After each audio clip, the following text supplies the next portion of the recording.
Your fridge opens up and I am there. Your fridge opens up and I am there. Icy cold with long white hair. The fridge goddess arrives and she is here. Crack open an ice cold beer. Ooh, fridge goddess.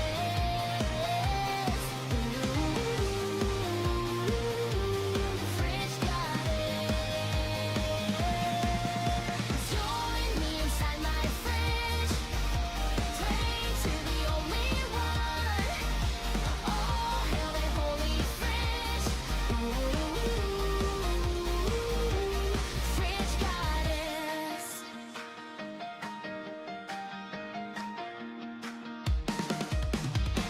Scalp up like is it every stream? Voice changer, what do you Alright, music's playing. Hello everyone, welcome to the stream. How's it going? Fridge goddess. So we did the Labubu not Labubu voice, the Baby 3 blind boxes today. And I attached one of them to my microphone, so this is the first time we're seeing if this mic actually works, the mic still works now, because I had to unplug everything and replug it in to get it attached. 4 degrees, nice cool bird. Panda turn goddess. But I'm never so modest. Join me inside my fridge. Pray to the only one. All hail the holy fridge. Fridge goddess opens to the holy fridge. Your double D mommy waits inside. Be a good boy and you'll find God. Fridge goddess. Alright, hello, welcome to the stream everyone.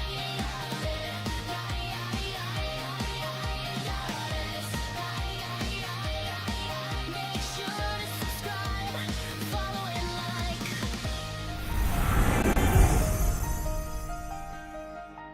Alright, hello everyone, welcome to the stream everyone. We are reacting to every single Warhammer Space Marine Legion in a nutshell. That's what we're going to first start reacting to. We're going to be doing a couple of these today.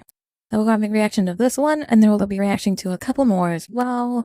I think there's one that's, like, open war or something. What are the other two here? Did someone say Warhammer? I did. We're going to be doing Warhammer Reacts. So this one is by Bricky. He's a very large content creator. And I'm assuming that this is scored. I'm completely walking into this blind. SEO is here with me. Sin is here with me. He is another Warhammer fan.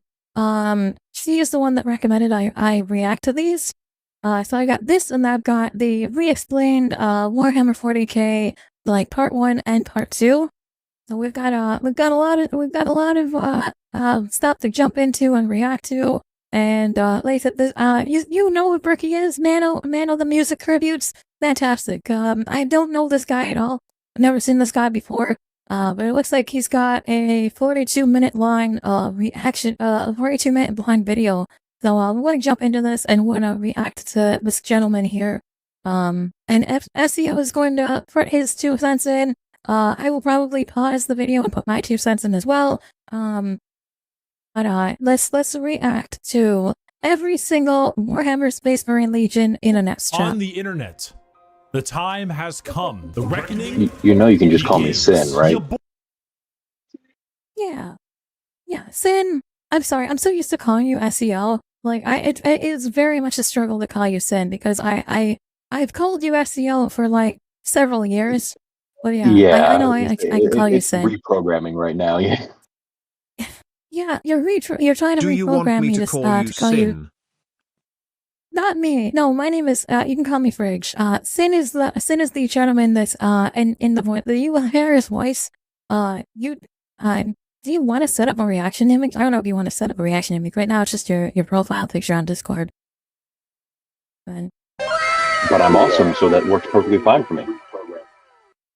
Perfect. Yeah, like you can set up a reaction if you want. That way you can cue like a little space marine sitting there and, or something. I don't know.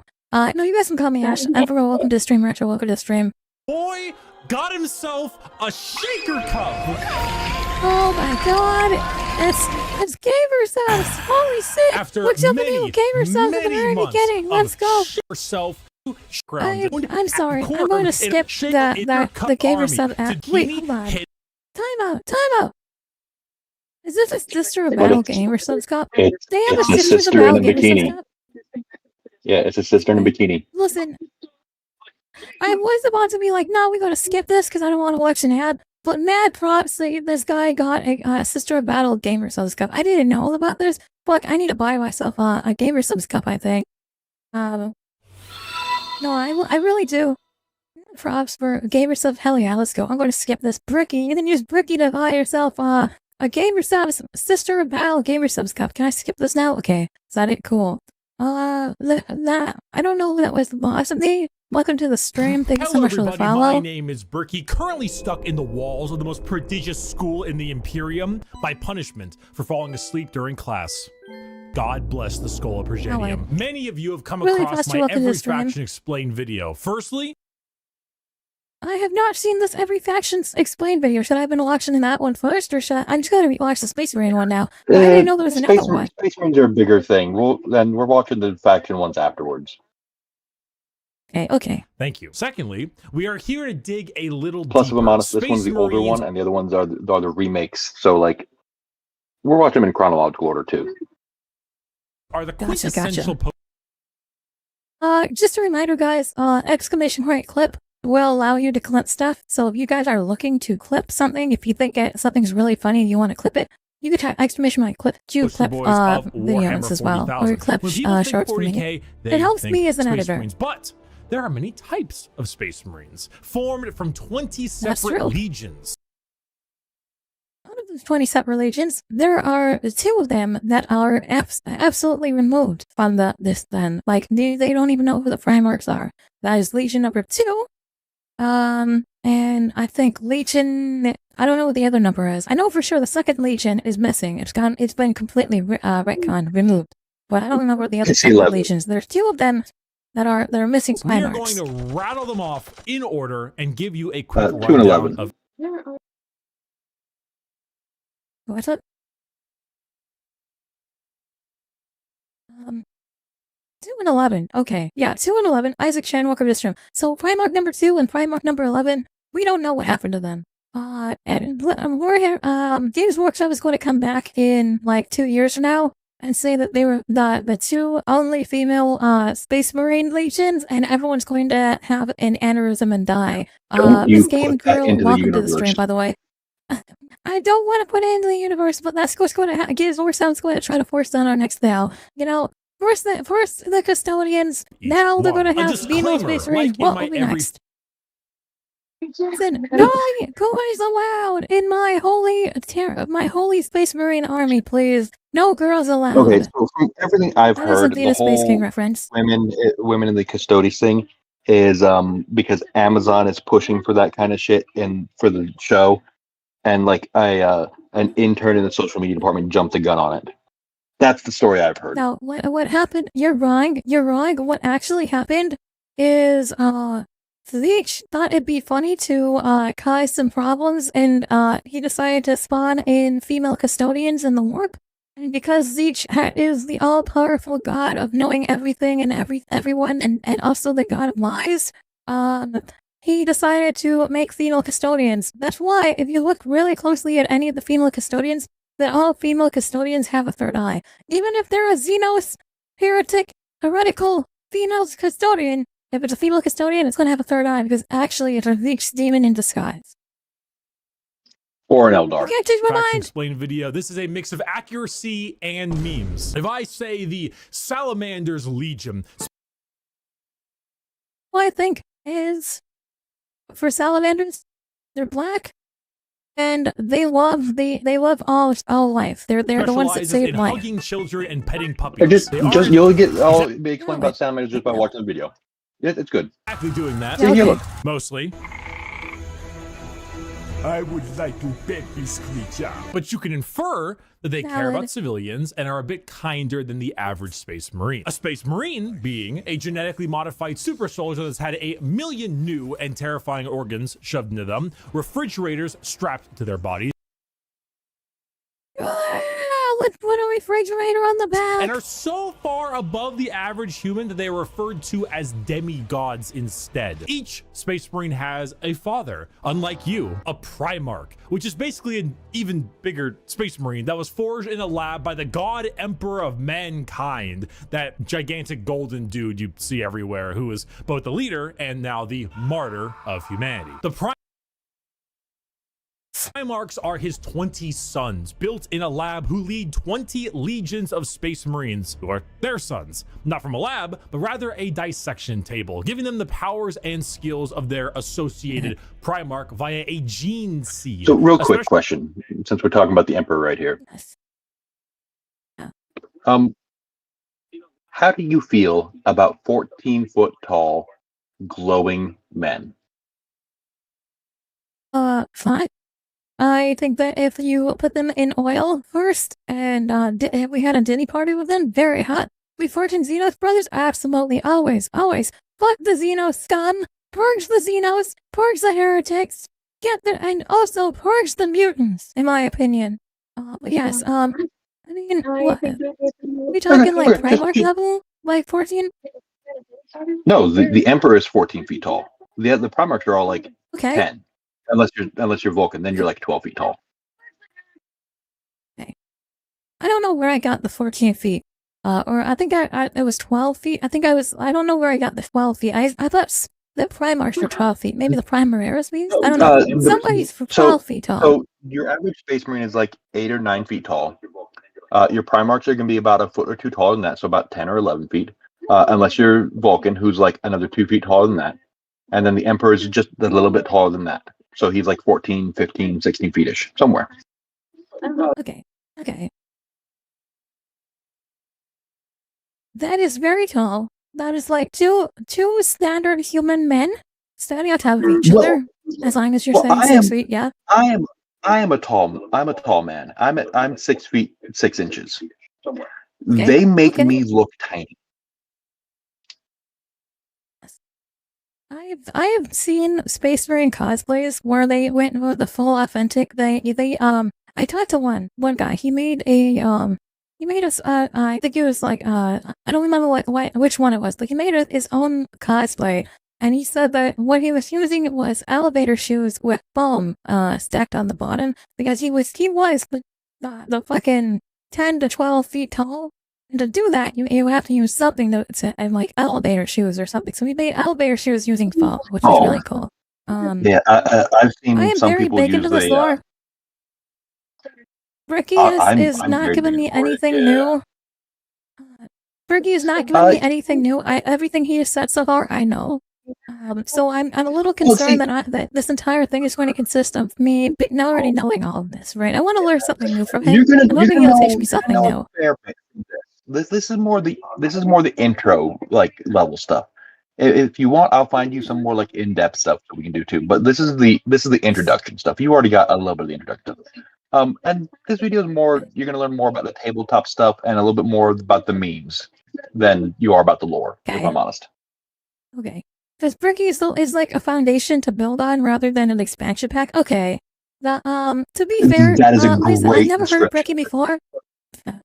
Wait, I've never heard of Bricky before. This is the first time I'm actually seeing any of his content. I learned a lot of my Warhammer 40k lore by just reading the books and being a fucking loser and learning all of it by book, right?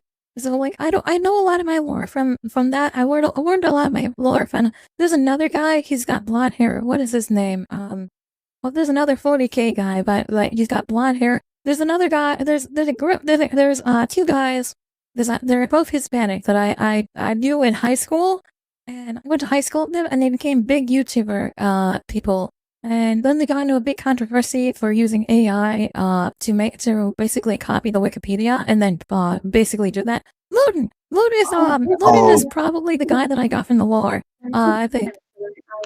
I know who you're talking about when it comes to that because they basically just read the wiki with like 2 words changed. I know who you're talking about. Yes. So I went to high school with those two guys, right? They read the there's two guys, they basically read the Wikipedia pages and that's all they do.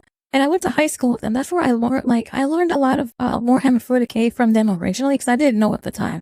And then I learned a lot from what is the guy? I think it was Luton. I think is he blonde? Does he have blonde hair? Well, I mean, there's two guys who read. I think I think that's Luton. Yeah. I honestly don't remember what he looks like physically because I don't watch his stuff very much myself. No, it wasn't Luton. There's another guy. I've seen Luton before. There's another guy that I watched this, Wes. Is it Wes? Hold on. There's Wes Hammer. Pancreas No Work. That might be him. Wes Hammer and Pancreas No Work is where I get my Warhammer. Pancreas No Work is where, Pancreas No Work is, yeah. I get a lot of my lore from listening to his videos. He makes some really good videos. And he also puts Age of Mythology music behind them, and as somebody who played Age of Mythology as a kid, Pancreas is good stuff. Turn the stream down? Nice, beautiful long form. Turn the stream down. Please turn the stream down. I can hear myself. Thank you. Okay, let's jump back into this. We'll continue this now. Of their Primarch, and their seed. So if Jagatai Khan of the White Scars has the genetic makeup that wants him to go really, really fast, then his sons, the Space Marines, also want to go really, really fast. For context to Jagatai Khan he is literally just Mongolia, but on motorcycles. The Pontius is a new lore channel to check out. Not only do they go deep into the lore, they also point out the inconsistencies in official sources and some of the works. That's really interesting. Ivan, welcome to the stream as well. Note that I am only referring to the legions this time around. If you're interested in sub-factions like, let's say, the Black Templars, then it's not going to be here. However, I do have a excellent Black Templar video. I'd argue it's probably the most accurate one I can think of. It goes through the whole lore, everything about them. It's a very long video, and I'll put it in the description. Just look up Black Templar video in the description. You'll get what you need. And now, with the easy explanation out of the way, let us begin with our first legion. Dark Angels. The Dark Angels. Allegiance, let's go. Loyal.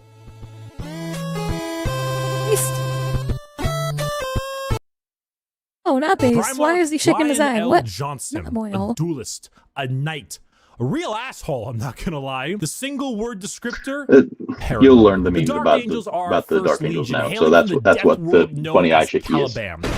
Their Primarch, Lion L. Johnson, is what happens when you try to make the side profile Chad meme into a genuine character. He is a master tier duelist, a brilliant strategist, and an overall dick. There are few situations he isn't prepared for, and few fights he isn't ready to lead head on. This makes the Dark Angels have a very Knights of the Round Table vibe. They look like the Knights of old with these large suits of power armor, often donning robes and hoods. Their names also follow this. They have like Ezekiel, Azrael, Belial, Samuel, and so on. However, the common thing associated with Dark Angels are the Fallen, a part of their faction that turned traitor against the Imperium, and they are very heavily trying to expunge all knowledge of them from existence. Fallen? Fallen? I didn't even know that there was people that were Fallen, so they're doing a good job. What Fallen? Never heard of any Fallen. Do you know about the Fallen? We're gonna take you away and mind probe you. Yeah. Anything about that. That's heresy. We'll have to do a whole deep dive on that one because that one's a story and a half.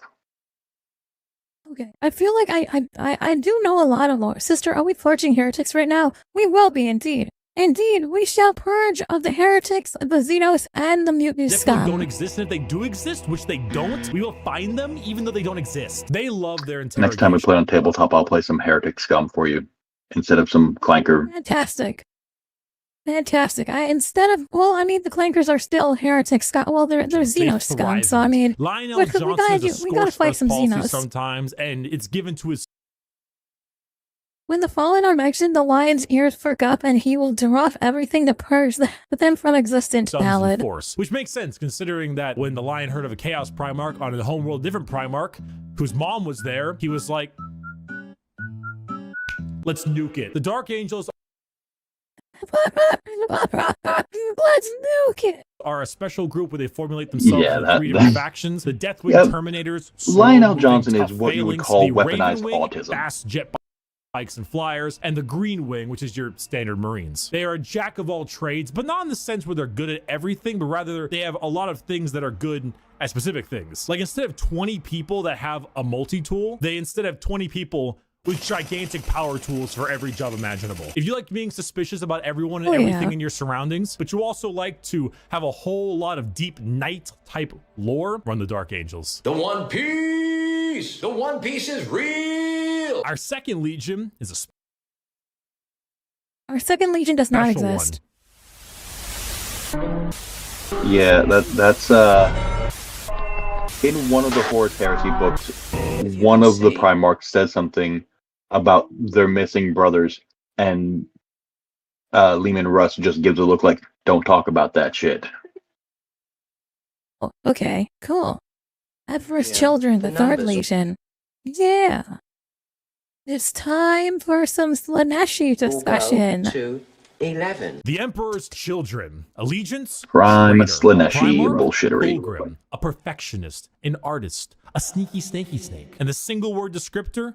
Perfection. The Emperor's Children are all about the pursuit of perfection. Perfection in all they do. Perfection in war, in artistry, and perfection in every other aspect of life. Their armor is a gleaming pink, purple, and gold. Their ships have spires of gorgeous marble and gold statues in their honor. Fulgrim is a man who believes the pursuit of perfection is the goal of all things. And I mean, look at him. Can you truly tell me that he is not perfect? The hair, the features. As Primarchs go, he is the one you look at, and if 40K had a guy that would give you the best sex you've ever had and never call you back, this is the fucking guy. Which is why this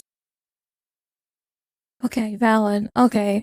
I will be real. pursuit of decadence led them to the evils of Let's go.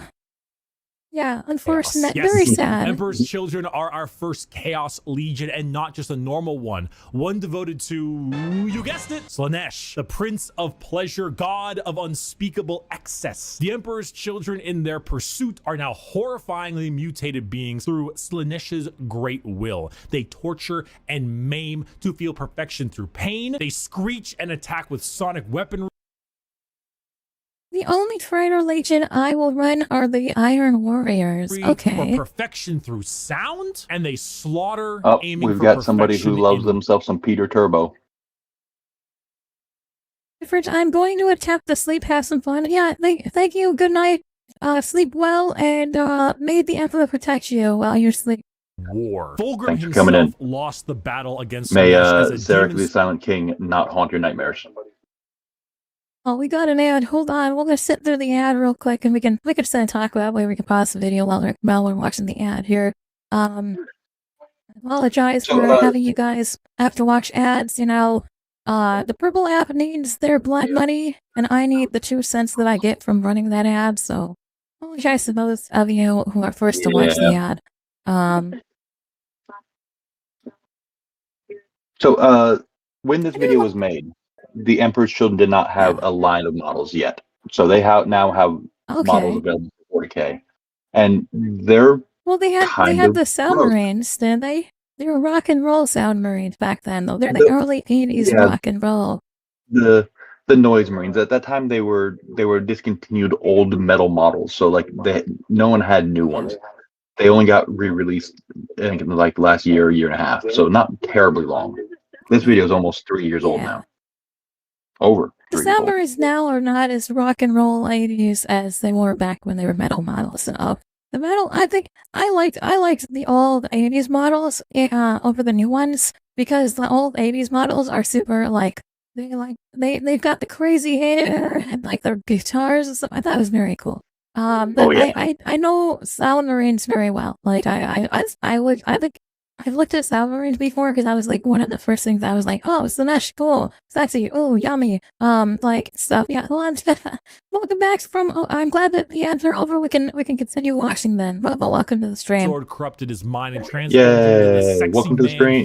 You came right at the end of an ad. Snake he is now, a demon Primarch, corrupted and bringing his legion's will by himself. As far as Emperor's children go, they are some bad people. They do horrible things to anyone and everything. In fact, they're such trolls that their battle cry is for the Emperor, despite being horribly mutated and corrupted. If you've ever taken a little too much of a drug, or maybe the music at the concert was too loud and you didn't bring any earplugs, or whatever the reason, you just take all those things and you dial it, and you dial it, and you twist it, and the knob breaks. And that is the Emperor's children. I'm gonna be real, I didn't know that their battle call was for the Emperor. That I learned something new today. I'm glad. Iron Warriors. I know it's I know this is the one that Magicus 4205 was talking about earlier. This is the one that you guys run, correct? That's they're a good fun little army right there. Their Primarch Perturabo, he is, in my opinion, such a petulant man-child that he wraps all the way from being a hateable, despicable little shithead to actually enjoyable.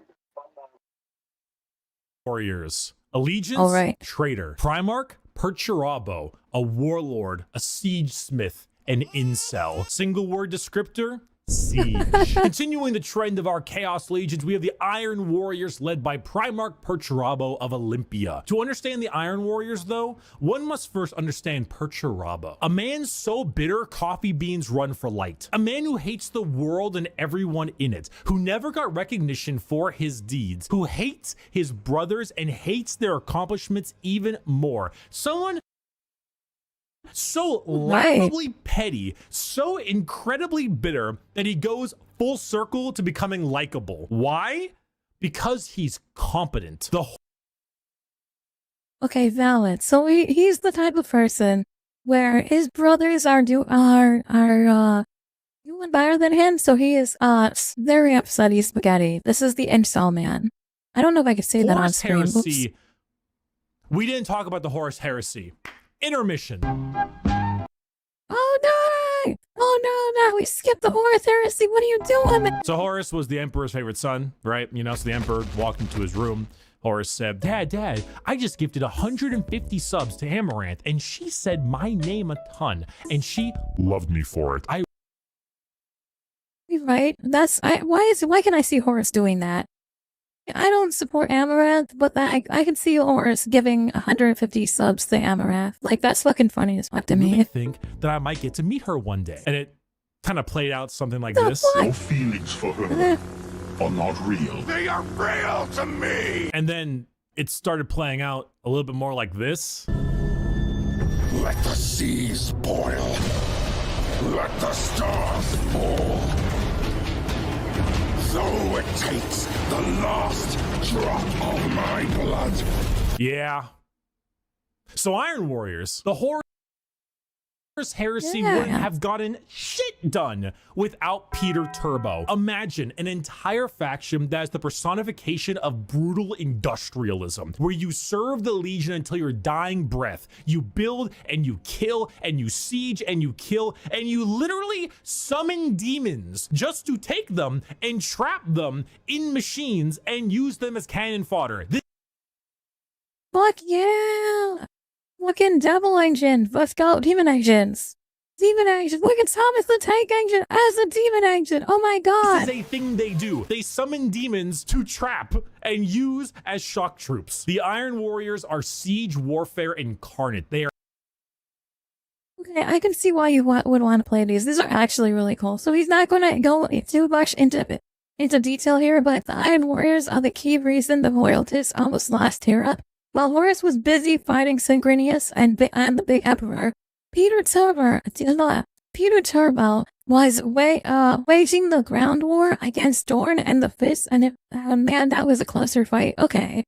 WWE Core, welcome to the stream, by the way. Tanks, they are turrets, and they don't die. They hate Imperials, they hate Imperial Fists. Do you need a pacifier, Iron Baby? No!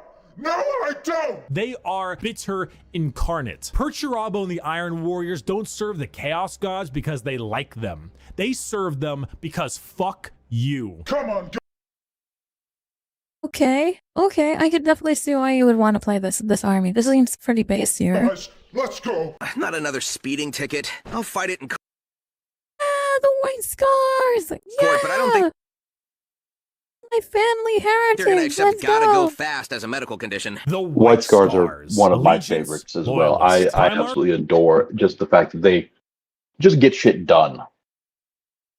I like the fact that they are Chinese people that beat the shit out of stuff. It's very funny to me. Jagatai Khan, a speed demon, a plain strider, a roast god. Single word descriptor, speed. Hailing from Chagoris. The White Scars are all about I am speed. speed. They love melee, but they love it even more when they are doing it from a motorcycle or land speeder. Or honestly, just running really damn fast. The White Scars are honestly forgotten about a lot, and that's lore accurate. They are a legion that doesn't seek the recognition or glory from the combat they engage in. They engage in it because it is their duty and because they love it. Not in the insane slaughter enjoyment of loving it, but in the thrill of the fight. They are known as the Laughing Killers because they ride into battle with a smile on their face and a chuckle in their throat. And as you can tell by their Primarch's name, they are Mongolian-based. Mongolian-based. Absolutely based. They're brutally efficient, and I'm glad they're slept on. It makes their discovery by new ventures into the lore so genuine. Listen, I like the Mongolian motorcyclists. Okay, they're really cool.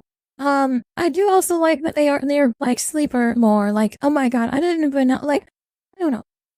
I do like the Mongolian motorcycle people. They are very cool. And I like the fact I didn't know that they enjoyed their job.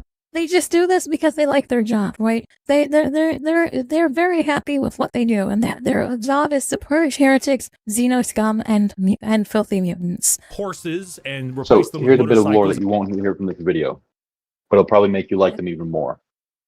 So, on their home planet of Chagoris, apparently, not too long ago, a Necron battlecruiser appeared in orbit and started firing on the planet.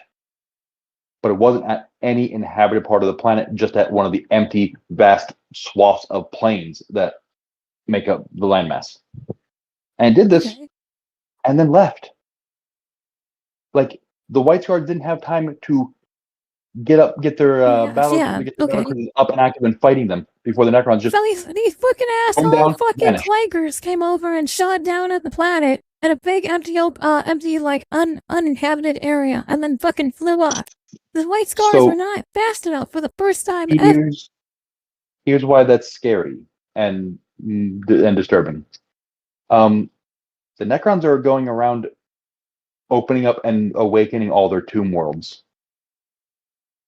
That could have just been them getting a message to a tomb complex. Okay. I like the idea. I get that being an option. They might be a tomb world. Yeah, it might be a tomb world. But I like the other idea that the Necrons were shooting at something under the ground that to try to get rid of it. That was clearly more of a problem than the fucking Space Marines were. And then they just decided to leave after. I like that way more than just waking up on a tomb world. Because that's, like, that. The other point of view on that is so much more terrifying to think about is, what the fuck are the massive, highly technological Vega men shooting at? And then flying past and completely ignoring everything else. They just destroying. I'm more scared, like, I'd be more scared of that than, he's just breaking up his friends, you know? You're right. Are you having fun with Warhammer stuff? Of course I am. We're talking war. You like to come join us and learn war, Venus Morning Star? And land spears, and that's... It's the grim darkness. We're talking about the White Scars right now. We're talking about the White Scars right now, which are like Mongolian. They're Space Marines that are Mongolian coded, and they like to get on big motorcycles. A new follower. Hell yeah! Their whole thing. Maybe their whole thing is they like 4205 followed your channel. Time. Matt, thank you so much for the follow. They'll attack you before you even know they're there, defeating the enemy before they have a chance to defend themselves. style. They are heavily based on the old times of Genghis Khan, and you consider this is 40k and everybody's evil. You know, that fits. The white scars are actually physical scars on their body, going back to their heritage on Shagoris. The Khan himself is kind of a dickhead, but a reasonable one. He thinks ahead, he's intelligent, he's patient. He is often underestimated because he doesn't scream his accomplishments from the rooftops, which is what makes him and the white scars dangerous. Picture of him with the falcon gives me the same vibes as there's the Mulan. Do you know in Mulan, the Mongolians in Mulan, where there's the gray dude and he's got his little crow, and then like they're going on the fight, and then like the snow, like they like during the snow, like right before like the giant snowstorm or whatever, not snowstorm. What's the other? Yeah, you know. Yeah, the avalanche. Yeah, like right before the avalanche, that image of Jedediah Khan with his fucking falcon gave me that same vibe. The Han's an old boy's name is San Yu. Yeah, he gave me Shan Yu vibes from that image game. Like it literally just screamed Shan Yu. Like that was so good. His skills are kept at bay, only to be truly shown when the time is needed. The White Scars are a forgotten legion often, but that doesn't diminish their accomplishments. All it does is surprise those who underestimate them. Speed, awesome Mongolian vibe they got going on, and if you really like to stab people, that's the White Scars for you. I want to believe that if you are a White Scars player, that in the middle, if you're playing online like we do, and you have, like, if you're streaming it, you have music playing, you gotta have Mongolian throat singing going on in the background. Like, I'm gonna be real, you're playing White Scars, you gotta be having Mongolian throat singing in the background. That would be incredibly amazing. Like, I've got ideas. I got ideas. If I ever play anything besides Sisters, I would probably play White Scars and have fucking throat singing in the background, because that's funny as fuck. Thirst break. Like the Who, the Mongolian throat singing metal band. Yeah, like, I don't know if I can find, let me see if I can find some Mongolian throat singing. I don't know if I know anyone who sings Mongolian. There's like guy who sang Jingle Bells last year for Christmas. That guy was, I would imagine his band singing. That would be pretty cool. Space Wolves! Hell yeah! We're about to jump into the furries. Let's go! This is Dog! Woof, woof, woof, woof. Woof, woof, woof, woof, woof, The woof, Space woof, woof. Wolves. Allegiance, Loyalist. Primarch, Leman Russ. A Viking, a Savage, the Undertaker. The Undertaker? What do you mean? This is the first time. Why is he referred to as the Undertaker? Single word descriptor. Wolf, wolf, wolf, wolf, wolf, wolf, wolf, wolf. Because he killed people. So many goddamn wolf units. Skater, how many units in the Space Wolves Codex have the word wolf in their name? 13 units! Honestly, not as bad as I was considering. The Space Wolves are the 6th Legion and hail from Fenris, a frozen wasteland of a That is 14 units out of 35 unique units. Okay. I will be real. I think it's really crazy that they get to bring dogs onto the battlefield. That's so crazy. Primarch Leman Russ. And you gotta remember, these guys are like 10 feet tall, and they are mounted on dogs, right? These dogs are way bigger than 10 feet tall if these fucking space marines are riding them. Fenrisian wolves are something like 16 feet long and like 6 feet across, big. wide. They're chunky. I can picture as huskies. Like, they're big huskies. Like, I want to imagine that they're very loud in battle. There's no stealth. They are howling the entire time. I don't really need to spend a whole lot of time talking about the Space Wolves because it's very obvious who that they are. Sounds entirely like the Space Wolves. Yeah, no, that's fair. How big those dogs are. The second most obvious what their shtick is Legion in the 20 legions, besides the World Eaters. When you look at the Space Wolves behind, what do you see? Do you see Vikings in space? You've done it. Congratulations. You have found Vikings in space. But we have to imagine, like, normal humans ride on horses, right? Yes. So you have to scale, so you just scale that up to Space Marine size and then put wolf on it. Why is this one right here that I got? I don't know. Hold on. Can I share my screen with you? Hold on. I don't know if I can share my screen. This might drop the entire frame rate if I try to share this. See if I can share this real quick. Oh, that's not it. Share screen. This one right here Why does this look like the fucking frog people from Dungeons and Dragons? What are they called? The frogs. The Gith Yankee. Gith Yankee, yeah. Why does this guy look like a Gith Yankee? Because his skin tone is the same, and he's got a stupid hairstyle. Is it the same tone? He's got the frog. He's got the frog look on it. It's very funny to me. It is appropriately stupid. I do agree. The regular. I also see that you posted heresy in my wholesome Warhammer 40k channel, and we're going to have to give you a strike for talking filthy heresy. Canon. No, it's heresy. That's heresy. It's not canon. It's heresy. It's heresy. It's heresy. Inquisitor, get this one right now. Inquisitor, get this one right now. I know the lore behind her, but it's not real. It's actually heresy. It's not canon. It's heresy. That's heresy propaganda right there. He's posting about the one sister battle to turn to chaos, which is really not for real. She's not real. She's not real. That's heretical speech. We don't talk about heretical speech in this chat because the Inquisitor is watching at all times, and we don't want to upset the Inquisitors. To be fair, Ash, she was introduced in the trading card game, so like, how canon? Canon enough that the Inquisitor that's watching my stream right now, please do not cite me for heresy because I am not the one discussing this. Yeah, I'm the Necron. The one Inquisitor watching my stream right now, please don't ban my stream. The fuck did I miss? The Inquisitor, the one single Inquisitor watching my stream right now, please do not don't cancel me. I don't want to be canceled because of this filthy heretical speech. Marine as an old-day Viking with like a Roman soldier. You see, as a space marine, your I'm gonna body get you is another so video to enhanced react that to. you filter Give me a out second. poison, and so you can't get drunk. The space wolves distill a special mead out of a horrible poisonous plant that would kill a normal human, so they could get drunk. They have fangs in their mouths. They sometimes cannibal.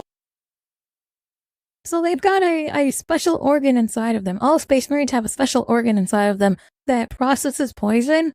So space marines still, so because of that, if you drink alcohol, it just immediately gets processed. You don't get drunk, right? So these guys decided, I want to still get drunk. So they made something even more poisonous that they could get drunk off of. Their enemies. Sometimes they eat people because they gain knowledge about them from. That's true. That is canon. Eating people as a space marine, you can steal their memories. It is canon. About battle plans. The space wolves are savages. They're raiders. They're Vikings. But despite all of this, they are loyal to their core. Leman Russ is an egotistical guy who just shouts stories and tales of his accomplishments everywhere they can. But at the same time, he was so damn loyal that instead of gunning down his foes, he hit him with a fucking backbreaker to show his devotion. His devotion to wrestling. If you want Vikings in space, you found it. Play the Vikings in space. We're gonna build the wall. We have. Oh, hey, let's go. You know, this right here is Meme Machine's favorite chapter, the Imperial Fists. I don't know if he still has his Imperial Fists, but this is his army. His art is the Imperial Fists. Build the wall! We have no choice. We have no choice. Build that wall. Build that wall. Build that wall. The Imperial Fists. Allegiance, loyalist. Primarch, Rogel Dorn. A builder, a phalanx, and he needs a hand. Single word descriptor, fortify. The Imperial Fist. I like that he said fortify because the another good word he could have said was fisting. Are led by Primarch Rogel Dorn, their homeworld of Inuit. However, they themselves are actually a fleet-based chapter, with their main source of recruitment coming from You should watch a video on the Krieg Civil War. Yo, dude, I'm down for watching that as well. Let's go. Don't Krieg. I really like Krieg. Enormous moon-sized ship called the Phalanx. The Fists are a chapter you think of when you think of duty. They love to serve. The love to serve and the inability to be moved. Rogel Dorn is an architect, a master builder, and basically a rock in brain and body. A lack of humor or ability to lie shows that he is as blunt as the weapons of war he creates. So when we were talking about autism earlier, on I believe it was the robot people, I feel like Moonway Dawn is more like the most I have of Original Dawn is the text-to-speech version of him, where he is very stone. I do not know what's going on. I am only here because I'm a filled wall thing. Like I know most of like I that was one of the things that got me into Warhammer too, was the when the Emperor has text-to-speech, that really that's a really big core memory. Post a link in the Warhammer thread. I appreciate that. We will definitely take a look at that after. We've got I've got the videos in the reactions that first, and then we'll probably watch yours after that. He makes, but like blunt, strong weapons. The fists are the same. Take your archetypical American Marine style look, a buzz cut, a hard sense of duty, and then throw in some power armor and a love for building defenses, and you have the Imperial fists. They are immovable. When you find a spot, they're ready to defend. You can't breach them. Their knowledge of defensive warfare is paramount. Without them, the Horus Heresy would have been so much more effective, but thanks to their insane and immovable tenacity, the Imperium lives today. And let's not forget that Iron Warrior and Imperial Fist rivalry. Want to know why the Iron Warriors are so bitter? These guys are the reason why. Hey guys, bring the thing! Where is he going?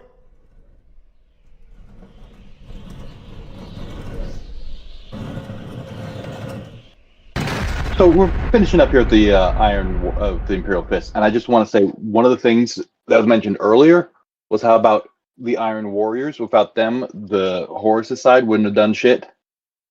Yes. That's because they're fucking mirror images of each other. The heresy would have ended with a loss for whichever side did not have their weaponized autists. If the loyalists didn't have the fist, yeah, no, these are the guys who were designed to fuck each other up. Yeah. It's like, wait, so this is Mean Machine's favorite chapter. This is the one that he had actual Space Marines for back in the day. Hey, that could have Hell yeah. killed me. I like the fists. I just have no reason to collect them and play them, so that's why I just don't do that. But anyone who likes them, good on you, man. They're a great chapter. They glow. Guys, we missed. Get another! Dorn and Perturabo are basically two sides of the same coin. One is a bit more level-headed and got better jobs. If you want to be defensive, to be good at everything Space Marines are good at, bolters, heavy weapons, vehicles, you want a classic military fighting force. My two chapters are the White Scars of the Salamanders. I am having a very then the Alpha Legion, but that's my heritage. Today is one of the worst days. Oh boy. It's Depresso Espresso time! Oh boy, here we go. The Night Lords. Allegiance, Heretic. Primarch, Everyone get down a Slav squat. Sadist, a vigilante, Depresso Espresso. Single word, fear. The Night Lords are my favorite legion, hailing from Nostromo. For me, it's the Iron Warriors or the Black Templars. Okay, that's cool too. And their Primarch, Conrad Kurz. They are... Oh, so that viewer just likes hateful, angry men. Understood. A traitor legion from a planet known as the Sunless World or the World of Endless Night. Nostromo is a horrible hive city that is known for being host to some of the worst gang violence, this Necromunda ate my jaddy-looking ass, and funny. working conditions around.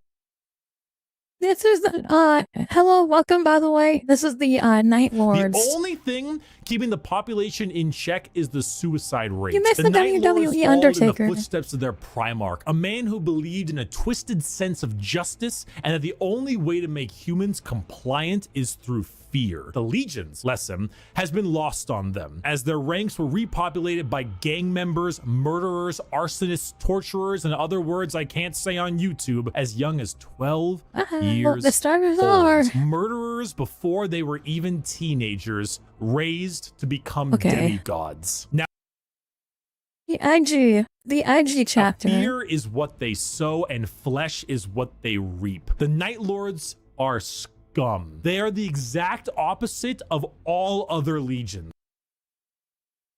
Might be scum, but remember they also get wings. They torture and they maim and they flay because they think it's fun. They run away often so they can come back and kill you with more numbers. They prey on the innocent and the weak. They kill normal civilians because the Shandians? What are those? Are those the shark people? The Chugshar... The Cogsharadons? Shikaradons. Shikaradons? Yeah. What are the Shikaradons? Are they on this? Are they in this group? Is he going to talk about them on the video, or am I? No. They're a later founding of Loyalist Marines. Yeah. It basically means they're space sharks, and to put it politely, they're exactly what you'd expect if the chapter was written by some edgy 15-year-old who really liked sharks. Hell yeah. They're very Hawaiian decoded, huh? Polynesians, American Samoa, Hawaiian, yeah. They're like, what can I say except you're welcome, and then they eat your head off. Cool. Yeah, that's really cool. Are they're like, a knockoff of the Night Lords? They're like somewhere between the Night Lords, the Raven Guard, and the White Scars. And they descended from the Raven Guard, okay. It's easy. And flee any battle where they don't possess overwhelming odds. They are the antithesis of normal Space Marines. They are scum. One time, a world did not comply to their demands, so they raided one of their ships and brought it into atmosphere. The crowds we'll have to do a deep dive on as that it appears that they had we might even won do Fricky's the battle. podcast. That's ridiculous because he's explaining it to his co-host who at the time knows absolutely nothing really about Warhammer 40k, so he's got to explain it like in silly terms, and it's really funny. But they're just so over the top and ridiculous. I love them. Airlocks opened, and the skinned and flayed bodies of the crew were thrown down in the populace. In other words, that's crazy. It's a raining, man! Hallelujah! Of gangers and criminals. Add together a heavy Slavic influence to them, and you've got my favorite faction. I didn't know they had Slavic influence too. Do they have? They wore the Adidas. All I can imagine now is the fucking Space Marine in full Adidas. Let's go. Dishes for 5 years. So embarrassed when people come over here. What does it matter? You bring them over, you kill them. Vampires don't do dishes. The Blood Angels. Allegiance, loyal. Primarch, sanguineous. An angel, a vampire. If you like the Catholic Church and vampires, you're gonna love the Blood Angels. Ass motherfucker. Single word descriptor. Blood. The Blood Angels are 9th Legion, hailing from the homeworld of Baal, with their Primarch, Sanguinius. The Blood Angels are a tragic tale with one of the best Primarchs, one beloved by almost everybody, a genuine angelic figure who led his people to glory, killed by the hands of the traitor Horus before the Emperor's eyes. However, on Horus's flagship, he has been seen as a spirit hunting the hounds, so Sanguinius could come back at any time. The death of their Primarch led the entire Legion. Oh no, it was an ad break. Hold on. That's fine. I gotta get more water anyway. Give me a second. We've got an ad break going on. There's some no breath water going. Ad break. I mean, I could pretend to entertain them while you're getting your water, but that's just me pretending.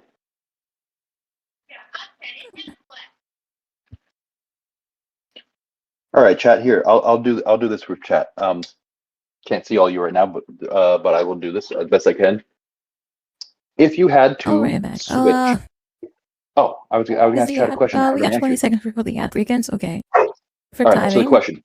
Oh, not is it Neen? Welcome to the stream. All right, so here I got into the fridge. So here's a good we got chat. We're watching Ricky's every single Warhammer Space Marine Legion in the nutshell. So fridge, here we go. If you could switch one of the Chaos Legions and one of the Loyalist Legions, which ones would you switch? Okay. What am I? If I could, I'm sorry, I got the very end of that question. I was playing my my headphones back in. If you could switch a Chaos Legion and a Loyalist Legion, which ones would you switch? Oh, shucks. I would probably pick, hell no.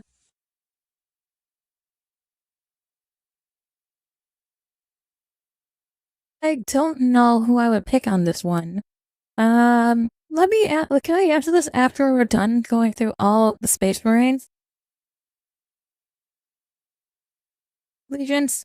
Then I have a little bit better taste of what I'm talking about. But we're only halfway done, so we got another 20 minutes. I can come back and after the ad break is over. Good, welcome back, Matt. Hopefully you guys sat through the ads. I apologize for the ads, but Purple App needs their blood money, and we're jumping into the blood angels right now. So to madness as their gene seed malfunctioned and created something known as the Black Rage. The Blood Angels degrade over time, experiencing something called the Red Thirst, which gives them a genuine vampiric thirst for blood. As their minds degrade and break down, they get angrier and angrier, becoming berserk killing machines with no other goal than to tear everything in sight apart. But they don't see it as that. They see themselves there, at their Primarch's demise, with Horus in sight. And to them, it's time for vengeance. That Space Marine over there, that Chaos Space Marine, that's Horus.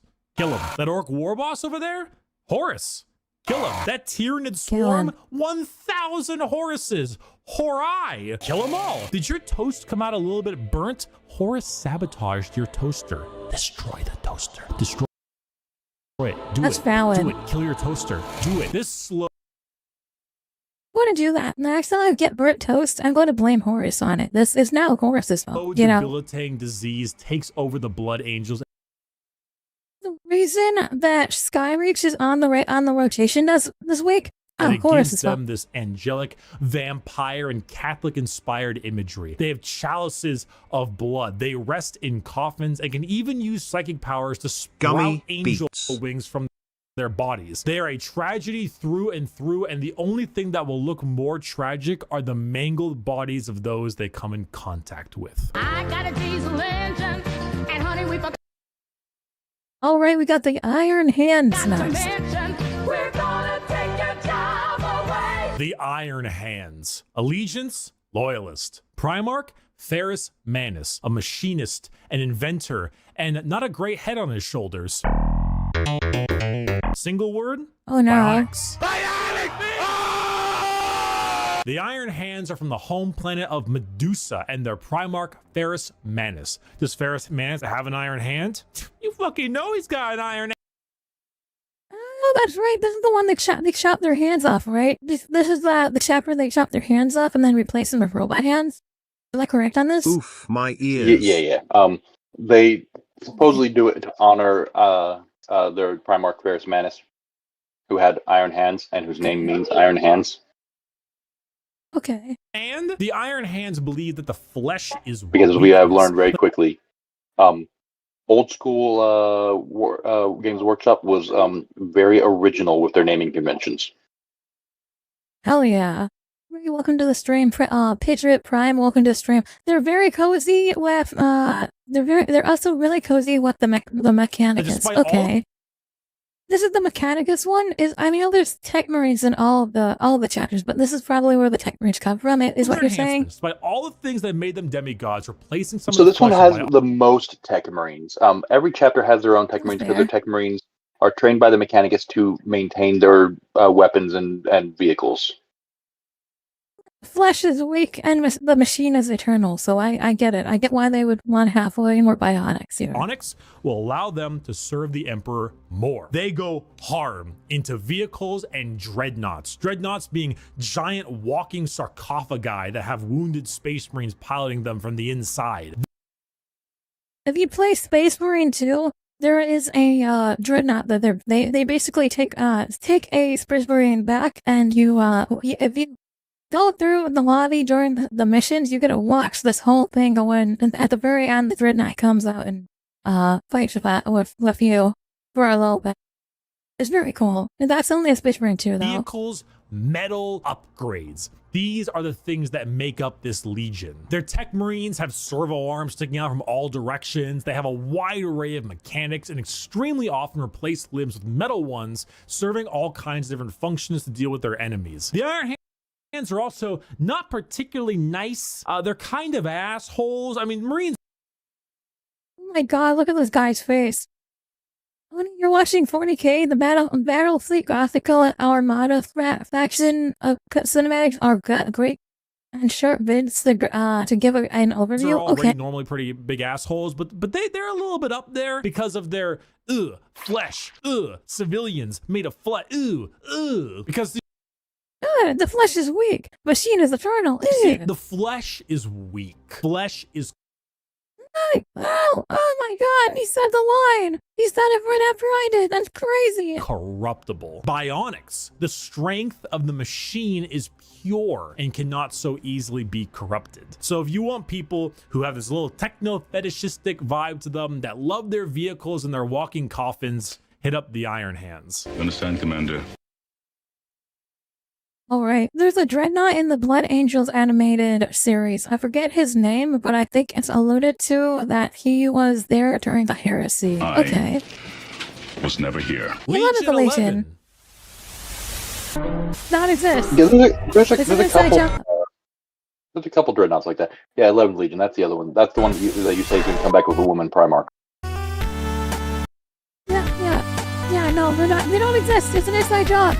Why, hello there. I have returned from, touching grass. I know. I'm pretty cool. Oh, God.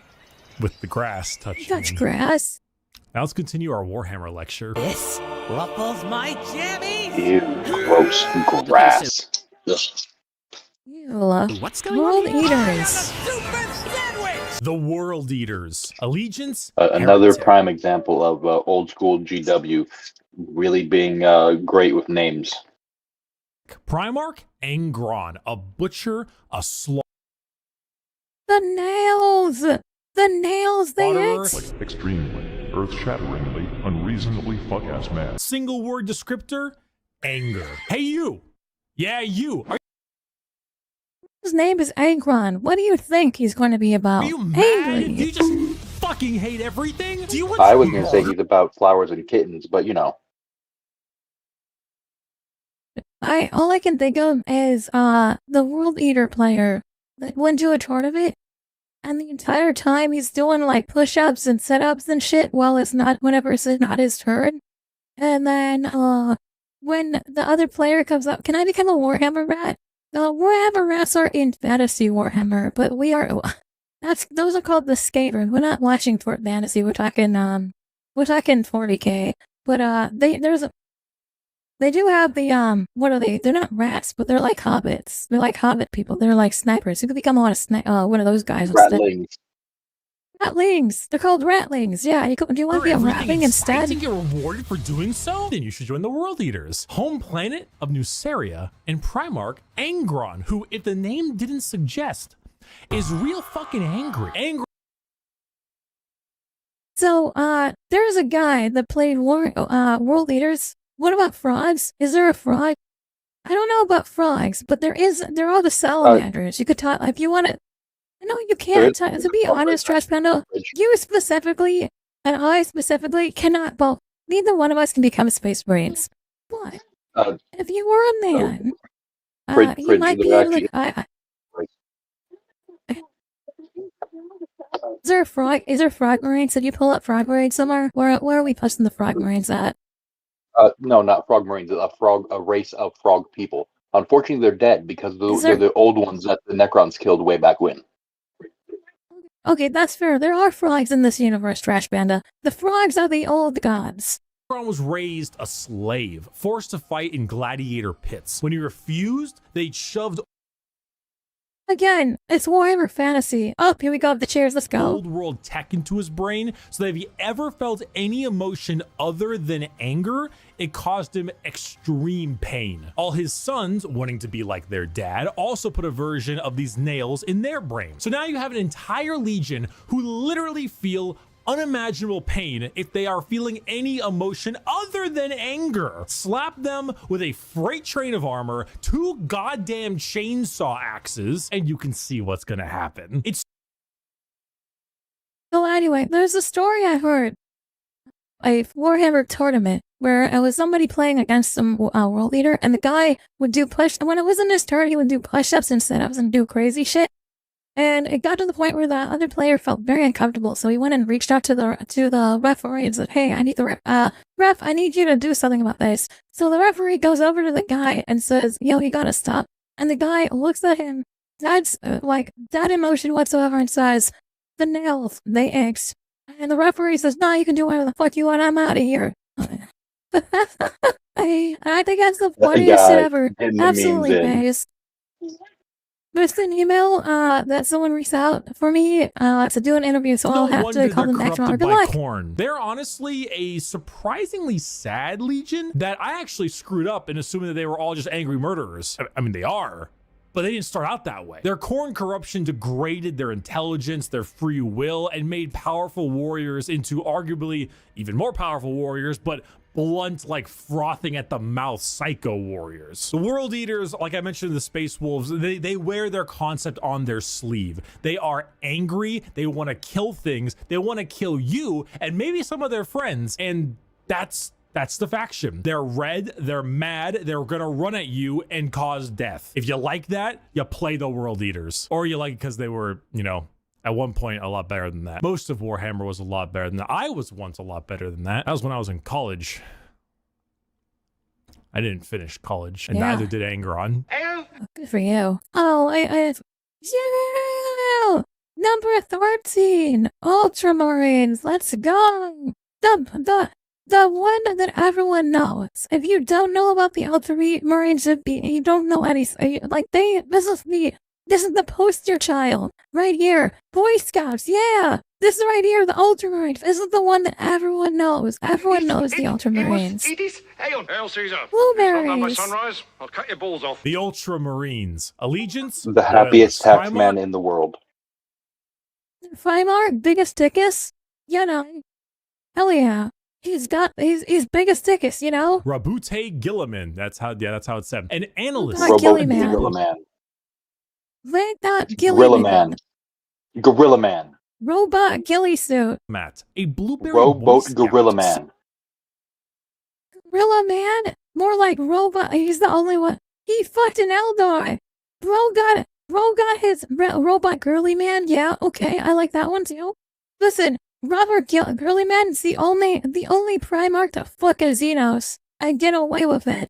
Single word descriptor, duty. When you see Space Marines on a box, Emperor's words and went the other direction.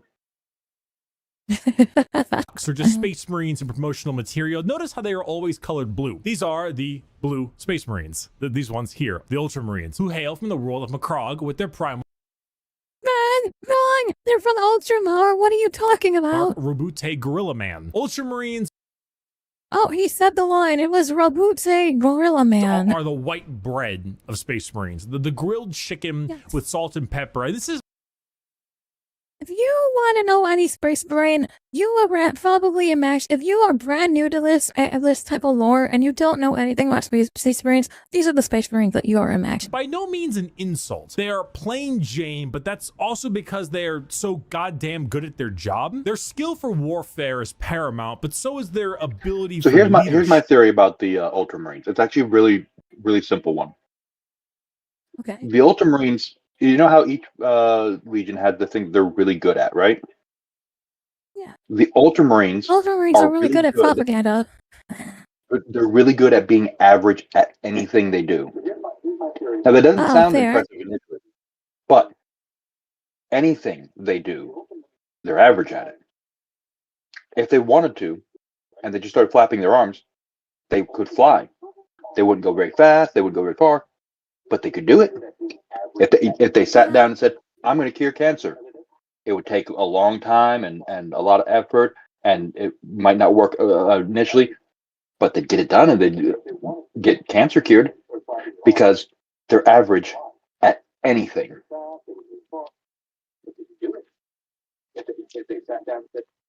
You can hear the stream again. Turn your stream down.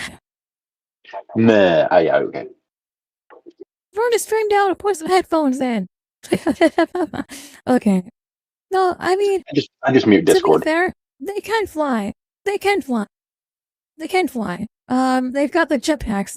In the second game, they've got the jetpacks. By the way, this is like the chapter. If you play Space Marine, this is the chapter that you play right here. Is the Ultramarines.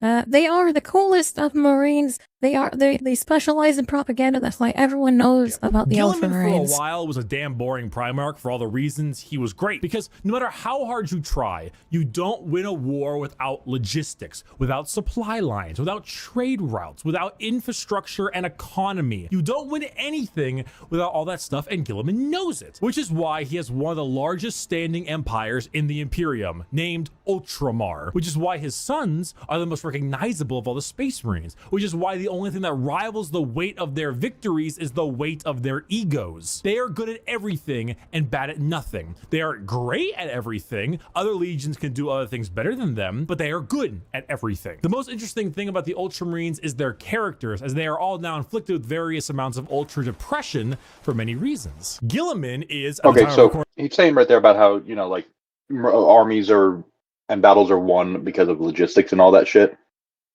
There is stuff to back that up. Like World War II. The war was going okay. No, it is. It's true. It was relatively balanced and stalemated until the Americans got involved and started having entire goddamn battleships just to make ice cream for their soldiers.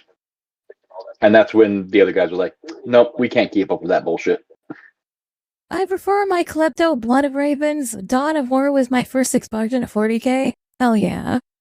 The only playable Primarch currently on the tabletop, and the only one that has returned to the 41st millennium for the Loyalist side. He took one look at what his empire has become and immediately wanted to fucking die. Being forced to lead everything he once hated, an Imperium rotten to its core with his sole responsibility to save it, is kind of what makes him interesting. They are a perfectly standard legion with perfectly standard ideals, and great if you want a simple, clean slate.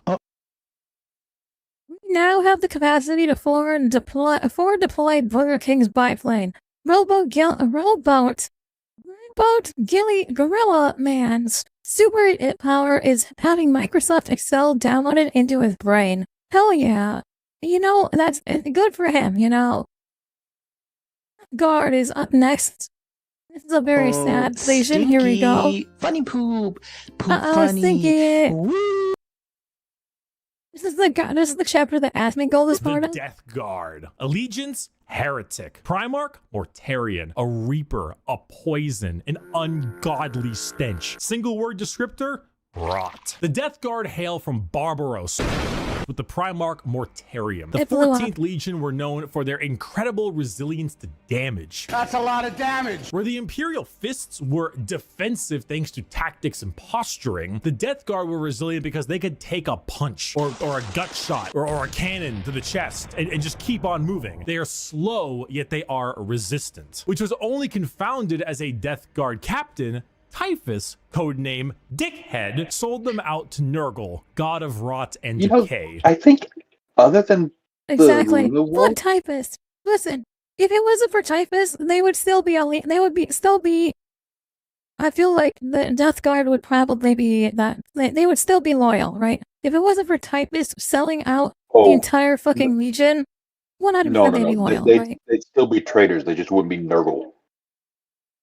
Oh. Now, the Death Guard are a Nurgle-worshipping infected legion whose ability to feel pain and take damage has all but just gone away. They wade through gunfire, able to kill normal Marines 10 times over and continue unharmed, all while spreading rot and disease in the name of their dark, very stinky master. Where the Death Guard enter, plague spreads. People get sick and they die. They spread debilitating disease to all around them. Why would a legion need to be anything more than very tanky when their enemies are falling over, puking, firing out of both ends, and having their skin peel off just by their presence? Entire worlds infested with a zombie rot, swarms of insects that eat flesh and metal alike, all while the legion advances slowly. Painful.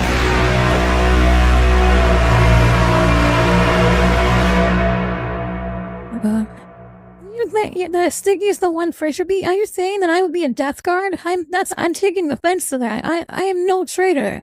But in retrospect, if the Death Guard did turn traitor, we probably wouldn't have to go on the Grey Knights. Okay. I don't know about that lore. No, I am not a Death Guard. I'm offended by that. I am a proud loyalist. I'm a proud loyalist. I stand with the Sister of the Battle for a reason. I would never play out. The I'm disease Stinky. they No, spread stop, to take Stinky. its toll before they reap the lives they believe belong to them. And look at Mortarian's model, dude. The man is baller as fuck. Ugly. A gigantic moth with a gigantic scythe. Come on now. The Death Guard. Listen, I don't think so. I wouldn't say Stinky. The Thousand Suns also got a bad fucking hand too. You know, they were also, they could have been loyalists. If Magnus didn't get flipped over, if Magnus didn't get flipped over so bad, like I could see them being loyalists. I would try. Okay, you know, you asked me earlier who would I choose. Thousand Suns would 100% be the fucking the heretical traitors that I would trade for. I would trade the Thousand Suns. I'm gonna fucking kill myself. The Thousand. I have a joke about the Thousand Suns. Are you ready for it? Magnus did nothing wrong. Not that he was innocent, but that he did something and he did it poorly. Did something that listen. So for the lore, because I know there's a couple of you that don't know the lore, basically, Magnus discovered that that Horus was a traitor, so he wrote a DM that he sent through the space magical internet, right? He sent a DM to his dad saying, "Yo, Horus is a traitor. He's coming to attack Terra. Send help!" Right? At the same time, Peggy, the Emperor, was building a warp shield to stop them.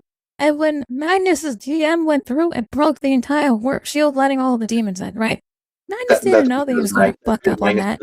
VPN, and it got a virus. Doran literally told Magnus to do nothing. In turn, Magnus did nothing wrong by doing something, hence the joke. Exactly. That's like feeding a DM and more like crashing the mail truck. More like crashing the mail truck right through the fence of his own property. Exactly. That's what he did. He crashed the mail truck. He was going I gotta send some mail, and instead of sending mail, he crashed the mail truck through the fence of his own property. That's 100% valid. So for lore, and because of that, the Emperor decided that he was also a traitor, and they destroying his planet, or sent people to destroy his planet. Magnus just had to sit there and take it, and that's why he became a traitor. I think that if I would choose a chapter to not be traitor, I would choose the fucking Thousand Suns. Heretic. I think I'd do that as well. They're the ones who I think could have been the best, most likely to stay loyal if like one thing had changed. A scholar, a sorcerer, a fucking nerd. Single word descriptor? Magic. The Thousand Suns hail from their homeworld of Prospero, with their Primarch Magnus the Red. So these guys are like the Egyptians, right? The planet that he hails from is all like Egyptian coded. You know how the white skies are Mongolian coded, and the space wolves are Viking coded. Yeah, this is like Sahara. The Red is Magnus the Red is and his Thousand Suns are they're like Egyptian, Final of our 4 major Chaos God factions. Yeah, they're like Egyptian or Persian coded. They got that Middle Easternness to them. Sons are disciples of Zeech, the Changer of Ways. Heavily inspired by their Egyptian theming, the Legion themselves are slaves to the god of trickery and change. Most of them no longer even having a physical form, reduced to just dust, piloting suits of all they are dust in the wind. Armor at the whim of a sorcerer leader. The Thousand Suns do not deserve their fate. There's a common joke that Magnus did nothing wrong. This is Oh shit! He said the same joke that you said earlier. True. He has done much wrong. However, he is very sympathetic. I told you, mainly it's because the big Space meme. Wolves and Leman Russ sought to end their rivalry through the annihilation of their legion, escaping only through the assistance of the Changer of Ways, and forever changed because of it. Meanwhile, magic is their main tool. Take some Lovecraftian style abilities, the eyes everywhere, and potent spells to be cast at their foes, whether these are bolts of psychic lightning, reversing time itself, opening up portals to unreality, or changing the very fabric of the universe. The Thousand Suns sorcery knows no bounds, and they are very good at it. If you're a fan of like wizards, your classic style of spellcaster, and you want a ton of them, combined with a tragic backstory and a Primarch who, like Mortarion, looks fucking baller, the Thousand Suns are for you. You fucking asshole! There's no way. You're a fucking cheater. You're such a sore loser. You're a cheater. My dad works at Nintendo! The Sons of Horus, or the Luna Wolves, or the Black Legion. Allegiance, heretic. Primarch, Horus, a warlord, a treasured friend, or the traitor himself. Dad! Single word descriptor, Dad! assault. Salt! Not assault, it's just Sons salt. of Horus are the formal name of Horus's legion, hailing from the world of Chthoniya. The Sons of Horus themselves were assault troops. The strength of their attack was some of the most powerful in the legions. While the White Scars may favor speed for their strikes, the Sons of Horus were known for their overall offensive power. It was even said that if the Sons of Horus met the Imperial Fists, they would be at a stalemate for eternity. However, the Sons of Horus are no longer, because, well... died. They are now instead the Black Legion, led by Abaddon the Despoiler, who claims fucking Cadia still stands. Cadia still stands. To succeed where his father failed. The Black Legion are still an offensive and assault-based force, but they act much like the Ultramarines, but for chaos. Your standard black and brass Space Marine, who are known for recruiting in all different kinds of avenues. Anyone can become a member of the Black Legion. Anyone can swear allegiance to the War Master. You gain favored by not just one, but all four gods equally. Their famous line, "Let the galaxy burn," is the best way to describe them. It doesn't matter what the outcome is. So long as the Imperium dies, the Black Legion has done its job. They are a legion formed from hatred and spite, with a clear goal in mind, as the Dark Gods are calling, and the Black Legion are sure to answer. Hello. Do you have a moment to talk about our Lord and Savior, Jesus Christ?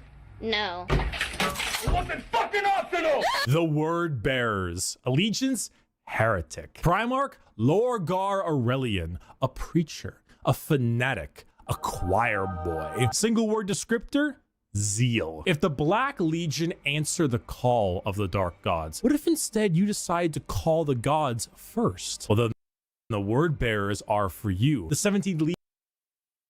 World Bearers are the ones that decide to spend months and months on each planet trying to spread the word of the Emperor, correct?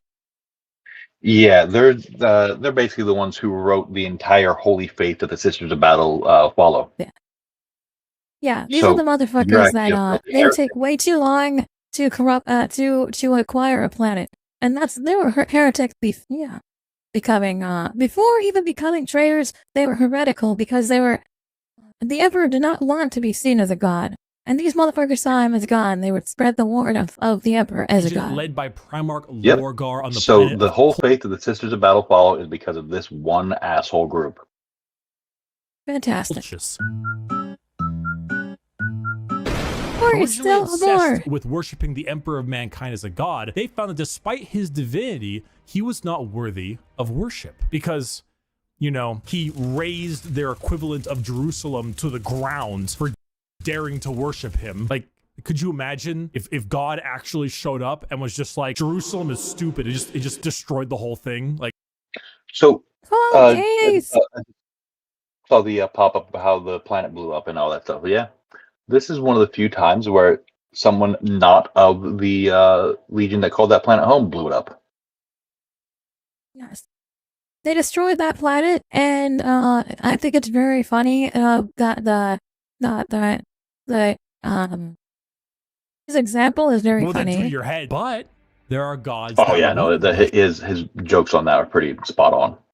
Yeah, that's actually fucking base. And will Let's go. reward those who do. The word bearers are chaos worshippers to a T. All chaos gods. They specialize in demonic rituals, the summoning of demons, and the mutual possession of their own troops. They welcome demons to their bodies to fight as one. They exalt the dark gods themselves for aid, and guess what? They answer. In the world of 40K, Satan doesn't just call you back. He hops in his GT Mustang and he crashes on your couch. In the world of 40K, your rituals will end with genuine results. The word bearers know this. They know through sacrifices, through devotion, through dark baptism, the gods will answer and they will be rewarded. So they use it. They bring forth demons. They bring forth possessions. They bring forth the power of the neverborn, the damned, and those that hide in the dark to bear against the Imperium. Lorgar sits there, smiling, as the truth he always knew, the existence of gods and the importance of faith is a reality, and it is a tool he is using to rend the galaxy. Dear Sir. All right, on to a more Imperial salamanders. Let's go. Fire! Exclamation mark. Fire! Exclamation mark. The happiest of boys. The salamanders. Allegiance, loyalist. Primarch, Vulcan, a forge master. Also, one of the few that if you die, he comes back. What are they called? They're resistant. What's the word of them? Because the Emperor's one too.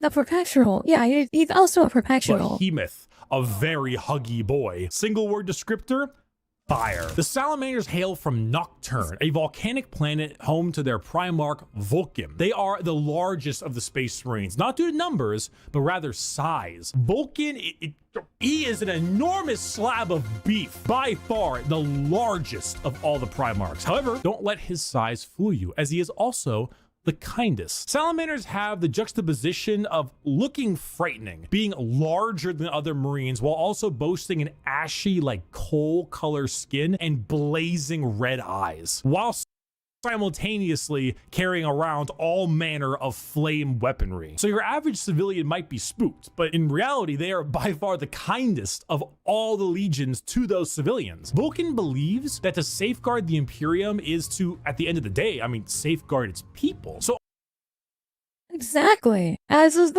we should, you know. Unlike other legions who put their lives far and above the average human, the salamanders spend significantly more time trying to save them, often taking numerous losses by doing so. They are very independent as well. They're forgers and blacksmiths, maintaining their own weapons and crafting versions of it. They also have the very rare privilege of being able to see their families even after becoming a Space Marine. I didn't know that. That's awesome. They care, which is the funny part, because the 7.5-foot tall giant with flaming red eyes who just reduced a traitor to bubbling metal says, "You have nothing to fear, young citizen. Take my hand." If you enjoy fire, melting things, and being the nicer of the Marines, salamanders are for you. Okay, valid. Oh my, we got Raven Guard. I know somebody said Raven Guard earlier. Was that Matt? Matt said, and he said that you played Raven Guard. Was that auxiliary? Saga, sneak attacks don't work if you yell it out loud. The Raven Guard. Allegiance, loyalist. Primarch, Corvus Corax. A raven, a shadow, an industrial dance Another DJ. emo gothy boy. Stealth. The Raven Guard are the final loyalist legion at 19 and hail from the planet Deliverance with Primarch Corvus Corax. If it hasn't been made clear enough already, the Raven Guard are stealth specialists and proficient in all manners of assassination. Despite this, their signature winged jump pack and double lightning claw look is, well, not very stealthy. They are named after, of course, the Raven and embody the entire concept of it as a herald of death. They are stealthy, patient hunters that have no problem with waiting and I love that this one right here has the little collab comment too. I think that's really funny to me. And waiting until the moment to strike is at hand. It's not easy being a stealth faction when your stealth involves people in 1 ton of power armor, but they find a way. That more than anything should not be used to show how ridiculous 40k is, even though it is, but rather to show how good the Raven Guard are at their jobs. It's not about them sneaking around you without being seen, but it's also about them having lied in wait for so long that it wasn't until they were in striking distance that you even realized they had been there. And also, if you want, you know, edgelord Marines with a long black haircut, pale skin, Raven. Regius, thank you so much for the heart me. You're such a good boy. Also, I saw you were liking the stream. Thank you so much for that as well. Welcome to the stream. Hope you're having a good time. We are watching Bricky's Warhammer lore right now. Every single Warhammer Space Marine Legion is what we're going over. Assassins and snipers abound, and the Raven Guard are for you. It could be in this Oh, here we go, the Alpha Legion. room. It could be you. It could be me. It could even be. Whoa, whoa, whoa! What? It was obvious. The Alpha Legion are probably Alpharius. one of my favorites of the entire bunch. Oh, I am Alpharius. The Alpha Legion. Allegiance? No, I'm Heretic. Alpharius. Primarch? Trash Panda is Alpharius, Alpharius. and Sam Omega. Gilmore 6561 is Alpharius. Saboteurs, destabilizers, they're in I your saw that in walls. chat. I had to. I'm sorry. Single In the word walls. descriptor, espionage. Finally, the 20th Legion, the Alpha Legion, led by Alpharius and Omegon, the only Legion to have 2 Primarchs who were split as twins. The Alpha Legion are heretical, we think, and specialize in destabilization of society and armies. Their entire shtick is the Hydra, because when you cut off one head, 2 more take its place. All of the Alpha Legion look exactly like their Primarch. Olive skin, shaved head. All claim to be Alpharius. All are liars. They make the largest use of sleeper cells and cultists in the Chaos Space Marine factions because it's extremely easy to take over a planet when you've Poisoned our water supply, burned our crops, and delivered a plague unto our houses! Where the Raven Guard use stealth and sabotage to eliminate their enemies, the Alpha Legion prefer to weaken them over time with sleeper agents, impersonations, basically anything you could imagine from a hardcore spy movie or Cold War level espionage. Being Alpharius is not only an honor, being Alpharius is a requirement. There's a story of someone chasing down an Alpha Legion agent for years upon years, and when they finally catch up with them and they see that the agent is wearing the same face as their pursuer, because this was the plan all along, to kill him and take his spot. We're talking facial reconstruction surgery, we're talking hacking, we're talking political assassination and impersonation, everything. They are Space Marines in name only, because being a strong stoic warrior is not what the Alpha Legion is interested in. In fact, the Alpha Legion is interested in you not even knowing that the Alpha Legion is a thing. I am Alpharius. You are Alpharius. We are all Alpharius in his Lord's glorious army. Thank you everyone so much for watching this video. I hope you learned a little something. I hope if you were on the fence about what Space Marines you wanted to feel, you now have a better idea of what you want to play. So, Buy my gamer the Grey Knights aren't a Legion. They aren't even a chapter. They're on Space Marines who were founded between at the end of the Horus Heresy. After the Horus Heresy, yeah. Yes. With remnants of the traitor legions who remained loyal, as well as members of the loyalist legions who were all psychically gifted. And so they're all like super powerful psychers and have to go through training that makes other Space Marines training look like nothing at all. They're supposed to be the elite of the elite. But they aren't a legion or they a are chapter. The best of the best. All right, we've got a couple more videos here. Just do the short one I shared most recently. I think that's you. Oh, the Emperor has text to speech. I love the Emperor has text to speech. Let's go. Yeah, this video, you are you. This is you. This is me. This is me. There we go. Cardinals of the Adeptus Ministorum. Hold on, I gotta turn the CC off. I have gathered you here today to reveal unto you the most important development in all of recent history. I, Ecclesiarch Decius the 23rd, have been granted audience with the Emperor himself. And he has disclosed to me the truth of our organization, our influence, and our very faith. Please, hold on to your hats, my friends. The truth is that the Lectitio Divinitatus, our holy book, is a lie. The Emperor is not actually a god. How dare you even say such a thing, Ecclesiarch? You are a heretic! No, you must listen. What I say is true. He has told me so himself. Have you no faith in me? That is ironic. If the Emperor isn't the god he is, how do you disprove all the miracles he has performed throughout the years, such as the storm of the Emperor's wrath during the Age of Apostasy? Well, that was the Emperor, but, he, wasn't a god when doing it. Tell me you like the monkey priest. He wasn't a god when he was doing that. He's just a sage. I love the monkey priest. I also like the one with the bucket on his head. Morality stems from the god Emperor, and without it, we would be nothing but uncivilized brutes. No, let's get off and eat it. Keep following the Emperor's example and just not be total asshats. Oh, well, if the Emperor isn't right there, the buckethead man. When I look at a picture of him, I always get the unrelenting urge to bend myself over and pray ecstatically. Checkmate, bitch. Holy shit. That's a good point. You're a liar and a heretic, Decius. Your sins cannot I be forgiven. Take his head from him. Love the direction in this You're not bit. seeing the error of your ways. Just the way they changed the lighting and the coloration, it's so good. And to lump him into that obscene category is what is heresy around here. Compare our Emperor, radiant, beautiful, magnificent, to the ones considered gods in this galaxy. Nurgle, a supernatural garbage bag. Korn, a paraplegic sociopath. Siege, an indecisive mollusk. Slanesh, never went to rehab. Gork and Mork, literal mushrooms. Kane, Big Daddy Count Arsberg, a pleasure object. Isha, supernatural garbage can. Chegarath, a fucking clown. The Nightbringer, has no friends. Fuck that clown. And Deceiver, who's just straight up an idiot. You forgot Malal. He doesn't exist. Shut up about it. To even dare to compare our Emperor to these filthy creatures is disgraceful. It is a title fallaciously forced upon him to associate him with beings of lesser worth. No, our great father is no god. He is a man, like all of us. He is a human being, the greatest human being to exist in our galaxy and beyond.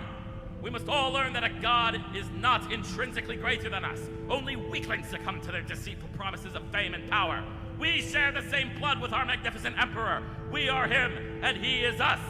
He always knew this better than anyone, and he wants us to embrace that same ideal. Mankind is greater than any lowly god creature.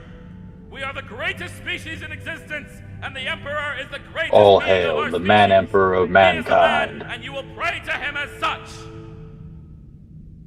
All hail the man emperor of mankind!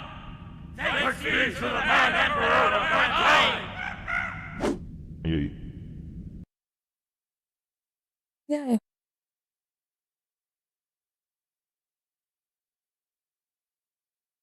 Alright, we've got a couple other ones here too. I really do enjoy the Emperor's Sexist speech, and it's very funny to me.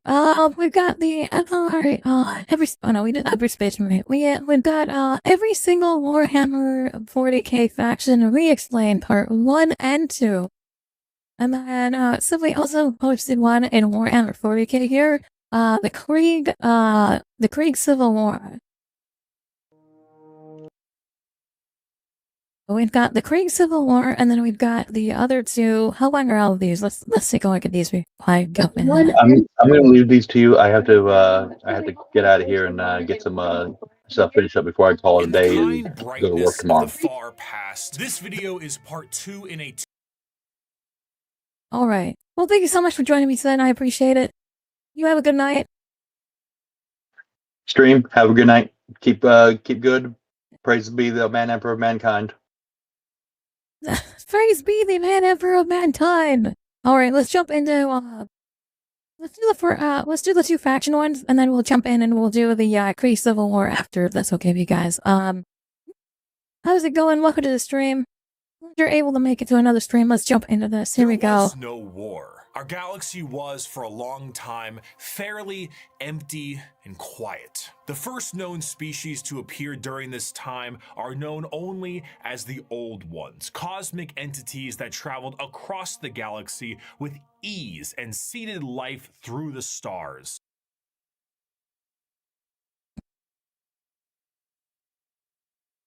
Shortly thereafter, a new species here we go. We're gonna be talking frogs to arise. We're about to go into frog lore, chat. Y'all get ready. It's time for some actual frog lore. It's time for frog lore, Trash Panda. Evolving under the harshness of a devastatingly powerful star, the short-lived and irradiated Necron tier try to find the secret to eternal life and to be freed from their terrible existence. That scared me. As they expand through the stars, they find the Old Ones, and they... So the Old Ones are actually giant frog people, Trash Panda. To share the secrets of the universe and grant them purchase from their short and painful existence. Necrons are, they're basically, before they became robot people, they were basically, people that were they lived on a planet that was basically just cancer. They literally suffered from cancer the entire time. The Old Ones respond with a lol and a lamau, and lol and a immense lamau. Power, they force them back to their homeworld. The Necrons.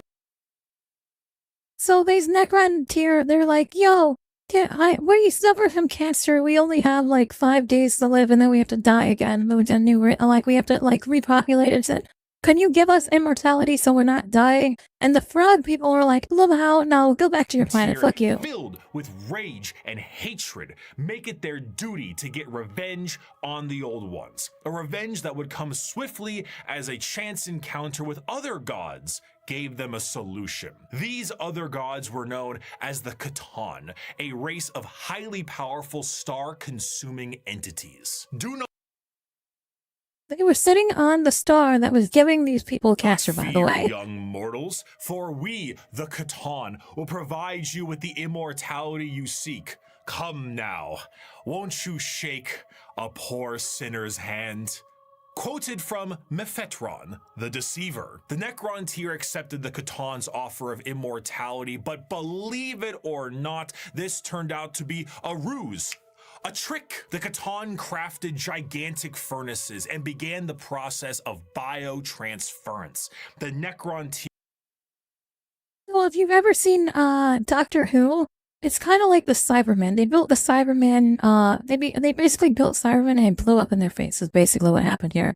I don't know if you guys know what that is. That's the best reference that I can provide, though. Here willingly walked line by line into the furnace engines made by gods who devour stars and had their souls consumed instead. The short-lived, irradiated, and cancer-inflicted race of the Necron tier ceased to be, and the immortal, soulless Necrons remained. Now backed by the immense power of the Catan, the Necrons rally against the Old Ones, and the bitter conflict in the stars at this time is known as the War in Heaven. Despite creating various races and entities to aid them in this battle, the Old Ones are overwhelmed and eradicated down to the last, due to the sheer power of the Catan fat off the souls of the Necron tier, and with an army of unthinkable robotic slaves at their behest. However, the Catan are greedy. Hello, Azrael, welcome to the stream, by the way. San the Man, welcome to the stream. So we're diving into every single Warhammer faction re-explained, part 1. Gods. And when there was no foe worth killing, they turn on each other. The Necrons then put their sights towards the Catan and lay waste to them, securing their freedom. The once subservient Necrons now control their former masters. Worn out and weakened by these wars, the Necrons under their leader Zarek, the Silent King, lie dormant, with a plan to eventually wake and reclaim control over the galaxy. I just realized that this is like 2 hours long. Holy shit, I was not prepared for a 2-hour video. Over years, empires rise and they fall. The species created by the old ones have footholds over the galaxy, but on a pale blue dot, in the thick of all this conflict, humanity begins to evolve. Hey, what was that? What was that? He popped up and said, reset my computer. Hello? No. Don't reset, reschedule, reset somewhere to a different time. Do it tomorrow. Oh my god, that scared me. All together is 4 hours in total. I don't know if we'll be able to sit through even 2 hours of this. We made like an hour of this already. I was at 2 hours already. We'll probably do half of this today. For almost 15,000 years. Right now, in the 21st century, this is canon. You, right now, Twitch streamer reacting to this video. That's me! I'm reacting to this video! You existed at a point in the Warhammer universe. I'm canon! I'm canon, let's go! That's true, I'm canon! Look me up! I'm canon, let's go! Humanity's ambition and the power of their technology becomes unmatched, and the golden age of expansion begins. Humanity starts to branch.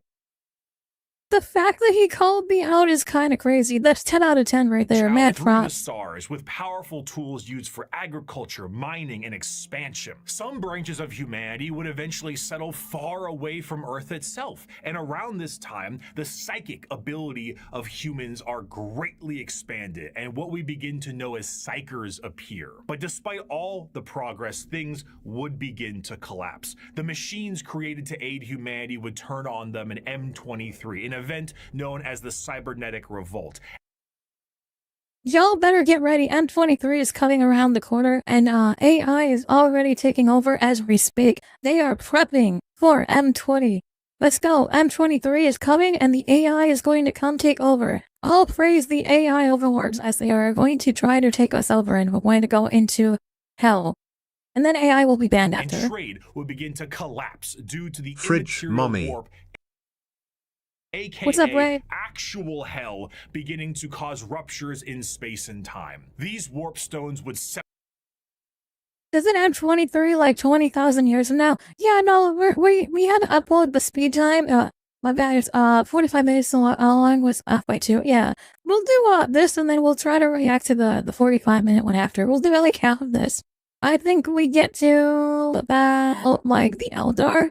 I think once we get to we'll do the up to the Eldar, and then we'll take a break from there. We'll go into the 45-minute Krieg video. humanity, and this would be what is known as the Age of Strife. The Warp, a sea of souls, storing all thought, emotion, and the souls of those who have passed on, begin fluctuating into something terrible, as far on the horizon, something horrendous was brewing. You see, the warp isn't just a random assortment of chaotic energy. It is fairly well organized, thanks to those living in the galaxy. The warp itself acts as an afterlife of sorts, and the actions of the innumerable amount of creatures who live in the galaxy have manifested a pantheon of organized entities known as the Forces of Chaos. At their helm are 3 major entities: Khorne, Nurgle, and Tzeentch. However, a 4th one, Slaanesh, was about to be born. The ancient You can thank the filthy Eldar for that. So if you ever see a specific Eldar that thinks that she's a custodian, you can thank her and her entire fucking race for Slaanesh coming in here into the warp. You can thank her for the 4th Chaos Guard. Thank her so much. Yeah, good job, Eldar. This is why we need to purge the filthy Xeno scum. Like, if we just got rid of all the Xeno scum, we wouldn't have a 4th fucking Chaos God. We'd only have 3. Eldar were one of the first species created by the Old Ones, and due to their extreme and unbridled excess, the birthing of Slaanesh tore a hole in the galaxy and forever split the Eldar into those of the craft world, who sought to bring their species back together, and those of the Drukhari, who wished to continue what caused the birth of Slaanesh. I'll be real though, he kinda hot. I know, but I wanna fix him. I know he's bad for me, but I wanna fix him, chat. In the first place. The birthing I'm sorry, that's too heretical for me. That's too much. I can't talk about hooking up with Xenos. Of this fourth chaos god settled the warp storms of the Immaterium and ended the age of strife. There's a one Inquisitor watching my stream right now. I apologize in advance. I would turn you into screaming furniture or something. I'm already a refrigerator. You can't turn me into screaming furniture because I'm already a refrigerator. It's going to be the other way around. It's time to put him in the freezer. We're going to make him into ice cubes instead. Revealed himself and spearheaded an immense attempt to reunite all the fractured pieces of humanity. That man was the Emperor of Mankind. After reclaiming the nearly destroyed Earth, the Emperor embarked on the unification wars to unite. Yukari will find a way to make it miserable. That's true. I don't know. Yukari. Under the banner of the Imperium of Man. However, due to the very long and devastating impact of the Age of Strife, humanity as we know it is not the same. To reconquer Earth, the Emperor would need more than mere men. Great beings, known as the Thunder Warriors, were recruited by the Emperor to reclaim the Earth with ease. But these warriors... Oh, let's go, Thunder Warriors! ...a blunt tool and had, This is the first adaptation of Space Marines. This was before Space Marines. Their welcome. He would need something better. Slaughter them all. Would be known as the Space Marines. Superhuman soldiers that will have the skill and cunning exponentially greater than the mortal man. These new warriors would be commanded by an elite group of his very own sons known as the Primarchs. Unfortunately though, Daddy didn't charge the baby monitor, and his 18 sons would be That's 20, scratch that, 18. Of chaos and to the fucking, again, to the single Inquisitor watching my stream, I apologize for any heretical speech on my stream. It is not here. It was all removed. We all want to be removing that post at it. Across the galaxy. This would begin the Great Crusade, a monumental task to take back the stars in the name of humanity and reclaim the lost Primarch sons. However, he would need the fires of industry to make this happen. Looking to the distant cousins of Mars, the Emperor signed a treaty with the technologically irradiated hellscape of the Red Planet and allowed the cult of the machine god, the Mechanicum, to supply his crusade. While Space Marines were the tip of the spear, their numbers paled to the vast might of the Imperial Army and Navy. The Astra Militarum and their seemingly endless numbers make up the bulk of the fighting force for humanity, supplied by the intelligence and prowess of various agents of the Imperium, such as rogue traders and assassins. Due to the lack of connectivity between the worlds, what a society had become over thousands of years became mysterious and varied. Tools once used for harvesting and agriculture now are being used as machines of war. You know that war titan that comes over and says hello every day? They used to be a forklift. Chrysler likes the mutants to drive it quite often, but it used to be a forklift. Now it comes in and it says hello every so often. You'll hear it go off. Occasionally in my stream we'll have the war titan. That that's just a forklift.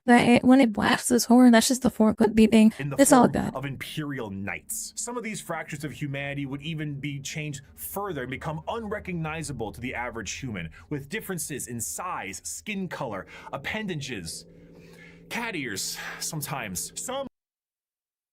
Would go so far to become their own galactic societies, like the miners of the Galactic Core and their immense supercomputers, forming the Leagues of Voton. After an incredible amount of effort and books, the lost sons of the Emperor would be reunited, and the Imperium of Man would be firmly established. This, however, would not last. Be it intentional or accidental, the Emperor would not reveal to his sons the true nature of the galaxy and the terrors of the warp. And that's where the Emperor fucked up. Yeah, Felinids. That's right, the Felinids are canon. They are. I love Felinids. I have super cute cats. This oversight would result in one of the most impactful wars in humanity's history. The favorite son of the Emperor, Horus, would fall to the powers.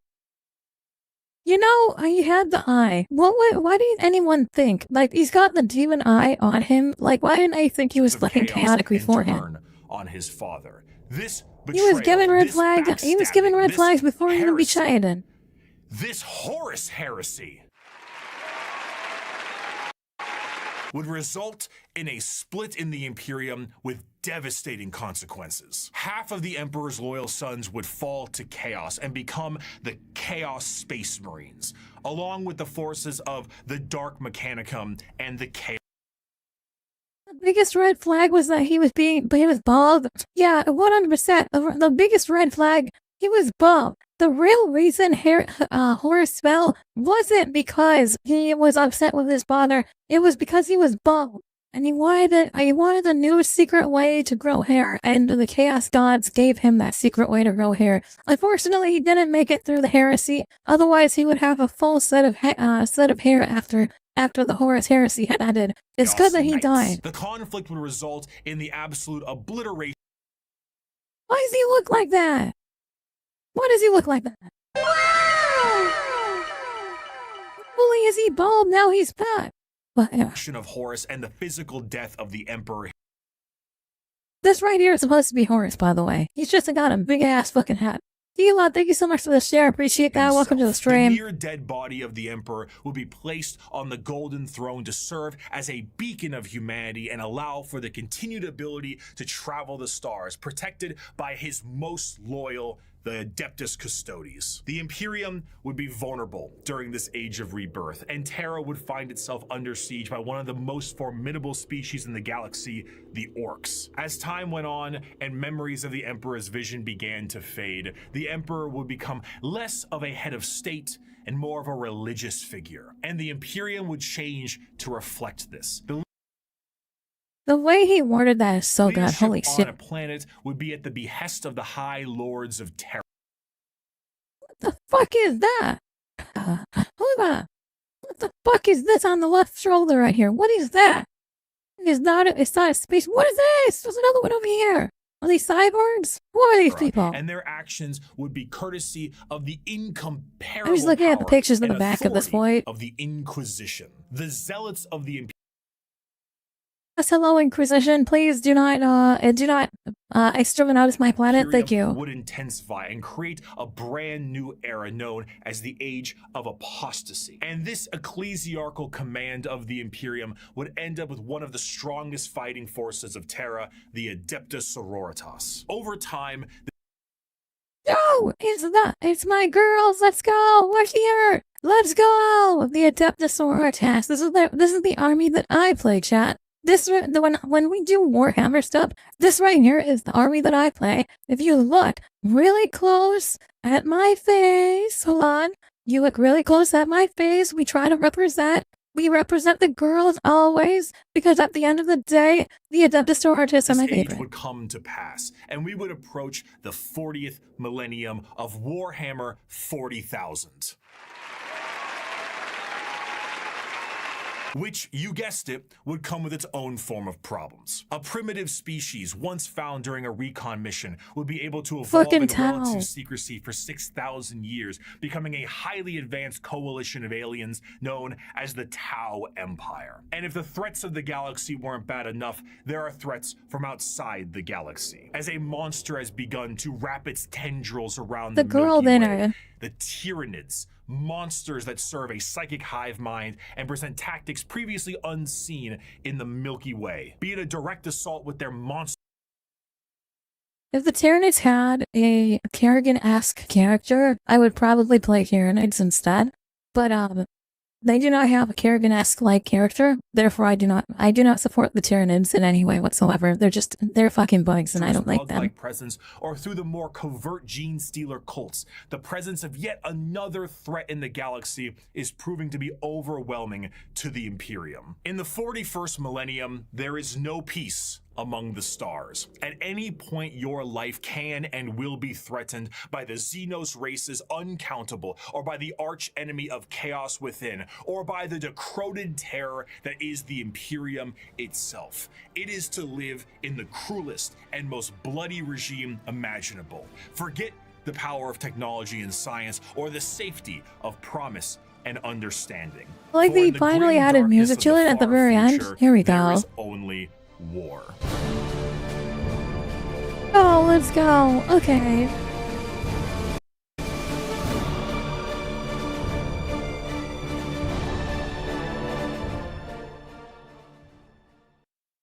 Okay, I'm gonna be real, that's a really good intro. Like, holy shit, I know it's like 12 minutes to do that intro. That was just the intro to this video.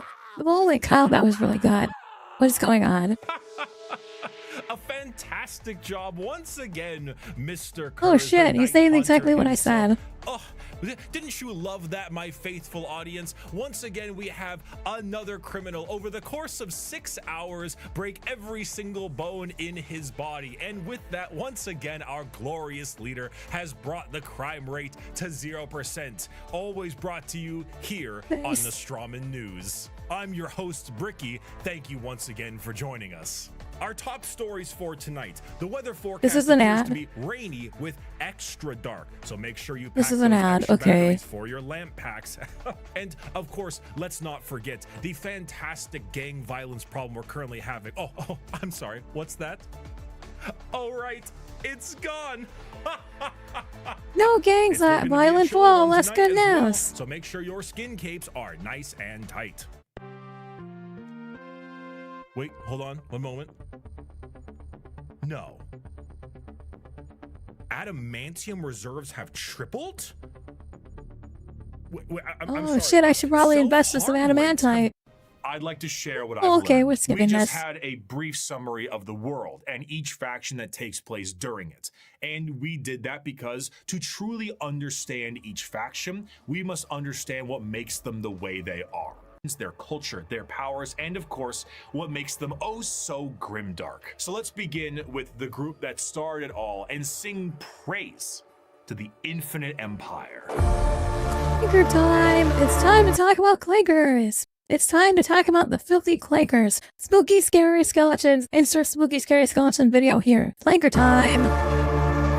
As mentioned before, the Necron tier were the original form of the Necrons, an alien race far away from us that lived short, painful lives due to the irradiation of their star. Normally, this would manifest as like a sort of cancer, a space cancer of sorts. The Necrons are very much inspired by the ancient Egyptian aesthetic, but unlike the windswept dunes commonly associated with it, the irradiated hellscape the Necron tier endured was far from picturesque. This also translates into their hierarchy. They are a race of nobles and peasants. Most of the peasants would often live for their very short amount of time, only a couple of decades, while the nobles tended to have better care and would live a little bit longer, but still far less than the average lifespan of a human, even today in the 21st century. The leader of the Necrons was Imagine living only like 20 years and then dying because of space cancer. That's gotta suck. I'm gonna be real. Zarek, the Silent King. He was the one who took the deal with the Catan and the Deceiver. Of course, he wasn't aware of the fact that they were known as the Deceiver at the time, but the whole species was blinded by hate after being debased by the Old Ones on their quest to cure their illness. The sheer pain that underwent the Necron race can't be understated, as their fear was manic. The Catan are, of course, gods that eat stars, and when the leader of your species tells you to march into the gigantic green furnaces to ascend to immortality, you march. Then you just follow the list. Yeah, of course. Long lines of both the peasantry and nobles clutching their loved ones in a frantic act to save their own lives. Many of them already inflicted in the late stages of the space cancer, some of them crawling into the biotransference furnaces, trying to outrace death itself, without realizing death was the one who made these to begin with. What came out the other side was a soulless husk. And I say that literally. A soul is not an abstract concept like it is in our world, an immaterial version of oneself discussed and debated in religion and philosophy. No, in Warhammer, a soul is a real, tangible item of oneself. And the Catan basically were just like to every single person who went in their furnaces. If you were a peasant, you came out a Necron warrior, and you as an individual have ceased to be. You have no mind, you have no soul, and your body, as you know it, is made of an extremely advanced mass of re-knitting living metal known as necrodermis. You cannot think for yourself, for you do not have a brain to think with. All you do now is await protocols from your overlords, which are the nobles who came out of the furnaces with their minds intact. Not the nobles got a script, mind you, because their souls, they but their minds, yeah, they got are in, very much yeah. intact. These nobles now have command protocols, and they are able to command all of their peasantry and do with them whatever they wish. Whatever they want. Okay, that makes sense. Is the most advanced of all the Necrons, a perfect metallic version of himself with incredible power and intelligence. His strength allowed him to lead the undead and the unthinking armies of the Necrons to battle against the Catan when they were at their weakest due to their incessant infighting, and then win back their freedom. But gods cannot die. So in reality, what occurred is the Catan were shattered into thousands of pieces, and each shard of their god was trapped in a stasis vault and mind controlled to do the bidding of the Necrons they once enslaved. The biggest challenge they face now are actually the upstarts of the galaxy. The Eldar and the Orcs were quite prominent, and as you can imagine, a galactic war really takes its toll on the joints, or I guess the servos. It was in their best interest to wait out the galactic rise of the other races and come back at a more opportune time. So they went into stasis via these massive tomb complexes hidden beneath various worlds, biding their time until it was once again their opportunity to rule the galaxy. Zarek, the Silent King, as penance for his failure to his people, exiled himself into the darkness between stars for the next 60 million years with his perfect memory, a constant reminder of the doom he inflicted upon his people. Flash forward to the modern day, and the Necrons are reawakening, but it isn't working as well as it could be. Whether the tomb world is reawakened naturally or by some imperial moron stepping on a green glowing rock, the Necrons have come back to reclaim a galaxy they consider rightly theirs. But 60 million years of hypersleep have taken their toll. Many Necron dynasties awake with systems unrestored and huge swaths of their population's minds completely lost. Necron nobles wake with various mental faculties compromised, sometimes exhibiting traits similar to excessive paranoia, schizophrenia, or even dementia. One notable Necron, Nemesaur Zandrek, believes that he is still back on his home planet fighting off separatists and interlopers. See, Oberyn, the separatists come, attempting to outflank me as they did at the 4th Battle of Vindach. How they calculate that daubing themselves green and roaring like savages will produce a different outcome, I cannot fathom. But it is because they're orcs. Okay, he's fighting against orcs. That makes a lot of sense. That's funny. My legions, another glorious victory shall soon be ours. Other individuals, such as the esteemed Imatek the Stormlord, seek to usurp the newly returned Silent King for rightful ruler over the Necron race, believing his time has come to an end, while scientists and archaeologists like Trazen the Infinite and Orikin the Diviner spend thousands of years bickering over artifacts and petty squabbles. Truly, the Necrons are a faction of unthinkable, unimaginable power, held back entirely by their own hubris. I really like Trazen as like a character. I do like the fact. So Trazen's whole thing is that he has a museum and he just steals people and puts them in a museum. It belongs to the museum. It's Indiana Jones, like it belongs to the museum. Great. I do like, I'm very excited because Rogue Trader is going to be bringing out a DLC which allows us to go and raid the museum. I'm very excited to do that, right?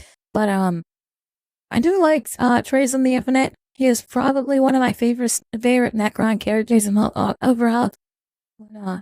There's a lot of more implications where that comes in.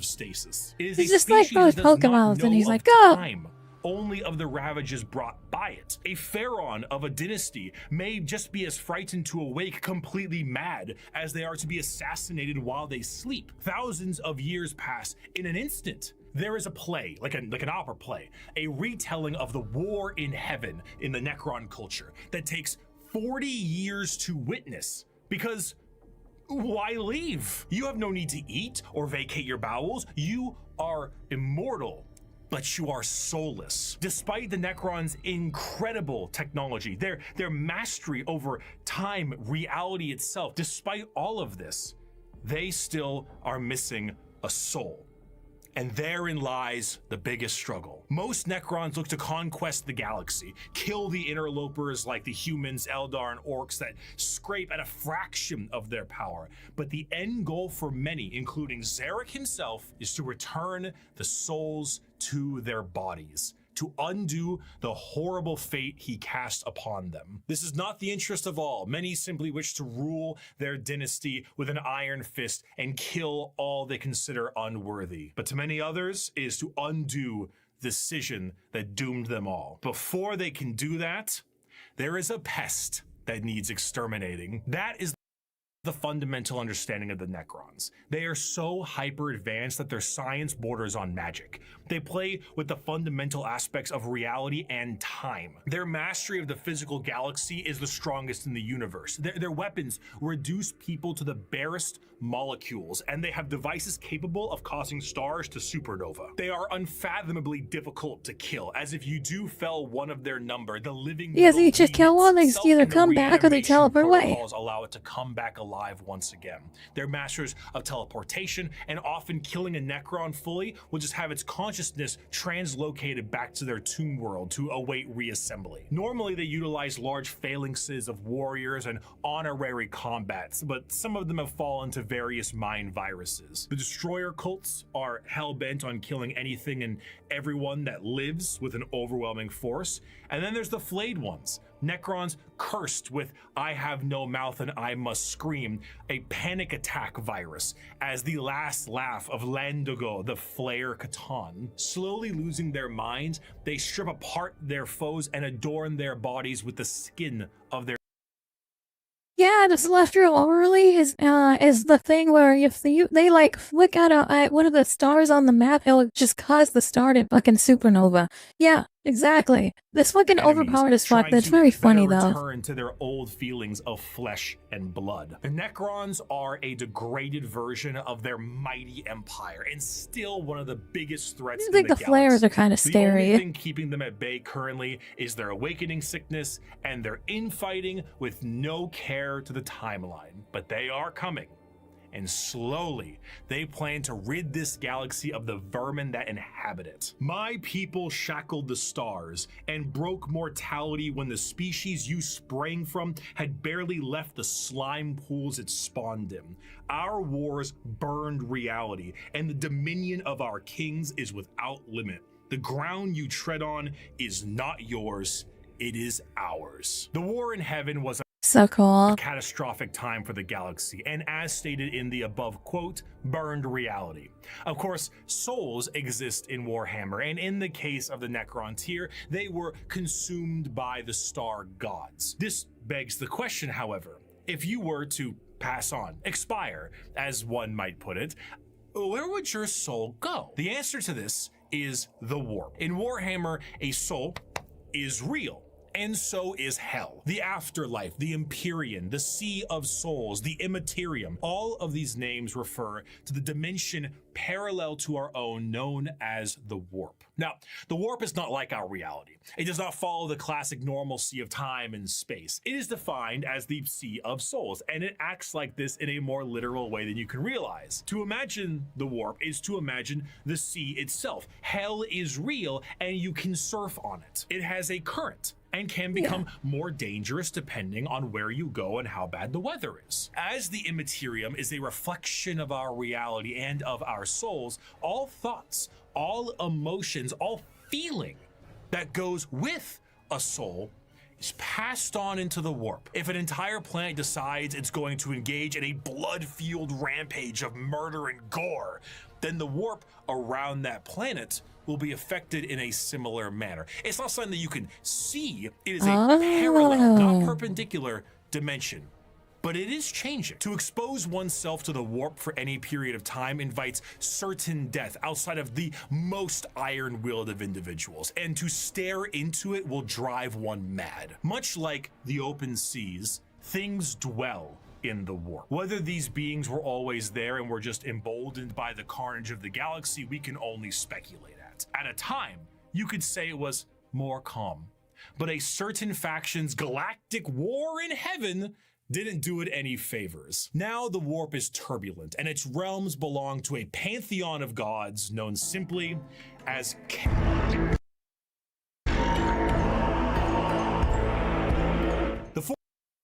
Alright, we're gonna jump into the chaos later. We're gonna do our Krieg, and then we're gonna jump into a game after that. We'll jump into the Krieg lore, and then after the Krieg lore, we'll now play some 7 days of death. 7 days to die, I think it's called 7 Days to Die is what the game is called. It's a new game that somebody gifted me recently, so we'll never try that out.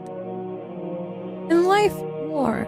In death, peace. In life, same. In death, atonement. Krieg's Legacy of Love Sacrifice. By the way, this is by Janovix. If you guys want to go check it, check him out. Yeah, his name is Janovix. She's another content creator. This looks like he's got an animated Warhammer 40k war video here.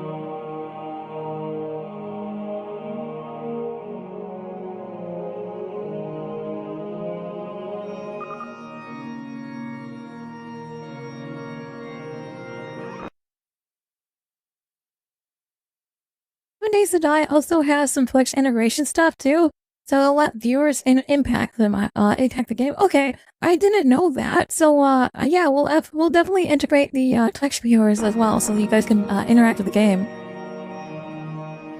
Close to the border. So in about 45 minutes or so.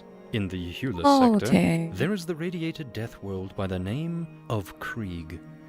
Any Augur array scanning would tell you that this planet is well and truly dead. Its stratosphere is filled with dust, and the temperature is far too low to sustain human life.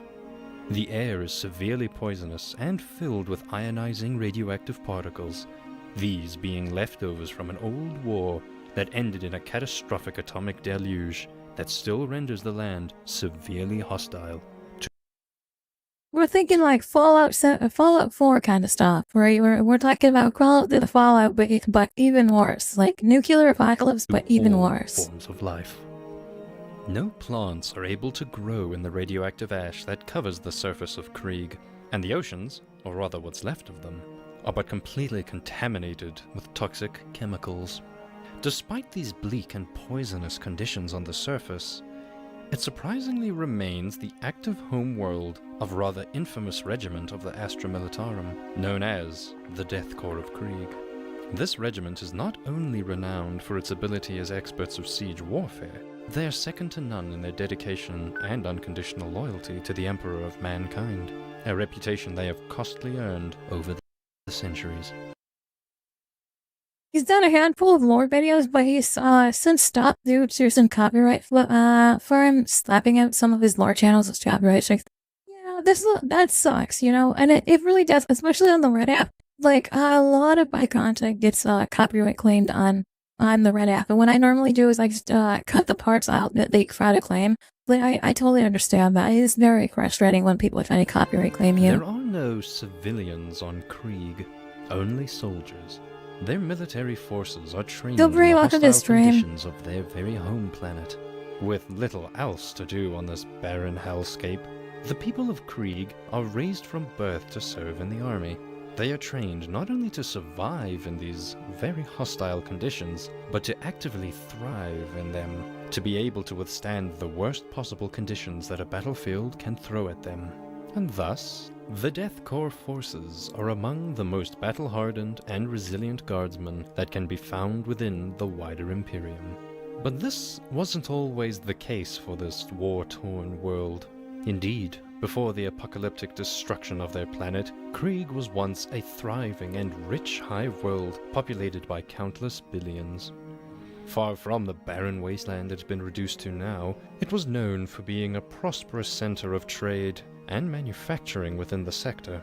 As far as the Imperium goes, Krieg was, in fact, as pleasant and hospitable as could realistically be expected of a hive world in the 41st millennium.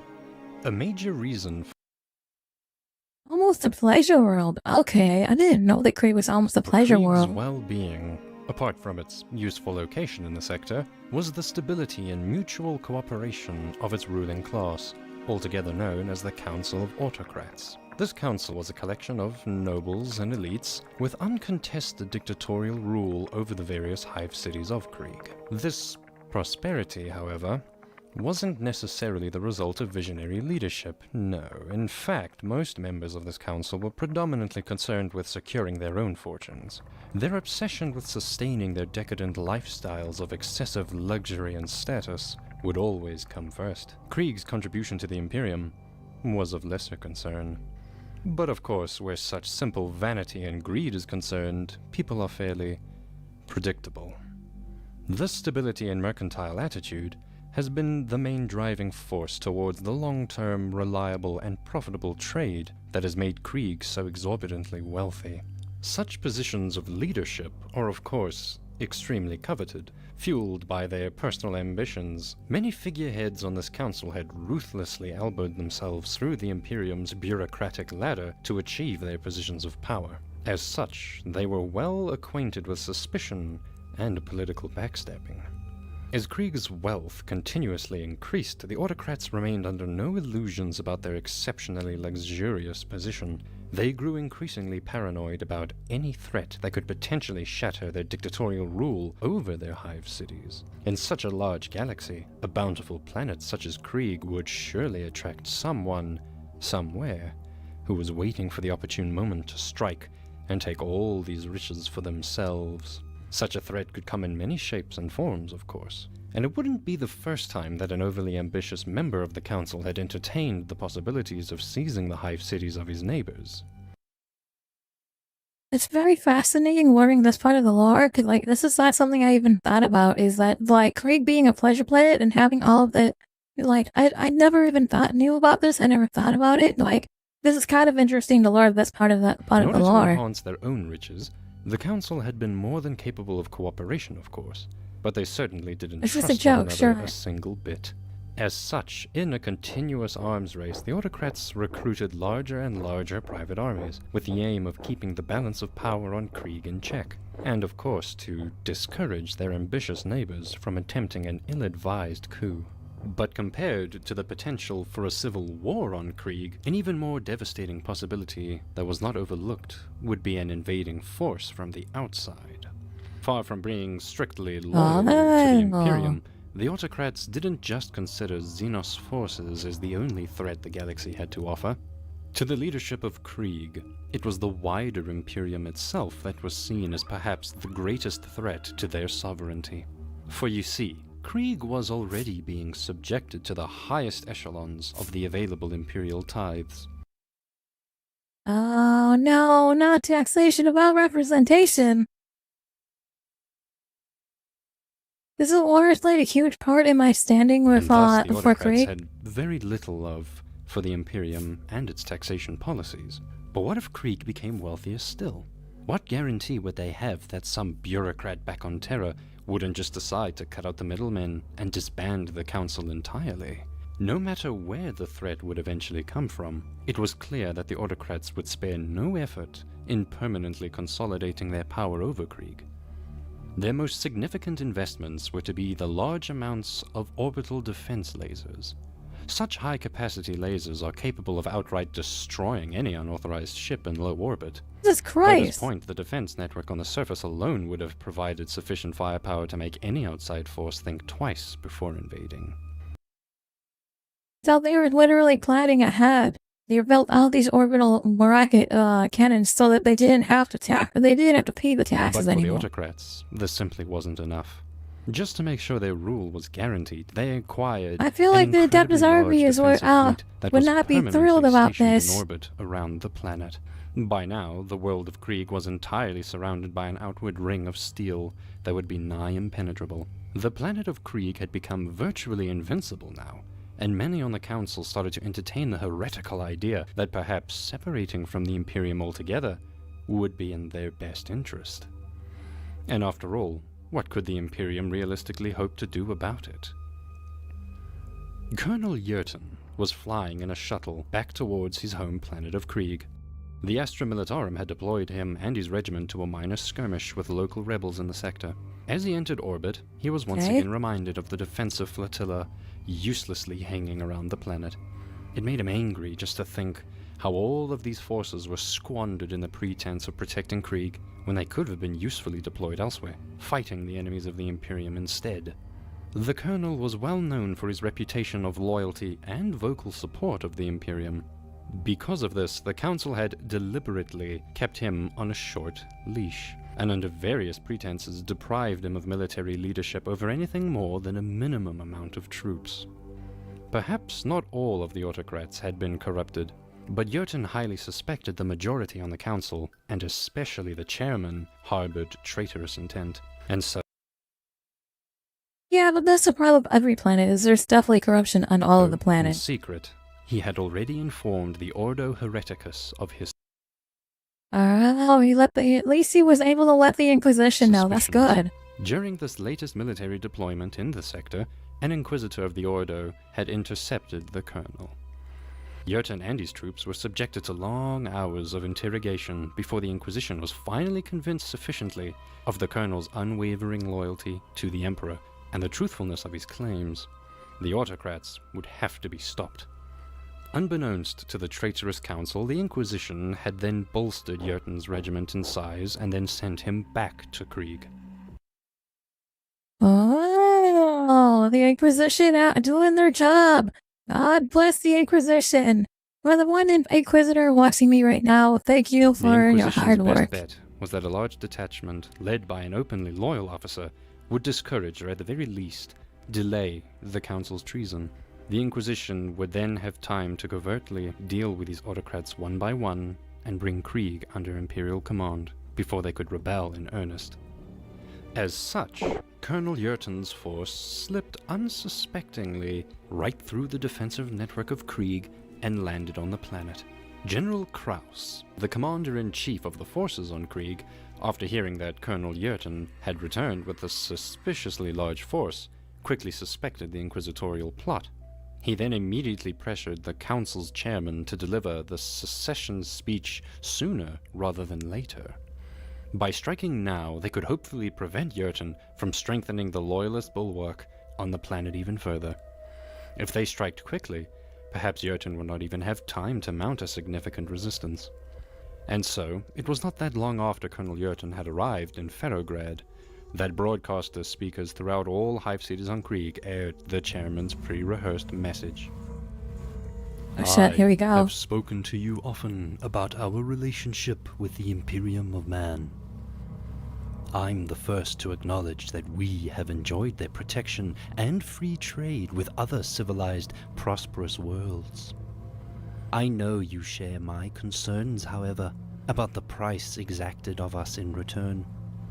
Many of us, most of you, know well the pain of having our sons and daughters torn from us by remote bureaucrats who have never set foot upon our soil. I don't approve of this heretical speech. The High Lords of Terra have taken generations of Krieg's children, forcing them to fight, and often die in a Venus, war welcome that back. feel less like our war each day. I weep when I think about what those lost generations could have accomplished right here on Krieg. I mourn for the joy they could have brought us, as I do for the world they could have built. So, it is with regret, but also with hope for the future, and after consultation and much discussion with my council, that Krieg declares its secession from imperial rule. No longer are we prepared to pay punitive tithes, nor tolerate the ever-increasing burden of rules ever imposed upon us. From this moment forth, we are an independent world, sufficient upon ourselves and more than capable of defending ourselves against external threats. All non-Krieg citizens, therefore, must leave this world immediately. Oh shit, I didn't know he kicked them off the planet to too. The bureaucratic minions of the Adeptus Administratum. This applies to importers and exporters and to the ambassadors who are no doubt clamoring for an audience with me as I speak. It especially applies to the inquisitorial spies who hoard the shadows around us in the hope of overhearing secrets that can be used against us, or detecting thoughts of which they disapprove. I give these people 3 days to make suitable arrangements, after which our borders will be closed. To the rest of you, those born and bred upon this world, who take pride in its name and its history, I make this pronouncement. Our long years of vassalage are over. From now on, we shall keep our families close to us and enjoy the fruits of our own labors. From this moment forth, we are finally free. Oh my god, that's crazy. And so, with the delivery of the chairman's speech, Krieg's betrayal and separation from the Imperium was now official. If it was up to Jurten, however, this would not go unpunished. And so he mustered his outnumbered troops for the struggle that was to come. The civil war on Krieg was about to begin. So what I don't understand is, if Krieg is kicking out all explorers and emperors, what about the people, like, I don't know, I know they're supposed to be a pleasure planet and they say that they're self-sufficient, but like, was it really self-sufficient enough? Like, if it's cutting off all of its imports and exports, maybe, but also, you gotta think, it is a hive world. So all these hives have thousands and thousands and thousands, millions of people in each hive, right? So you've got overpopulation already. You've got, they obviously gotta rely on food somewhere, right? So the food is coming from imports and exports, because that's how it works. Is a hive world does not produce food, right? What happens is, it goes to an agri world. An agri world makes the food as just a planet dedicated to farming, and they send all that food over to a hive world. That's how the hive world survives. So, like, the Sherman did here, saying you got 3 days, and then we're going to stop all imports and exports. I think that would have still blown his foot off by doing that, because if the Imperium just stops trading with them, they cannot survive. There's no food. People will be starving. Is what I'm thinking here. I don't know. Like, I'm looking at this with the logistics wise. Like, how are they able to succeed without the logistics as they are? Logic wasn't a strong suit for those so-called revolutionaries. Okay, fair. That's like, is it? I just think, like, that's something that I'm thinking is, like, I get that they wanted to be revolutionaries and they wanted to succeed, but like, they can't really succeed because they are relying on the Imperium for a lot of their other needs. You know, is what I'm thinking. Well, we'll see.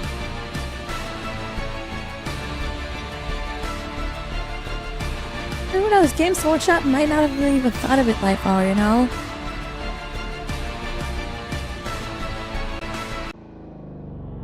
Had been long. Just thinking about it, like how when the work went off and Terra went back to like Mad Max before the Emperor took over. That's what I'm just thinking of. It is the same logic there as what I'm trying to implement. In the making. Over the years, many secret meetings between members of the council had taken place. Elaborate plans and preparations had been made to ensure the loyalist part of the population would be kept under control as much as possible. Some troublemakers would inevitably rise up at first, but over time Krieg's population would come to accept the new situation. After all, most people would surely be convinced by promises of more lenient working hours and higher wages. But even though they were well prepared, the chairman had still been afraid of the inevitable uncertainty this gamble would bring. Despite the script for the broadcast having been written and finished many months prior, he had long hesitated to make the irreversible declaration of independence official. But now that Colonel Jurten had arrived on the planet, he could no longer delay it. General Kraus, the highest-ranked military commander on Krieg, pressured the chairman to finally take action, and to do it quickly. And so, the traitorous speech of the chairman was loudly broadcasted on all speakers across the hive cities of Krieg. People on the streets and in their homes tuned in to the passionate speech of the chairman. But in Hive Ferrograd, Colonel Jurten was no longer listening. Before the speech was even half over, he had already heard enough to know what was going on. And more importantly, he already knew what needed to be done. He ordered a detachment of his troops to secure control over the Astropathica Tower. He needed the Astropath's communications secured in order to send a distress call to the Astra Militarum in order to inform the Imperium of Krieg's betrayal. Jurgen himself gathered his personal command squad and made his way to the upper Dude, this guy is an actual Chad. Like, holy shit, this guy was fucking... Even before the fucking speech was over, he was already making moves to protect the fucking planet. Ferrograd to meet with the local council members. Without announcing his arrival, he simply barged into the governmental building. Here, a number of Krieg's ruling elite were already present to hold a meeting and discuss the current change of events. Amongst them, two of the most influential leaders of High Ferrograd, High Autocrat Dremond and Autocrat Morel, were present. Jurgen's unceremonious arrival had been expected. His role as regimental commander allowed him the privilege of attending the Hive's committee. He couldn't tolerate the usual bureaucratic nonsense, so of course this was not something he would under normal circumstances do. But I'm hoping that he guns down anyone who's a filthy heretic.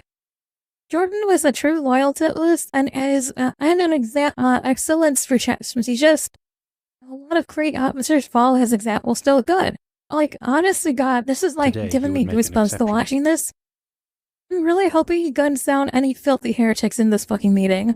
Everyone in the room was fully aware of Jurgen's reputation as a dogmatic loyalist, and so his outrage at the chairman's message had been predictable.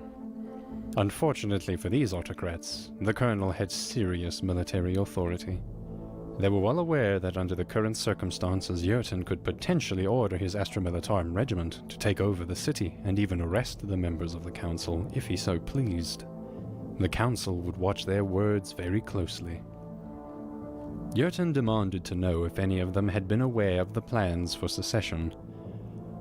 But to his surprise, the autocrats actually admitted that Krieg's independence had indeed been a frequent topic of discussion on the council. However, according to them, they had played no role in the planning of it. And not only that, there had been no formal vote amongst the many different leaders of Krieg either. They strongly emphasized that the secession did not have their approval at all. And they were actually telling the truth. Although... I'm glad there wasn't any heretics in this fucking meeting. While aware of the traitorous meetings, the leaders of Ferrograd had not expected the Declaration of Independence would actually happen. They had known the chairman as a cowardly man, a man of words and empty promises rather than action. They had certainly not expected it to happen without some form of democratic vote amongst the ruling elite first. But then again, they hadn't exactly opposed the chairman either. Jurgen had wished to arrest them right then and there. He could order his men to put them in custody, but without direct proof of their complicity, it would be difficult to get them convicted. Arresting the Hive's leadership at this point in time would cause more problems than it solved. Instead, Jurgen demanded that High Autocrat Dremond transmitted a message of their own right away. A broadcast to let the still loyal inhabitants of Krieg know that resistance towards the traitors would start right now at this very moment, and that High Ferrograd would stand with the Imperium no matter what the cost. High Autocrat Dremond tried to weasel his way out of it. He argued that such a broadcast would mean inevitable civil war. He would have no way of knowing if the inhabitants and home god of High Ferrograd would actually stand with the Imperium. They would feel conflicted between High Ferrograd's orders and those of the chairman.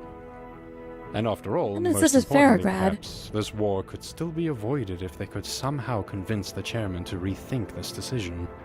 The other committee members approved this diplomatic approach, but Jurgen would have none of it. He told them that if there were to be any sign of insurrection within the Hive, his fully trained and staffed regiment would easily deal with it. As for the chairman, any hesitance to act on their part would be just what the traitors would want. Instead, there would be no time to waste, and from now on, High Ferrograd would be under strict martial law and make itself ready for war. The autocrats were rightfully afraid that Jurgen would try to court-martial them for treason if they protested any further, and so they conceded the argument to him. High Autocrat Dremond sighed and left the meeting to make the public announcement that Jurgen had demanded. Meanwhile, Jurgen had a message of his own to make. he ordered the astropaths to send a message directly to the chairman himself. It contained only one word: confess. Meanwhile, over in the capital of Krieg, Hive Oros, civil unrest had now broken out. Part of the population still loyal to the Imperium had been inspired by Ferrograd's resistance. Many people took to the streets themselves in order to protest. Although the chairman ordered his home guard units to break up the protesters, he emphasized he didn't want any civilians harmed or killed. He was still their beloved ruler after all, and he cared for his people. Because if he did, then they would become martyrs. Although some troublemakers perhaps didn't agree with his decision now, he was sure they would all come to understand and accept it sooner or later. If only he could get rid of that troublesome Colonel Yurton. Coincidentally, one of the commanders of the chairman's personal guard unit was the colonel's daughter, Sabella Yurton. The chairman had always been fond of her, but with the unrest in the streets it was important to increase his security, and he had to make sure she was still loyal to him. And so, she was ordered to his personal chambers for a conversation. When she had heard the news about the colonel's uprising, she had expected her loyalty would be doubted. She barely even knew her father. For most of her life, he had been away on Astromilitarum campaigns, far away from Krieg. But despite her years of loyal service, her name had now condemned her. When brought before the chairman, Sabella Yurton offered to lead a small incursion into Ferrograd. They would infiltrate the hive and start a counter-movement against the colonel, to let the people of Ferrograd know that they had not been abandoned by the council. They would use the Yurton name against the colonel by letting it publicly be known his very own daughter stood against him. The chairman liked this idea and was pleased by her loyalty. Undermining the colonel was a solid plan, but it wasn't enough. He preferred to simply get rid of him completely. Instead, he ordered that she take a strike force with her in an attempt to assassinate her father. And so, Sabella Yurton would make her way towards Ferrograd. See, then this is the fascinating thing about Civil Wars is when Civil Wars aren't actually family, it's brother versus brother, you know? This is like the American Civil War was like brother versus brother, you know? This is why. Like, this is really interesting to watch here. Tunnel network. Meanwhile, Ferrograd had become the center point of loyalist resistance. From all over Krieg, citizens and guard units flocked towards the hive. Colonel Yurton's influence and forces had grown significantly. Now he no longer had any use for High Ferrograd's autocrats, and decided this was the opportune time to finally arrest them. To Yurton's dismay, autocrat Morel had managed to avoid captivity by fleeing before his coup, but the others had not been so lucky. Yurton had ordered them guilty of treason. They had plotted against the Emperor of Mankind and were sentenced to death. He ordered to have them publicly executed to send a message to all traitors on Krieg. They would be put before a firing squad. On Yurton's personal orders, the guardsmen raised their bolt pistols and then fired. With the autocrats of High Ferrograd dead, the city was now officially under the complete control of Colonel Yurton. Deep in the Underhive's dark tunnels, autocrat Morel was hiding. She had made her break just hours before the inevitable coup and had used her influential relations to make herself disappear. She had almost made it out of the city to safety, but not everything had gone according to plan. In the Underhive, her prestigious family name meant nothing, and she had been betrayed and robbed. Now, she was stuck in these dark sewers, not knowing where to go.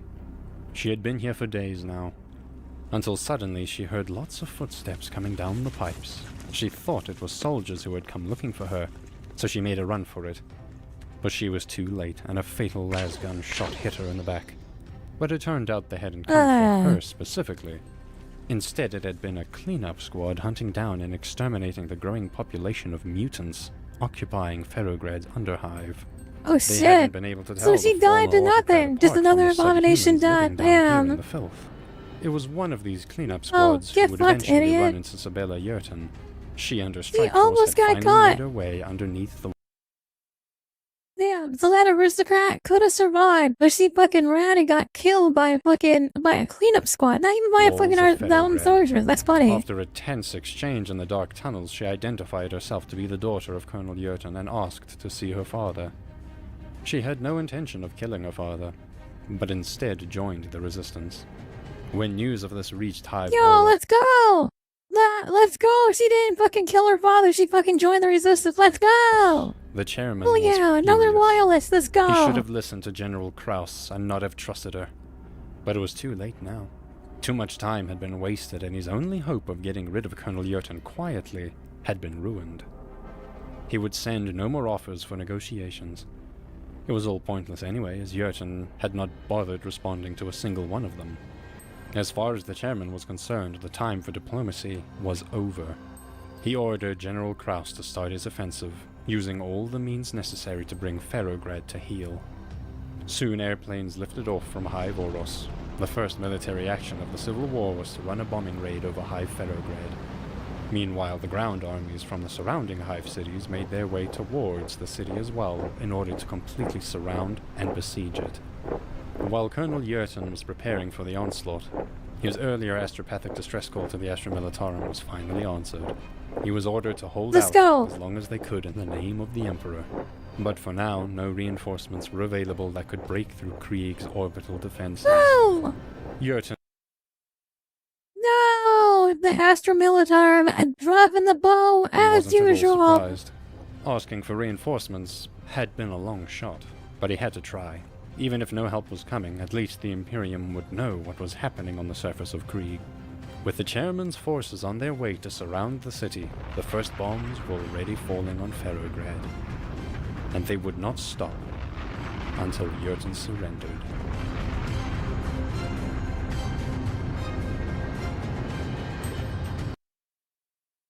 Oh wait, shit. That sucks though, honest to God, the Astra Militarum have dropped the ball really bad here. Like, this is not the first time, but it's just like, damn. And like, the Inquisitor knew too. The fact that there was an Inquisitor that knew that was coming, like, they could have stopped this. They could have prevented this, and it's just like, damn. Let's do what the Emperor expects, and purge Krieg of the Viper's poison. We must atone for our world's sins. Yurton.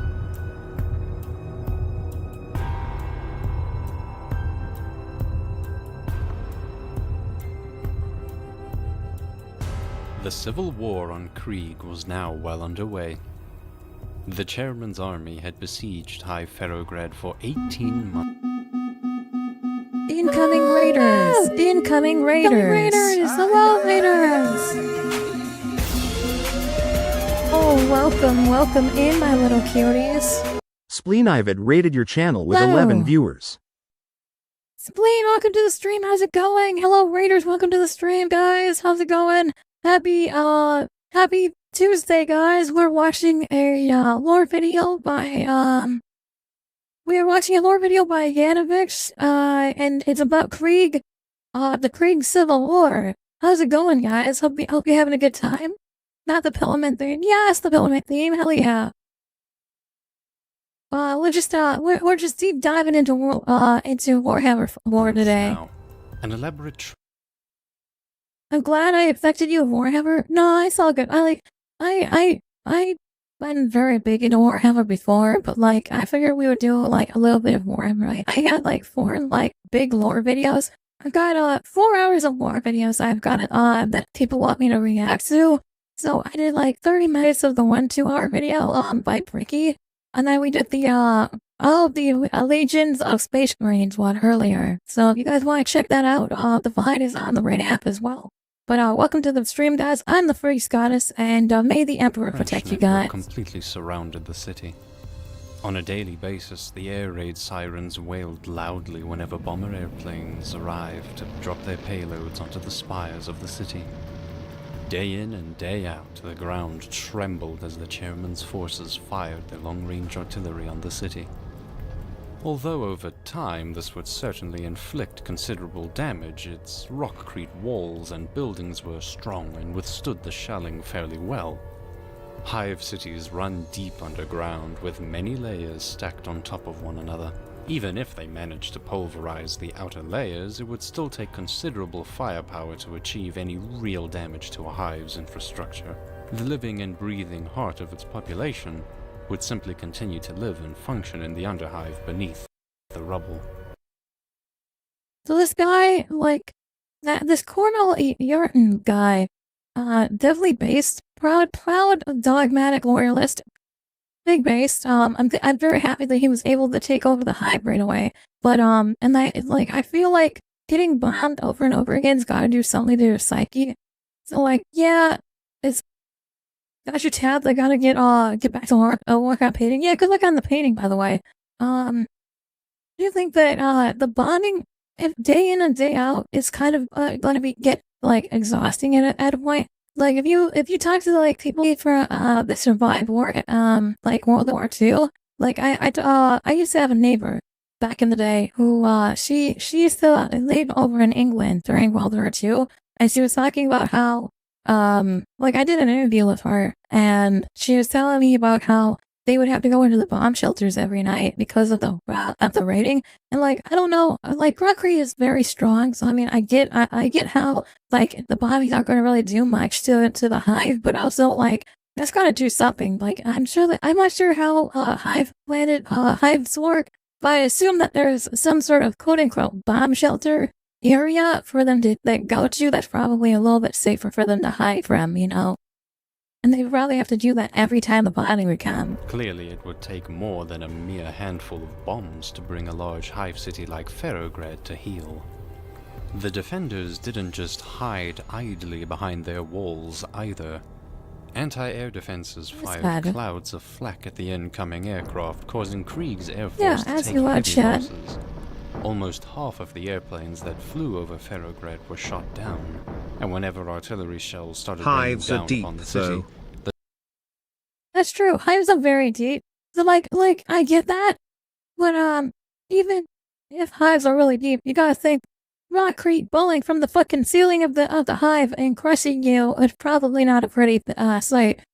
I mean, also it's good that they're taking out at least half the air force. By the last would respond in kind with counter-battery fire. Oh boy, there is a plan. Good. I'm glad there's a plan coming. Although they were outnumbered and outgunned, the soldiers of Ferrograd made sure that this war would not just be a one-sided affair.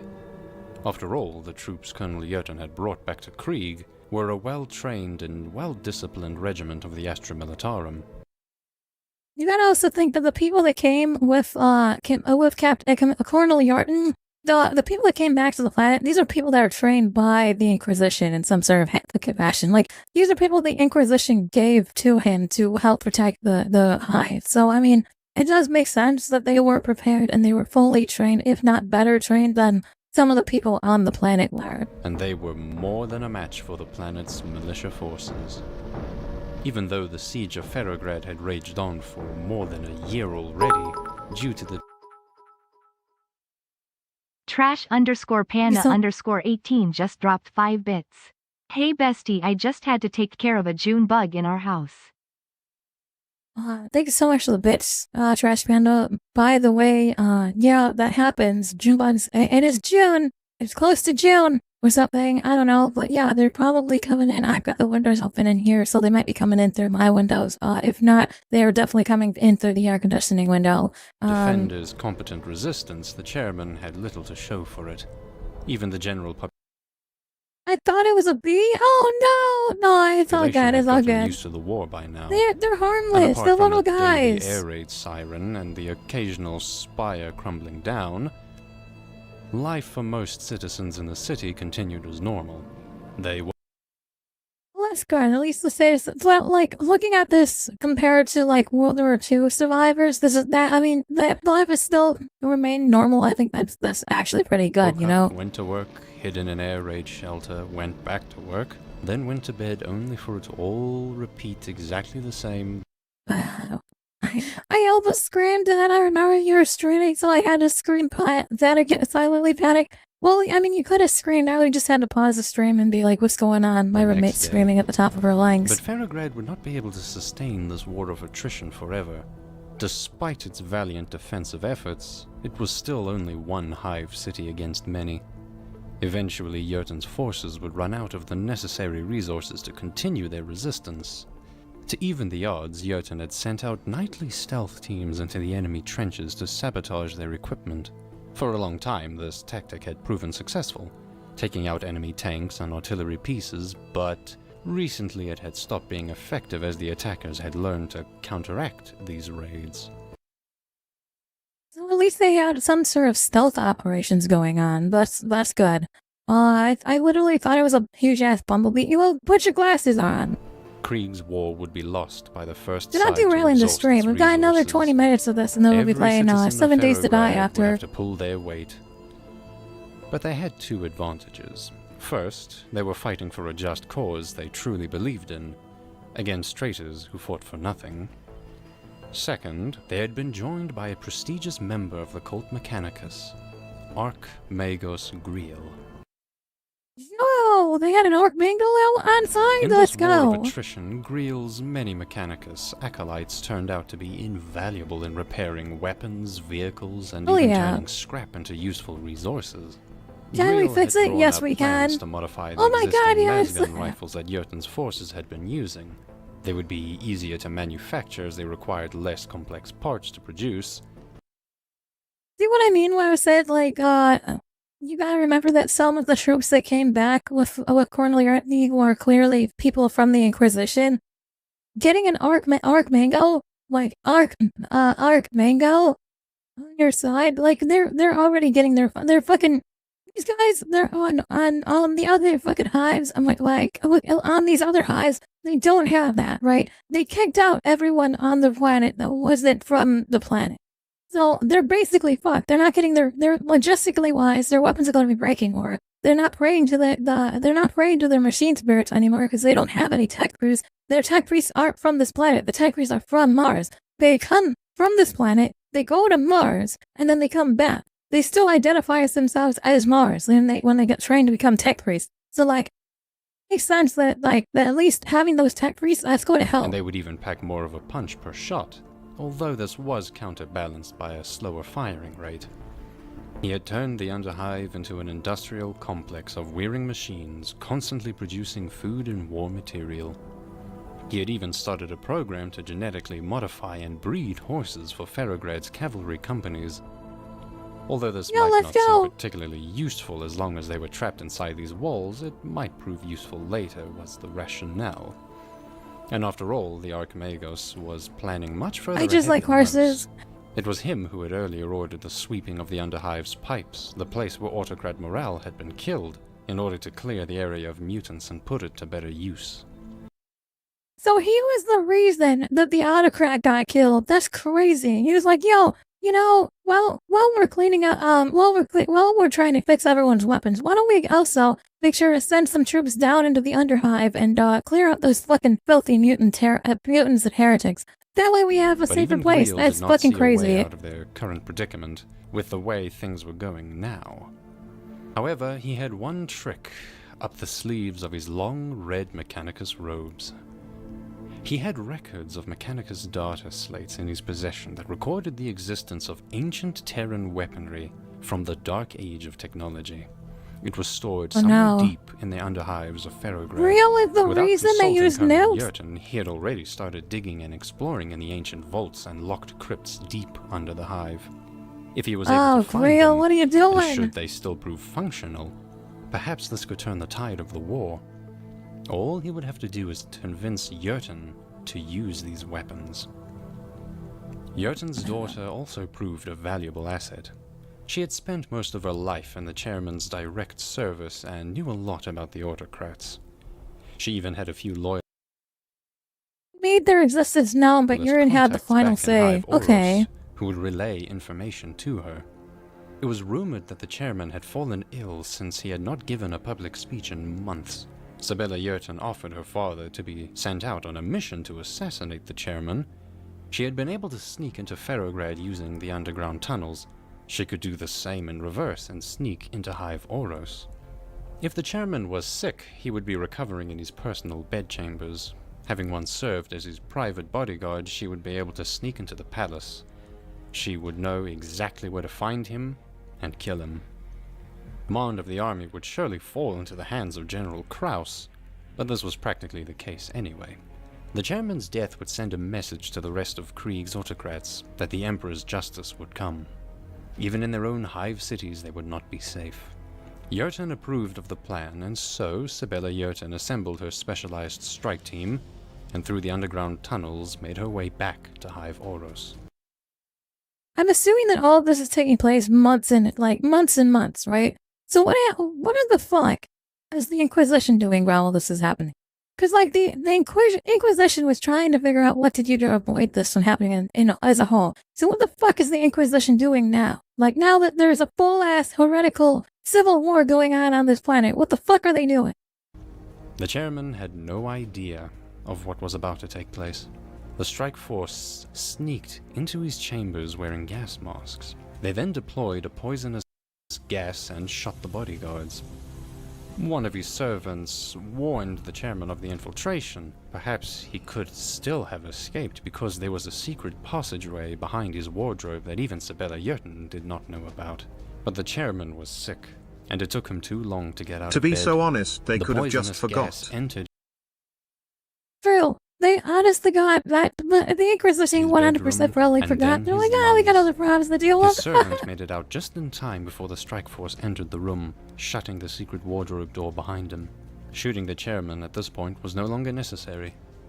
The poisonous gas was doing its work, suffocating him as he lay on the floor. It burned away his eyes and skin, and he slowly and painfully died right then and there. The last thing he saw before he lost his vision was the image of gas mask-wearing soldiers standing over him. But when General Kraus was informed of the infiltration attack, he had a suspicion who might be behind this daring raid. And so he had laid a trap in the passageway that he suspected Sibella Yerton and her strike force would take to get out of the city. He had been right. And in their attempted escape out of Hyvoros, they walked straight into his ambush, and they were all killed. Yerton was informed of his daughter's death, but had no time to mourn or even think about it. Back on High Ferrograd, the attackers had broken through the northern wall of the city. Fierce hand-to-hand combat broke out in the rubble of the outskirts. The colonel and his command squad were in the middle of the fray, swinging chainswords and killing traitors with their own hands. The militia forces were no match for the veteran guardsmen and fled. Yerton pursued the enemy, but realized he had been lured into a trap. Before he could retreat, volleys of las shots already pinned down his squad. He himself was shot in the leg and chest. His bodyguards dragged the wounded colonel away from the fighting to safety. He would never walk again without support, but for now he was alive. Until the Mechanicus servants could craft an artificial hip for him, his second-in-command, Lieutenant Jonas, would take over command of the front lines. Eventually, they managed to drive the attackers out of the city. But the breach of their walls was yet another sign that the defense of Ferrograd was steadily crumbling. Griel used this moment of weakness to inform Yerton and his command squad of the legendary weapons hidden below Ferrograd. He had in fact already found and entered these vaults himself. Although the schematics of these ancient and forbidden weapons had been lost, the Inquisition see this as a Krieg problem. After the smoke settles, they will deal with the aftermath. the powerful effects were understood. Should they be used, they would surely destroy their enemies, but millions of innocent citizens would be vaporized in the blast waves. In the worst-case scenario, they could even potentially turn the entirety of Krieg into an ashen wasteland for centuries to come. But at the very least, the planet would not fall into traitorous hands. Archmagos Griel had done all he could. The next decision would be up to Colonel Yerton. Then came the day of the Emperor's Ascension, a common festival in the name of the Emperor of Mankind. To be fair, I mean, I would rather see the planet turn into a nuclear apocalypse over having it become a heretical planet. When 10,000 years ago the Emperor was raised to the Golden Throne and became a divinity. General Kraus had sent a few extra squadrons of bombers over Ferrograd to mock the Loyalists. While they were celebrating, they could hear the rumble even down below in the Underhive. After several years of siege warfare, 2/3 of Ferrograd had been turned into rubble. More and more, the defenders were being forced to hold out underground. He was tired of having to endure General Kraus's denigrating demands for surrender. He was tired of hiding from the enemy bombardments. Especially on this most holy of days, no insult towards the Emperor and his followers should go unpunished. But there was little he could do. He had tried to defend his home planet against these traitors, but he realized he was losing. Deep in his heart, Krieg no longer felt like home. And perhaps most importantly, at the back of his mind, nagged the loss of his daughter. It was then, with a heavy heart, that Jurten made his decision. The weapons will be launched. He did it on a holiday, He ordered Griel on a to holiest prepare the of missiles, days. and together with his command squad made his way to the launch silos. But his officers protested the use of these weapons. Krieg would be devastated. Innocent people would be killed. Jurten tried to explain to them that this was the only way. This is interesting. NVM. They mutinied and threatened to arrest the colonel. He had predicted this, however. In secret, he had already ordered snipers to cover the launch silo, and on his order, shots rang out, firing at the officers who fell dead right where they had tried to detain the colonel. His second-in-command, there goes Lieutenant Jonas, was Jonas. still alive on the ground. Jurten drew his las pistol and shot him in the head. All remaining doors, windows, panels, and ventilation shafts in High Ferrograd were ordered shut and sealed. Then out of the rubble of Ferrograd, large missiles slowly raised high into the sky in salvos of 3. More than 20 of them spread out over the planet. 2 of them made their way directly to Hive Oros. "It is done," the colonel said. He felt relieved. The first... So did he nuke? He nuked every single hive. He didn't just nuke Hive Oros. He nuked all the other hives as well. Missiles rained down on Hive Oros, and the city blazed in a flash of light brighter than the sun. Anyone who had looked at the flash had their optic nerves burned and was immediately and permanently Yeah, because it's nuclear missile, so he nuked every single hive, it looks like. And rose up into the skies. The blast wave then followed, and the upper levels of the hive erupted into a cloud of smoke and rubble. They had no warning or time to prepare, so large amounts of radioactivity and toxic dust was blasted down into How to be sure all the traders were dead, yeah. into the underhive. That's definitely one way to do it, I suppose. Ferrograd stood in disbelief.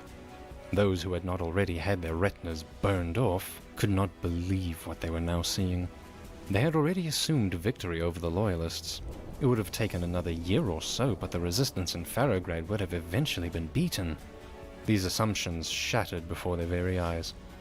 What they were witnessing now was beyond belief, but there it was. Far in the distance where Hive Oros stood, a growing mushroom cloud rose towards the heavens. Then the other missiles started arriving at their destinations. Hive Wolfram and Hive Agentes were next. Some of the missiles even detonated high into the skies and set the planet's atmosphere ablaze. Shockwaves rippled through the defensive rings of ships in orbit around Krieg. Many of the vessels were caught in the blasts and started to crash down towards... That's right, because nuclear missiles have... So nuclear missiles have an EMP, right? So what happens is when a nuclear missile goes off, the electronics nearby are going to shut down as well. So all the ships in space, when the nukes are going off, they're exploding and shutting off all those ships in space as well. So like, this was on the entire fucking planet's fucked. Okay. None of the hive cities on Krieg would be spared, for they had all followed the chairman's orders and marched on Ferrograd. As the skies turned dark, and it started to rain acid, Kraus and his army were caught in the open. Recovering from their disbelief, the soldiers quickly began to search for cover. Strong winds swept the plains, and even several hurricanes started forming. In the face of this apocalypse, many of these traitors, now realizing the irony, started praying to the Emperor. General Kraus was unable to cope with this new reality, and committed suicide by shooting himself in the head. Hurriedly, the troops scattered in all directions in hopes of surviving, not realizing almost all of them would die from radiation poisoning within a few days. As the decaying skin That's crazy. Their bones That's and their certainly one way to get rid of all the traitors on the planet, but I mean... betrayed the Emperor of mankind. Damn. That means the High Ferrograd is the only one that's still alive. The entire planet? Holy shit. After a week, the firestorms calmed down. The first person to step out of High Ferrograd's protective rockreed bunkers was Colonel Jurten. He wore a long, heavy reinforced trench coat and a gas mask with a long hose connected to a respirator box on his chest. Even with the protection, going out there was dangerous, but he had to see the devastation for himself. In the far distance he could see a few remaining molten and crooked spires of Hive Oros and Agentes. Deep in the rubbles of these hives, Traitors remained, but the tables had turned. Soon it would be Colonel Yerton who would lay siege to them, and then Krieg's purge would finally be complete. Over the many years to come, the inhabitants of Krieg would fight their civil war to the bitter end. The toxic ashen wastelands made existence extremely difficult, but through the sheer will of Yerton and the ingenuity of Archimagos Greel, the forces of Ferrograd would besiege and purge the remaining hive cities. Because the surface was too inhospitable, much of the fighting took place in the darkness of deep underground tunnels. But clad in greatcoats and gas masks, the Death Corps even faced the harsh conditions above ground when necessary.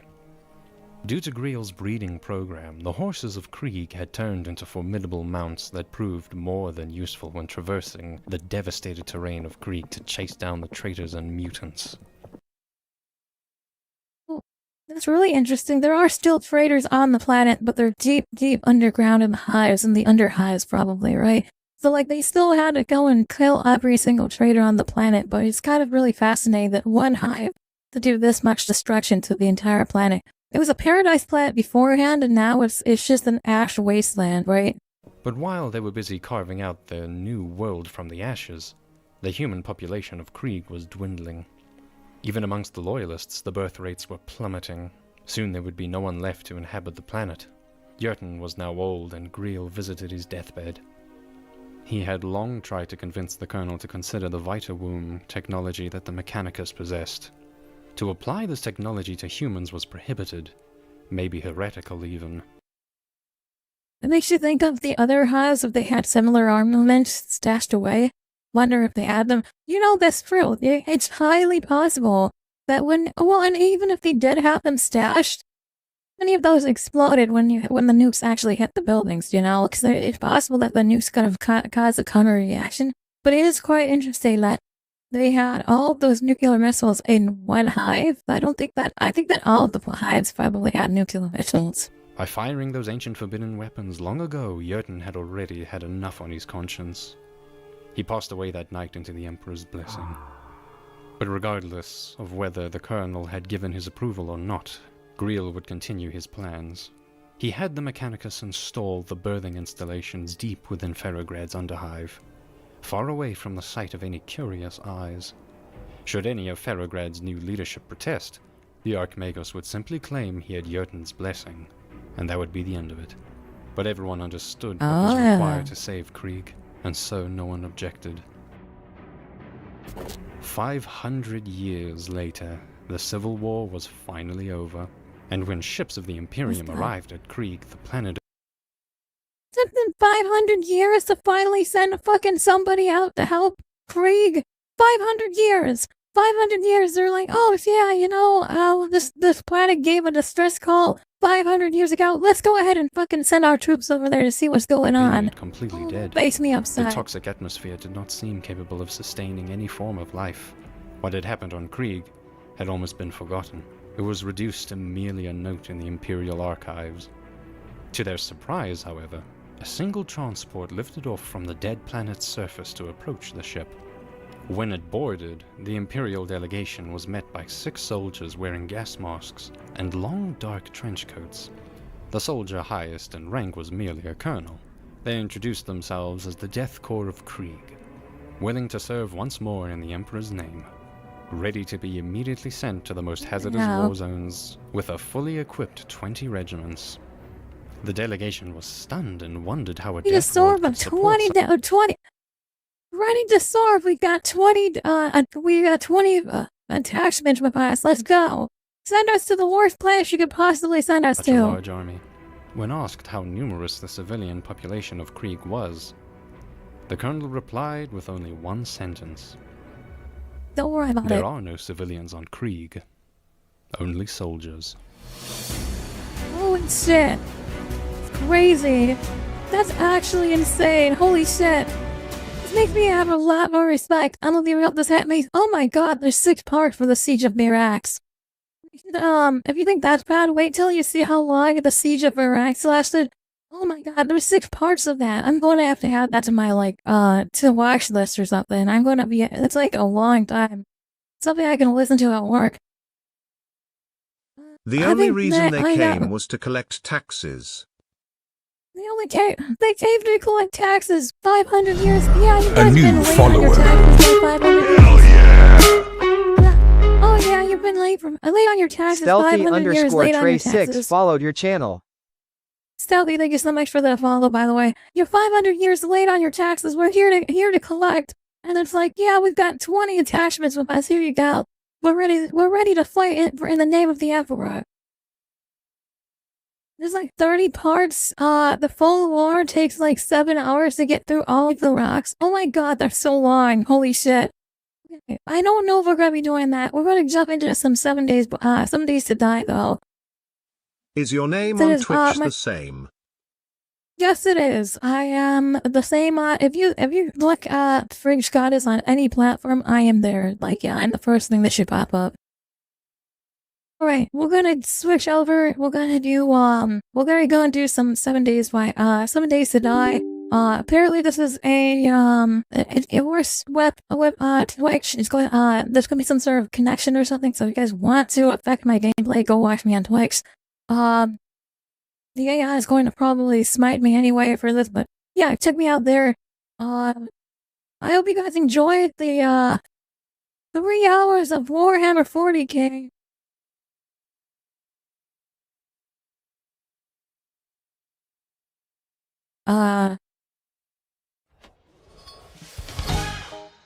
You set this up here. 7 days. Yeah. Die. Let me set that over here as well.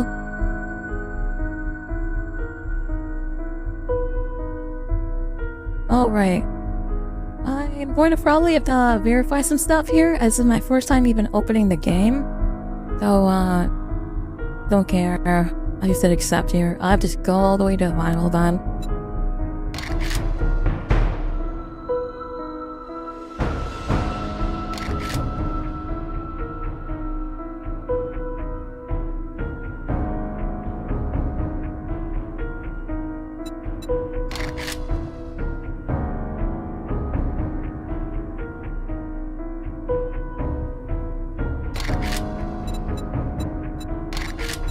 Let me go to options here. Let's take a look at the video options and stuff. We want to set up everything down here. We want to descale everything. I turn out VSync and stuff so we don't have any major problems. And then, also, we do want, apparently this integration, so let me make sure I can get the integration set up as well. I don't know where the integration is. Is it general? Nah. First time playing, if you guys do have this game and you would like to play with me, please reach out, jump in the Discord. Oh, there's this character profiles. I guess I have to make one.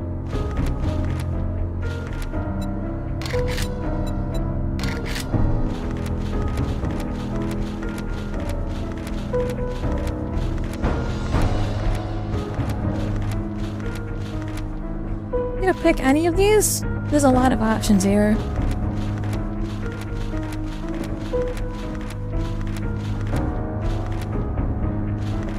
Who's the one that had the white hair? I saw one that had white hair. Jade here, I guess. Okay.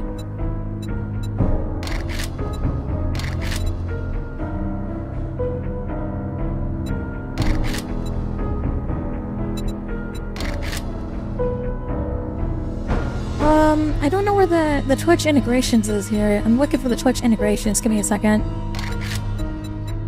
Tools? No. DLC maybe?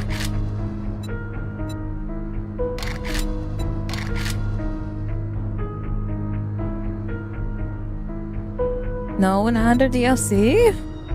Hold on, let me find my forward look and I will look to see if it is it in game that I have to do it.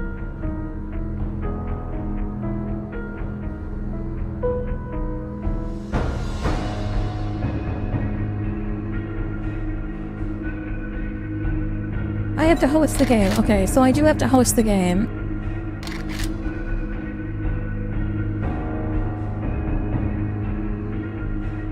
I to hold valid admin status. And then I watch the stream, start your stream on the dashboard. In-game connection, open the game and hit escape and then go to, okay, cool.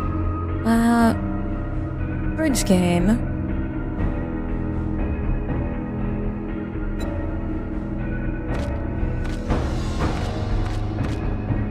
I don't know what any of these are for pre-gen. I'm just gonna do a random world, I think.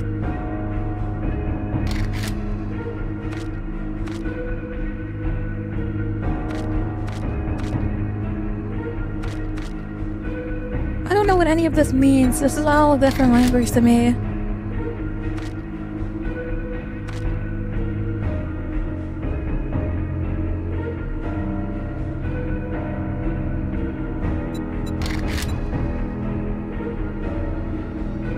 Blood Moon, I'm just gonna leave all of this blank, but I do want to see if I can turn Twitch integration on before I start. Server enabled. Let's do online. We'll do a password. Password will be just Frasier with the capital and F.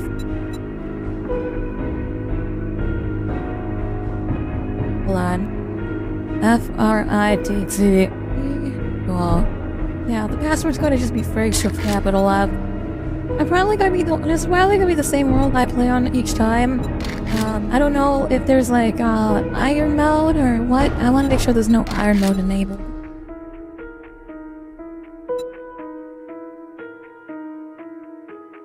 I think this is good. Is there advanced iteration? Should I do advanced iteration? Nah, I'm just gonna start. There's a lot of options here. We'll start here. See what we get. While that's going on, I'm gonna change the title the first time playing.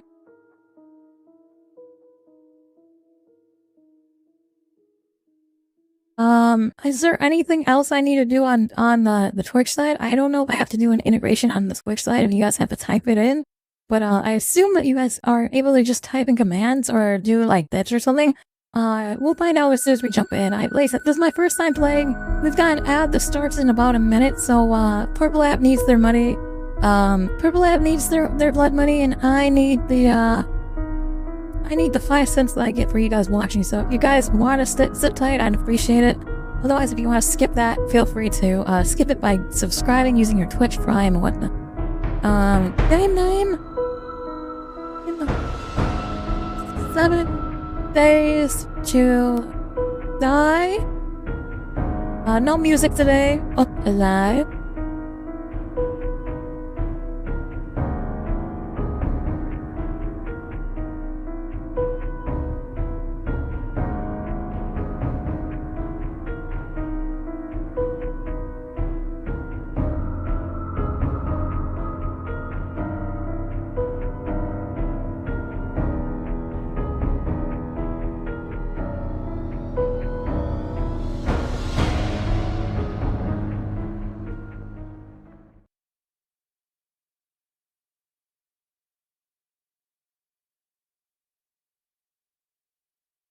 I'm gonna resize this a little bit here.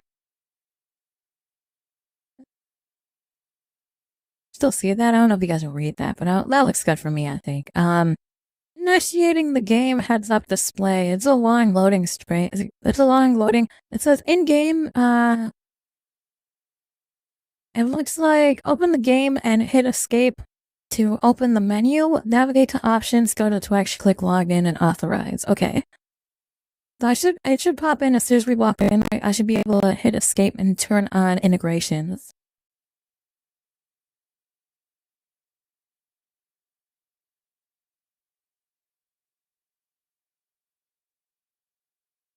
This is loading. How do I run and use the bathroom? I'll be right back.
Alright, spawning into a random location.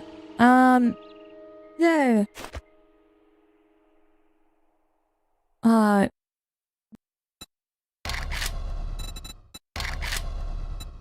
Let me hit escape. Log into Twitch.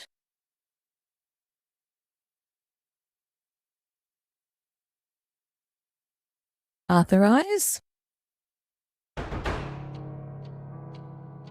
Alright, game has been in, let me install the add-on here real quick, hold on. I'm installing the activate, set as overlay 1. Okay, overlay 1 should now have it. If you guys are watching on the purple app,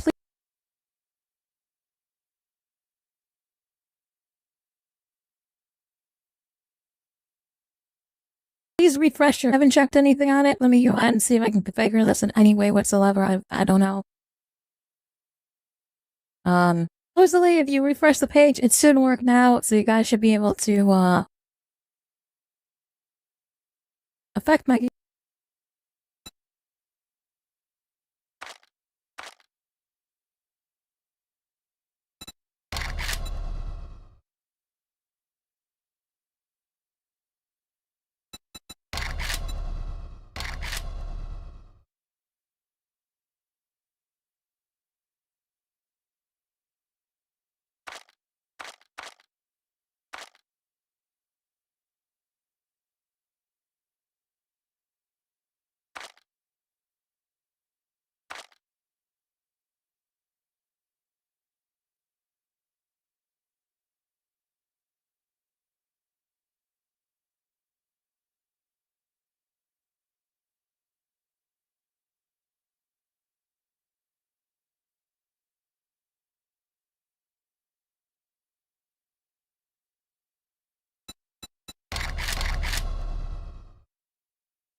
Let's see.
It's 100.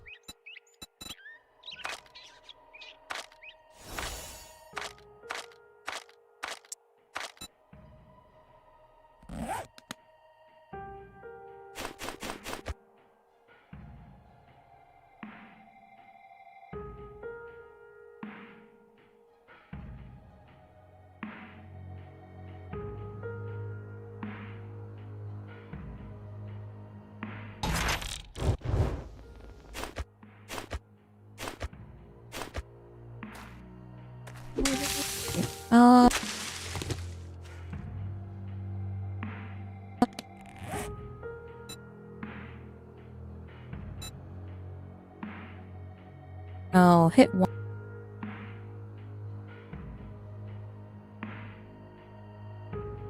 Just aim. And have you? No, I'm completely walking into this blind. Give me a second. I see that y'all have issues when I.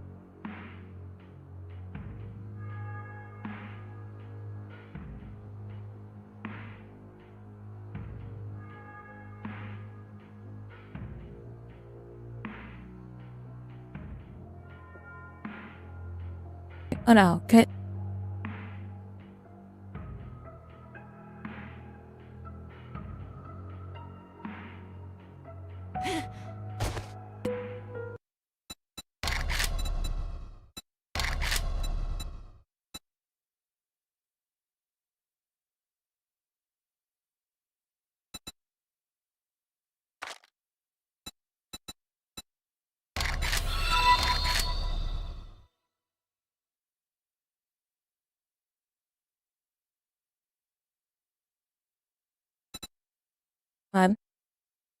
Olaf the Fly, welcome to the stream, by the way. Give me a second, I'm trying to get my mic to work in the game. I'm having issues where it's not greeting my mic in game.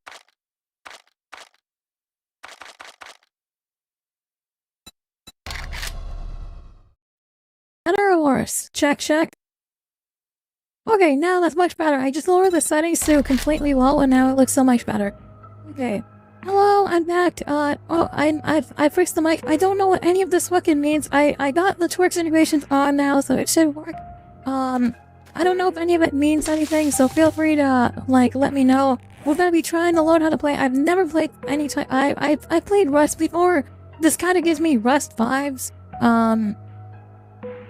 But it looks like, each challenge description to understand your objective and know where to find crucial information. A challenge can be tracked by selecting it with A. Track. Press W to redeem. Okay, redeemed. Gather primitive resources with your hands. We need to go collect stone, wood, and, we need to go collect stone, wood, and plants, it looks like. Plant fiber. Okay, we got enough plant fiber.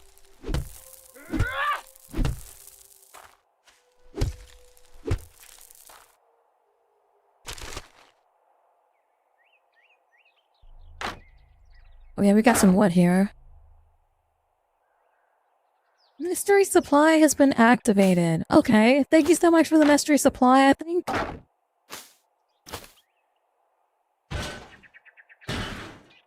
Got some iron, got some glue. I'm gonna eat that. I really like glue. I do enjoy eating glue. Spot some crates nearby if I remember. I've got a lot of targets here. Is this the targets? Find shrub, stone, and small stones. I gotta find some small stones to punch. There's a small stone. My fists are gonna hurt after this one. What the fuck was that? Come on. Oh, what the fuck? What the fuck? Oh god, get away from me! Oh god. Oh, that made it worse. That made it so much worse. Shit. Get away from me! I'm still watering the cave. Leave me alone. Oh god! Oh god! I've made it worse by setting it on fire! Get away! Get away! I have no weapons! Leave me alone! You shouldn't be coming up yet!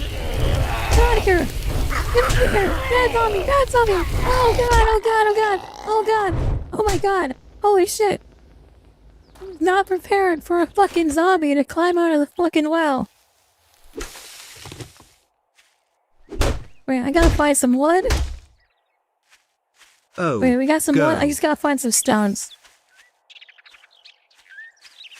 Holy shit, I was not prepared for the zombie. Can I raise the... I want to see if I can raise the quality a little bit here, because I can't tell what the difference is.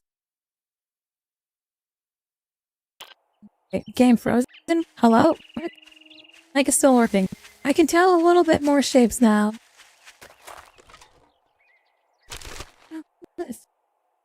It's trash. More iron. Let's go. I'll take that. Sand. I guess I'll take that too. We gotta find a stove. Poor fridge. What the fuck? You weren't ready.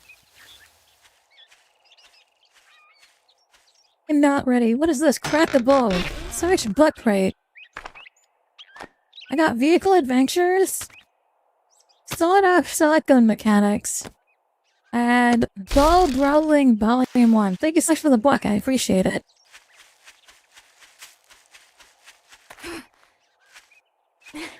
Okay, we gotta find some stones.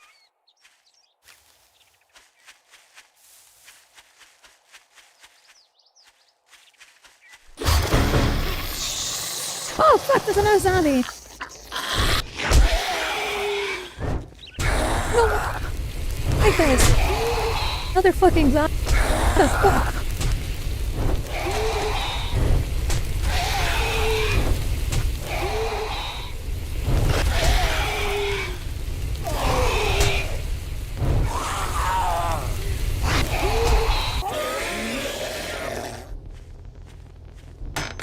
here. How? Okay, I'll take the ammo. I appreciate the ammo, but I have no gun. Leave.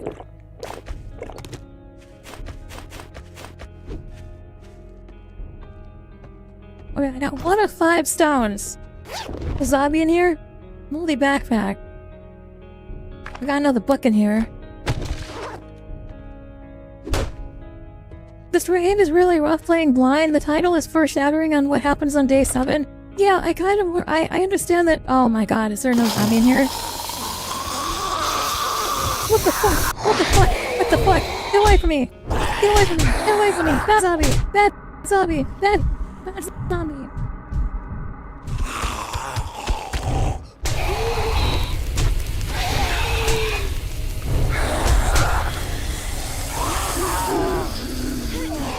Oh no! There's another one! Run! Run! Fuck! Your baby's right. They gotta be slow. Holy shit, there's so many of them out here.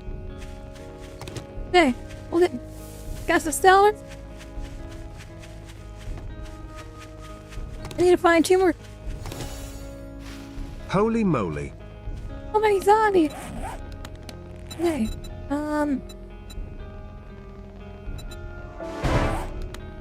craft an axe. Tab. Gax. Craft. Okay, I now have something to defend myself a little bit more. Harvest wood.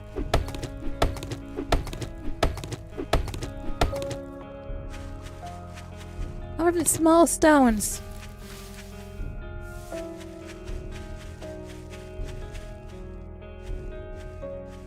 This is actually terrifying. I'm more scared of running into a zombie out here. I'm not prepared.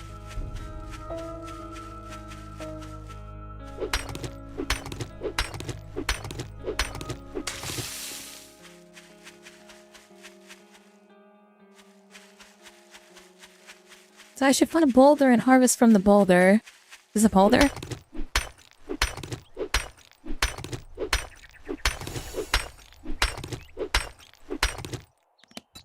Okay, I can make a primitive outfit now. Let's craft this.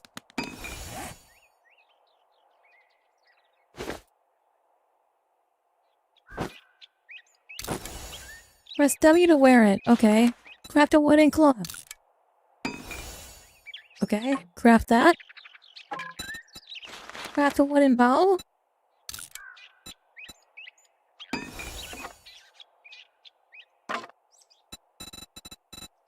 Wooden arrows. I need 1 feather to do that.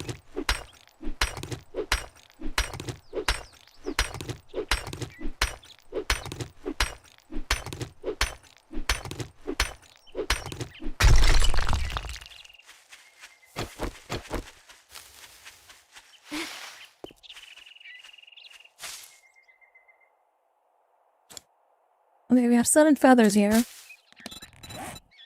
Let's make ourselves a bow. Stone arrow. Okay, now I'm prepared.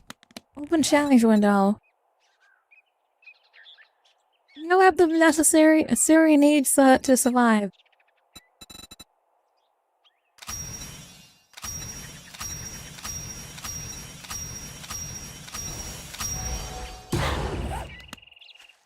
Let's go! I got my survival done! Oh, I don't know what that window popped up as. Let's go make a house. Claim a land... craft a land claim block to protect your base. So what happens when I die? Is it game over completely? Do I start over? Or do I have to, like... What happens? I'm curious. What are the repercussions of dying in this game? Any repercussions? Do I lose all of my stuff? Hey, you guys are welcome to Backseat Game, by the way. If I'm doing something wrong, say something. Oh shit, oh shit, oh shit. I missed! Oh, that's my only arrow! Bad zombie.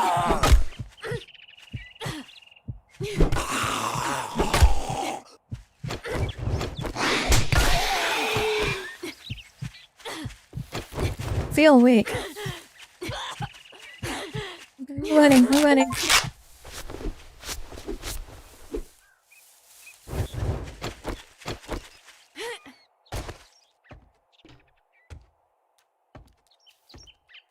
Zombie leave? Did I lose a zombie? I hope I lost the zombie. I have a feeling there's gonna be another one in here.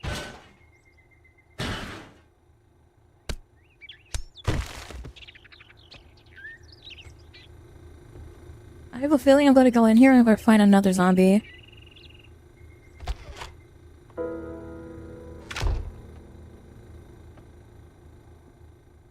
Wait, I want to clear this area. Yeah, there's one right here.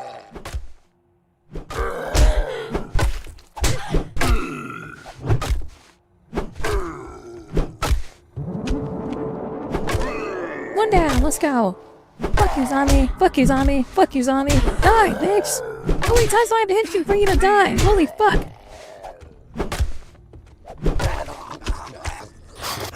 Oh my god, I killed him!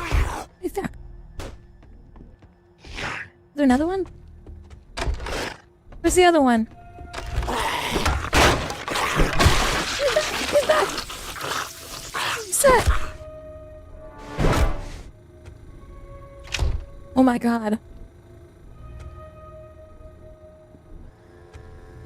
Alright, we gotta clear this house. Oh my god. I'm so fucking drained of fighting for my life out here.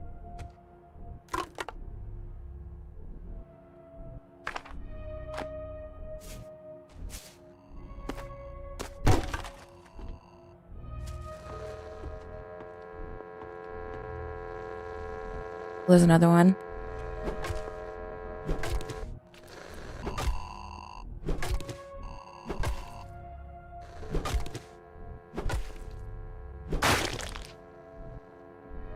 Okay.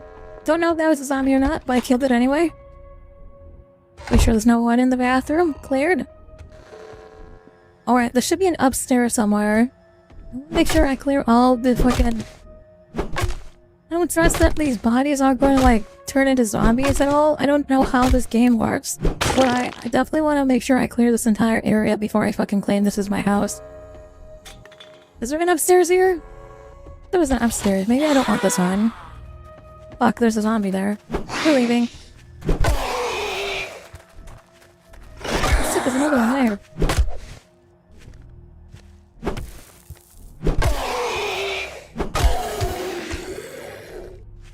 Oh my god, big Bertha over here fucking walking in here. Get out of here, Bertha, we're not interested. Chat doesn't want to see your fucking fat ass on the stream. Get out of here, bitch. Some people are just not worthy or ready to stream. Some people just need to get a VTuber model. This is one of those people. Holy shit! How many fucking times I hit this bitch for her to die? Die, bitch! Oh my gosh, she's just taking it. Fucking die! Oh my god, are you dead? Oh my god, that was a mission.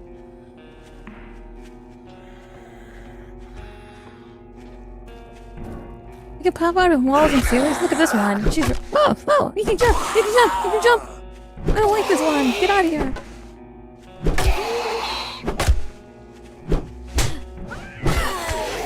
Oh my god. I wish that... I'm getting sick of fighting zombies. Is it because I'm in a populated area? Should I go from somewhere where it's less populated? I was thinking of... Oh my god, there's another one.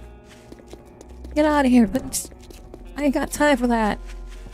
I was going to claim one of these houses as my home, but seeing as how many zombies are over there, I think I'm going to move. I'm going to relocate somewhere safer.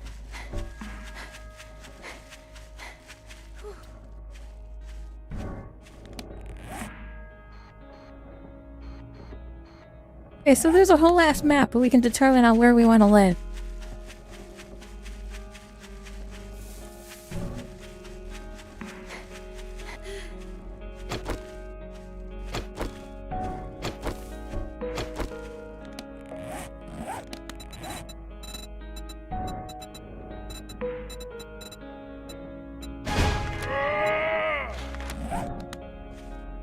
Fuck.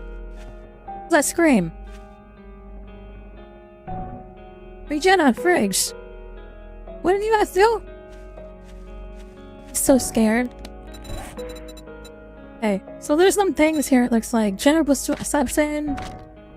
I'm thinking of trying to go for a stealth build here. I feel like, we need to get something to stop these zombies from fucking coming up here and beating the shit out of me.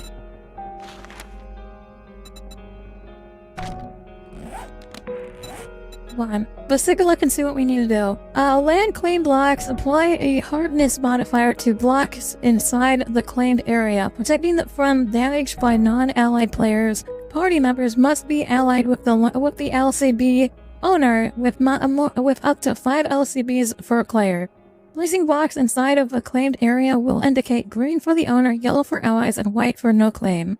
Red will be restricted placement. The fuck is that? What was that? What was that? What was that?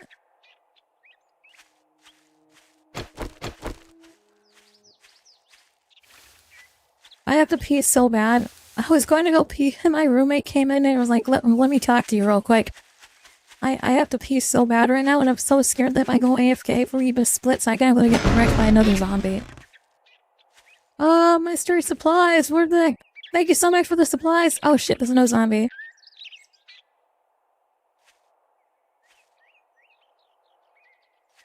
Wait, I don't think she sees me.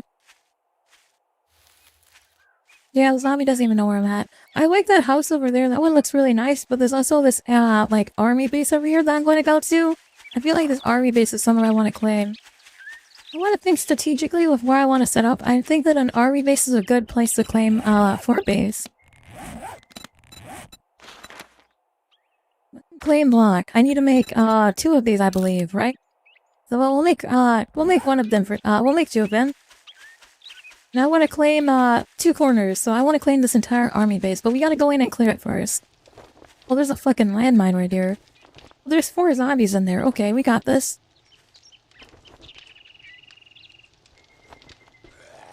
Oh, there's one right there. Hello. Where'd you come from?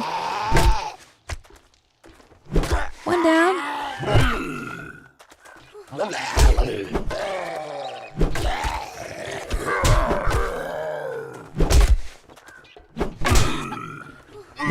Ah, this is my base now. I claim it. Get out of here. My arm is sprained. Don't want to. Alright! I mean, die once. Die one time. Bite the dust. Okay. Well, I guess I'm not claiming that as my fucking base. Spawn near my backpack? Yeah, let's do that. You've been resurrected, max XP penalty reached. What does that mean?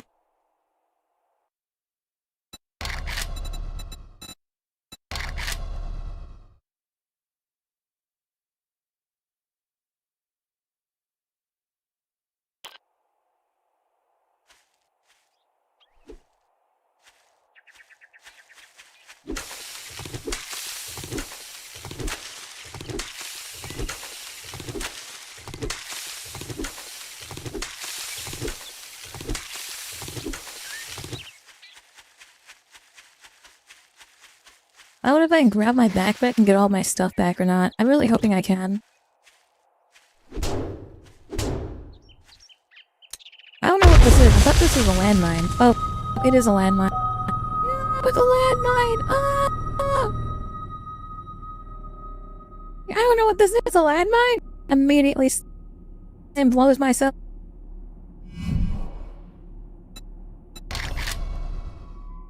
Clipping that. That's gonna be a good clip. Oh, shit! Oh, nurse lady, what are you looking at? Thanks. Oh, look at you. I hope you like fisticuffs.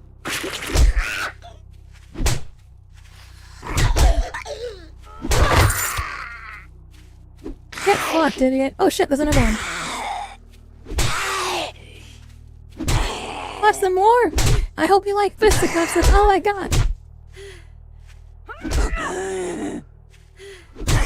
Reel in or reel in.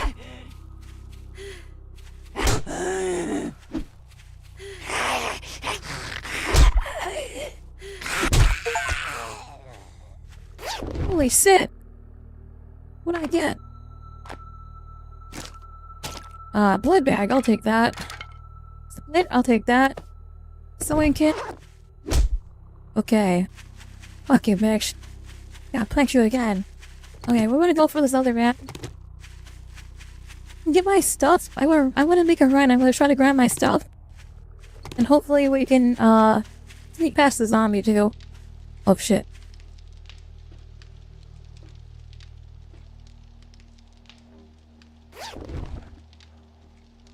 How do I take... Oh. There we go. Yeah, I see another zombie. This is probably not the safest place. I do like the landmines, though. It feels very fluid and secure.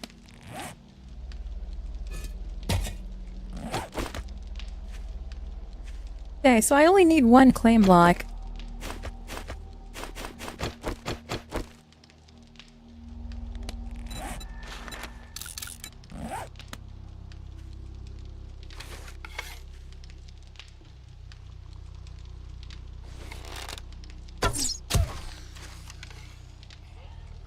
That's one zombie dead. I think if we go in here with stealth, that we can probably kill all the zombies in this area, and then we can claim the area.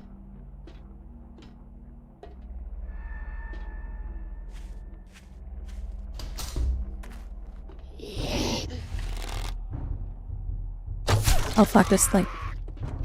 Shit. Maybe not the best place. Oh my god. Oh my god. We're leaving. We're leaving. We're leaving. This is not a good idea. Not a good idea. We're not. We're leaving there. Army base. Holy shit. Thought I could loot the fucking army base. I was wrong. I could make this place my home. I was wrong. I was wrong. I was wrong. We are leaving. We're going away. We're going somewhere else to build a race.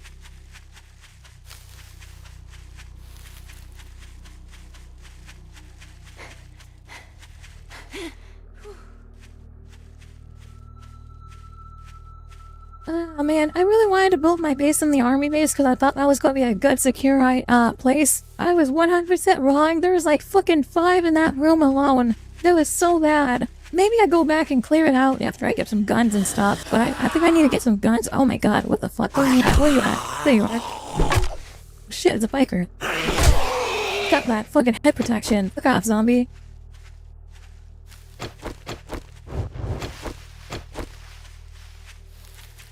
These zombies, man. They really put me in hard mode on this. There's another one up there. Fuck. I want a place that I can fucking set up shop, but I gotta find a place first where I'm not getting fucking wrecked by zombies immediately. Running for my life out here.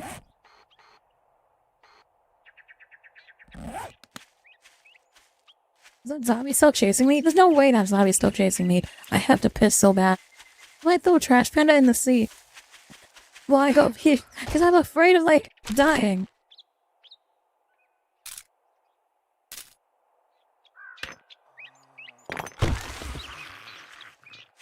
My god. There's another one. This fucking ugly motherfucker.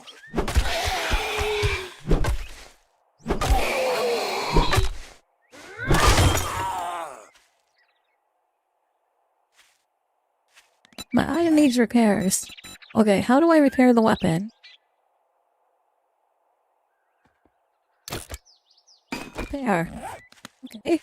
There we go. It's my fucking... my club. Trusty club. The only thing that's keeping me alive right now. Oh shit, this doesn't look good. I don't like this big open space.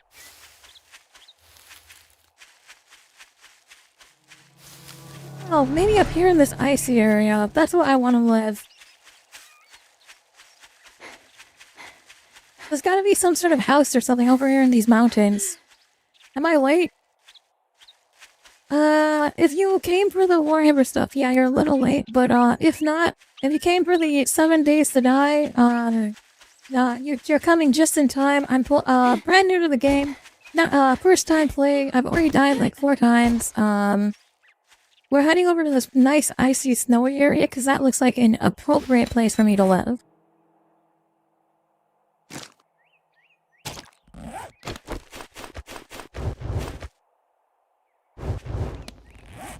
I don't even know how to use this blood bag. Okay.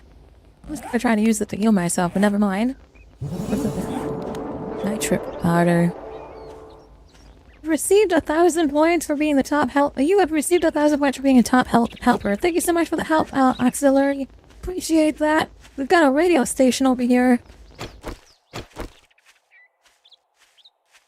How bad is it over here? When I go in, how many skulls is there? 3 skulls! NDC checkpoint.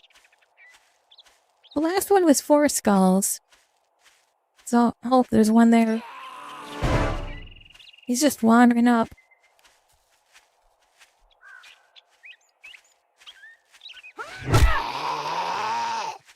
Oh, he's a big boy. Look at him lumbering around. Fuck out of here, dude.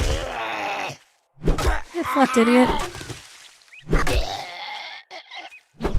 Mal. You Fortnite danced on, idiot. The integration rewards the user who helps the most and the user who manages to kill you with spawns? Okay. Oh shit, I can see somebody down there. I'm not going down there. Not in the sewers. I want to find somewhere to live, but I want to find somewhere safe to live. I don't want to find... I'm just gonna follow this road. This guy over here is like pregnant. I'm walking. He's coming towards me. We'll have to hit him with the stick. Fuck, idiot. You don't like that? There we go. Okay, I got him. Let's keep moving. Getting close to where I want to live, I think. I really want to I want to live up here in this icy area. Oh shit. I hear some fucking groaning. What the fuck? Oh shit. Oh fuck. What the fuck? Maybe I don't want to live here. What the fuck? What the fuck? Why do you throw stuff? Throwing stuff. Leave me alone. I'm leaving. Goodbye. Never mind. We're not living in the Iceland. Holy shit. That zombie knows how to fucking throw rocks.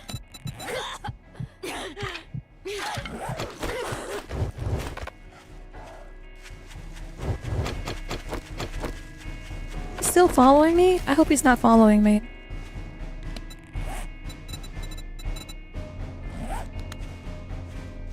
Oh yeah, he is fucking following me. Shit!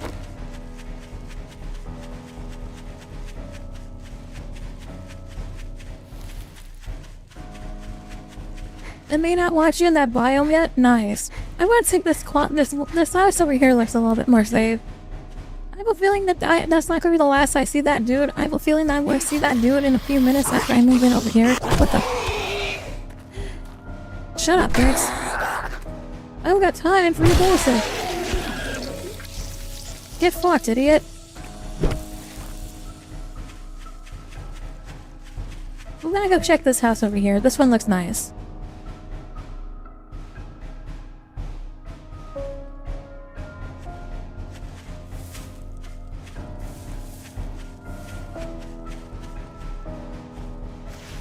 Best moments, 2 skulls. Ah shit, there's one over there. Okay, so this is the least amount that we've gone so far. So maybe we move in here. I don't know if I want to move in here, but maybe we move in here. The door is locked, that's a good sign.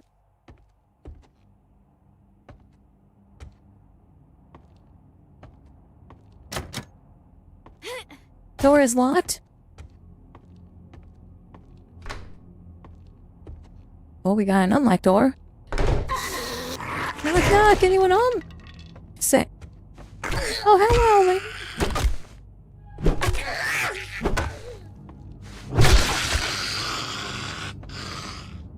Thank you for coming. Come again later. Anyone else here? Knock, knock. There's one. Hello, doctor! Please stop hitting me. Holy shit, he's jumping. He's jumping. He's jumping. He's jumping. Oh god, why is he jumping so much? There's 2 of them. Fuck, there's 3. Oh, I'm out. I'm out. Leaving. Come back later. Bye. We'll come back later. Thank you for coming. Goodbye. Holy shit. this game used to be somewhat realistic many years ago, but now it's more of the arcadey side. I feel like there's so many zombies. Like, the struggle to find somewhere safe to live is so hard. I mean, I get the goal is not to find somewhere safe to live, but I'm like, everything's broken, and like... I don't know. I'm really struggling at this game. At this point, I'm just clearing the map out at this point. River Citizen, here we go. White River Citizen 1, here.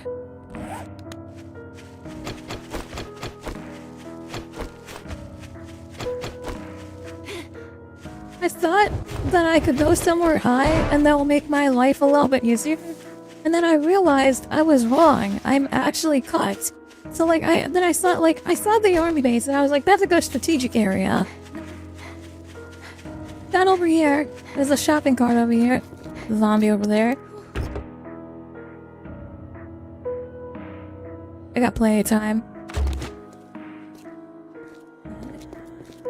Well, I think I'm just gonna head back to the where the city is, and maybe I'll find one of the houses over there.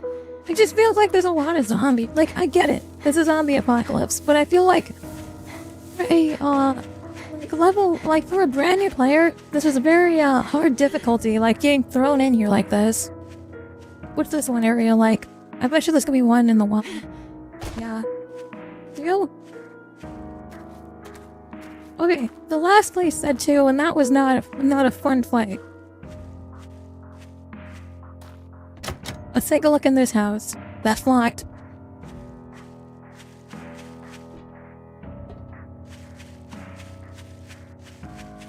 I'm not even going to bother checking that house. There's 2 skulls. I want to find somewhere that's got 1 skull, I think. It's already 6 p.m. in game. I'm cooked. I'm so goddamn cooked. I haven't even fought a base yet. I'm already wasted help on this my full day.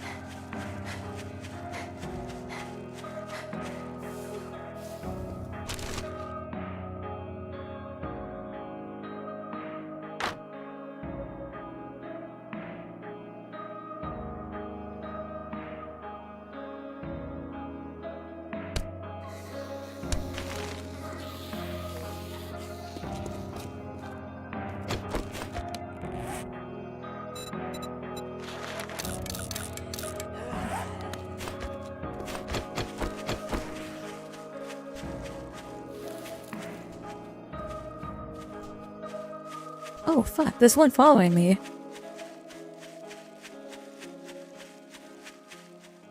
Oh shit, what the fuck, what the fuck, what the fuck? Fine! Oh shit, there's 2 of them in there!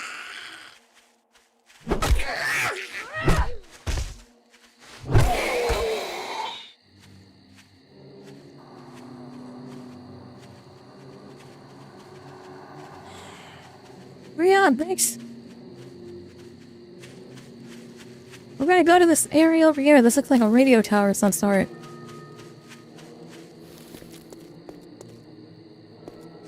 Three. Nope, we're not going there then.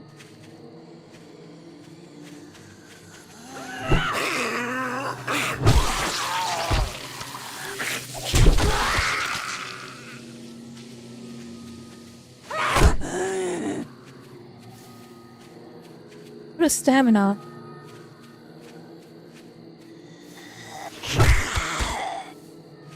Just a heads up, we're just going to get dark. Don't know what the difficulty you're on, so zombies may start sprinting at night. That's when you're going to get cooked. Okay. How do I change the difficulty so I don't get fucking wrecked?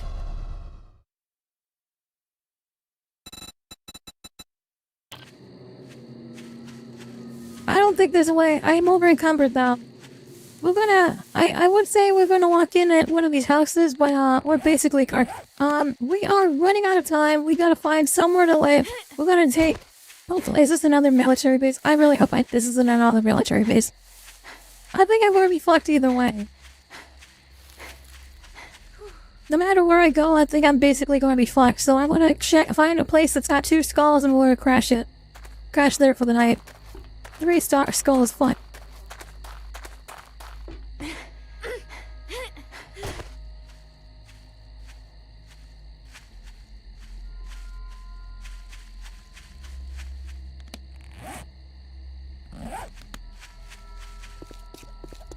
I should have taken that house. The first house that I cleared out. I should have taken that. What was that movement over here? I saw movement over here. It's like a zombie crawling on the ground.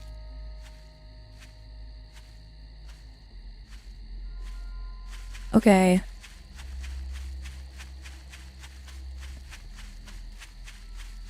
That's our best bet. I'll head back to the neighborhood and maybe we can find somewhere safe to move in over there.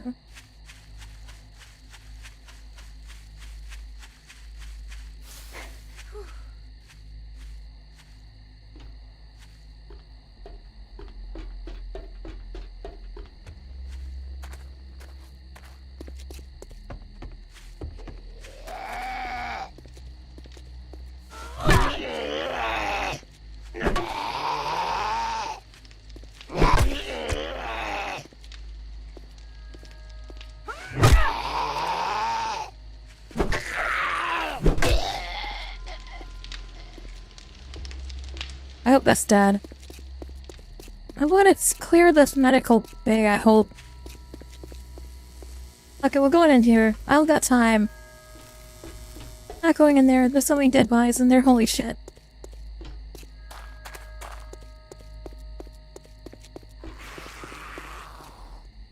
As the proper Wisconsin night, I'm going in here instead. Nope, that's not too. Fuck. I woke the entire neighborhood up. No!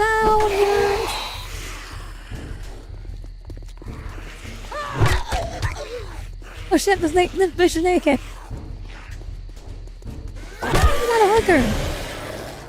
Get out of here. Back up, bitch. Put some clothes on. We all have built of this. Put some goddamn clothes on, bitch. Oh shit, it's just the boys have come out.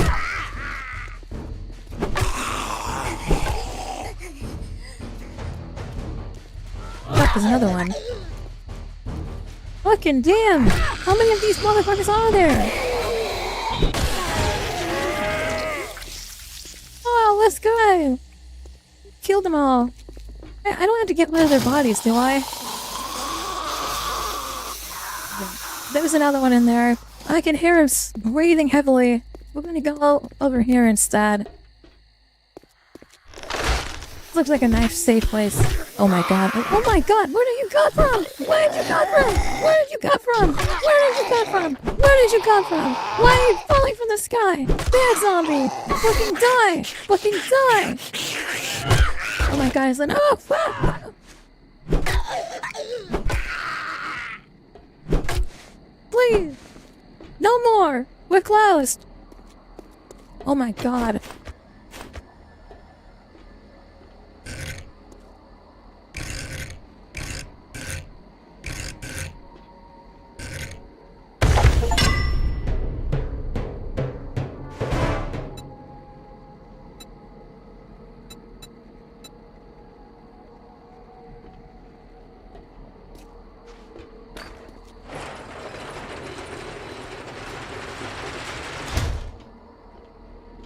Possibly go wrong. I gotta make sure I clear this house before I fucking start living in it. Oh yeah, there's a fucking hole in the bag. Oh shit, I can hear another one somewhere. Where the fuck did you come from?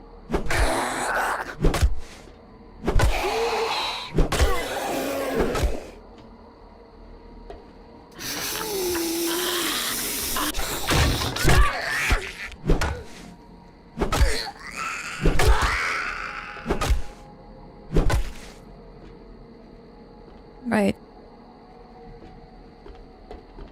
I think that's pretty much as safe as we're gonna get for tonight. Let's go ahead and craft a bedroll. Finally got ourselves some progress here.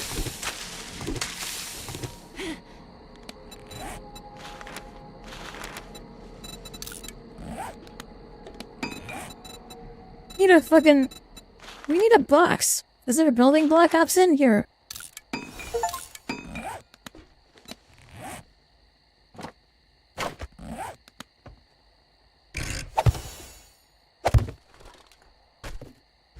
Oh, look at you. No?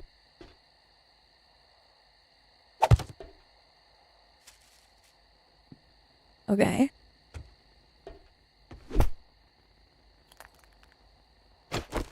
I'm so scared right now. Hold on.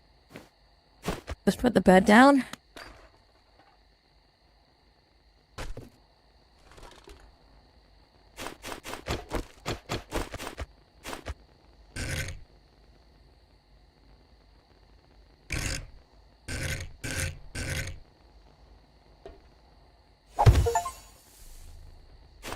Okay.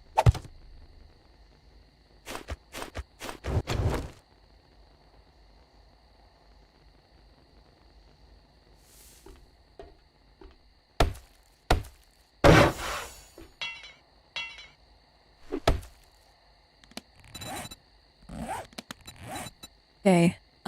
We're making some progress. Craft a wooden door for your base.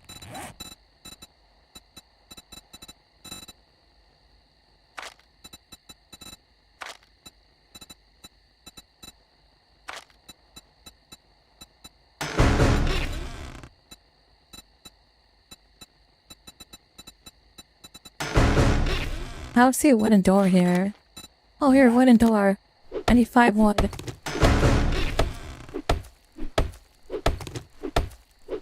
Thank you so much for the weapon, I appreciate it. Your help is vital to keeping me alive. Oh my god, look at all the supplies. Holy shit, oh, 100 wood, holy cow. Thank you so much for the wood. Hold on. We gotta build this defense up here.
Get out of my house! Oh fuck, there's another one! Oh fuck, there's a third one! Close the door, close the door, close the door, close the door! Oh my god! Oh my god!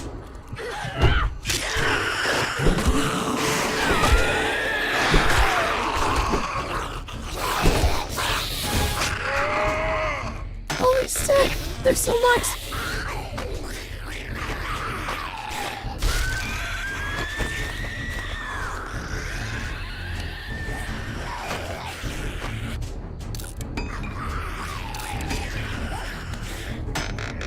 Oh my god! What's the gun? What's the gun?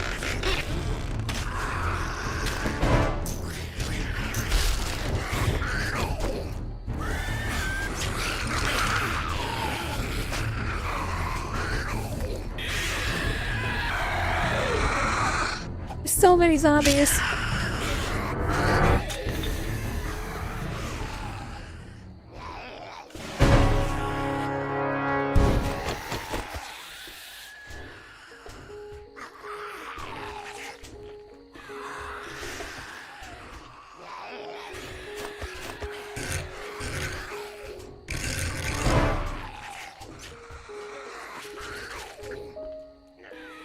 I don't think my fucking base is going to fucking survive tonight, I'm gonna be real.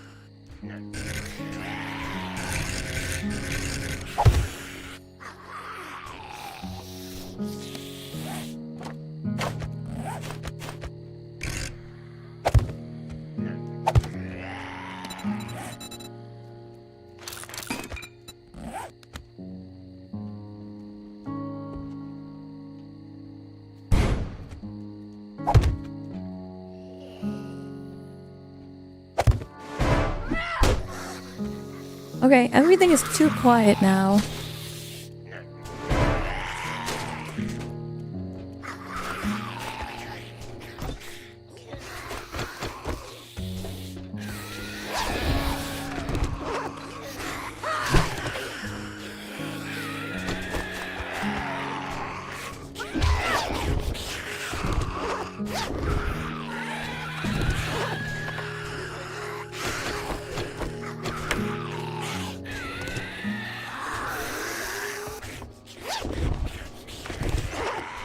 love living in a place where there's just zombies blasting their zombie noises into my ears 24/7. Fucking 10 out of 10. Great place to live.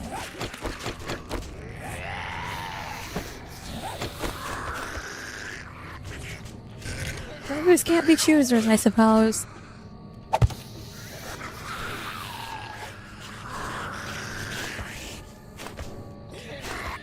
On the bright side, those doors are actually holding them off for quite a while now. There are a lot of them out there, though.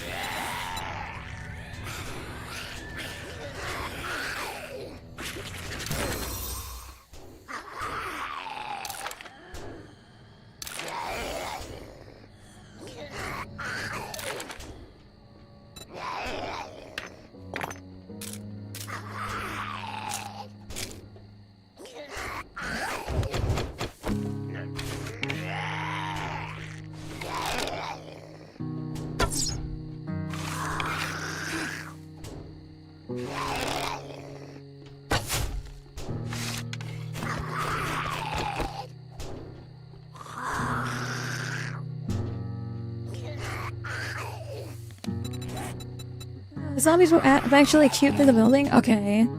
I think that I'll be safe for now, though. Go ahead and craft my wooden supply crate. I want to start storing some of my stuff up here. I am, terrified. At this point, this is the safest place I can live for now.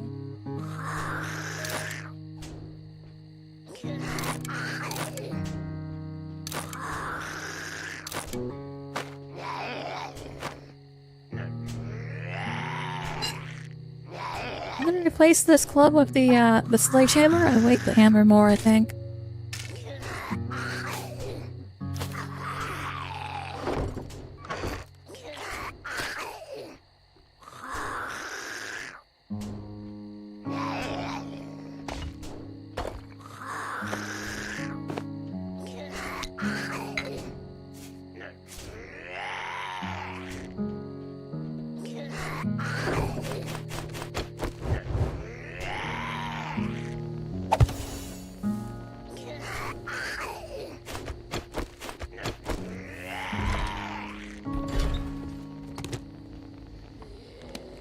So I didn't mean to pick up the bed. I wanted to use it.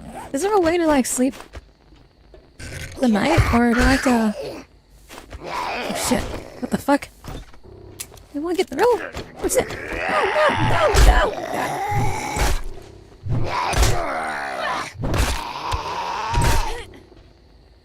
One got through! How did he get through?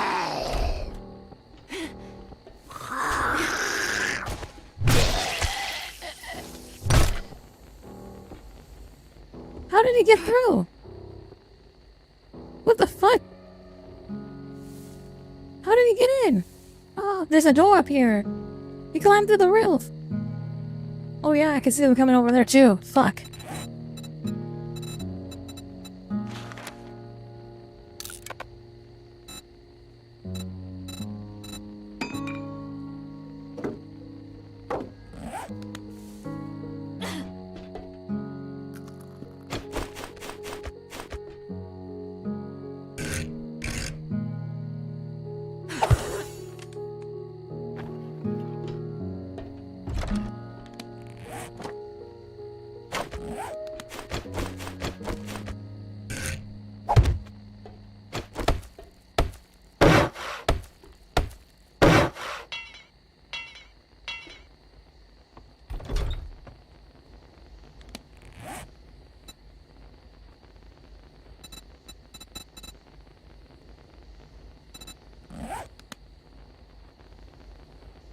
Okay. I think this is the safest I can get for now. Is there like a save button? There's not a save button. Okay, I just want to use the bathroom, I guess. I'm already use the bathroom real quick.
Okay, I'm back. Here we go, we're back. Oh, yeah. Take a listen here. Does it sound like any zombies are in my base? That's a good sign. Is there a way to sleep? How do I sleep?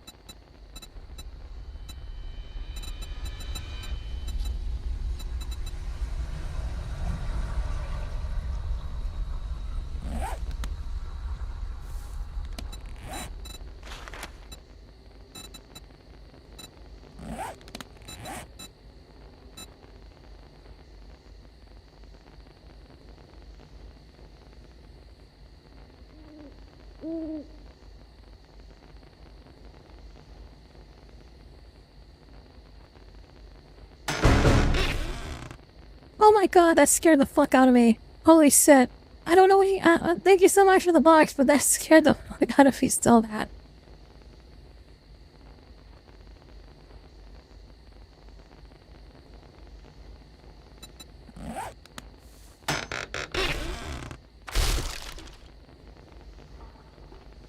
That scared me so much, holy shit.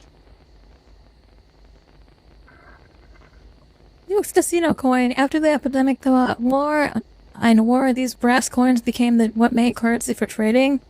He's melted in a forge or craft firearm ammunition. God.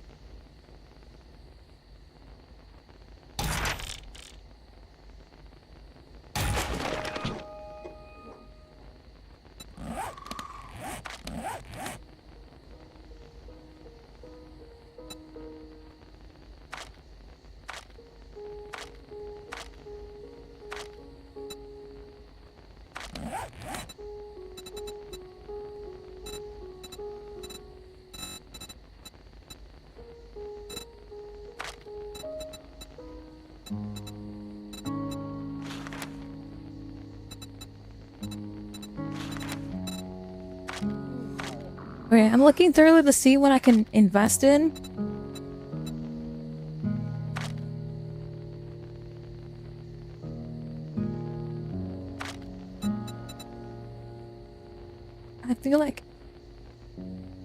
I think the bed put roll is just a spawn point. Okay, so when I die, I come back here, it looks like.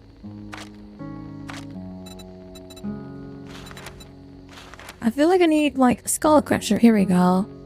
Specialize in damaging enemies and structures with sledgehammers. God, this one's a single. Can I buy this? Ah, yes, I can. Here we go. And slam, and then we'll buy one of these as well. There we go. I'm going to invest in disorganized as well. It's going to get my increase on inventory, because I'm going to be grabbing as much as I can.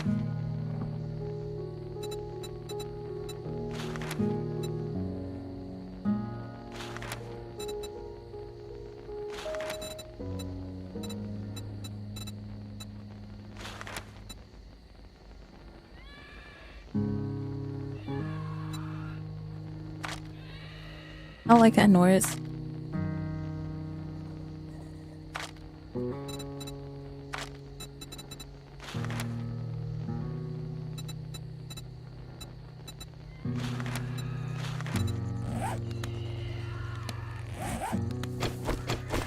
Did one get through again?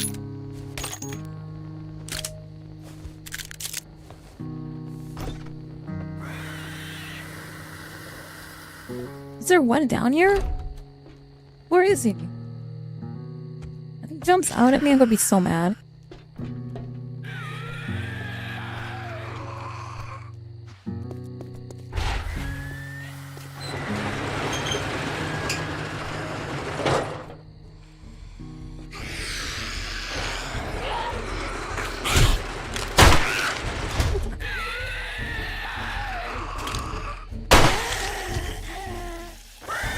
Dead after one shot in the head. Thanks. Where did you even come from?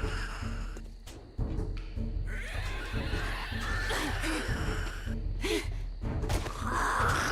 another one. Oh, look at you.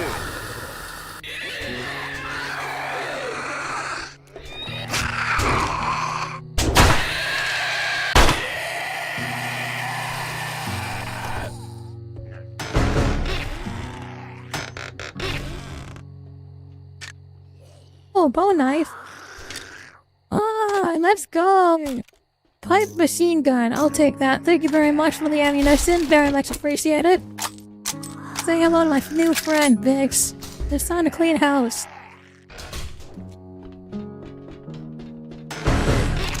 Where's that, fucker? Get off my lawn! Get off my lawn! Vix!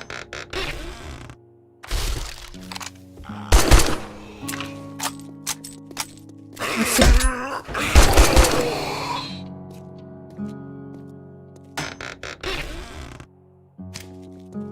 Oh my god, night vision mods? Here we go. Oh my god. What the fuck?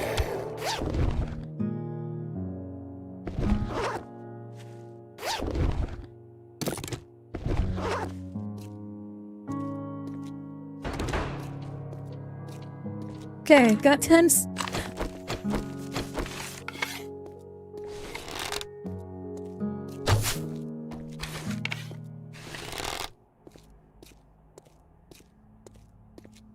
Right, let's go clean out some of these buildings.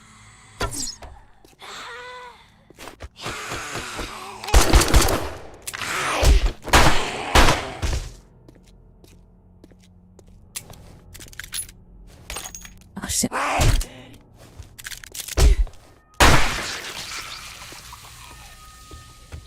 I forgot that it takes 2 shots to kill these fucking filthy zombies.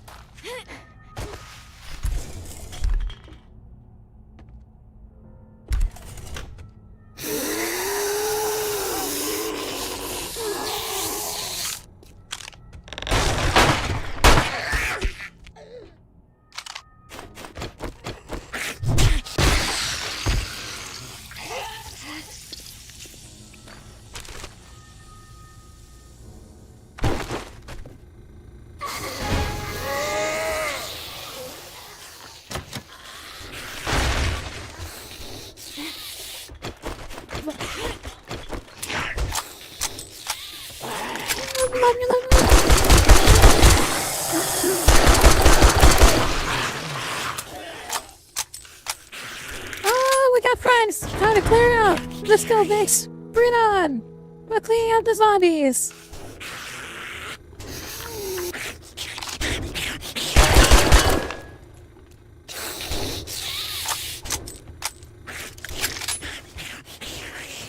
Yeah, zombies! Tiny zombies are silly noise sound zombies!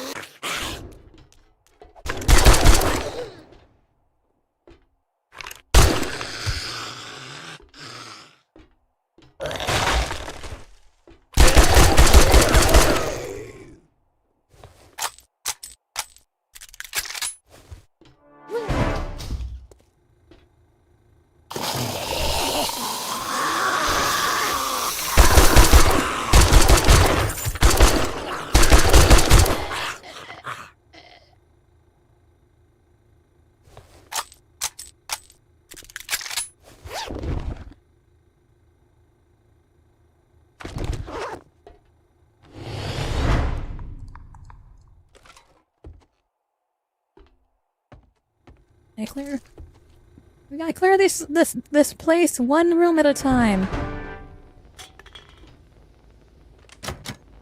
I think we cleared everything. Yo, let's go! We cleared the entire fucking place! Hell yeah. That's like a big achievement. Can't close this though, okay.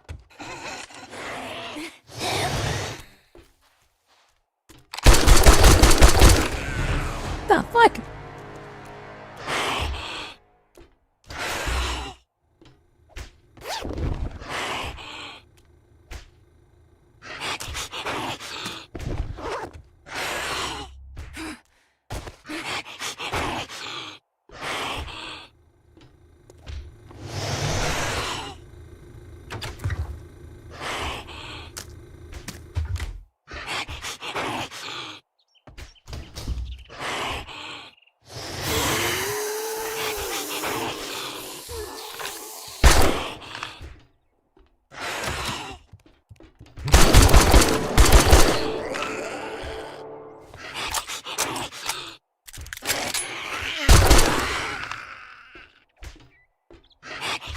I don't like the big heads, the zombies. They would make me very scared.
What's that?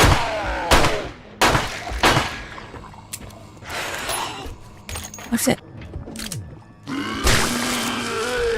Oh, he's puking.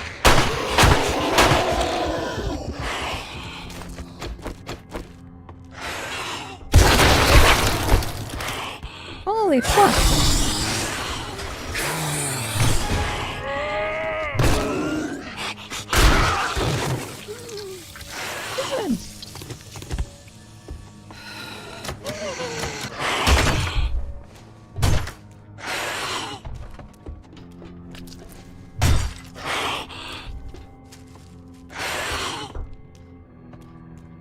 Okay, there's one left. Don't know how to get to it.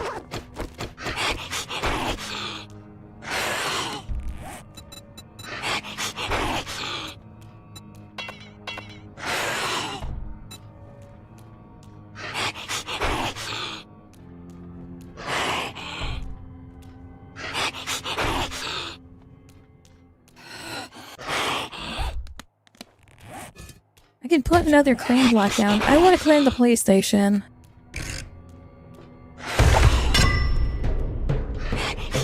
Nice. Claim the PlayStation.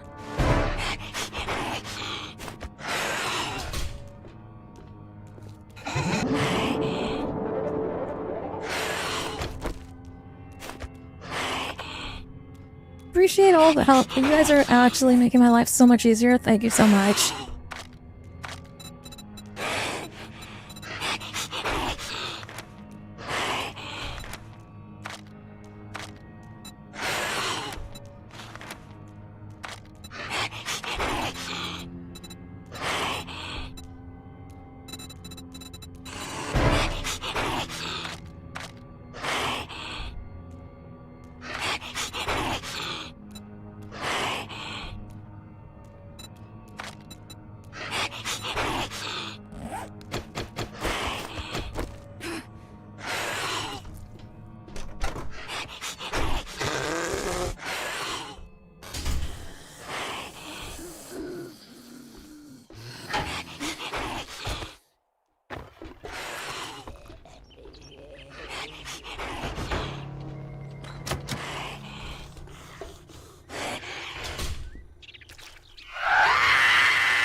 Put some damn clothes on, bitch.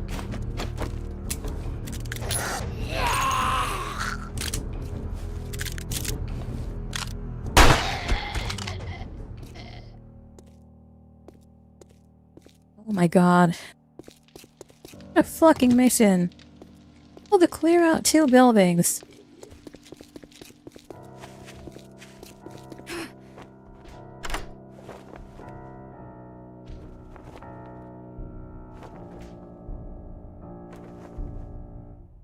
This is a long fucking rifle.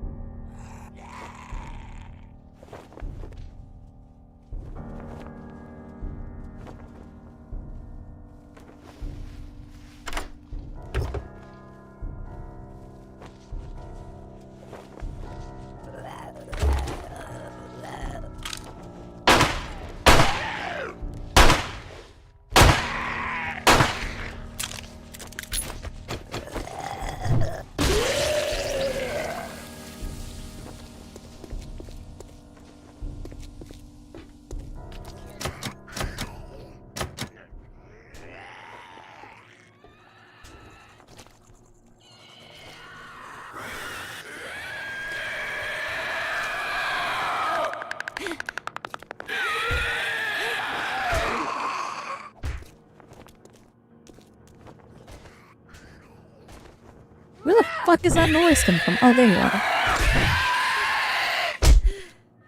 Stop.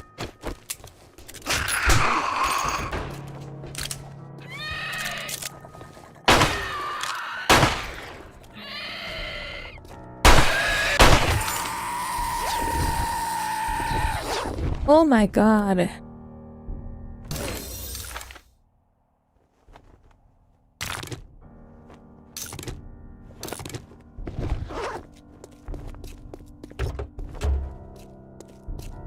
Okay.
Alright, we're gonna go back to this warehouse where my base is. I want to pick up the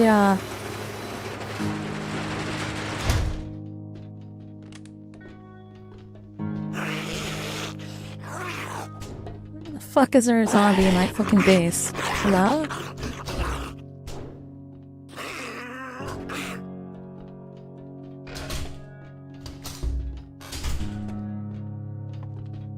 What the fuck?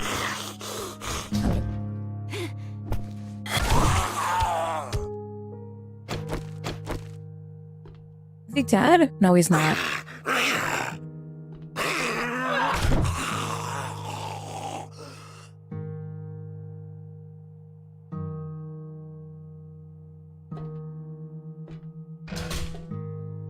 Holy shit. Now, we should be good.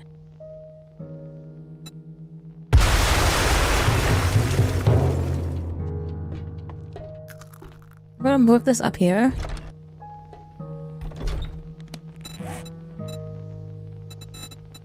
I'm gonna put the claim box block down again. Where's it? Oh, I don't have it now. Okay. Add claim block.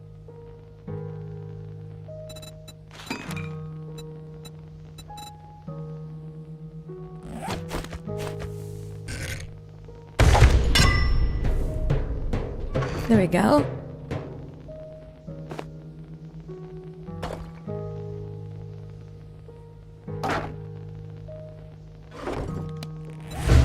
Oh, look at you. Alright, we're gonna tear this desk apart.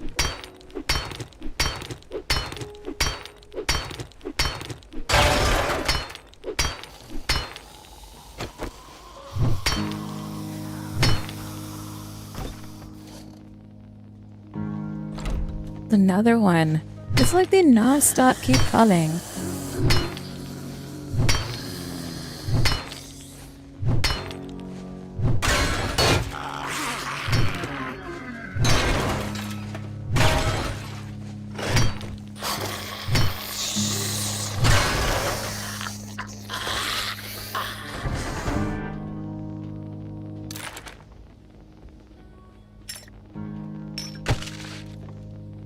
Okay.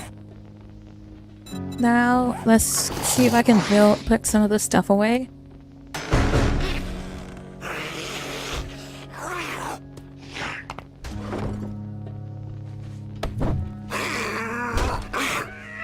god, how'd you get in?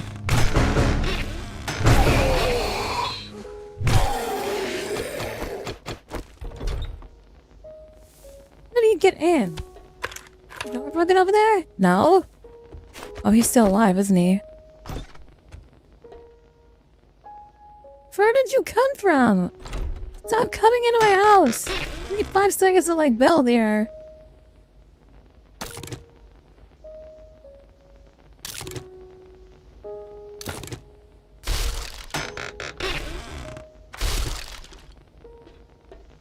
For the crates, by the way. We're gonna try to build up here. I think I'm gonna live here. This is where I'm gonna live. We're gonna try to make deal with what we got here.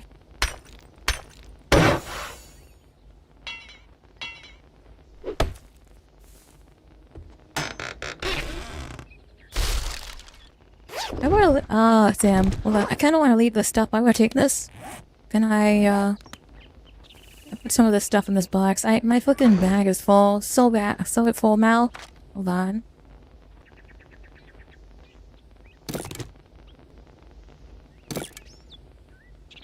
Okay, we'll put those on.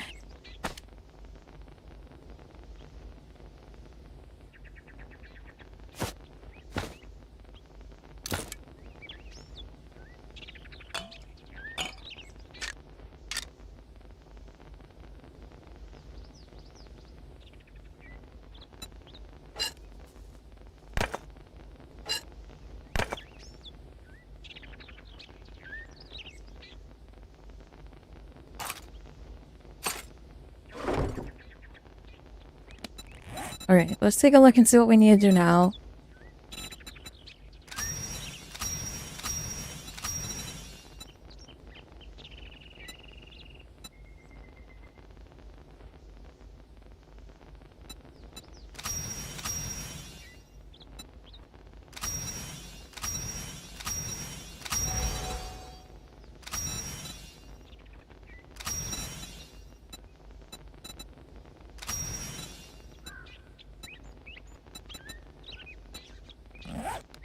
Right, we need to make some food, it looks like. So let's make a campfire.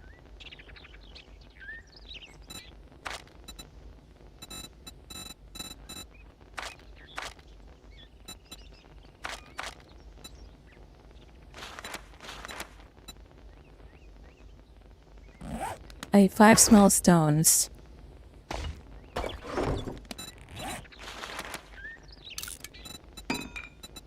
We'll make a campfire. And then,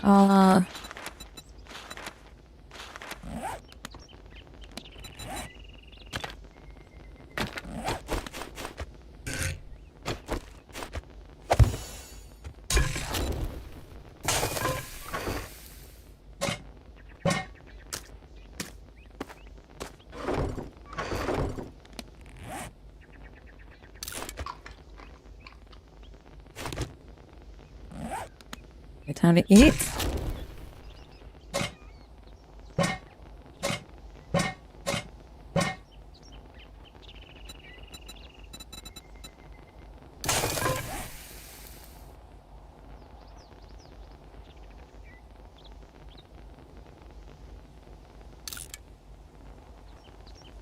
You have a serious infection. If not left untreated, it could certainly lead to severe infection.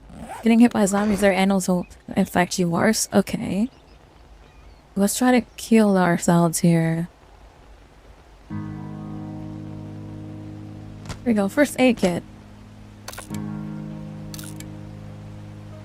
I don't have any training on it. Damn.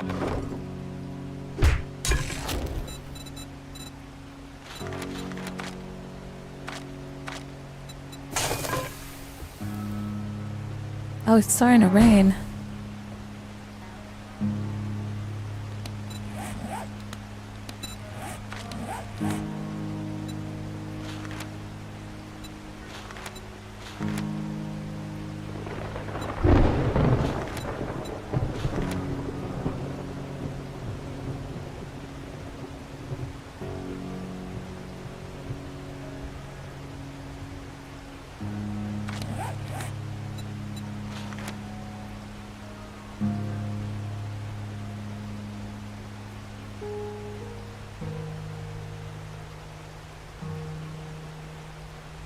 You would find a trader where you can buy and sell goods? Okay. So there's a person I can go find. We should head out that way after the rain's over.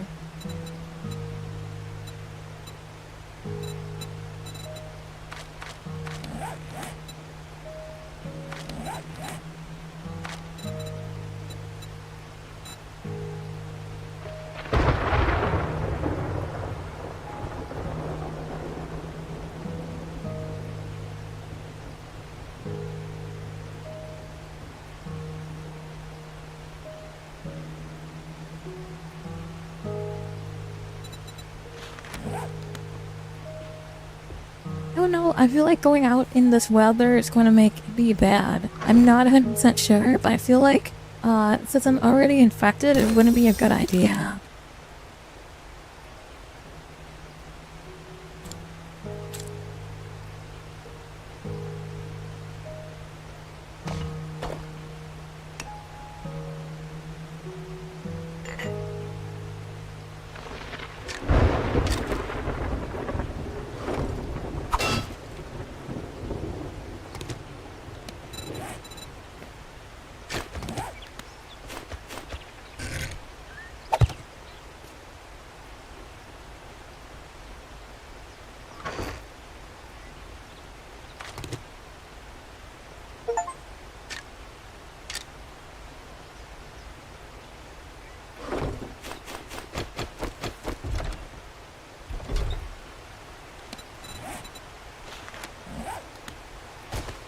We're gonna go get more supplies.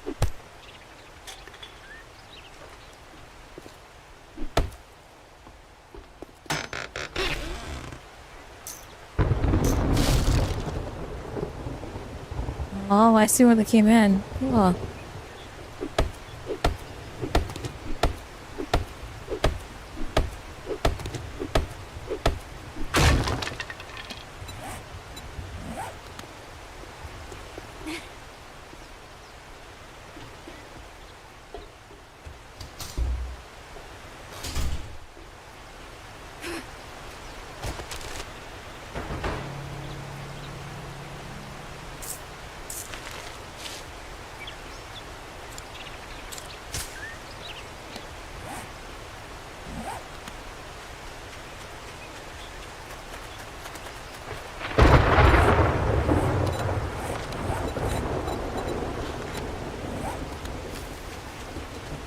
Okay, it's time to get a little wet. Here we go.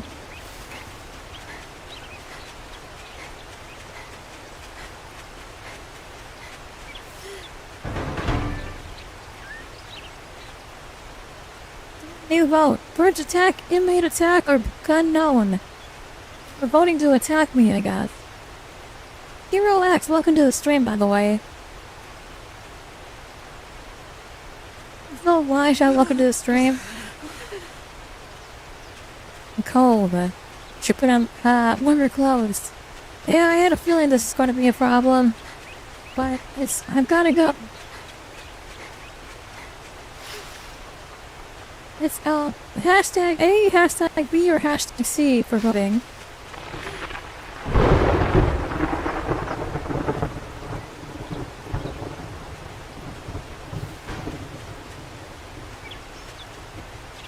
Yeah, so you just voted for the unknown, so it's gonna be a big surprise when we do get attacked. You're almost there. We're almost to, I think we're getting freezing right now. So I have to find somewhere to warm up. Random attack! Random attack! Holy shit!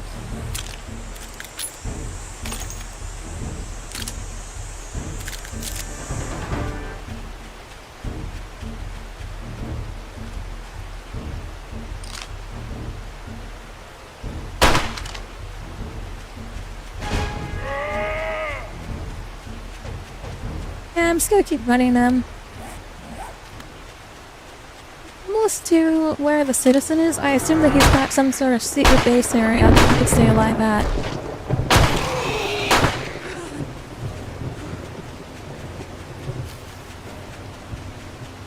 I'm hoping he's got some sort of shelter that he's hiding out of, but he's not just sitting in the middle of fucking nowhere.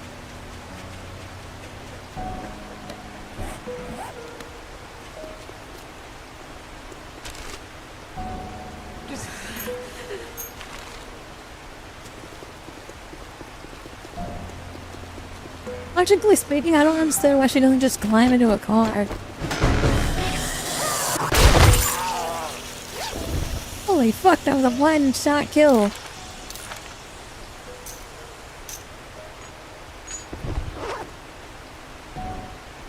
Mysterious supply? Oh, thank you so much.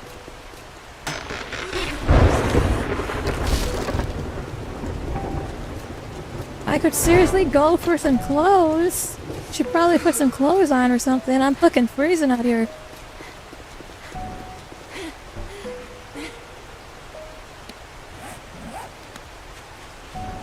Just keep following this path. I hope I can find somewhere warm that I can go. Oh, stamina, hold on.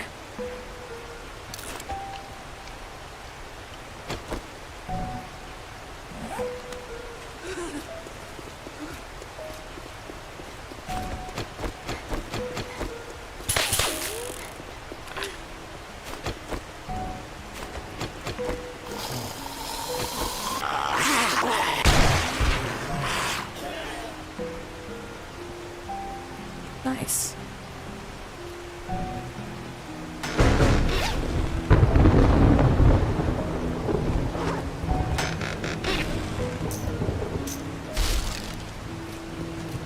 Appreciate the ammo, thank you so much.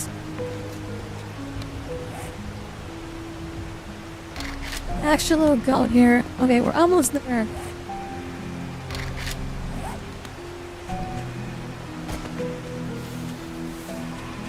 It's gotta be in one of these houses over here.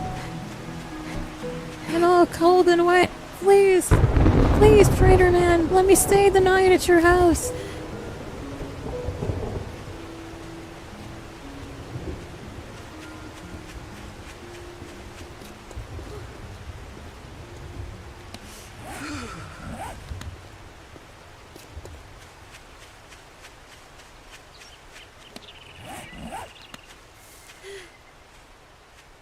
Once I get there, I'm going to probably put, if I can put a bed, I will try to put a bed there.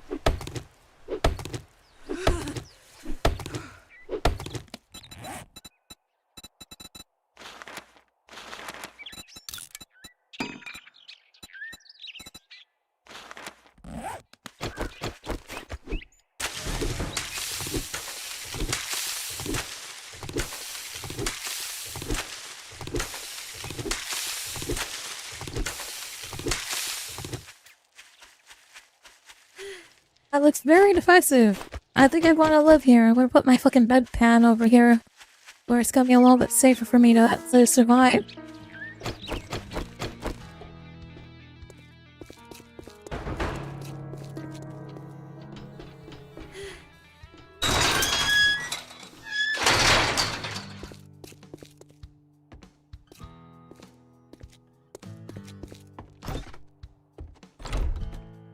So, I live here now. This is my new home.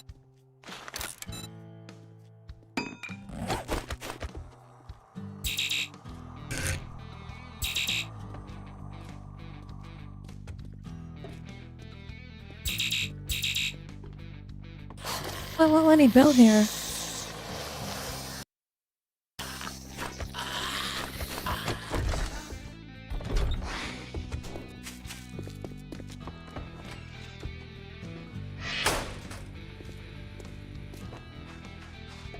Now that you did the job, I guess you ain't that damn bad after all.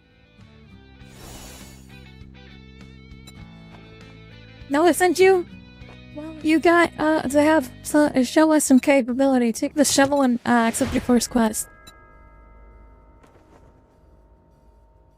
Survivor, you've completed the homesteading challenge group.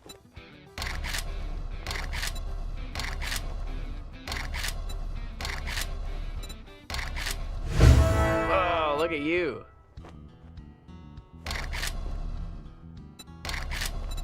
Improve armor skill, improve trap building skill, modify the spread to horizontal gun.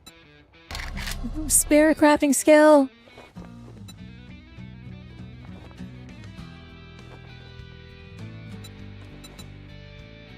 What should I get? Unfortunately, you can't live with the trader. He'll kick you out when it becomes night. That's bullshit. Fuck this motherfucker. Okay. What should I get? Should I get the, I've got electrical traps, armored, duckbill, sharp sticks, or wasteland treasure.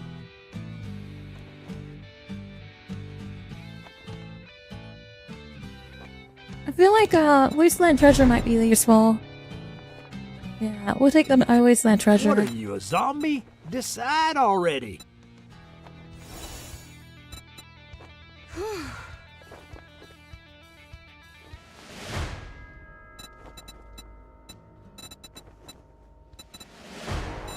Need something to kill the infection. Does the guy got anything first aid related? Jar of honey? Infection by 5%. I need 3 of those. I don't have any I'd tell money. you to go Fuck. fuck yourself, but you did that when you didn't buy anything.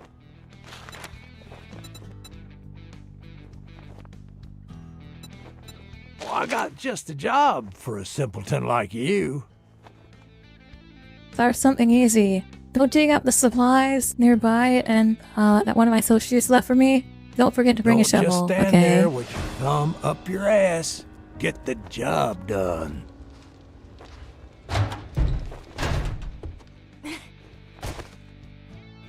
Did I loot this stuff while I'm here?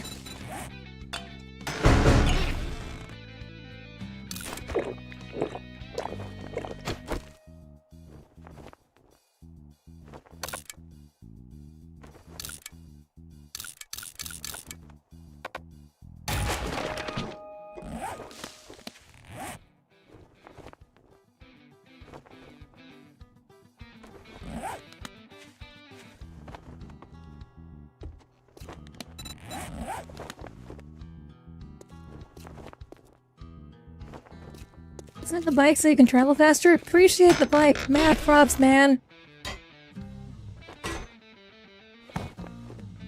Okay, down one wheel.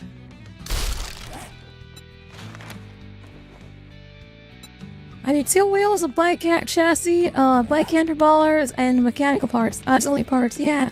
This again, we'll find the pieces.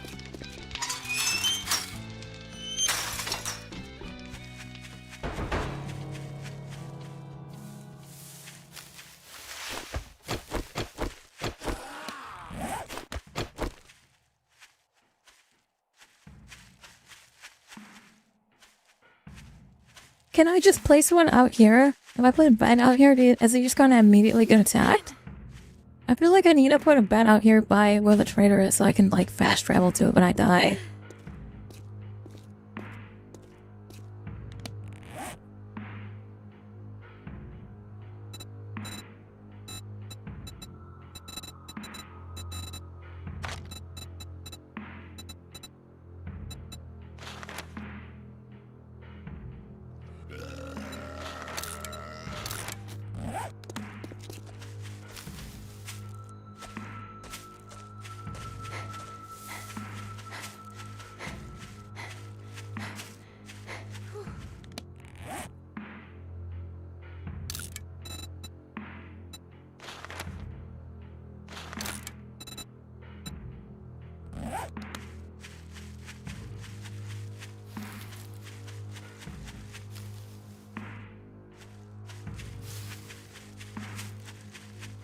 I gotta head 200 meters this direction, but that's all good.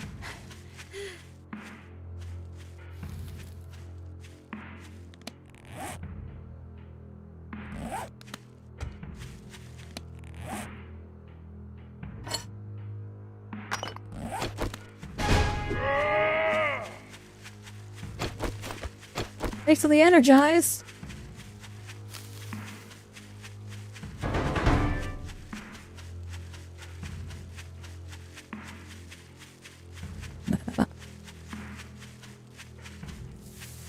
Buffalo, nourishment, resourceful, or no time? A, B, or C? Nourishment, thanks. I'm making some cornbread right now, I think. Cornmeal, okay. We'll make some cornbread with that, maybe. Yeah, I want to learn the recipe, it looks like. Well, let's go dig this up. Sure. Must wait for the vault to dig, okay.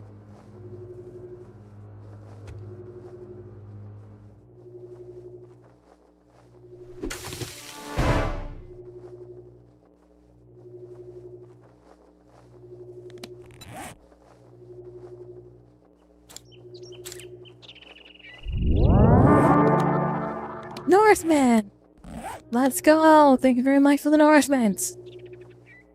Let's wait for the vote to end. Okay. Slide it.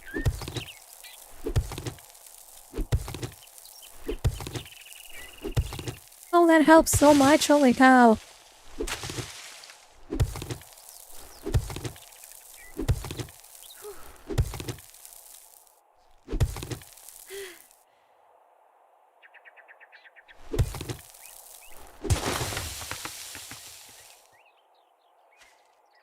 I'm supposed to dig this out, right?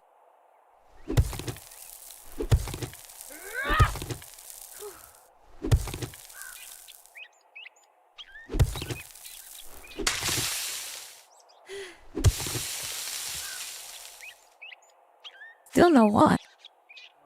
To dig deeper?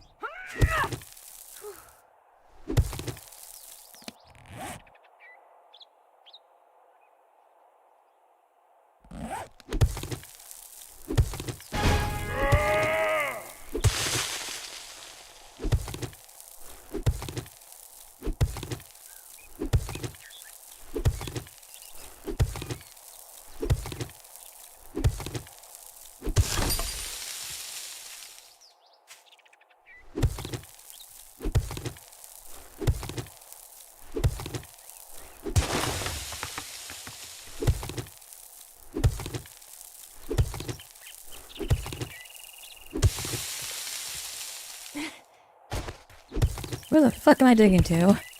Where am I? Keep digging, I guess.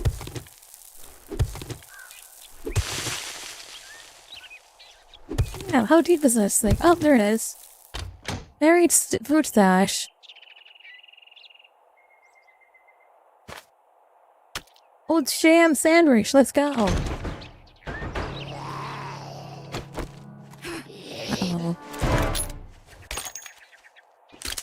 Where come from?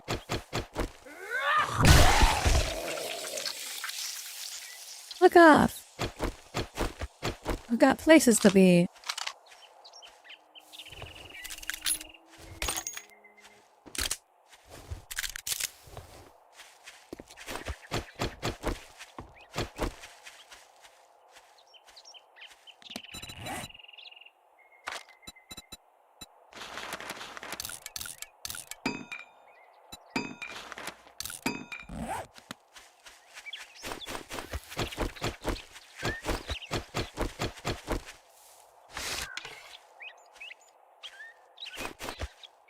I always run around with a pistol in this. I never use the bigger guns. Okay. I should start. I feel like the bigger guns are very OP. Mine is completely broken. I had a pipe. Somebody, auxiliary gifted me a pipe gun earlier, but I'm now using a sledgehammer because it's a lot quieter, and it seems like whenever I fire guns, the zombies come running. I alert every zombie in the area, and then there's just even more problems. I've taken over a police station. Nice. That's where I live now. I've got a police station, I've got a little warehouse. I have a buddy who punches, and he can deck a whole zombie's head off in one hit. crazy. If you're ever, when you're off, I don't know when you're off, I'm assuming later today, but if I'm still playing when you're off, you're welcome to join. The password to join is Fridge with a capital F. That goes for anyone on stream, by the way. You guys are welcome to join me. Still is real? No, I guess I can't. Damn.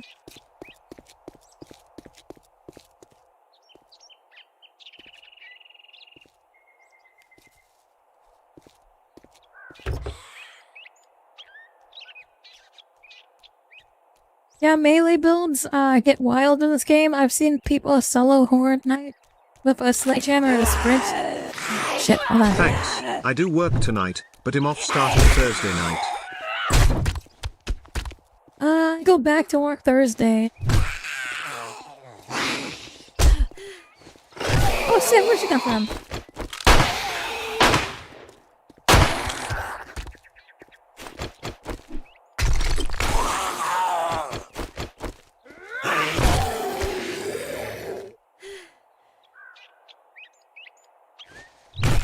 I can't tell if this guy's dead or not. I'm kind of scared.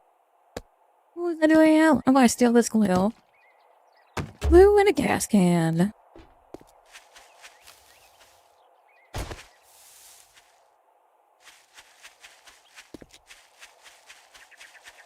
So after, what happens on Horde Night? Is that, like, if I die on Horde Night, is that it? Is it game over? Or is it like, there's not game over, right? There's no actual game over, as from my understanding here. At least from what it looks like.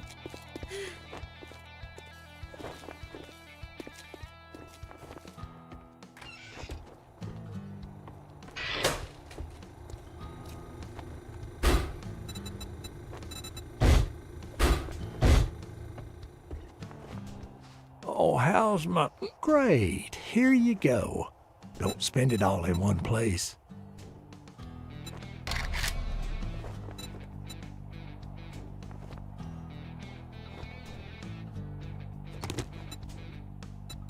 For fuck's sake, what is it now? You don't buy something next time, I don't like this I'll dude. shoot you. I want to kill this guy so bad.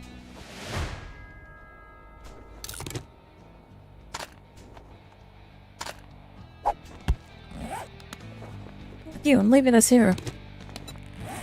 Should the guy disassemble this? I can scrap it, okay.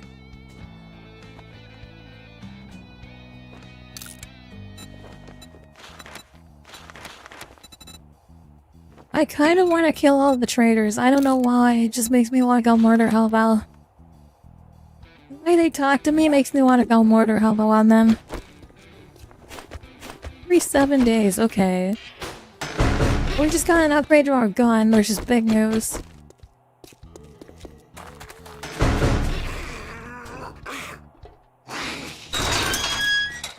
Why just leave this door open and let the fucking biker in?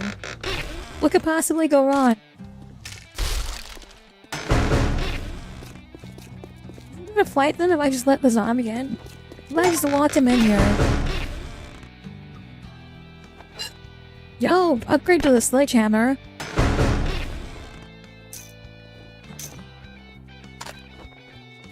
Nice, they threw another machine gun. I'll let this guy go and get the fucking traitor. The traitor was rude to me, so I'm going to react the proper way.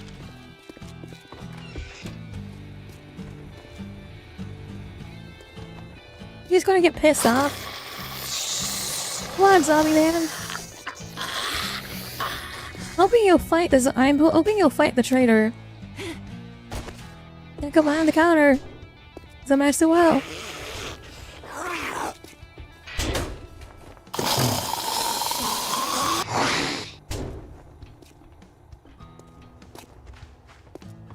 Buddy, what are you gonna do about this, your new guest? Gonna do anything about your new guest? Come on, you got a friend to take care of. Do something, traitor! What the fuck, man?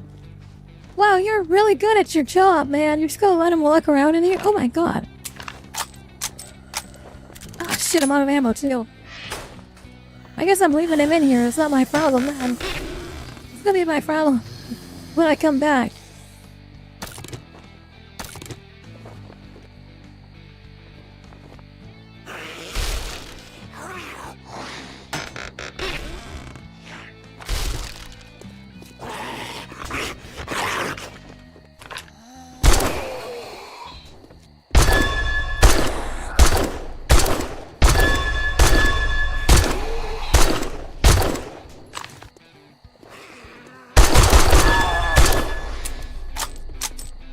What is that noise? What is that noise?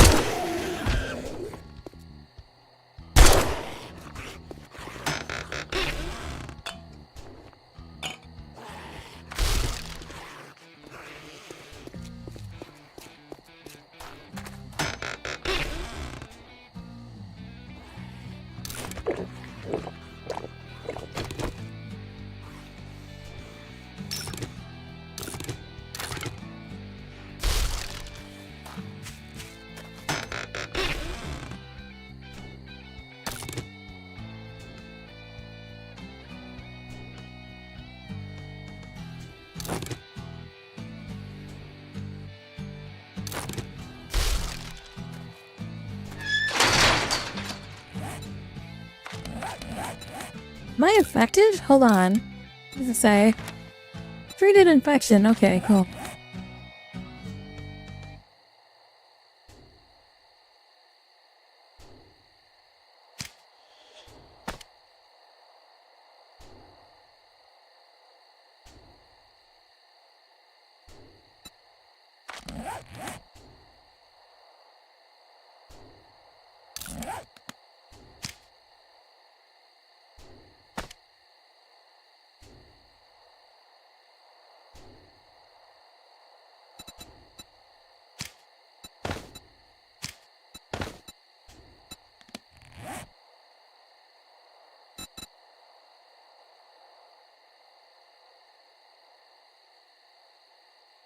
I think this armor is better. Yes, it is. Put this armor on for now. Oh, look at you. Commander gloves are good for rings.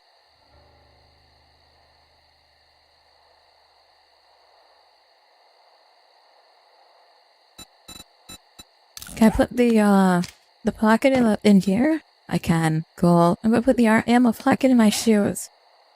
And then, this wood splinter, more damage against wood. We'll give this to my, modify. Let's go ahead and put this in here. Now. Actually, hold on. Let's do this instead. Here.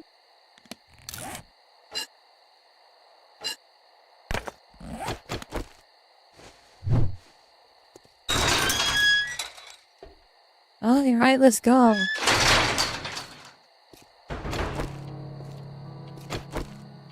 Oh, hey, also, Kayukage, just a heads up, if you play on Purple App, or if you watch on Purple App, you can affect the gameplay, so you should definitely watch there. Oh shit, hello. Thank you for the cats, let's go. Oh my god, I feel so good to beat the shit out of this motherfucker with one hit. That's so good. But thanks for sending a test for me. I'm gonna try out my new weapons and shit. Alright, my base is, here, I think. Yeah. Looks like I got 2 bases over there. I do want to take a look down here and see if I can set up a 3rd base down here. If I can set up a fast travel point with a bedroll down here, that would be really useful for if I need to get to the freighter for any reason.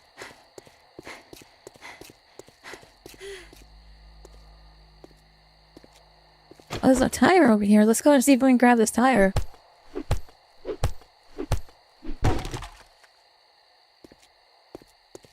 Nope, that didn't count as a tire. Damn.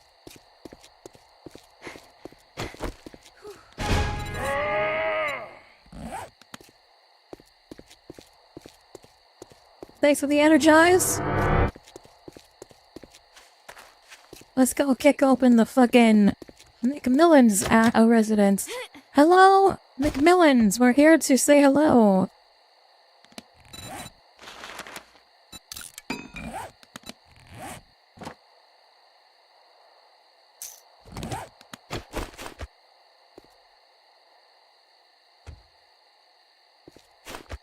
Oh, I don't like that there's a hole there, and I can't put something to block it. How do I get in the McMillan's household? It's a low foundation, too. I come in the back? Door's locked. Oh, but the garage isn't.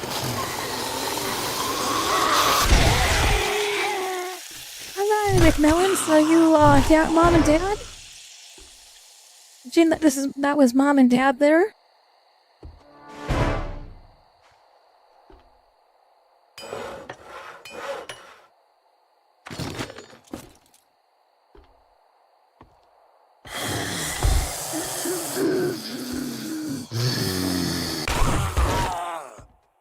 Alright, little Tommy McMillan, how's it going? Now you're dead? Alright, we're gonna clear room for room here. We've got a little storage center here. I like this. I like this room. This room seems like a very fortified situation. I don't like sand, though. It's coarse and rough, and it gets all over the place. I am going to put my bedroll here, though. Seems like the most fortified room so far. Nice. Nicely exited as well. We'll let continue with our stealth expedition here.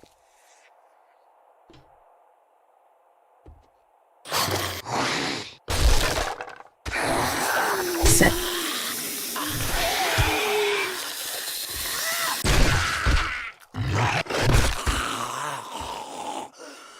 Stay down. Cannot believe he jumped out of the closet like that. That must be the McMillan's gay son, you know? Jumping out of the closet like that. How many kids does fucking the McMillan family have? Where's the family dog?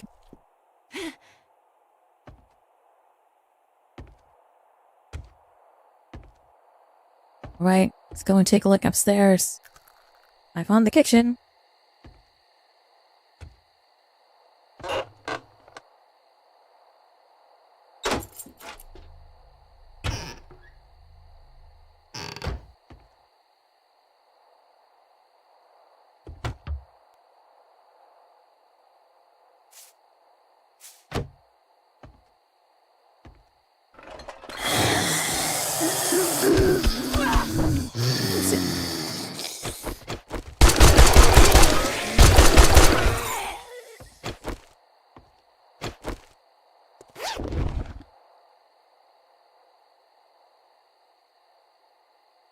Your schematics.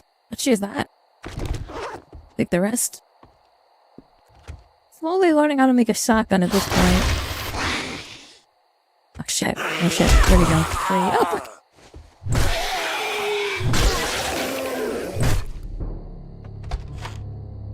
That zombie.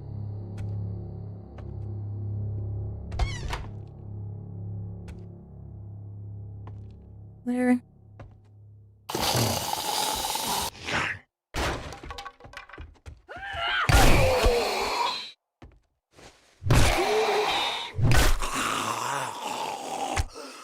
That was clear now.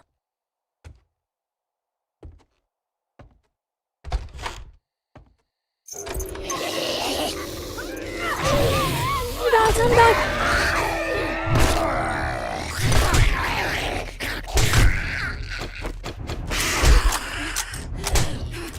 Oh shit, there's a guy there.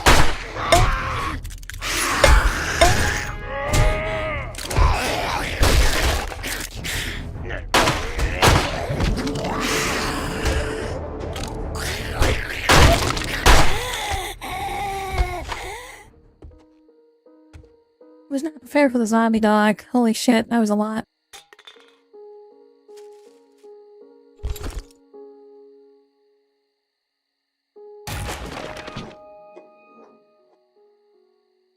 Hey, Automod. Take that. Nord glasses.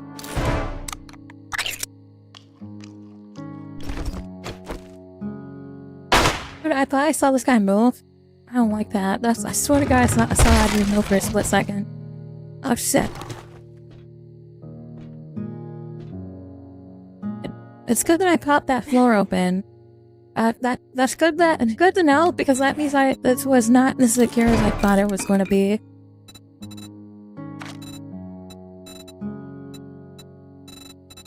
We can fix that. Don't worry. We have a claim block somewhere? I think we have a claim block. Give me a second.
What the fuck was that? I've been thinking of getting this game or the Subnautica too. I got the Subnautica. Honestly, this, in my opinion, Subnautica was not as not what I was expecting. I was kind of let down with Subnautica.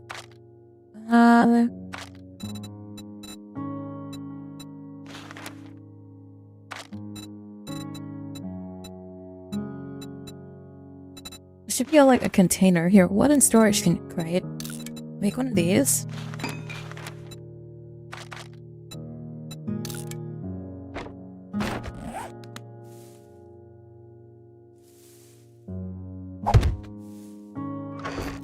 A little tight, but that's okay.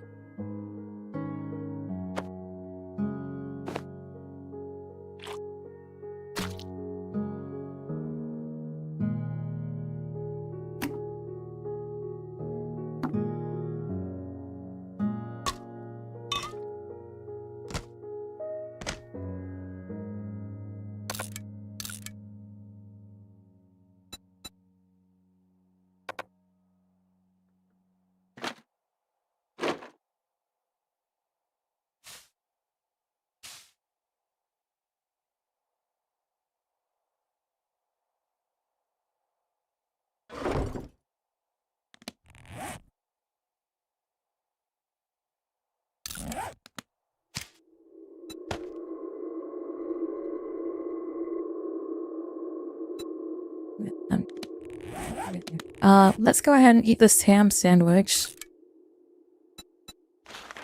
Oh, I got antibiotics that I could turn it into. I could use. I just gotta eat it for now. I don't really need to be carrying all this shotgun ammo because I don't have a shotgun. Oh, we'll put this forged iron in here. Cord mail can go in here. We can put this knife in here because I'm never gonna use this knife. Grab this.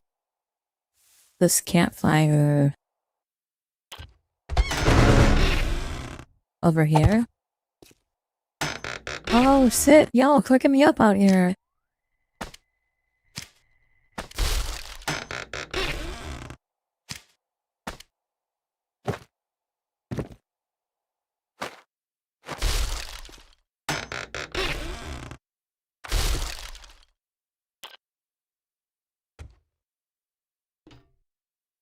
I don't like how dark this area is, but this is... Keep this here. We can definitely set up some traps over here.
I just realized it's nighttime. Holy shit.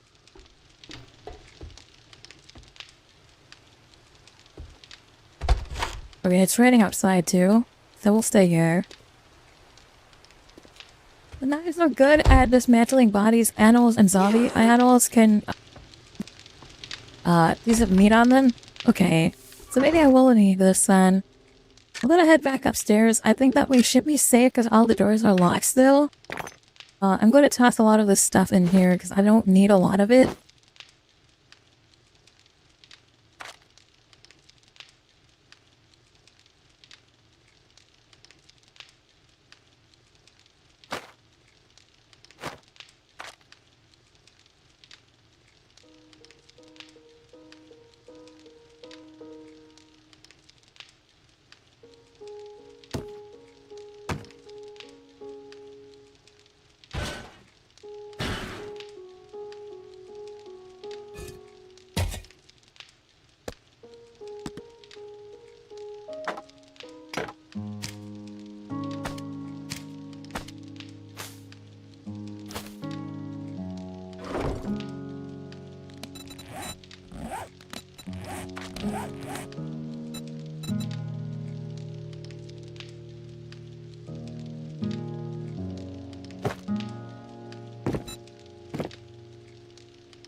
needs to die. Let's go. How's it going, Chrysler? Are you off from work?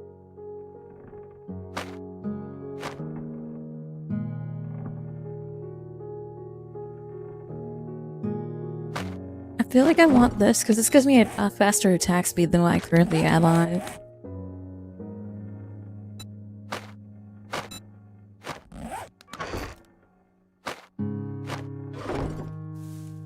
Alright, there we go. Let's go back upstairs. I want to see if I can eat the dog meat. I know the dog is still a zombie, but I want to see if I can consume the dog meat or not.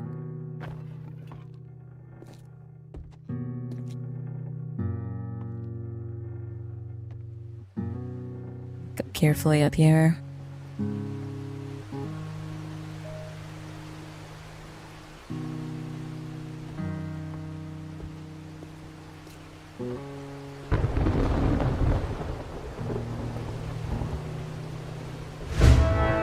Look at you.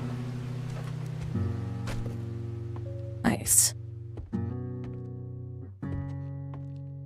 I believe the zombie is over here. Yeah. Where's the dog meat? I'll tell you the zombie got the...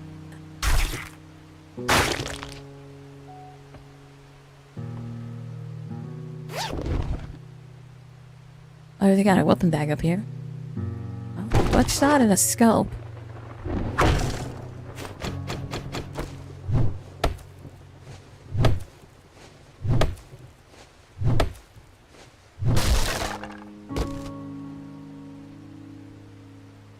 In the box. Nice, we got shots on money seed and for a seed crafting skill.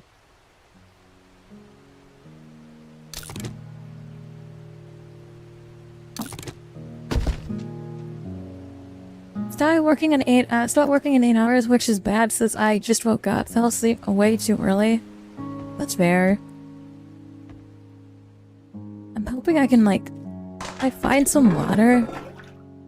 Oh, here we go. What do we got here? Paper.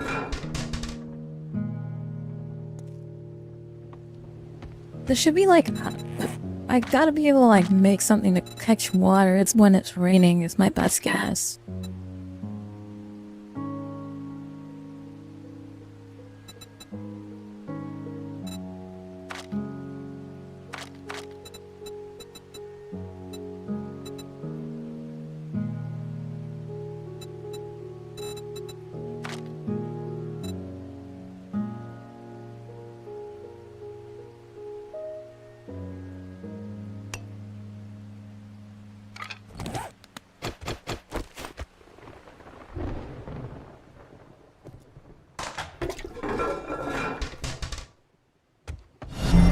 A new follower.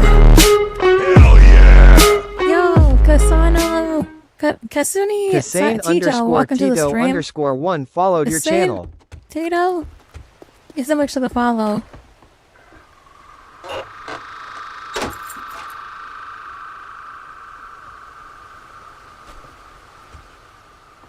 Oh, I don't know what that means. There's probably going to be something happening now, though.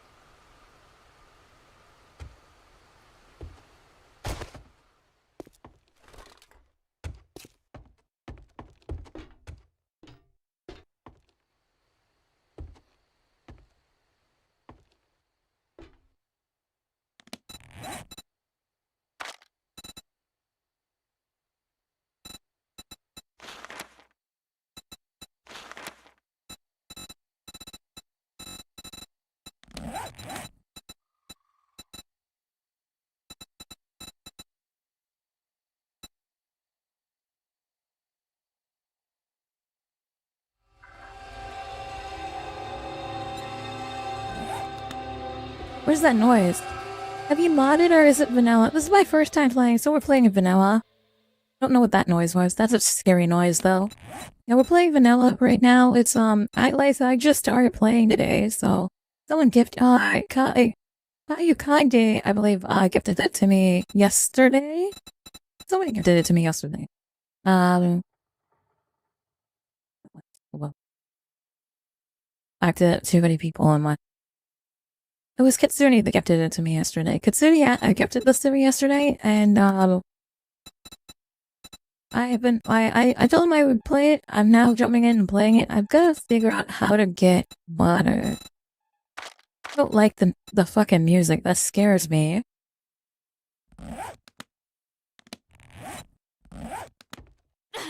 Also, it's been way oh shit. I'm in night mode. For night mode, it's been way too quiet, like, compared to what I'm used to. Like, the last place that I set up, I was constantly being attacked. So, like, the space compared to the last one is so much quieter, and I'm just like... I just, like, shocked myself. Okay.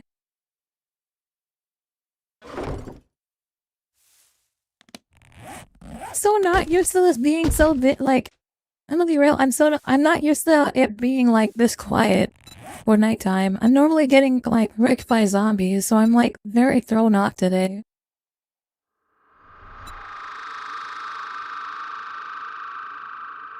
That's also a terrifying noise.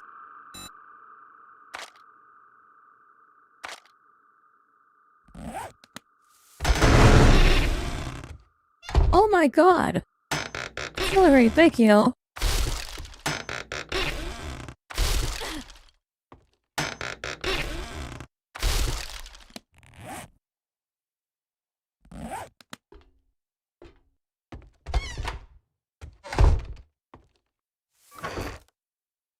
Over encumbered again, hold on.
Oh, there's a zombie.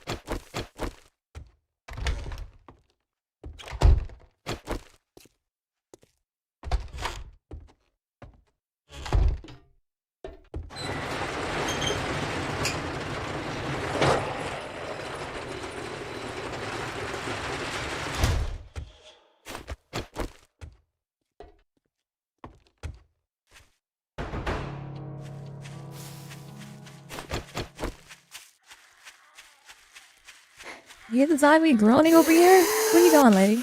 Here.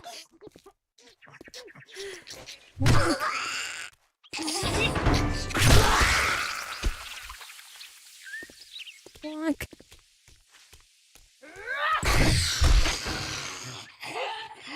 Actually, I thought I killed you already.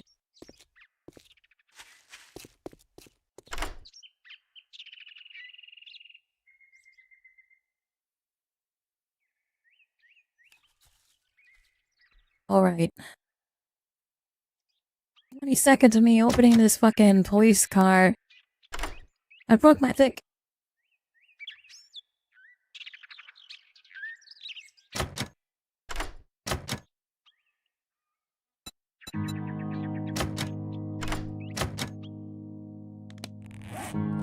How many lockpicks do I have? 5?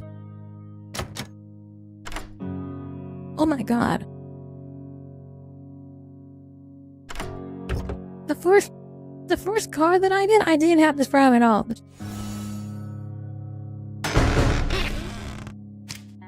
Yo, Gravedigger mod. I don't know what that does, but I'm going to add that pipe rifle. I'll take that as well. And some ammo.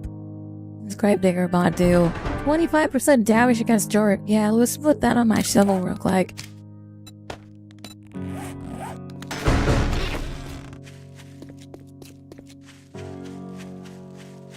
Alright, I feel like I'm going to be doing a lot more damage to this. So I don't know what the skulls mean, but I assume that... Can I pick this door? Oh, the bike supply's here! Let's go! Bike!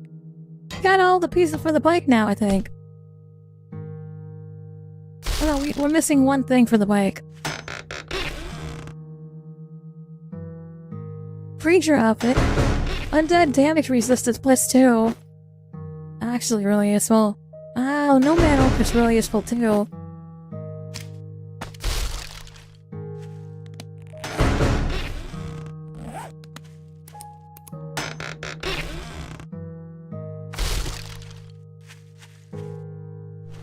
Holy shit.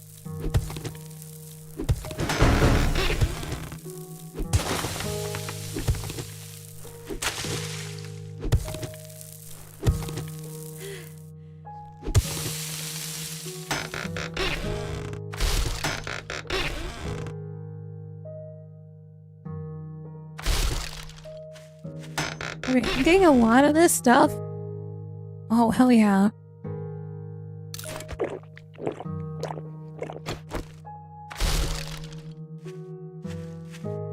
I'm getting a lot of stuff here. I'm going to need to start building some more near weapons and stuff here, I think.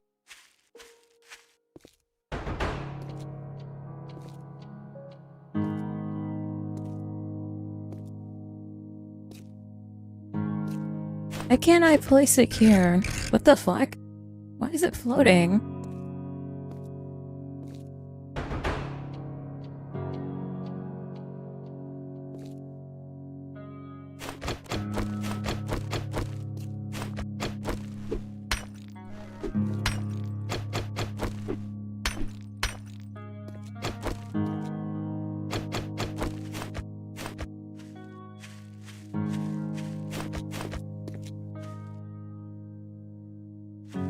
I feel like that's going to be a problem. If the sidewalk counts as a block, I'm not going to be able to... Oh, here we go. I guess I can put this here.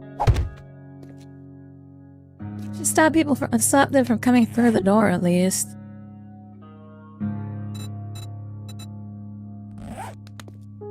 Got what? 2 more days before I'm going to get wrecked by zombies. The least I can do is start building out defense here.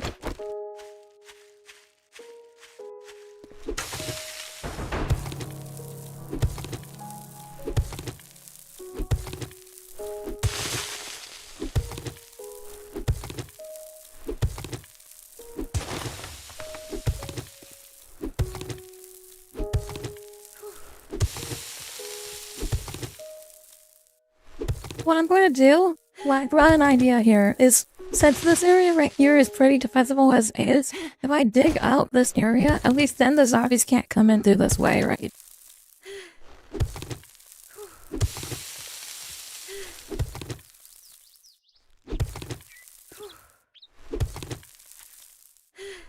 I'm afraid the asphalt is going to be a little bit harder to dig, though. Yeah, it is going to be harder to dig, fuck.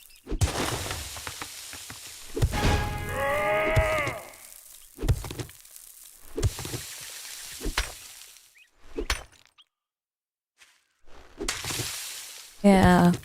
I don't know if this is gonna actually work now, but we're gonna try to make it work.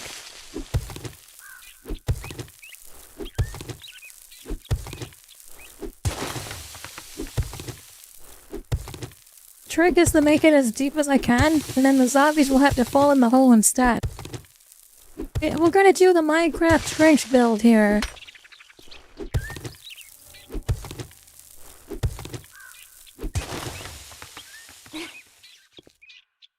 Okay, can I jump over this? It's not good. If I can't jump over it, that means the zombies can't either, I hope.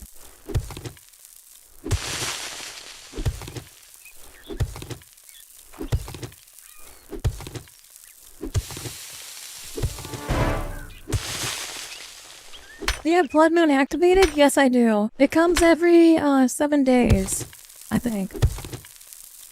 Yes, I do have Blood Moon activated, though.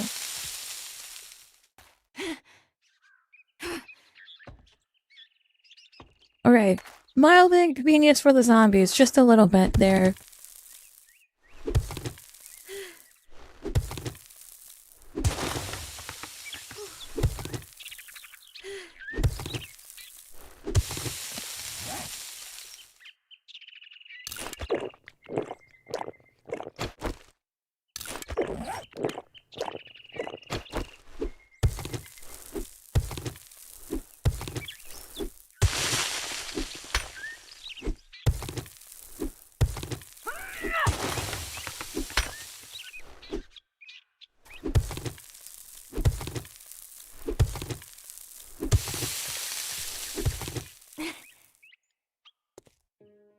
I'm hoping that this works a little bit, you know? I'm like, this is the main entrance.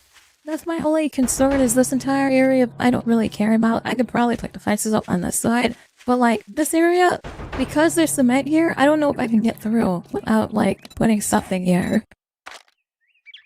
Let's go ahead and start making some fences. Or not fences. Can we make wood spikes? I want to make 2 of those, I think.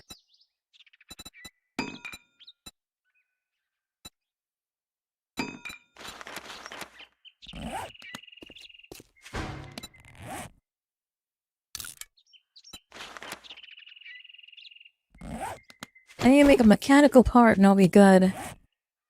I can scrap a mechanical part here.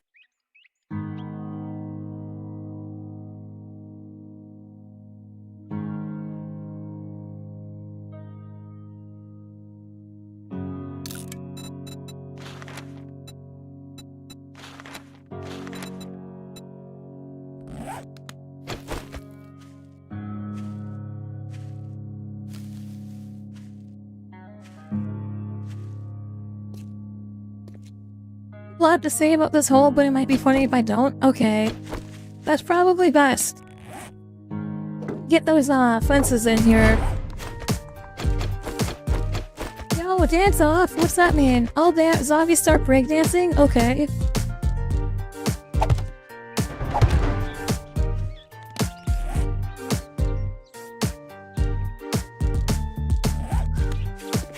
I haven't seen a zombie in a while. Let's go find a zombie to go beat up if it's starting to dance. There's a clinic over here, and I am infected, so let's see if there you can find some zombies.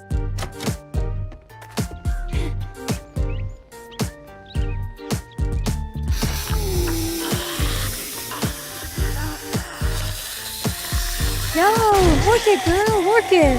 Hell yeah, girl, work it!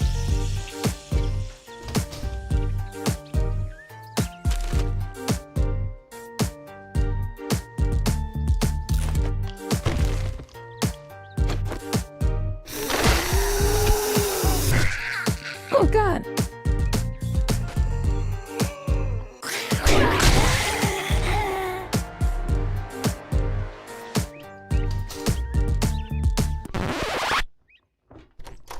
Uh-oh, the music stopped.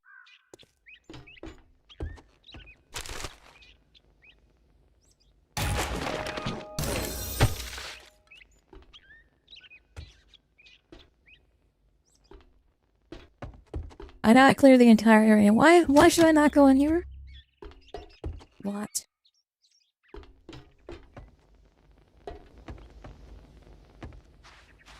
What is this? Is there a little animal in here? No, there's not.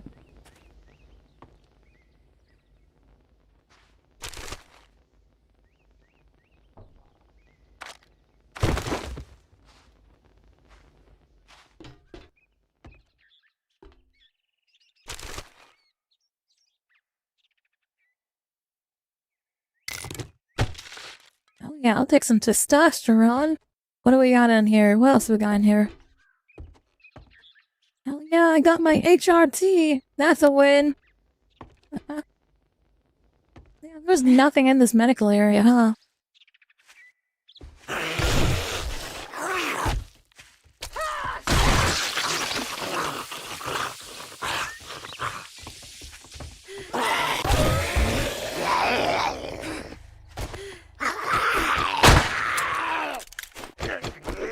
Shit. Shit.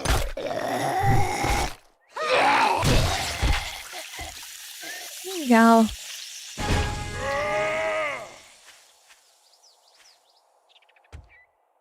Thank you for the energize.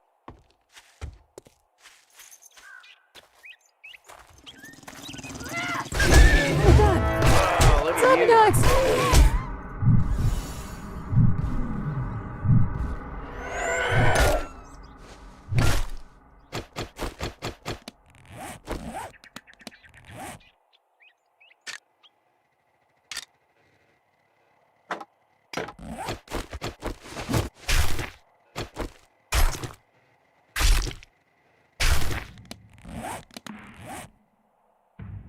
Getting anything out of this?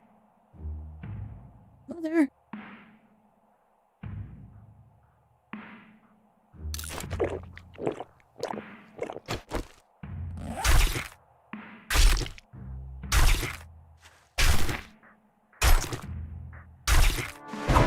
I was not prepared for the zombie eyes. Is that why you guys told me not to go in here?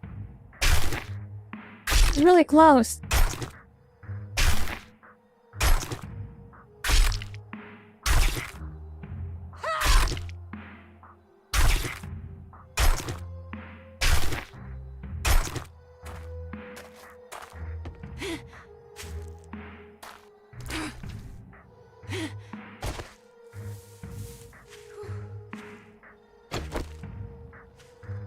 So do the zombies respawn?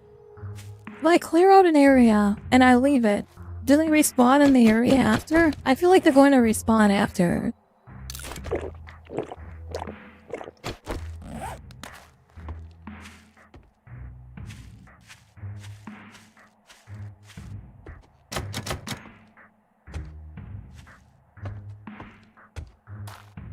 It's a long time? Okay.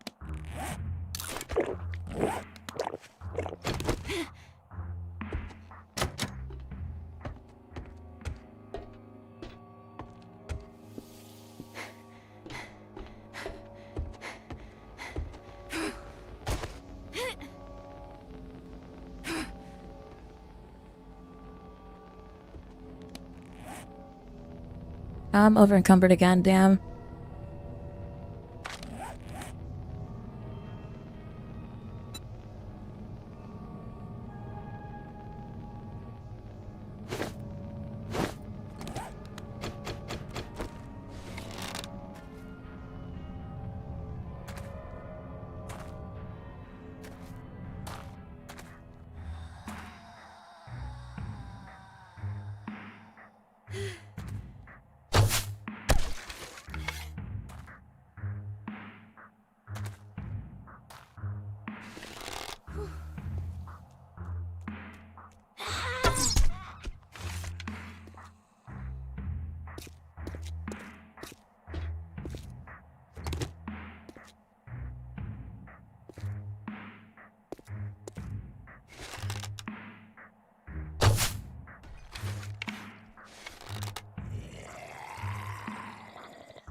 Does this guy look like a fucking medieval peasant? Get out of here, bro.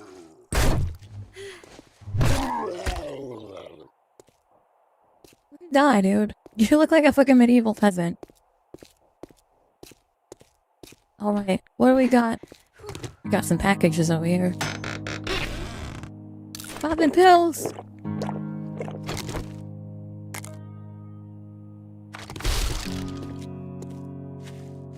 What else have we got over here? Nothing great. sledgehammer, more ammo? I will always take more ammo. Up rifle. Vital spot. There we go. Back to the McMillan residence. We gotta go and put, some of this stuff away, because my inventory is very full.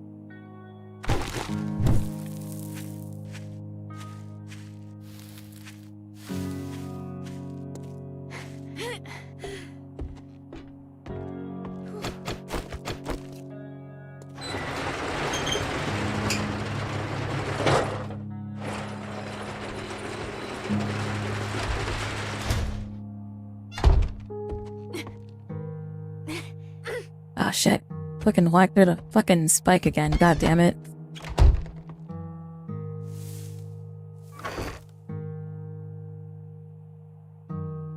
Okay, they put this bonds away. We got some leather now. Probably make something with that. We got one too many pipe rifles, so we'll go ahead and put one of those away. See what else can we make here.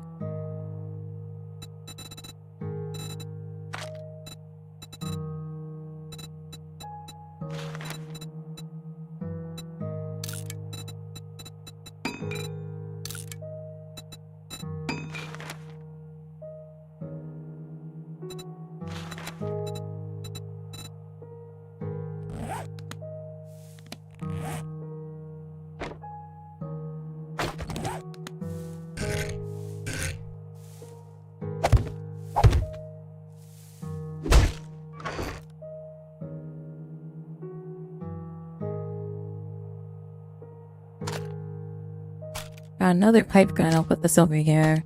Got some mods as well. I think I might put on the bar or stuff. What I'm thinking what I do is I want to try to organize these. I want to put the weapons and the clothes in one box. And then all of my building supplies in this one I have currently.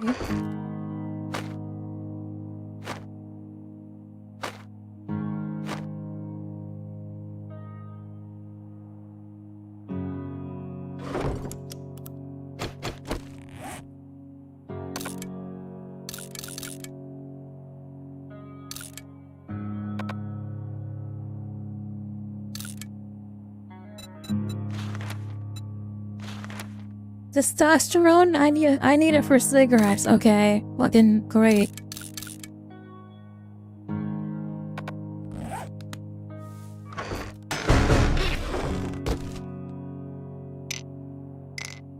I'm gonna put out my first aid kit in this box over here.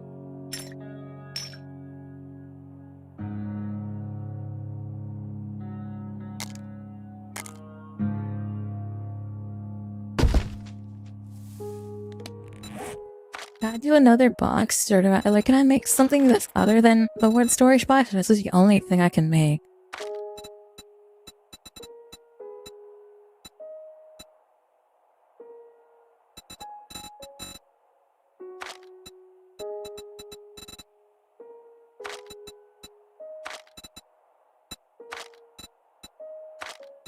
Looks like I can only make the storage box.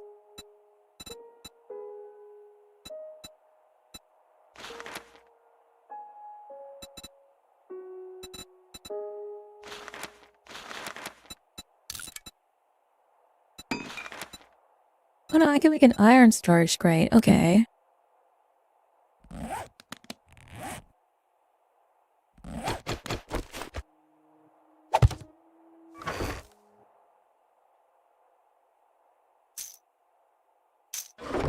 We put ammo in this one. Can I relabel these?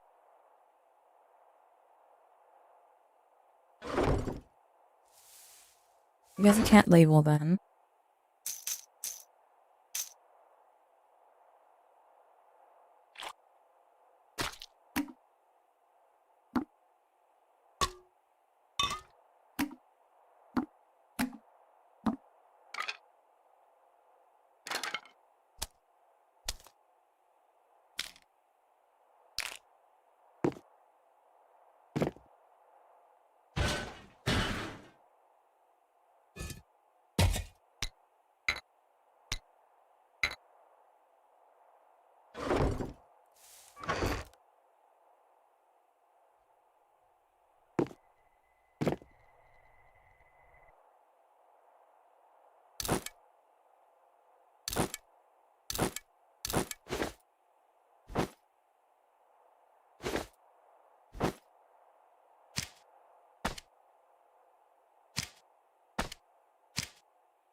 Actually, we can put the guns and the ammo together as one. This first aid kit goes in here.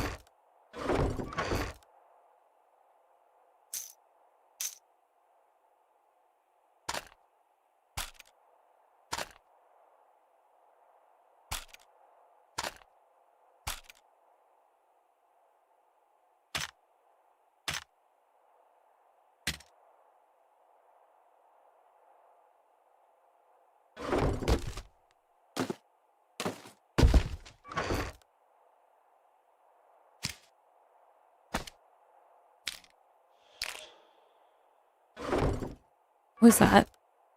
Don't know what that noise was. That scared me though.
So I didn't mean to use that, but I guess that works.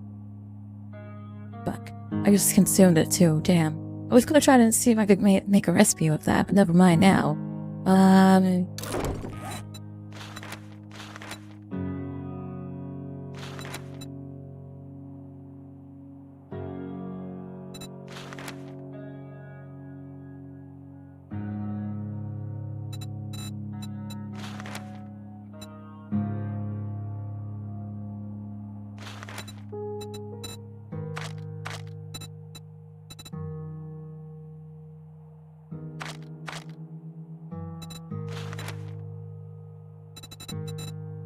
There's clearly a robotic turret somewhere. I don't know where.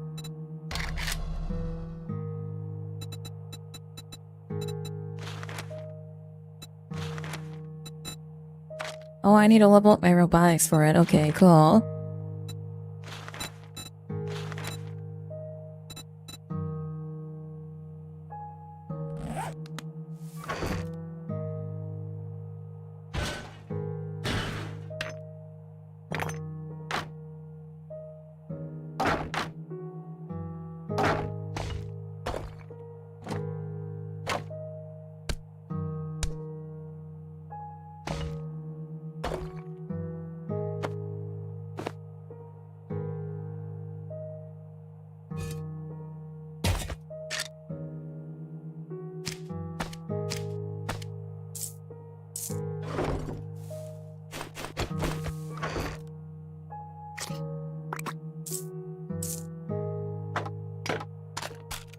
Bag organization almost completed. Here, let's go.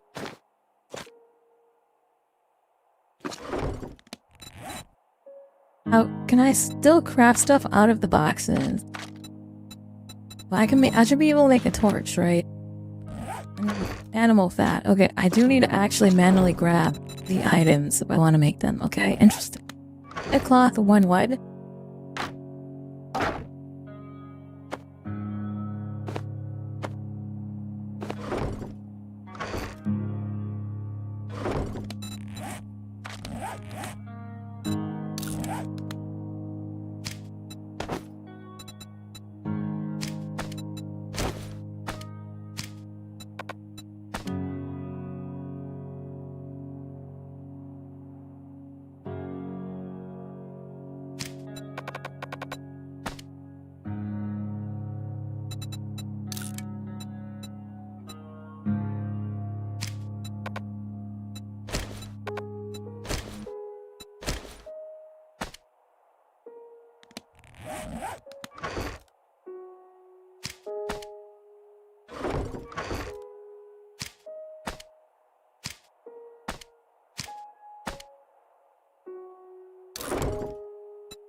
Okay, let's reload our gun real quick.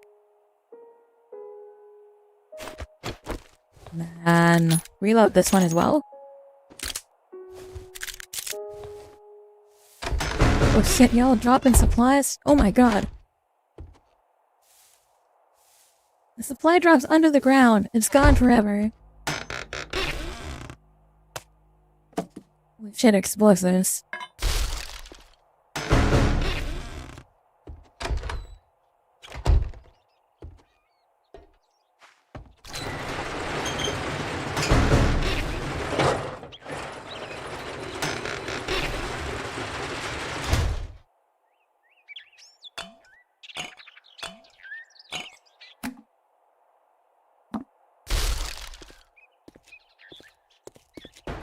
Okay. Let's see.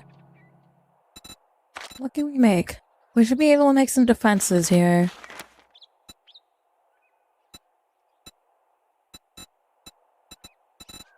I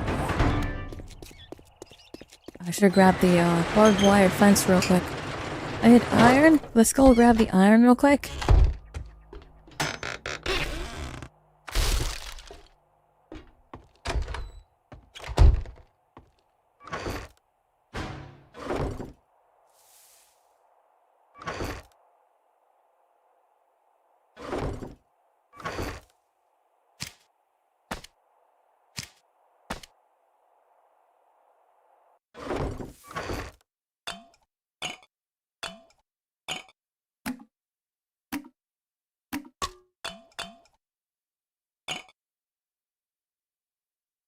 Okay. Now it goes in here.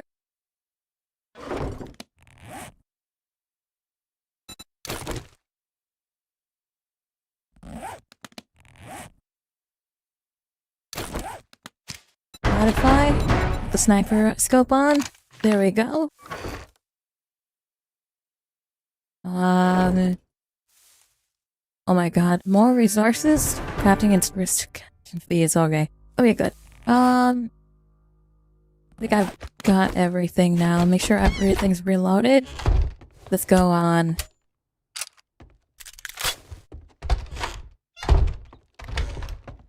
Oh wait, I need the iron, fuck. Ow.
Where the fuck's that zombie at? Hello? I hear it.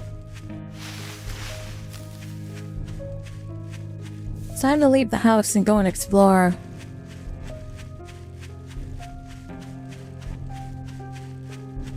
We need to find a mechanical part so we can build our bike.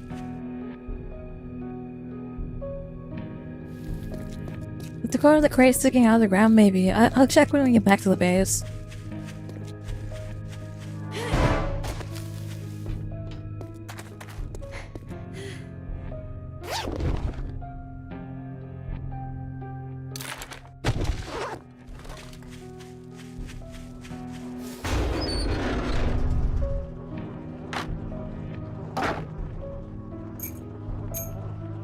Do some dumpster diving real quick.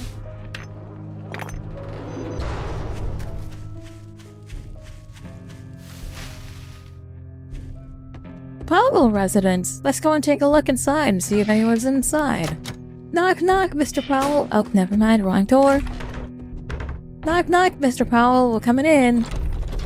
Oh, look at you.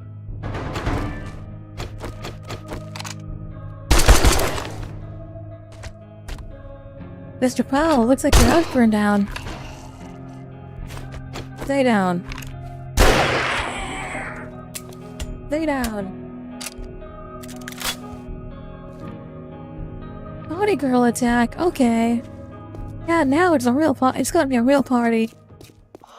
In 30 seconds, we're about to have a real party.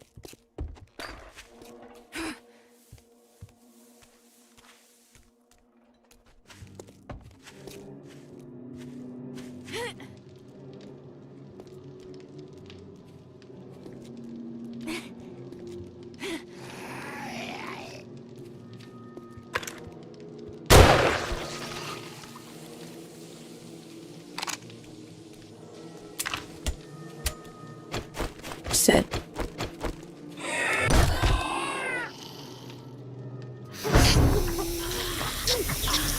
Whoa, it's party time! Let's go!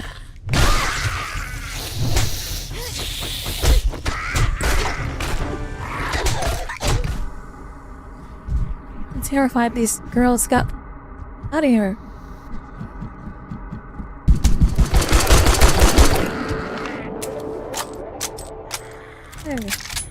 No dying right now. Is that... yeah. I don't have time to die! Shit, that was close. Really close. A little panicky there for a second. Well, with crossbow parts. I want that. Leather? Battered glove liners.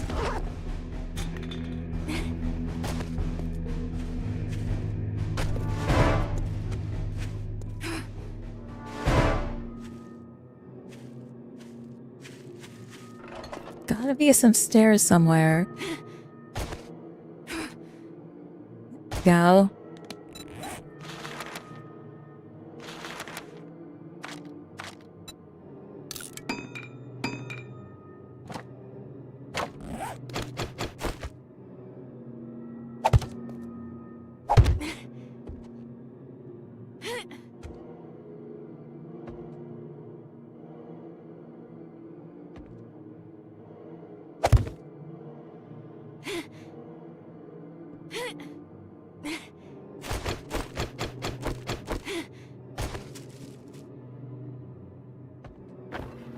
This would be a terrible thing. You are infected. Take antibiotics to avoid symptoms. Okay. This house sucks. I'm glad I didn't move into this one. This looks kind of bad. Blind meds! Thank you.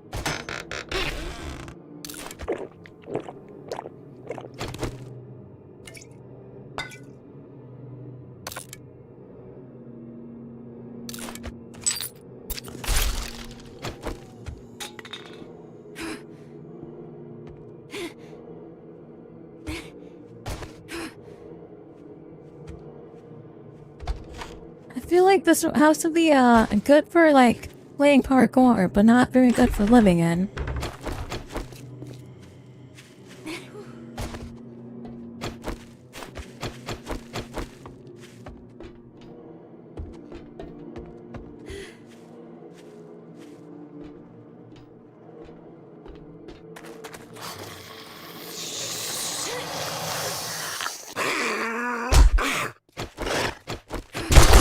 Stamina.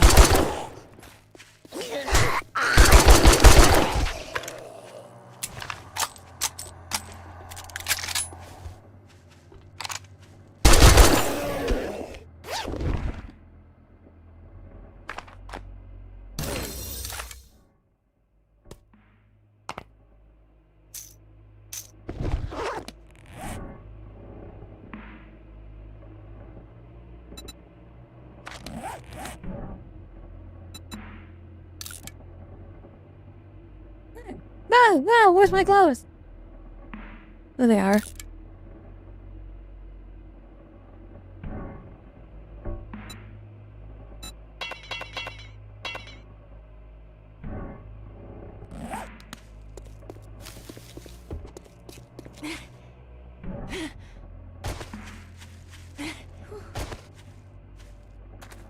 What's in this house? I knock! Anyone home? No.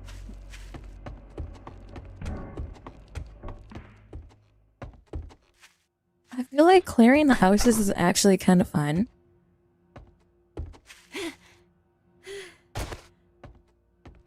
Like going into these houses and be like clearing room for room, taking it real slow and easy. I want to know with that. Maybe I'll go to that factory after this.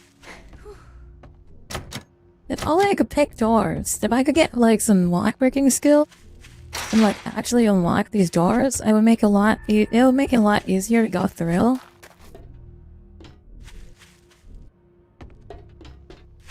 But it feels good to actually like go through room for room. I feel like I'm playing Ready or Not all over again. Lead car battery. And a wrench.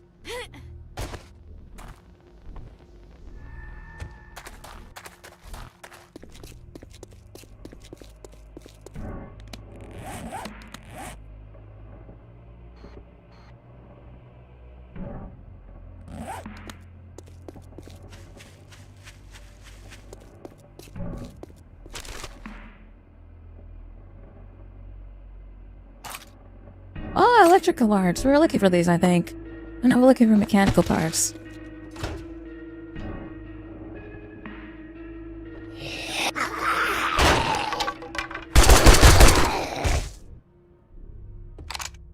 Oh, 8 light picks.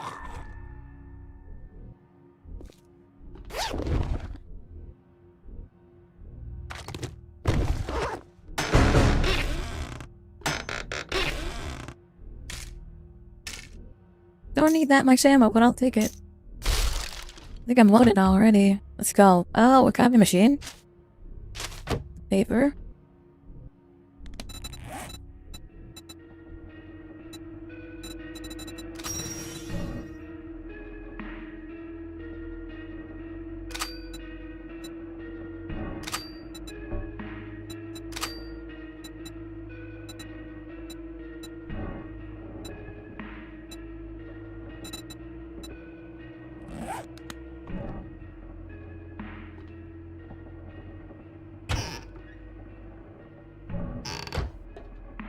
Oh, that garbage. Oh, I can find another book. Yeah, I've got another magazine here. Improved rifle skill. Let's go.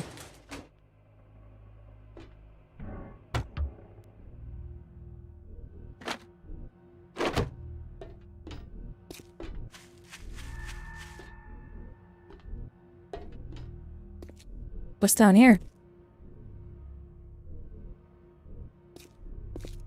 I don't know why that's open, but okay. It says do not enter. Why go down here? There's nothing down here. Oh.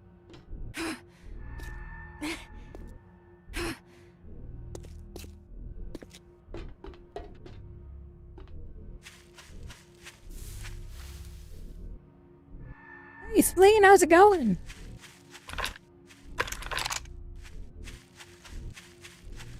Alright. I think we've cleared almost all of the houses in our area here. Clean this barn house over here.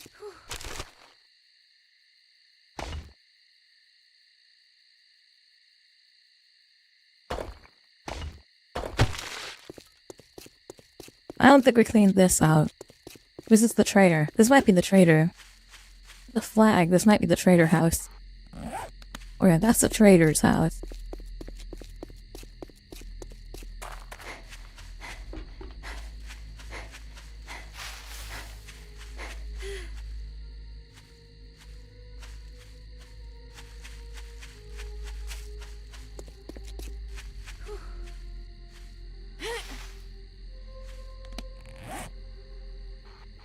Let's head this direction, because this is all unexplored over here.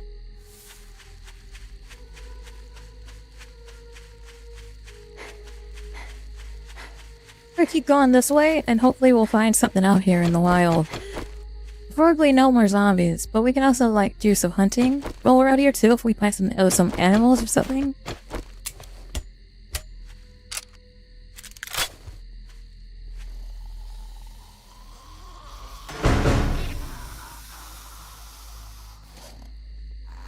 Oh, you got some explosives. I feel like this might be a little bit overkill, but oh well.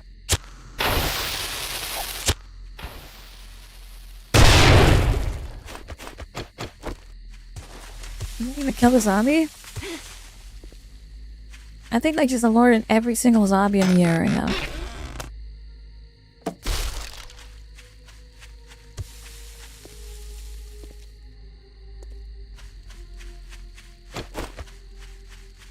This is probably a better way to build the trench.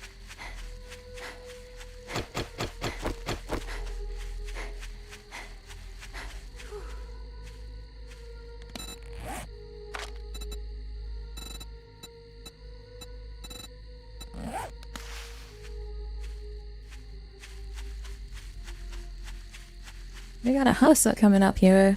Let's take a look at this house over here.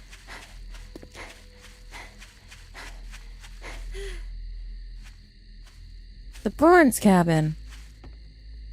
We're gonna go in here and clear this out. It's getting pretty late, so we might have to spend the night here as well. Oh, Mr. Burns? Goodbye, Mr. Burns. Oh shit. I said goodbye, Mr. Burns.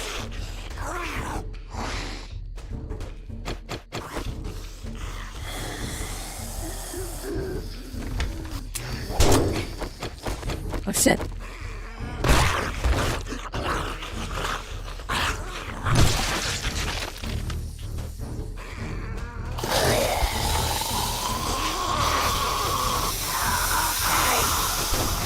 Oh fuck.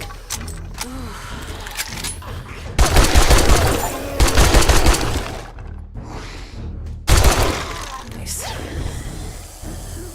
Stay down, bitch.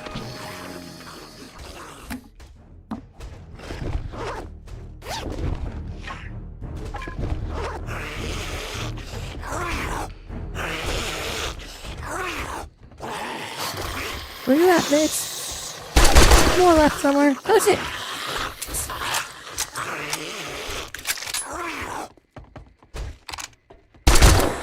How many family members does this fucking family have? Holy shit!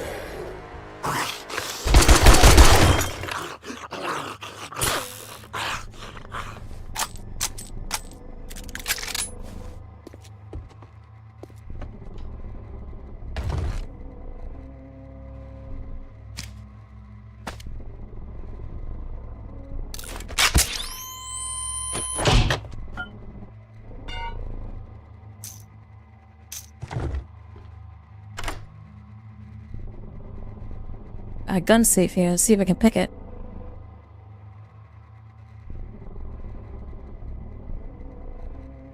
"20 seconds of waiting here. Now I'll get wrecked." So I leveled up again, so I better use these points I've got before I lose then.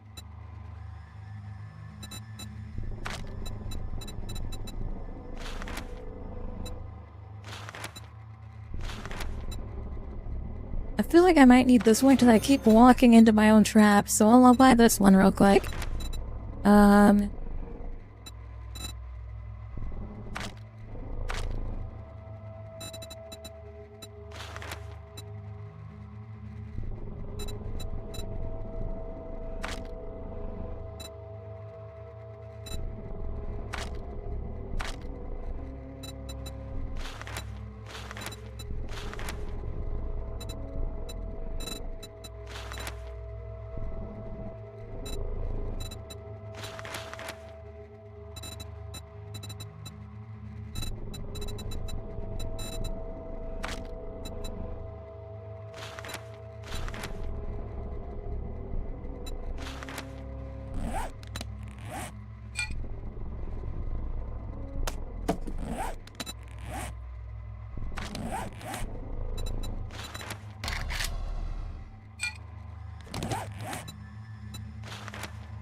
Damn, all that worth of garbage. They can upgrade to my gun, I guess. Stone arrows as well. What's this? 4 damage against iron. I like useful. Some power oil. Or some wood.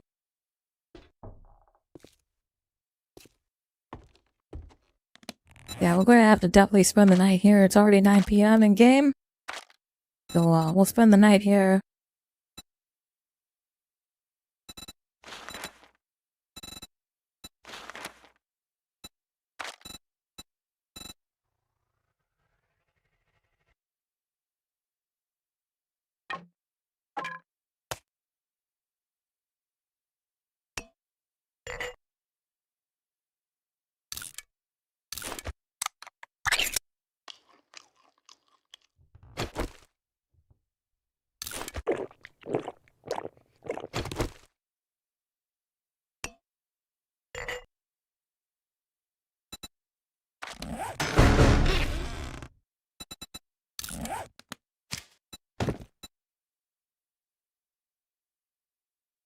Nice. Oh, look at you. That in.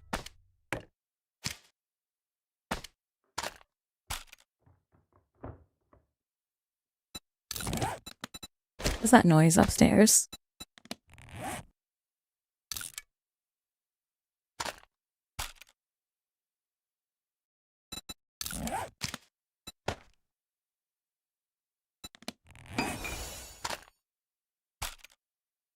Scrap items completed. Nice.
Try to think how I can unlock more stuff here.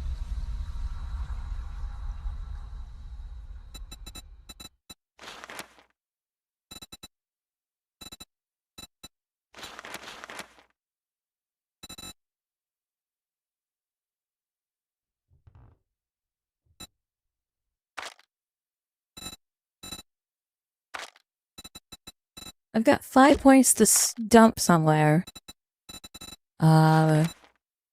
Lockpicking for sure. We need a point in lockpicking.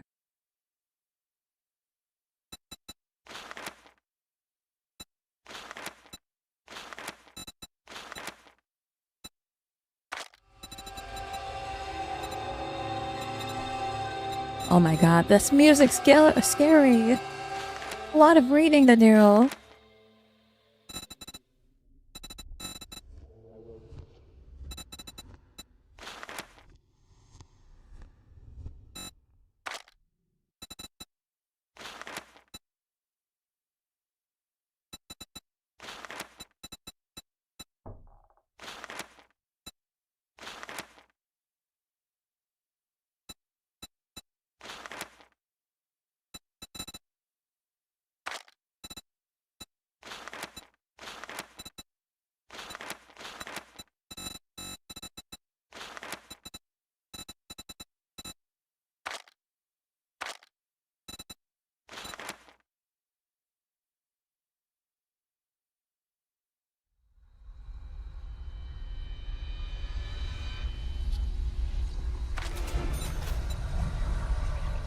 I like the machine gun, so I'm gonna go ahead and invest into the machine gun here.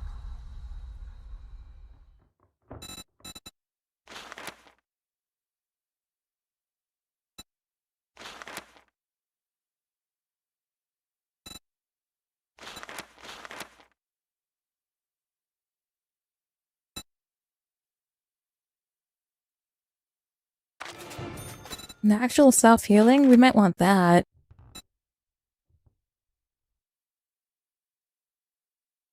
Stamina regen is also really good.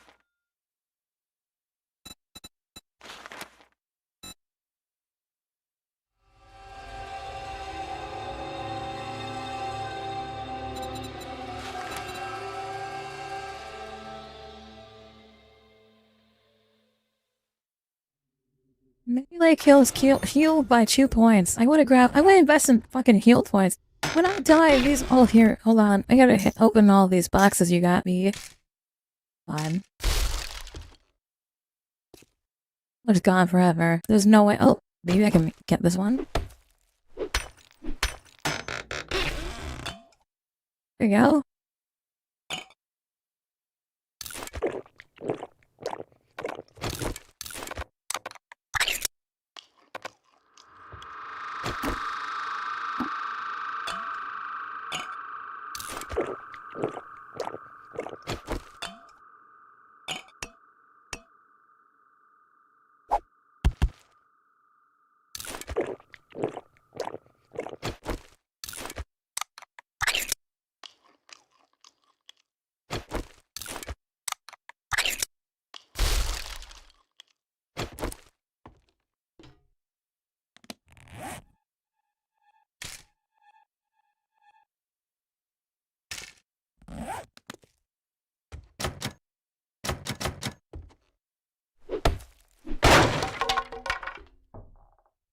Allow?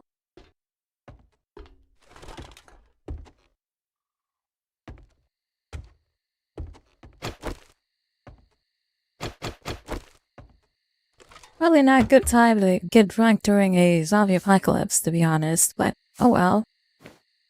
Got a fucking bed roll here. Should probably put this down.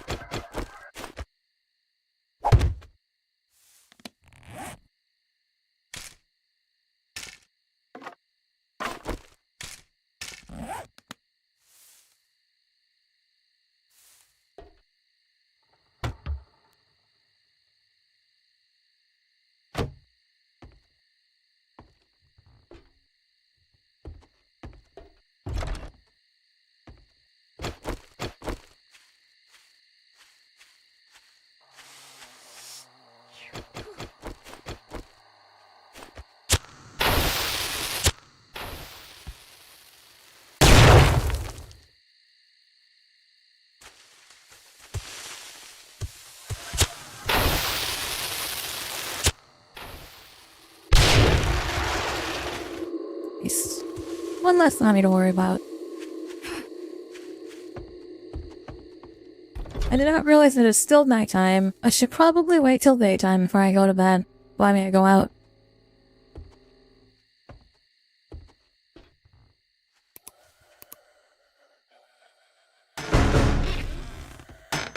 Oh my god, that scared me.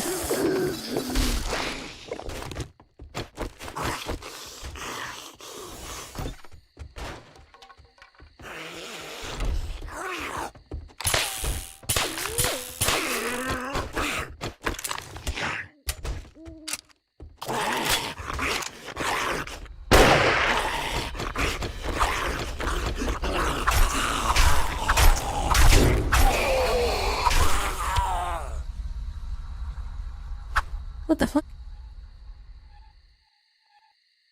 Why is his eyes orange? That scared me.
was that?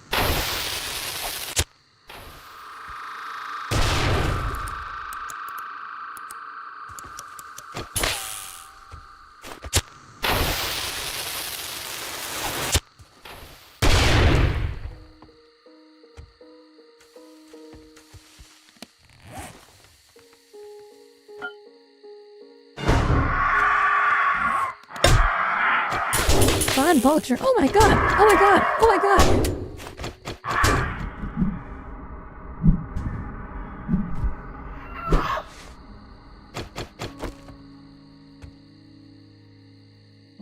Is that a zombie vulture?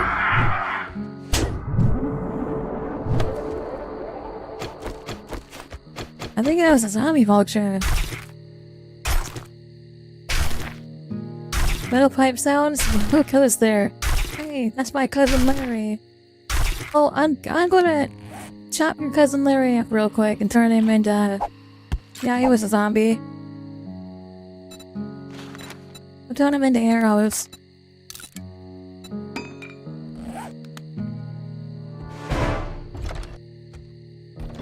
I'm going back inside. I'm scared. That was too scary for me. It's only 1 AM. I gotta wait until fucking daytime before I can leave again. I'm stuck in this house.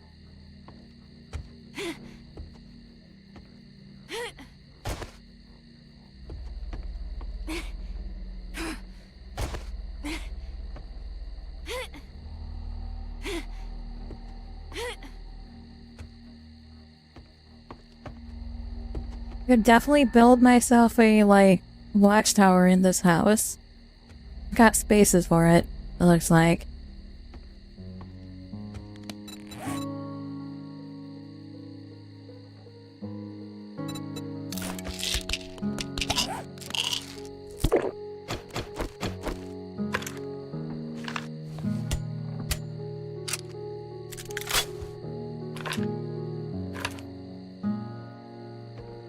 I haven't seen a single zombie besides that vulture and the one yellow-eyed zombie.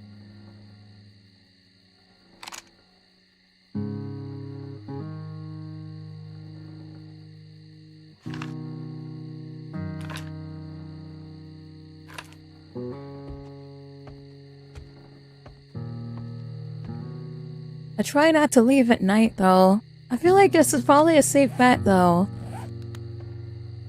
Well, I'll take the chance. Never mind, I spoke way too soon. Somebody's breaking into my house.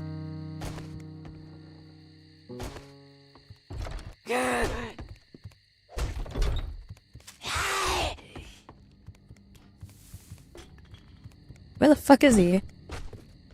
Oh shit! Where'd you come from? Where did you come from?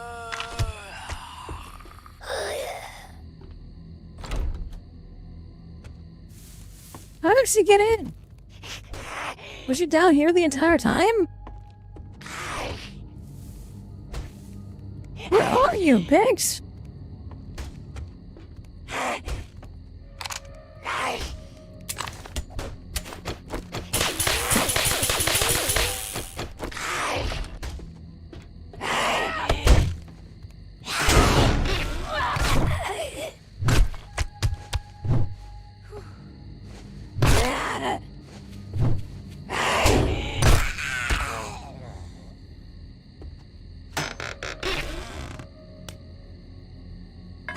Nope, I need an explosives to kill this lady, but...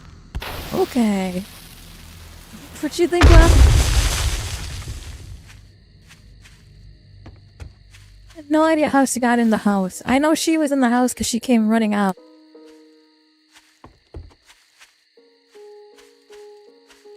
This house is not safe.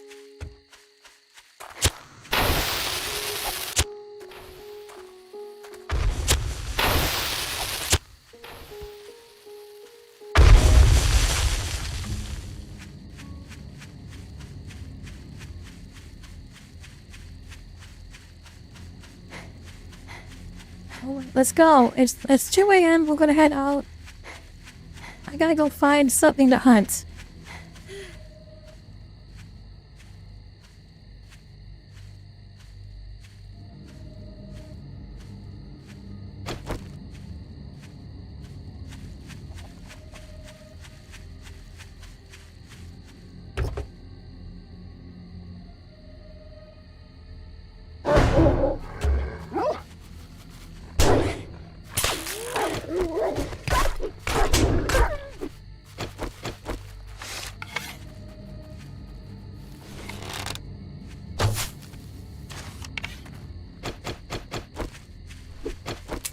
Damn, that bitch fucking really decided, let me bite you, and then ran away. You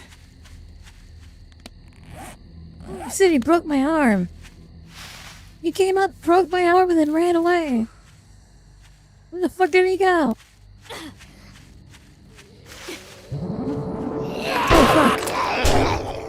Oh, fuck. Oh, God.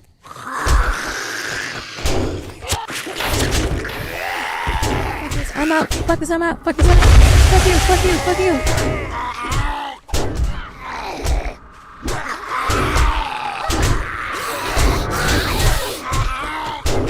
This is the most terrifying I've gotten so far. Oh, look at you.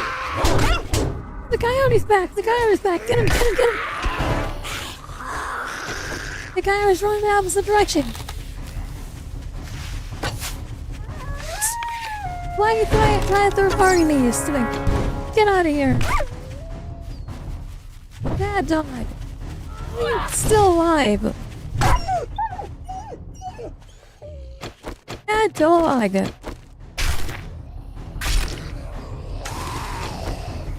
Oh, fuck. Oh, shit. Oh, that dog. That dog. What the fuck? Why? I just want to eat the fucking dog! You fucking monsters! I hate you so much! I hate you fucking so much, you stupid fucking zombies! Holy shit, get out of here! Fuck up! You specifically!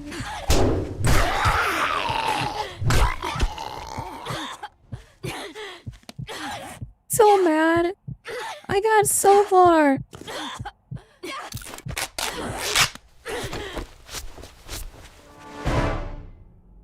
That fucking dog! I fucking killed that dog! We're about to start getting it and I got mobbed by fucking zombies! What the fuck? I'm actually about to cry, holy shit. That's... Where the fuck did that wolf go? Can I still eat it or did they consume every last bit of it? Those bad motherfuckers!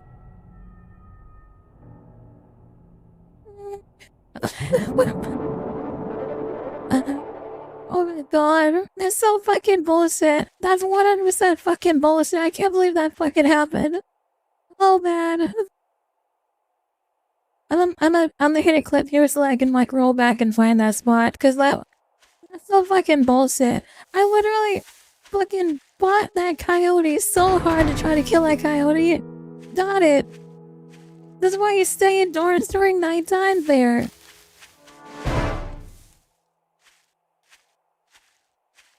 Oh, that's so fucking funny though. It really is funny. Tiny zombies? Oh god.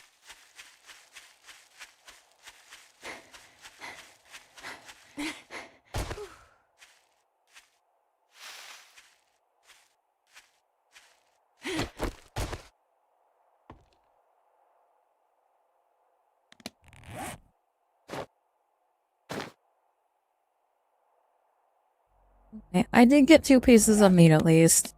I need fucking 10. I got 2. Can I fish? Is there fishing in this game?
Okay.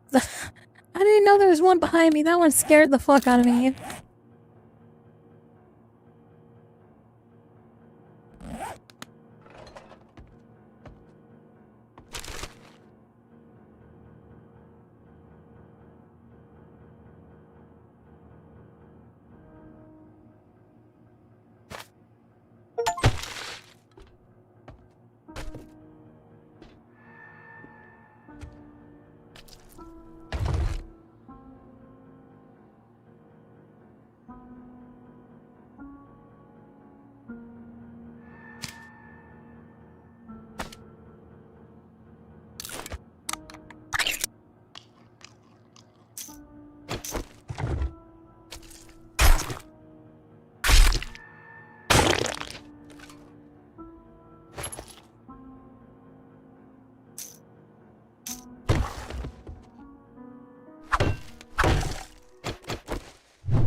Okay, we gotta head back home.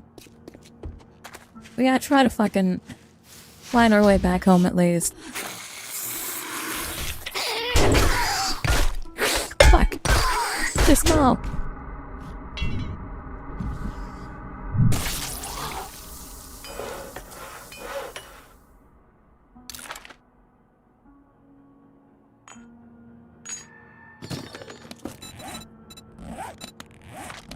Yeah, I got a bunch of debuffs somehow.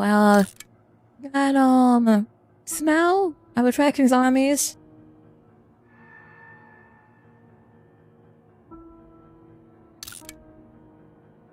I've got, infection. I'm infected.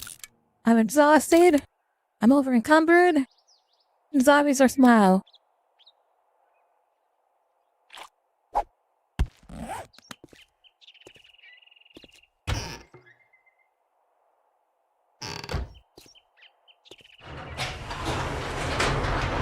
It is that I'm just greedy. That's why I want to head back home. I'm too greedy for this.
God damn, bitch, how you getting out?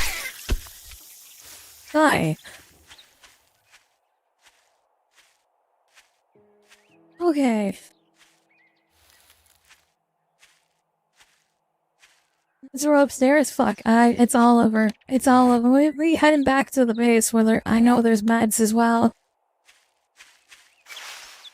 I'm gonna keep walking.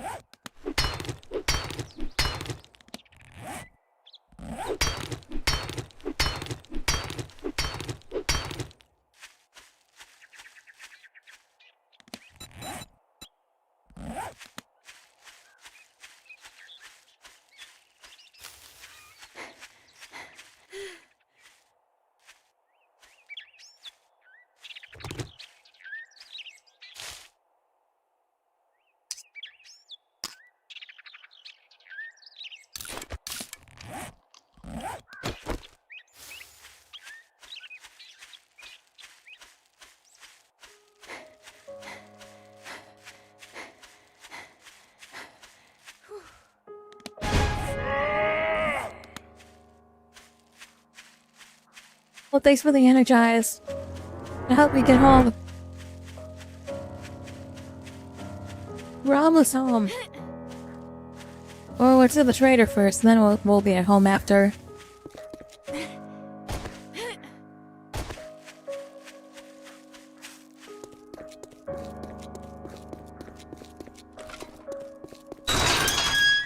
Stop at the trader first.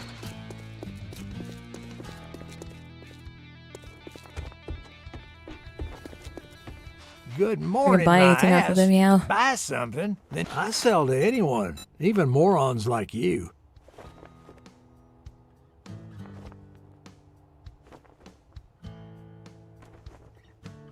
Look, motherfucker, I'm already overstocked on those.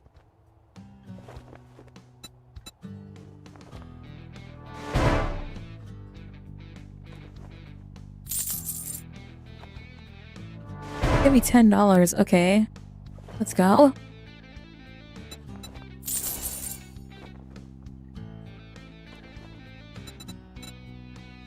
$50 now. What can I buy?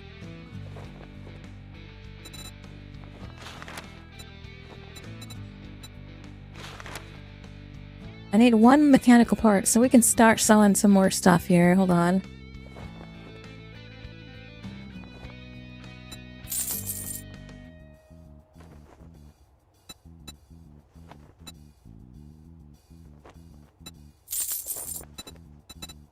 There we go. One mechanical part. Let's go! We got ourselves a mechanical part. We can now make our bike.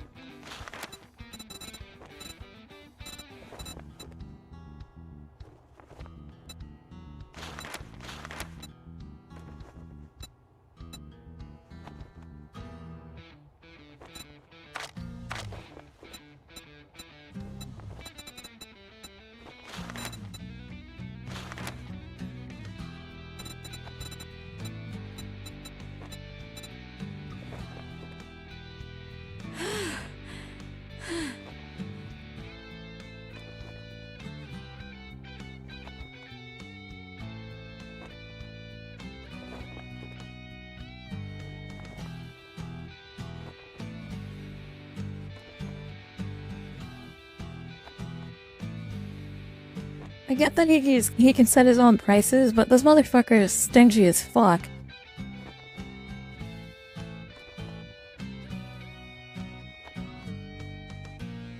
Cha-ching! Thanks, buddy.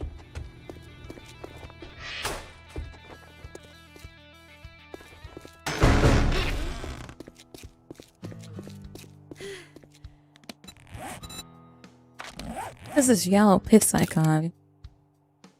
Thirsty. Okay.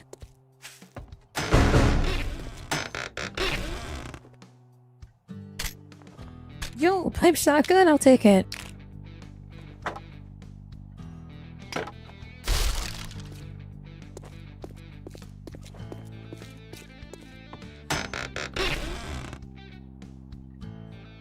Red tea, stamina regen, nice, I'll take that. Coffee. And of stock.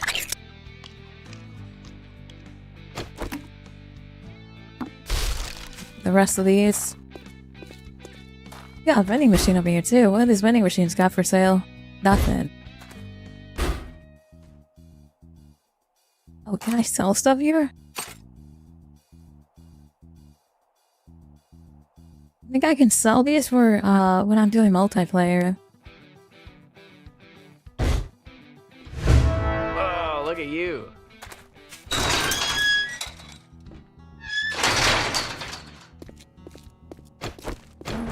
There's a fucking rabbit.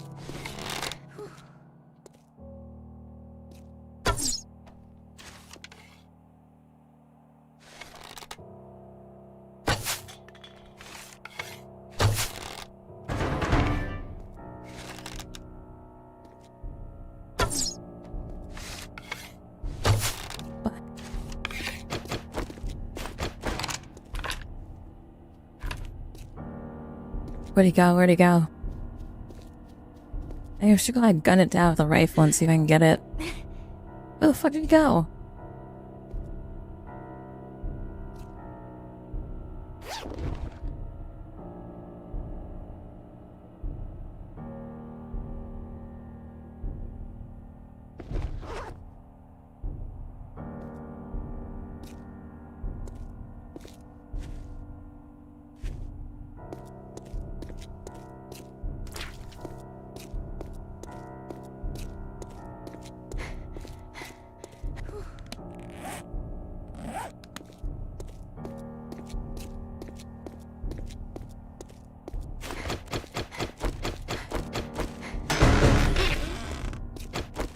Yo, let's go with the medical supplies.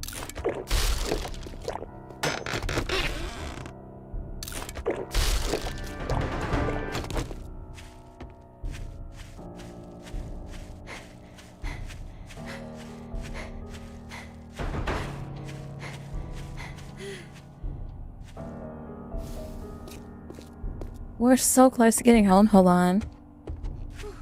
Gotta go down these stairs. No, be safe. There we go. Hold around. Let's go.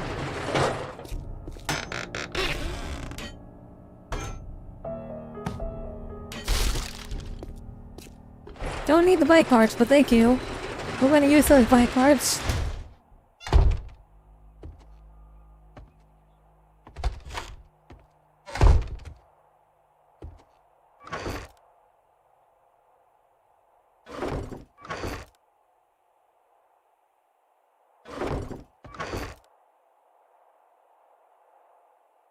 There's the bike cards.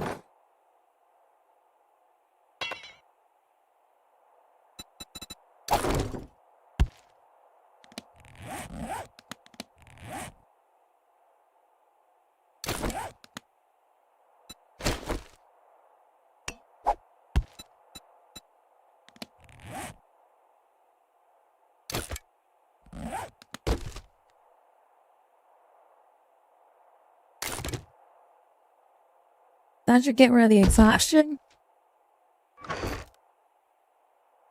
Alright,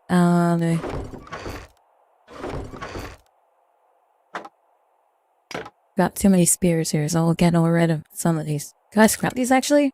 I can scrap them, okay. Let's go ahead and scrap these spears. This baton in here. Gloves. I might put these gloves on actually.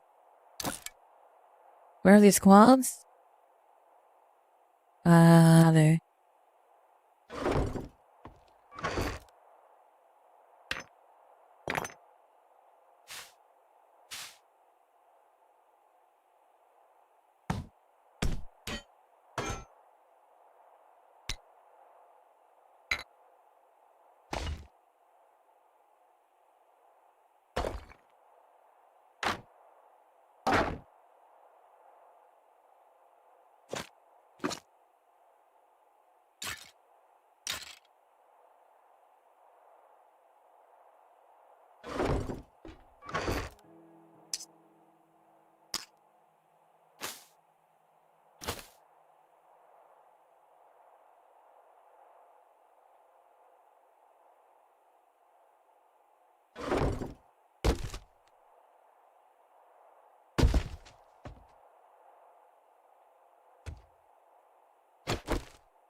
I don't have any more wood, okay.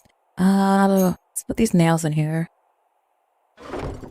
Should be able to make the bike as well, hold on.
Okay, that's gotten rid of that one. Okay, that's... Okay, I think we're good now. Yeah, we're fucking good. Rid of all the debuffs, let's go.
I think I got robbed. I'm missing ammo.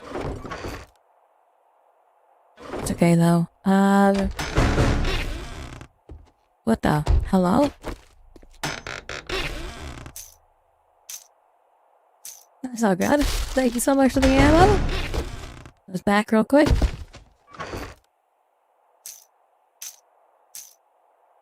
Oh, here's the ammo. There we go.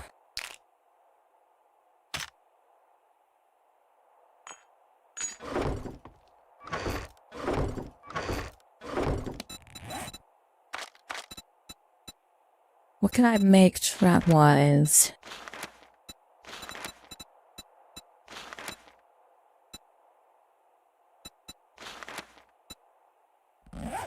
Iron and wood.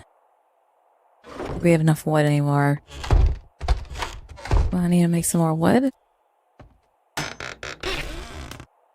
More explosives, okay.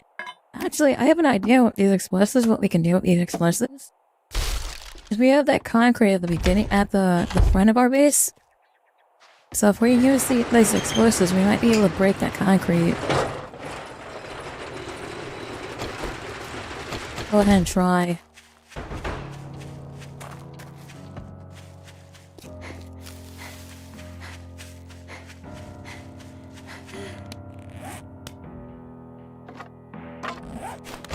Goes nothing.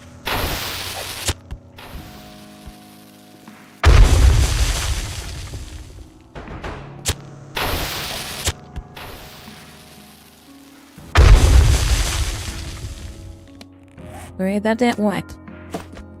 Try this one instead.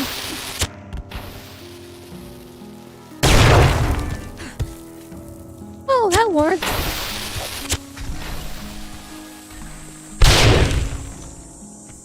There we go. Now we're cooking.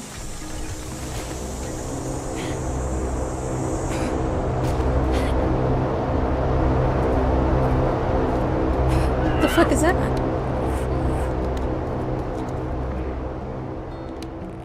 Airdrop? What is that?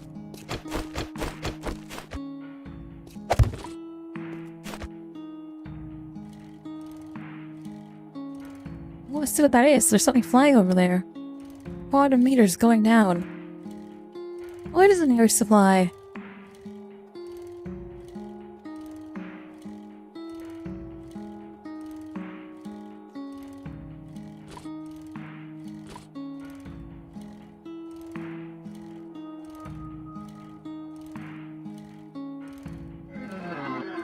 Looks like there's some sort of airdrop coming down from over here. Oh shit.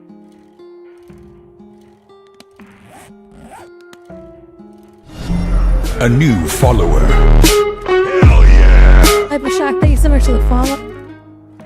Welcome to the stream, how's it going? ViperShock666 followed your channel.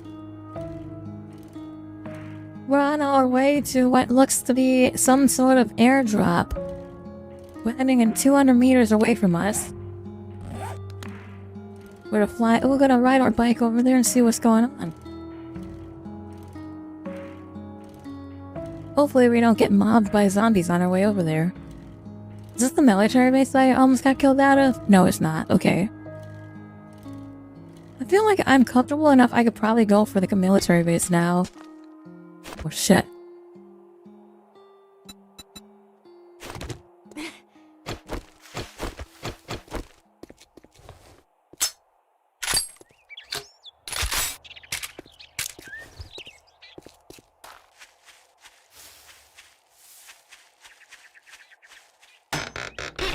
At the supply chest, we got force ahead, some coffee, eggs and bacon, bundle of random books, bundle of 3 crafting books. Let's go. I'll take that.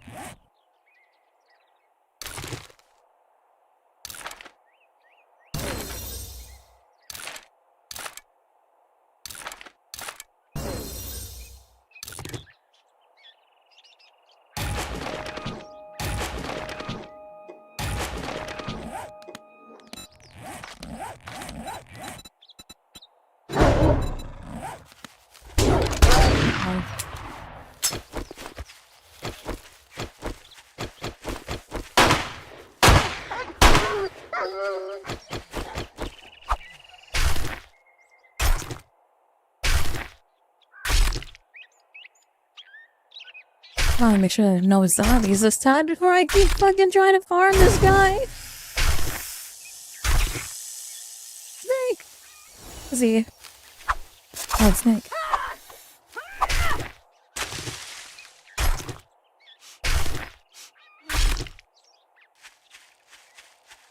Nice. We got plenty of meat and we got another zombie.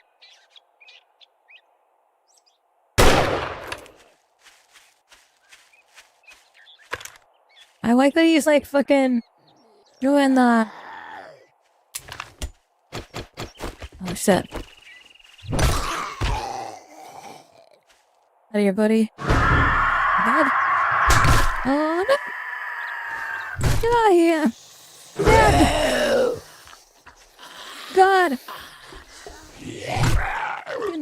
Get out of here! Get out of here!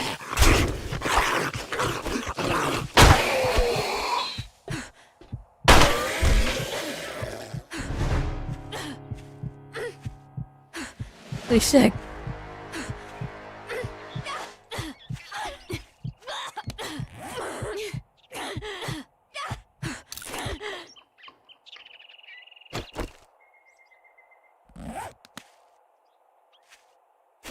Holy shit, that was close.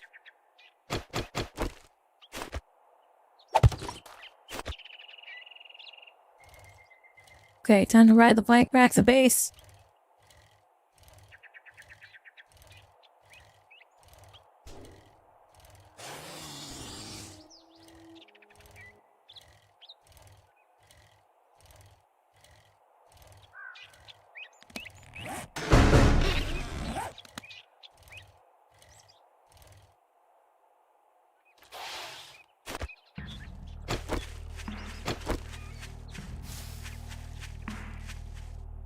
Thank you for the supply meal.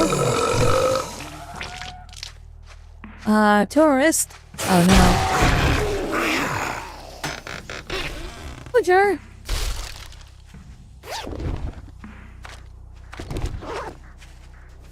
Oh god, where's he? Where's he? Oh!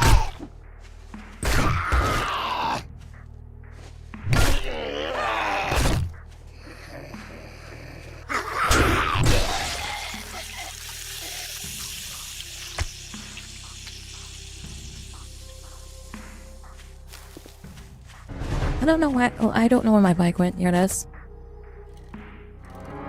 We gotta go. We gotta go. Run, run, run.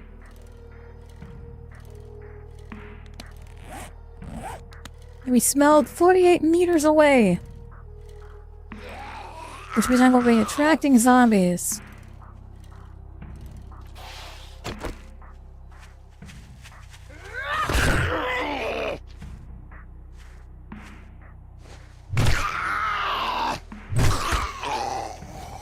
Stay down!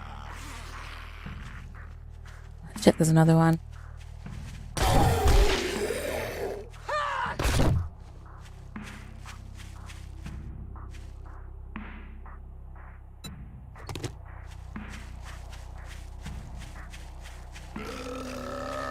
Oh, there's another one.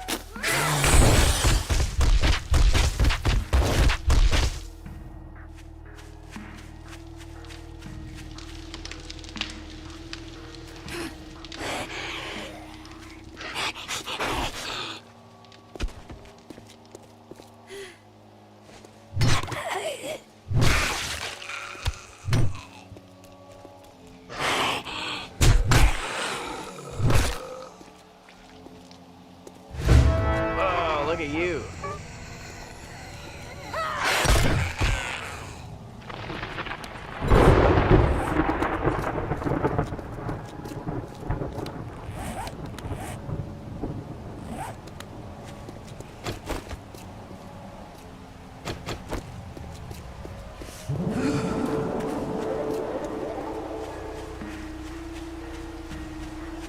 Okay. That at least gets rid of the smell. That's a plot.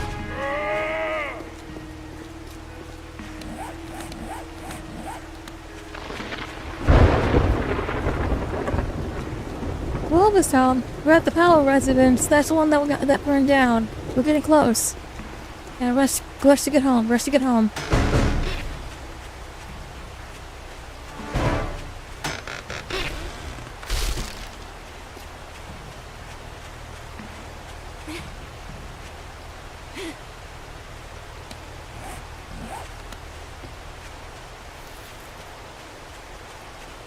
I can see the green in the distance. We're almost home.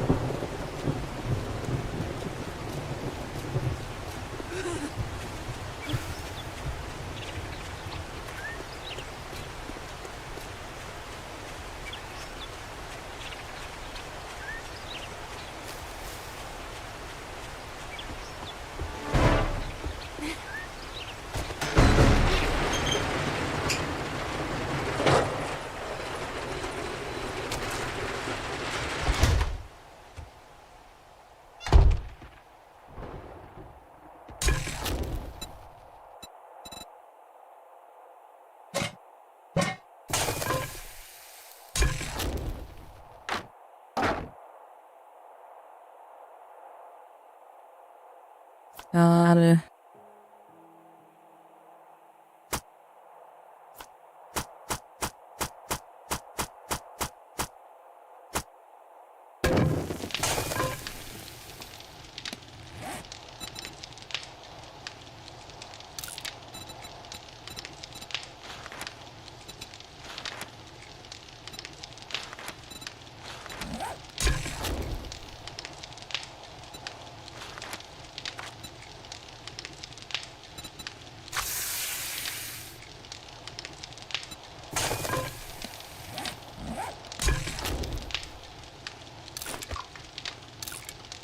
Oh, I didn't want to eat that. Fuck.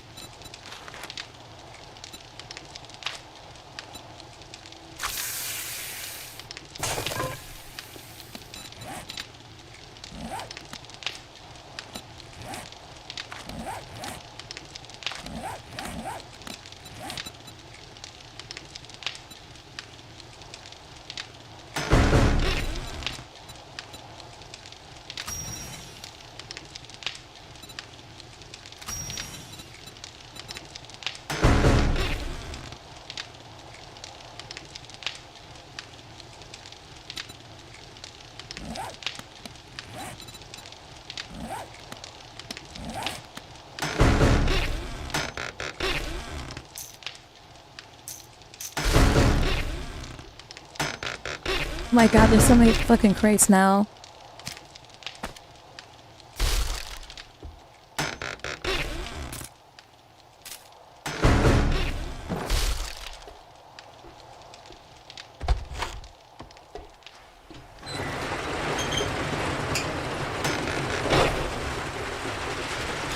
Hey, robotic sludge, I'll take that. Let's go. I'll put it right here.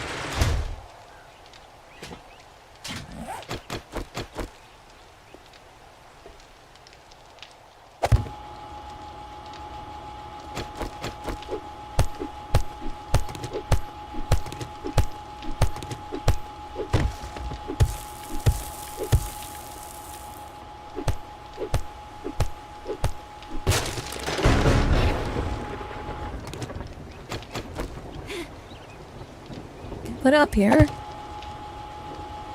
I can. Let's go.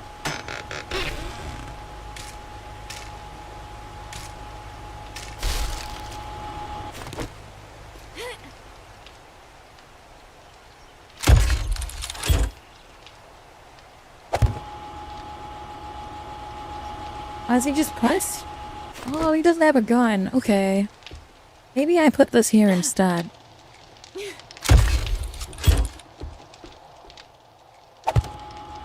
I would put him here instead.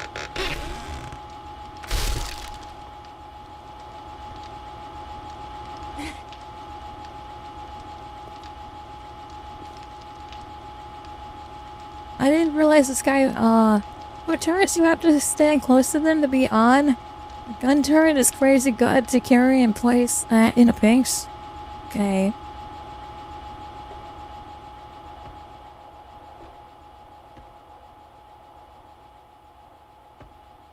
Is it going to still be on if I go over to my base? Yeah, it is going to be on.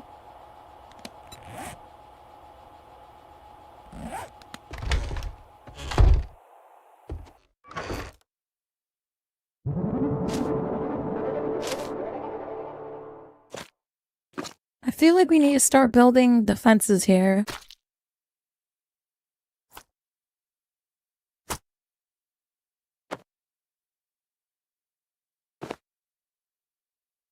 I need to go after wood, so I'm going to build, I think I'm going to go for another axe, and then we're just going to start building, as many boxes as we can so we can start making, like, an outer wall is what I think I'm going to do.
Fucking damn it, I ran into that fucking turret again. Okay. I don't know if these shares are gonna do anything besides fucking be mildly fucking inconvenient, but I think that's be really funny to put them, like, right here.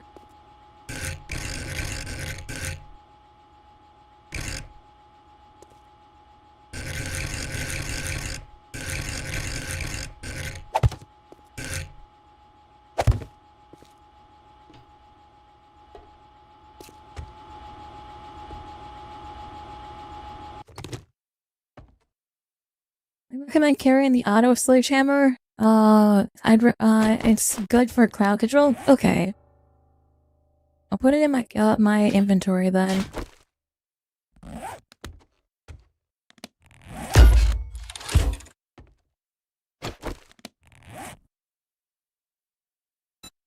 I feel like I need to upgrade my axe. An upgrade tool here. Yeah. No, I can't. Okay, cool. Cool, so here we go. Iron fire axe. It's locked. I need a harvesting tools 11. To get 2 more wood. So let's go get some wood. I need wood for other things as well.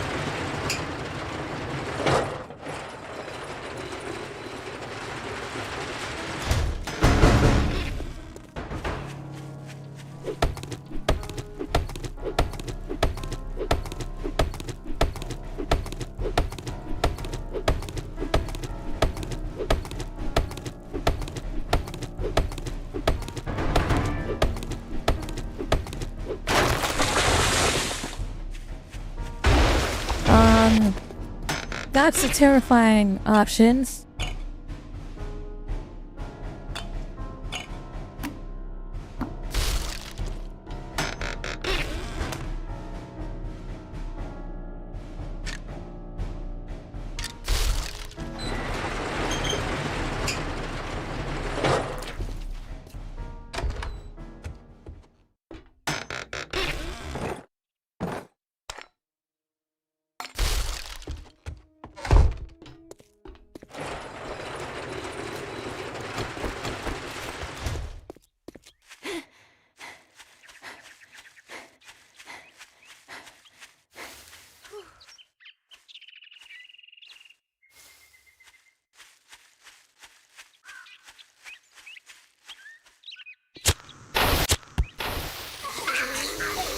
Oh god!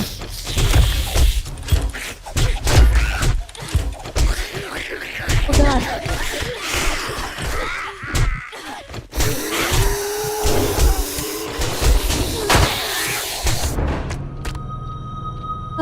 What? Voters have won 250 starter PP for undefeated. Good job, guys. I was not prepared for that. I completely forgot to fuck horde zombies ring. I like saw that I saw the vote, like that's going to be really bad, and you got me. You guys got me that time. Good game. Where am I? Where am I? Okay.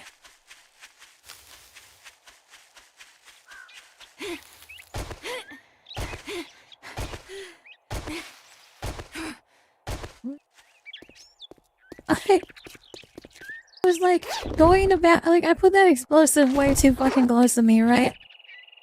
I was like, oh damn, and then I turned around and there was the horde of zombies came, and I was like, oh no, I forgot about the zombies. What is this? This minor setback has created some experience dot. Gain experience to work off the debt. Try not to almost die for a while. That would be good.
Hello everybody, welcome to the stream.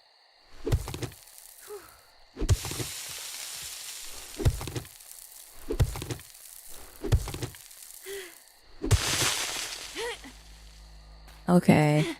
Think that what I'm going to have to do is the explosives definitely worked really well. I'm going to stick it to using explosives to make the trench. I feel like the trench would be good, and then if I can get enough wood, I can build some fences or some stabby things after. What are these called? Wood spikes. I can only make 3 of them right now.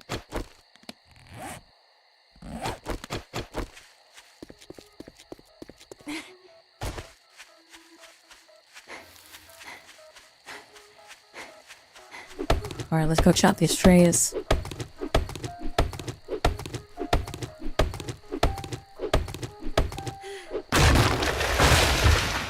Yeah, I can hydrate real quick. Hold on. We gotta get some more wood. My axe is about to break too. I can make a new axe. Hold on.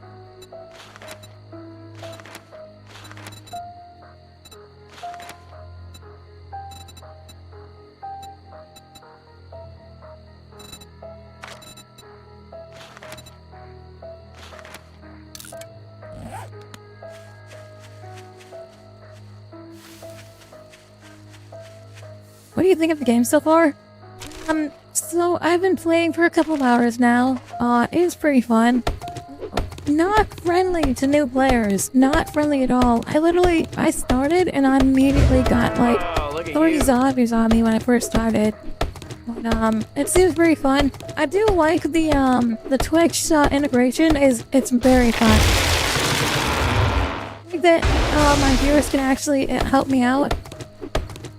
I do feel like that's a little overpowered, but it definitely hasn't affected my game super much.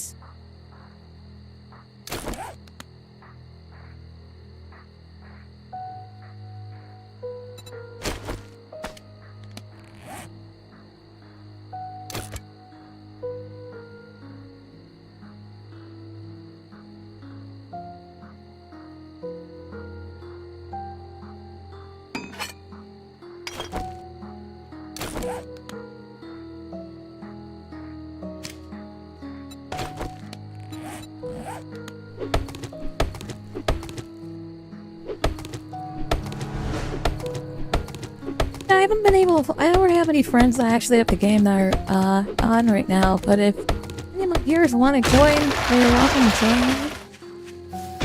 I've got a password on the game, but it is called password is phrase of the capital F.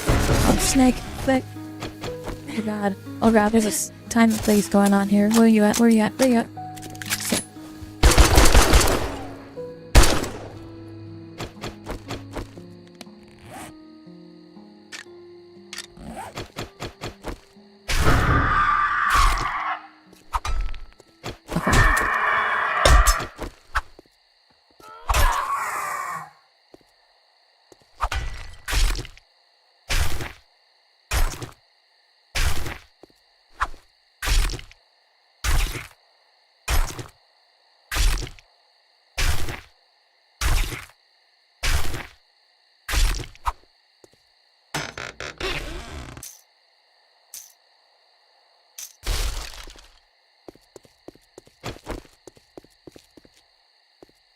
Should I use the bit option? What does the bit option do?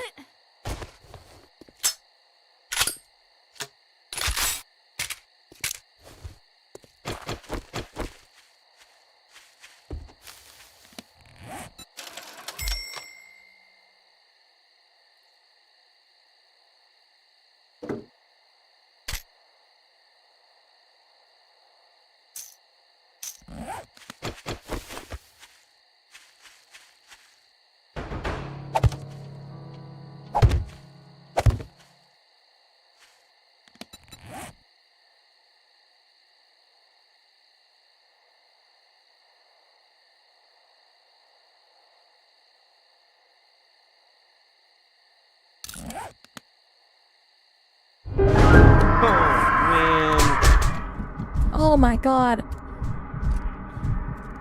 You got me. I'm cooked. I'm cooked.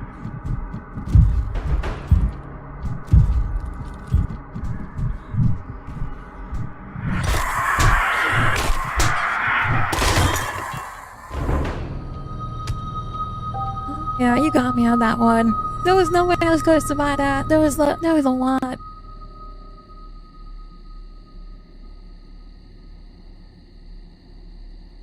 Thank you for the 200 bits, though. Holy cow.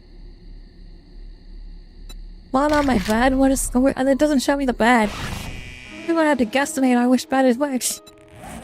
This is not spawn on my bed. This is not spawn on my bed. What the hell?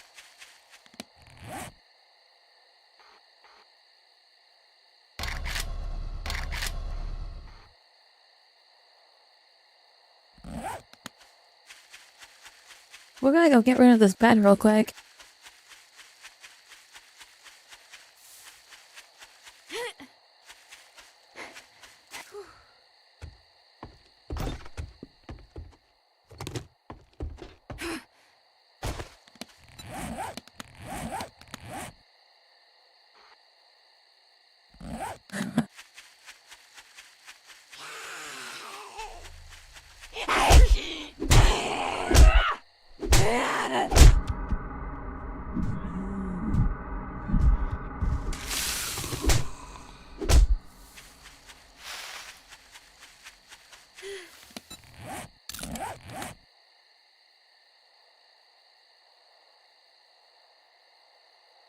got twice spawned when your cooldown ends. Oh, fuck.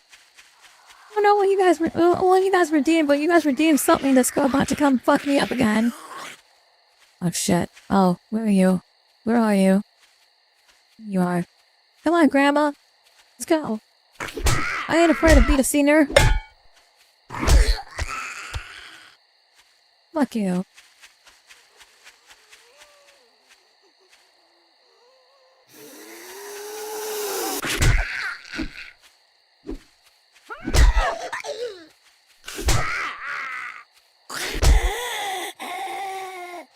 Honey.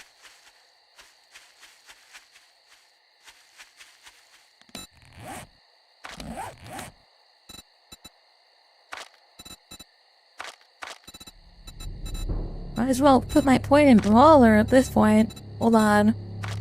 Where's the Brawler at?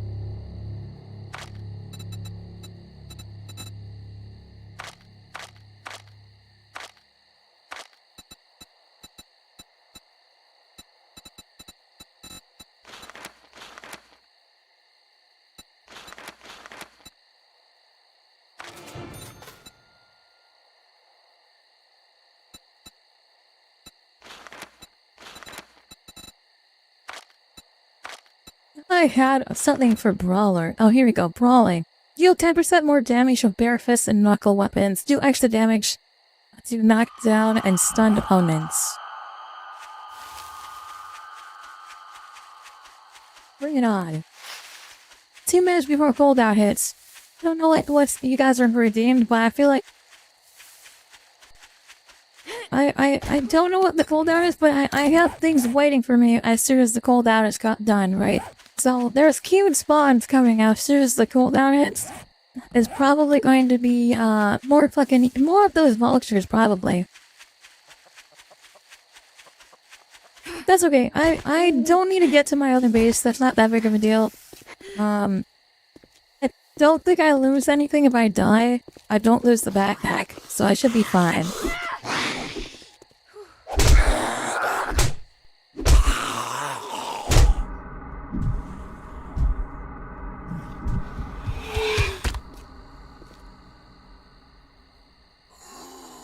Is that a pig? Oh, fuck!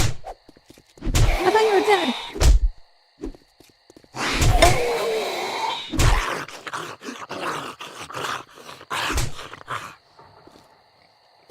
Is that a pig?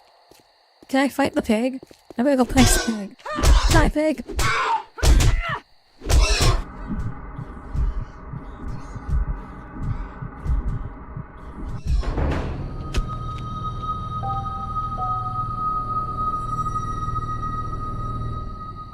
Okay.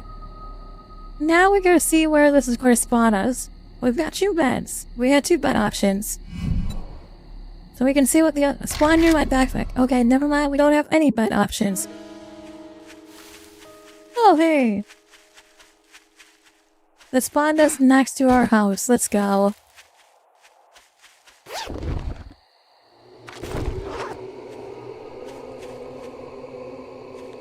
I don't like that noise.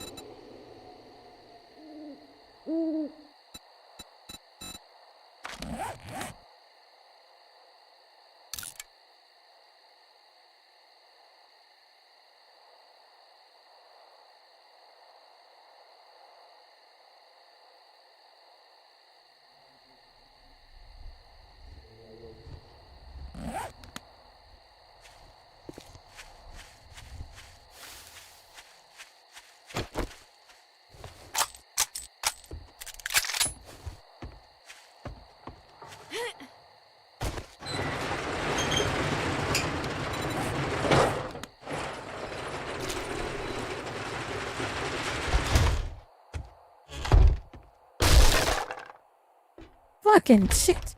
Okay. Well, I broke that trap, so hopefully I helped.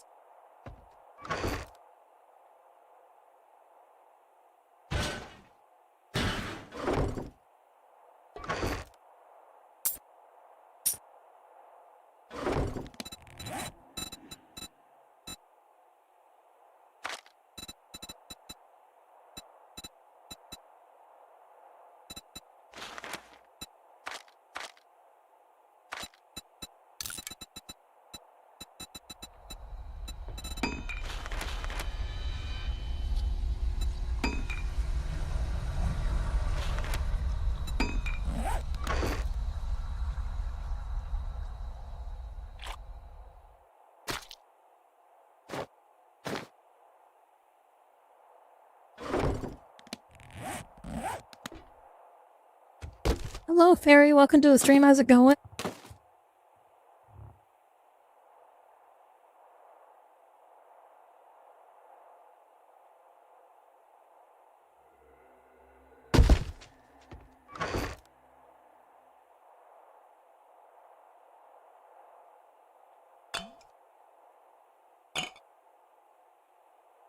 So you earn points. So you would gain 500 points. Are those points that can be used to affect the game? So if you want to like spawn zombies in, or if you want to drop some supply crates and stuff, you have to earn those points. And then the person that helps the most and the person that kills me the most get additional bonus stuff as well. I gotta build a crossbow, it looks like. What's that noise?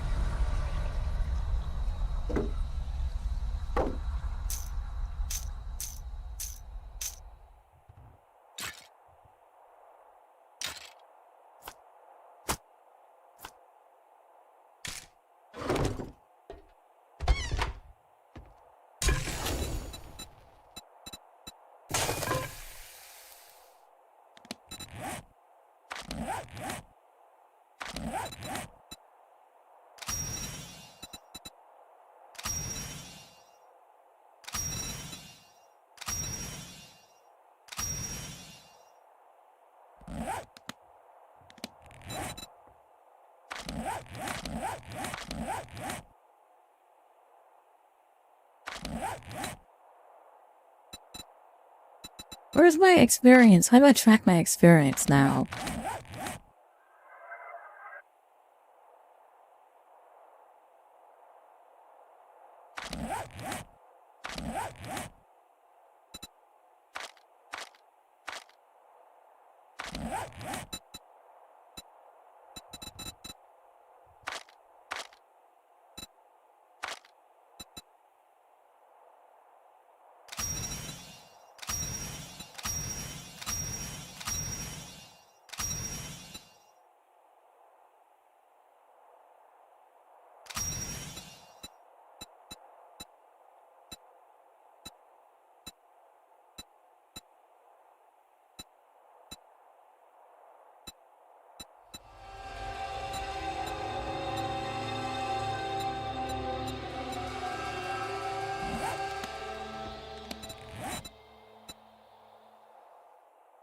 Okay. We've got cooldown is almost up. Alright, let's go. Cooldown is done. Let's go. Alright, let's head back out. I've got some, defensives to point out.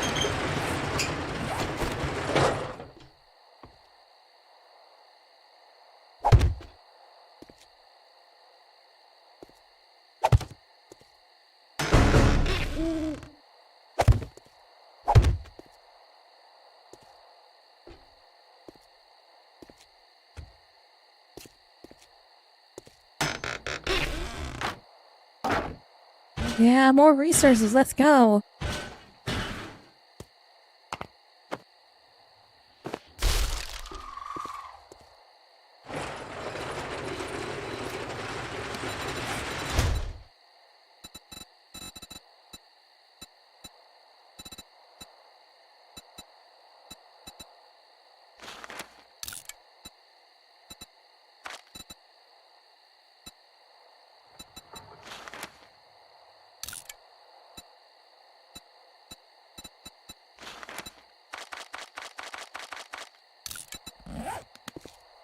We will make 10 of these for the outside here.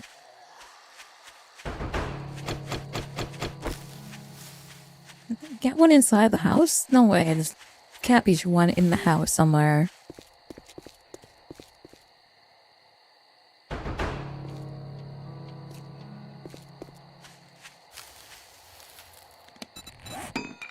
So we'll start making some blocks again. We've got steel blocks we can make as well. Okay, we'll make some 10. We can only make 4 of these, it looks like.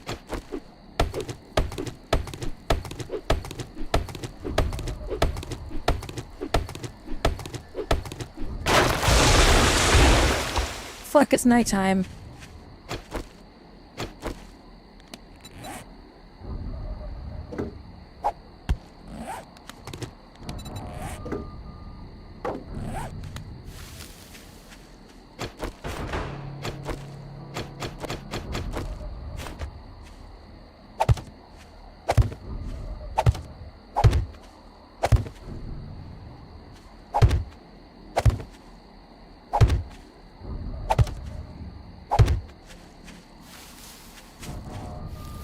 We're gonna go inside.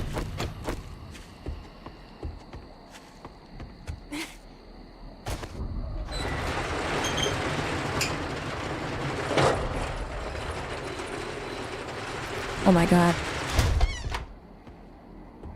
Are you trying to reach the first blood moon? Yeah, I would like to try to get to the first blood moon. I think that would be a big accomplishment for me. We're gonna hide inside for now because it's nighttime, and we can do some stuff. Thank you so much for the head pat, by the way, and I will indeed hydrate real quick as well.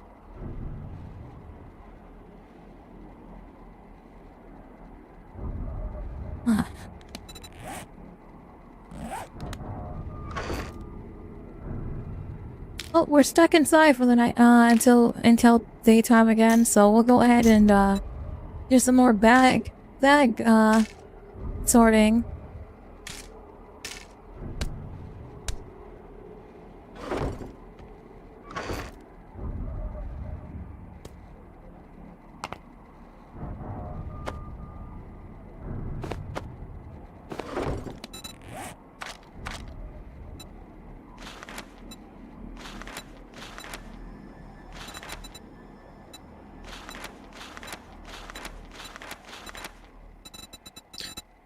Fridge. Yes. Hello? What's up, Unby? You still awake? Yeah. You sound tired. You've been up for a while. We're playing 7 days till died. Or some days to die.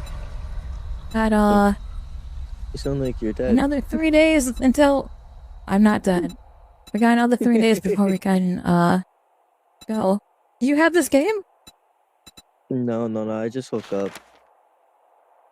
Oh. You're like just going to sleep in a little bit. We'll be soon, yeah. The goal is to make it to, the goal is to make it to the first blood moon before I go to bed. You almost there? Oh. I have another 2 days before the blood moon hits. Oh. Well, good luck, you got this. Thank you. You're welcome.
Oh, fuck, I forgot it's nighttime still. Oh, wow.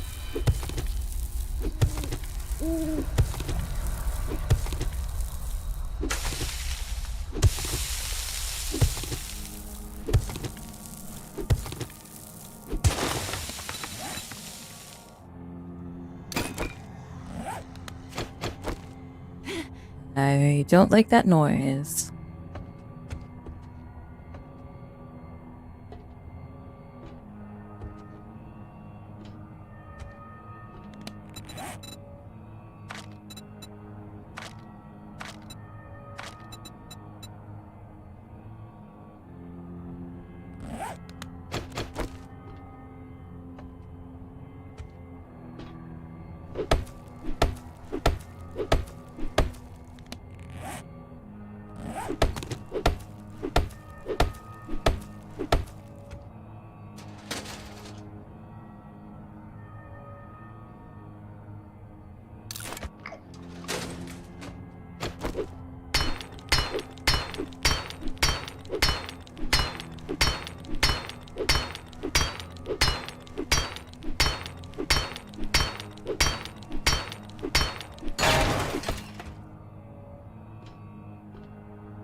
They're just dancing around me. Oh my god. Oh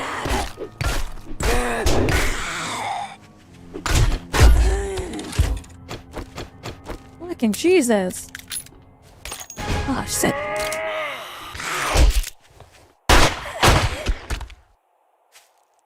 Bitch, die. Holy shit, die. Oh my god, please die. Please, for the love of God, die. Ah. Help, help, help, help, help, help. Run away, run away, run away. Get away from me, get away from me. Holy shit. Oh my god. How is he alive? Oh my god. Holy shit. Fucking bitch. That scared me.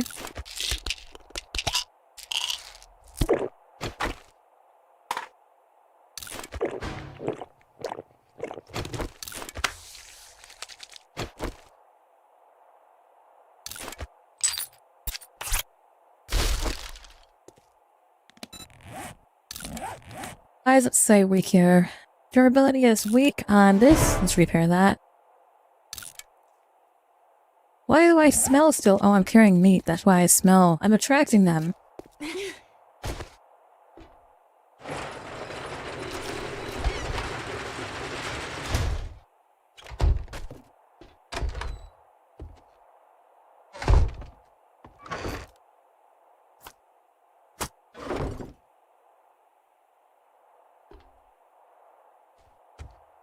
Okay, now we're no longer tracking them, that's a plus.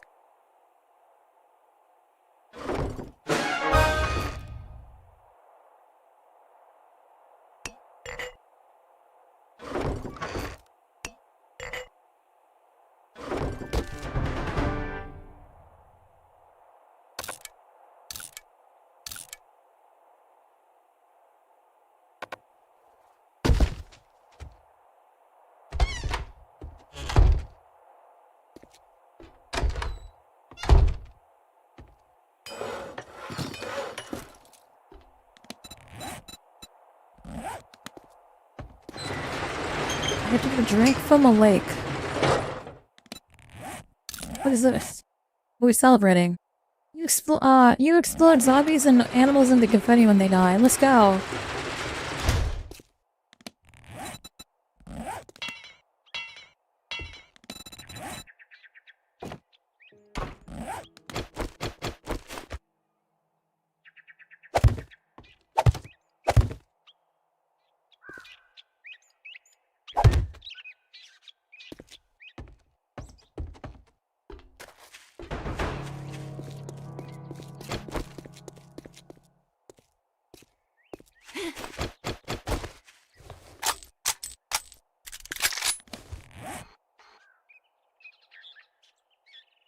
Where is the nearest lake? There's a little pool over here at this guy's house. Maybe we head there? It feels like this daytime is way too bright. Can't see anything.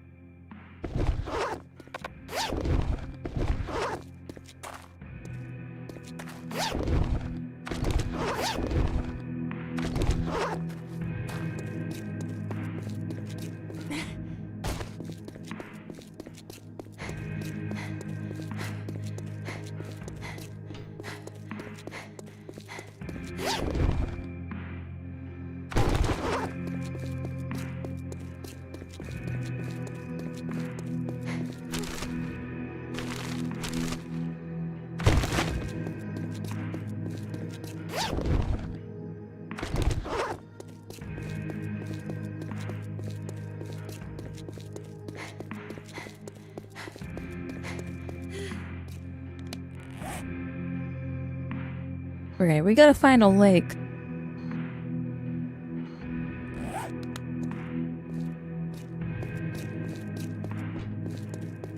Go back and looking for a bit. Yeah, thank you so much. I appreciate you joining me. Let's see if we can drink out of this. Can't drink out of this? Maybe I have to use this.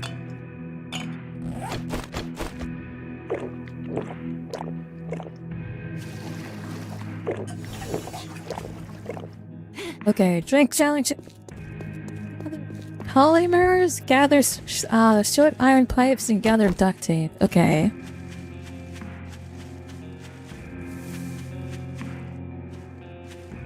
Oh, I didn't even think about this side of the fucking base. Fuck. Okay.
Oh.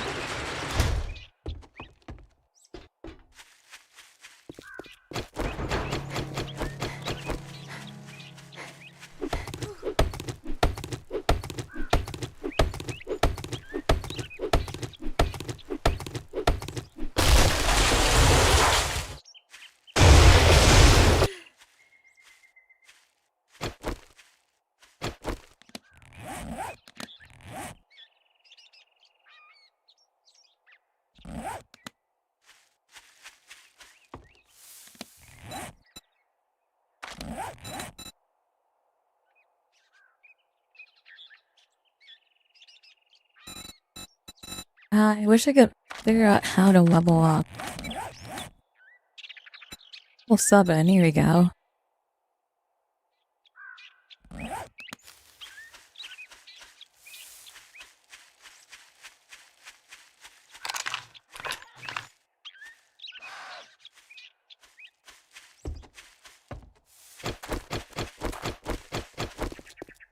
Okay, we gotta loot polymers and short iron pipes. So, see where we can find those.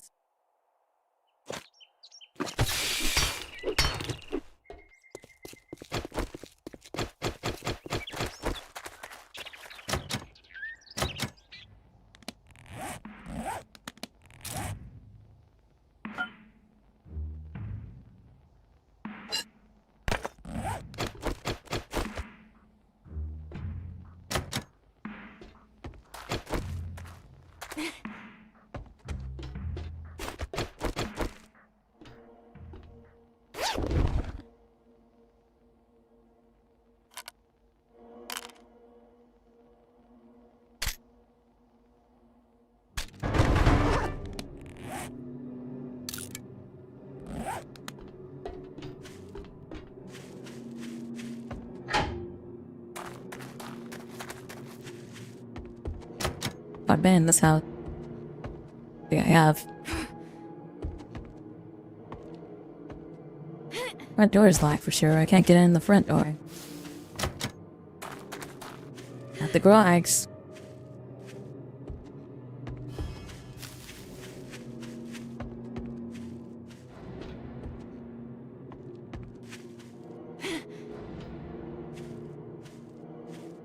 This is unexplored territory over here. I haven't explored over here yet.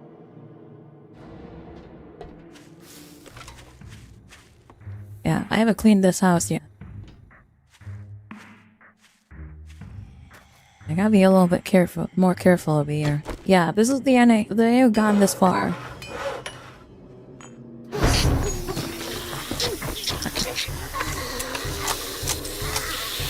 Shit.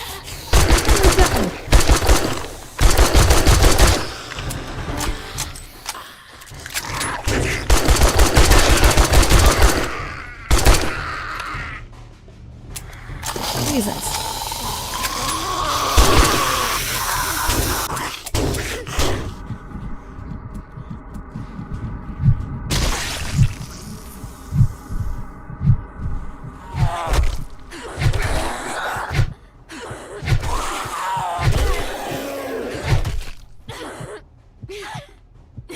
Fucking god damn it.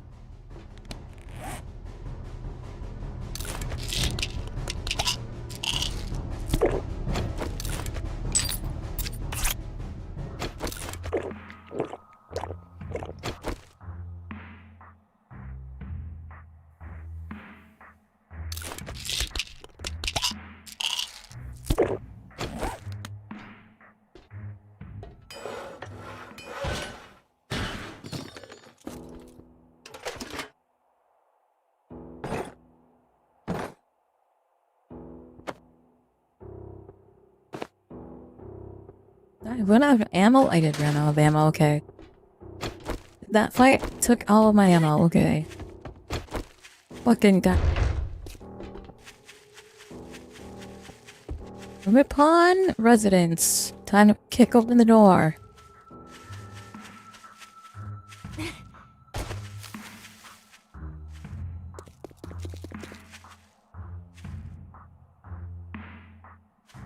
Why is this guy tied up?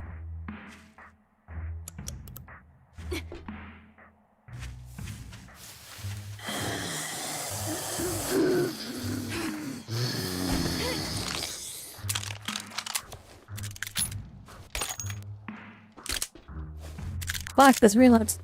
Fuck this reload. God damn.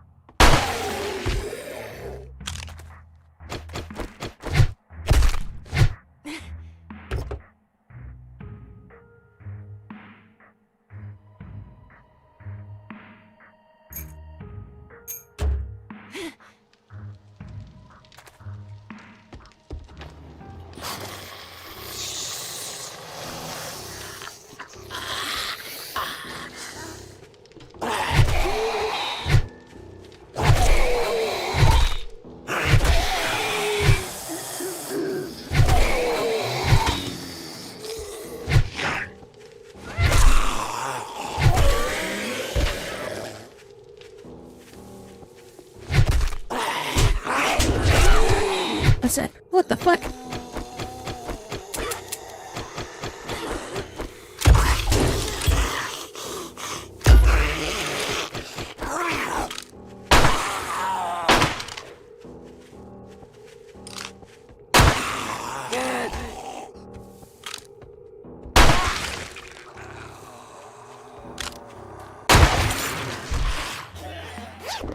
Oh my god.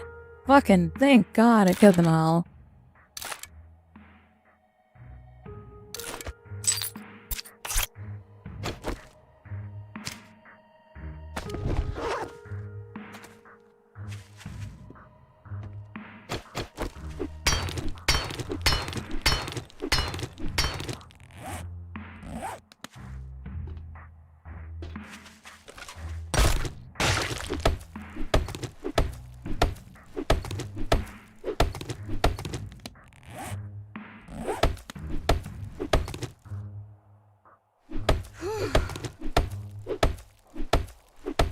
Okay, get some wood. Collected, nice. Can I get in here now or no? I was waking the horde up by doing this. So many in there, holy shit.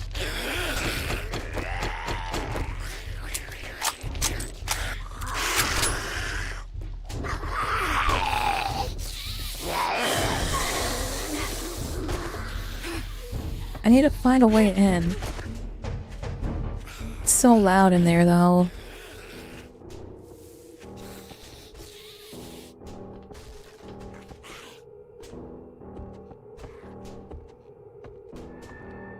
Just keep waking the horde over there. I don't like that mannequin.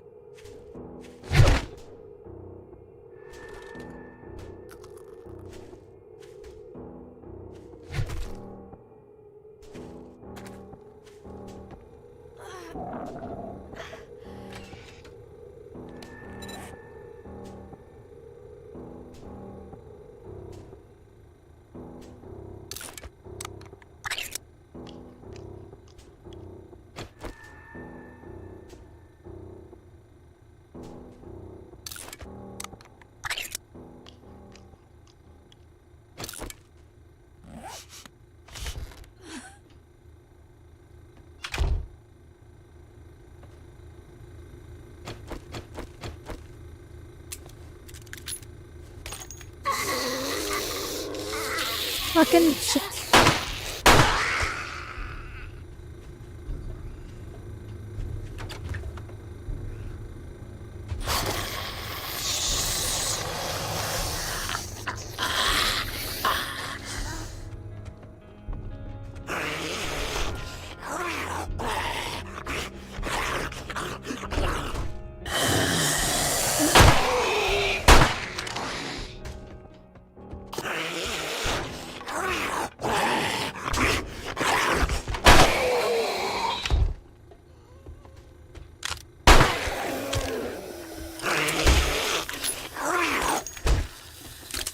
Fucking Jesus, how many of these motherfuckers are there?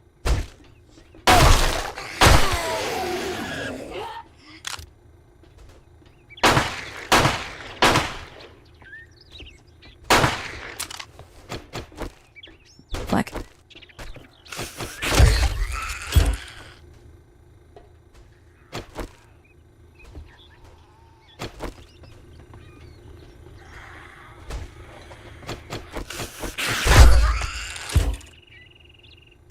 That's so fucking stupid. Whatever works, I guess.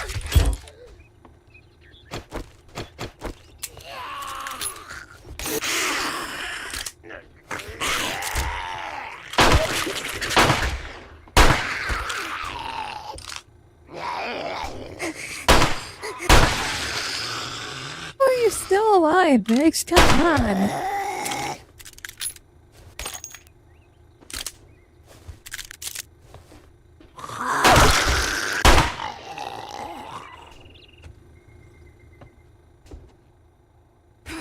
Look, breaking in on the other side.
fuck, there's so many zombies out here.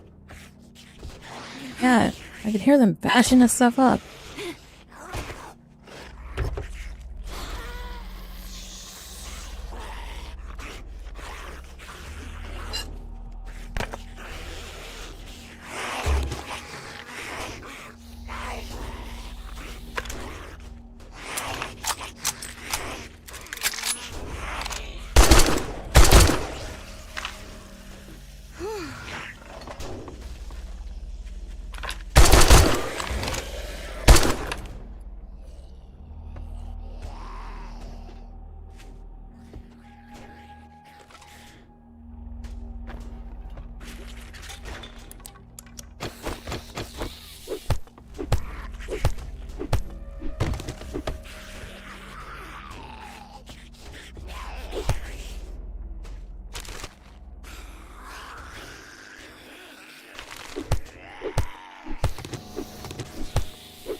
Where the fuck did you come from?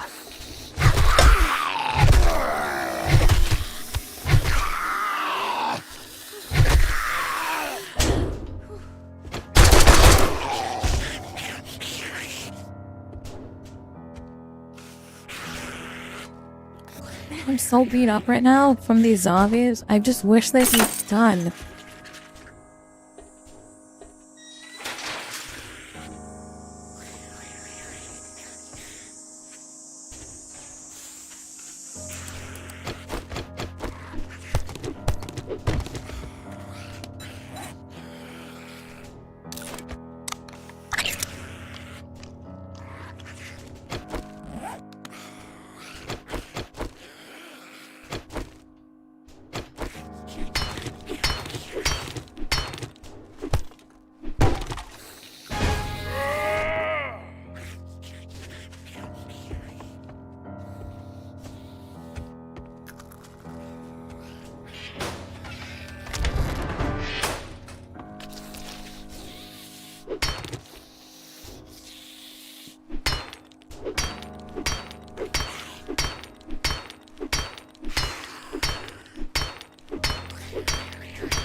Alright.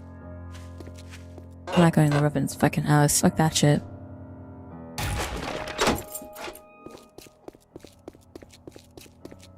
Oh.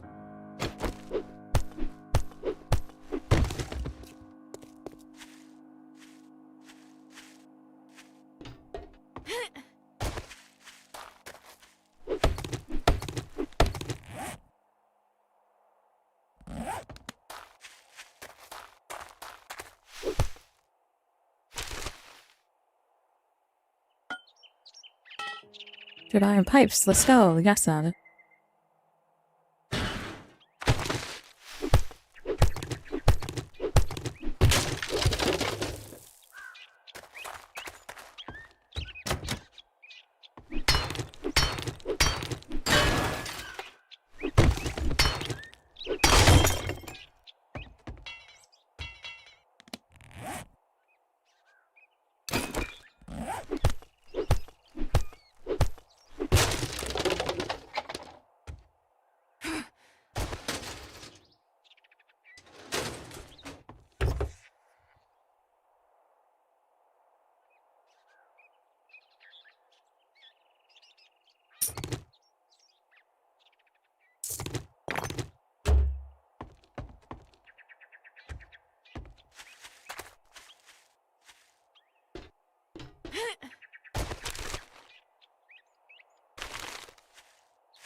Ah, shit, we're at Dick's Diner.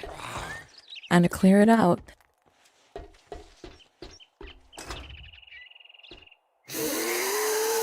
Like knock. You at the diner? I'm here to eat. Not you, bitch.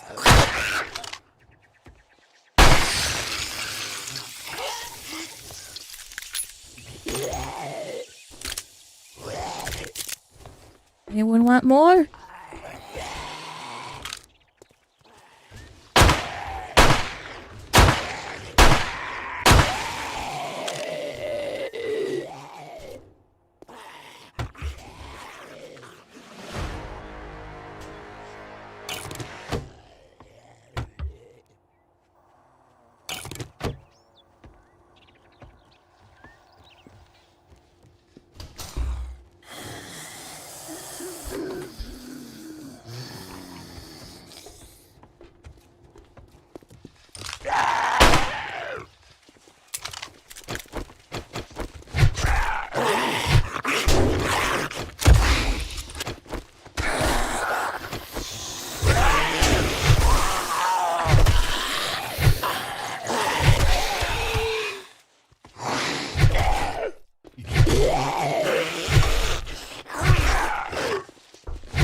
Fucking another one.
Holy shit! Oh my god, there's so many of you! Look up! Look up! Look up!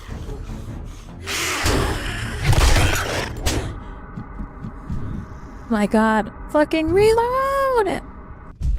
I'm being weak! Oh.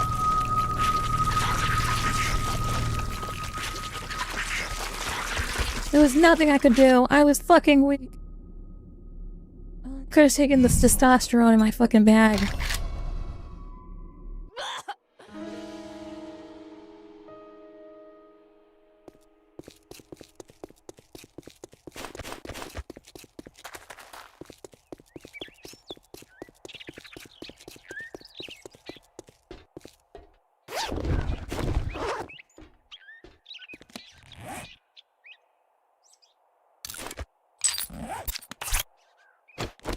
There we go. Now I don't feel weak anymore.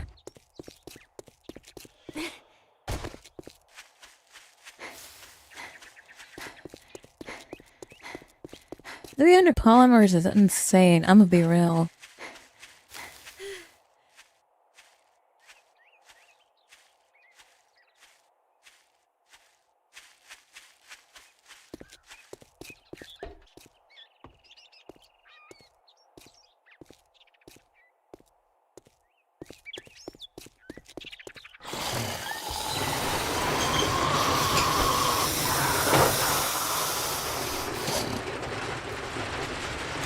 Nope, not doing with that one.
Okay, we're heading back to base.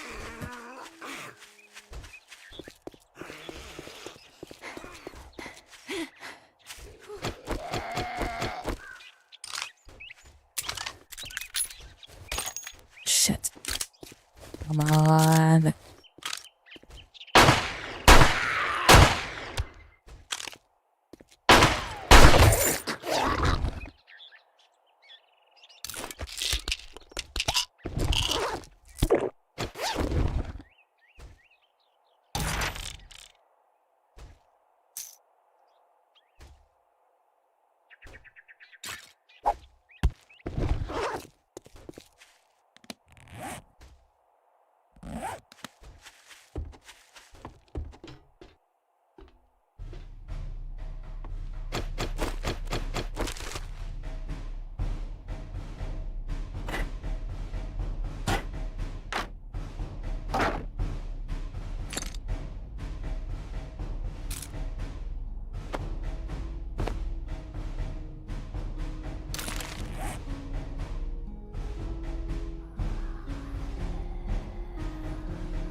The fuck are there so many of you again?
No, okay.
Okay, I just gotta drop all this stuff off in my bags now and we'll be good.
For the late join. Going, Sid. You're fine. We're just trying to stay alive at this point.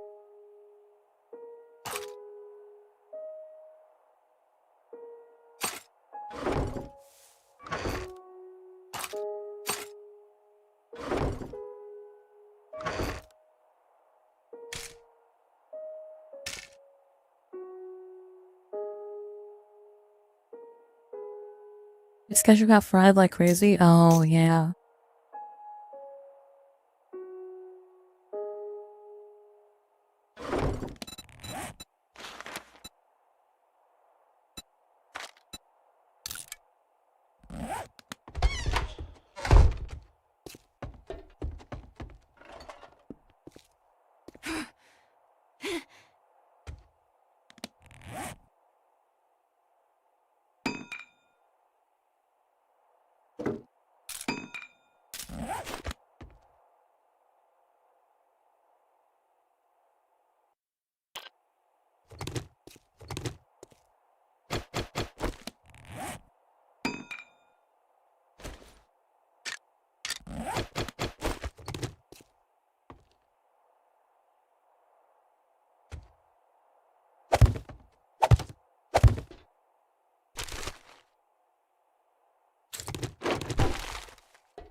That should stop them from coming up that way. That also stops some beef coming up this way, but that's fine.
7 Days to Die? Yeah, I'm playing 7 Days to Die. It's my first playthrough.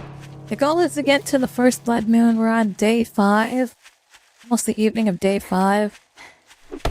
Oh.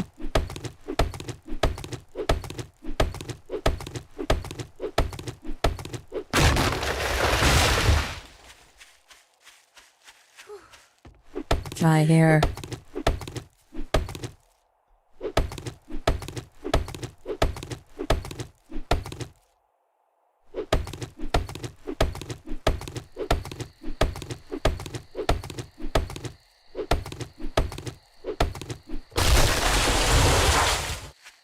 Okay, time to go inside.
Okay.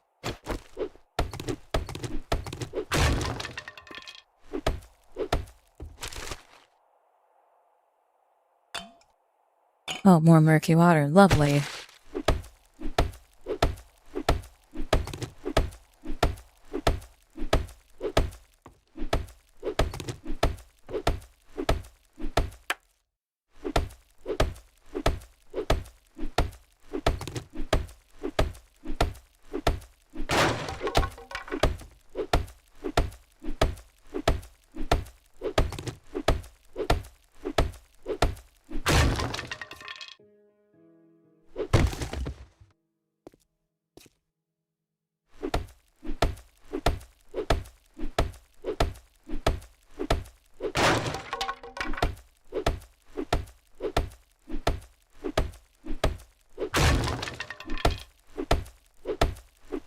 Scared that all of this work is going to be for nothing, and I'm just going to get wrecked as soon as the blood moon hits. But I only have one more day and the blood moon hits, so we're almost done.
Oh, I didn't even think about people coming up from the ceiling. Shit.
That was a scary noise. I wish there was like an option to sleep through the night. Only frustrating part.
problem with the path is that I have a feeling that the zombies are going to try to do AI, taking the path of least resistance.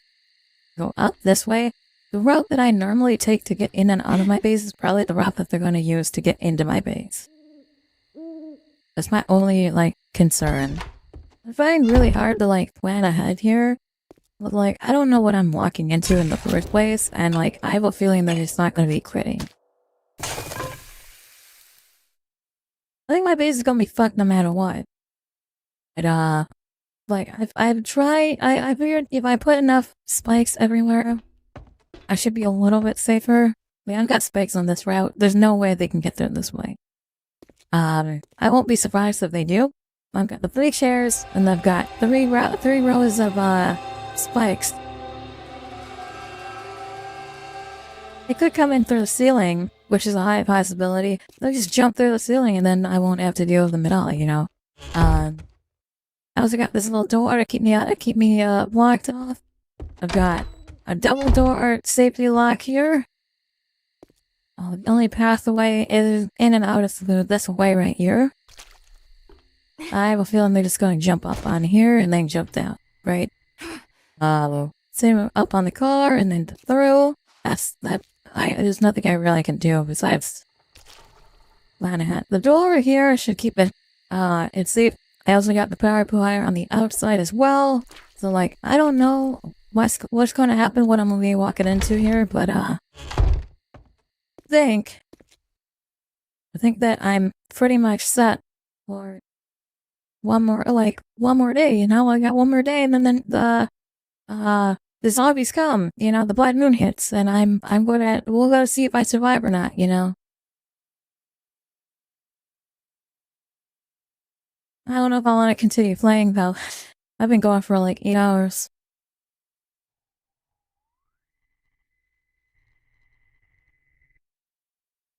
I don't like the noises this game makes.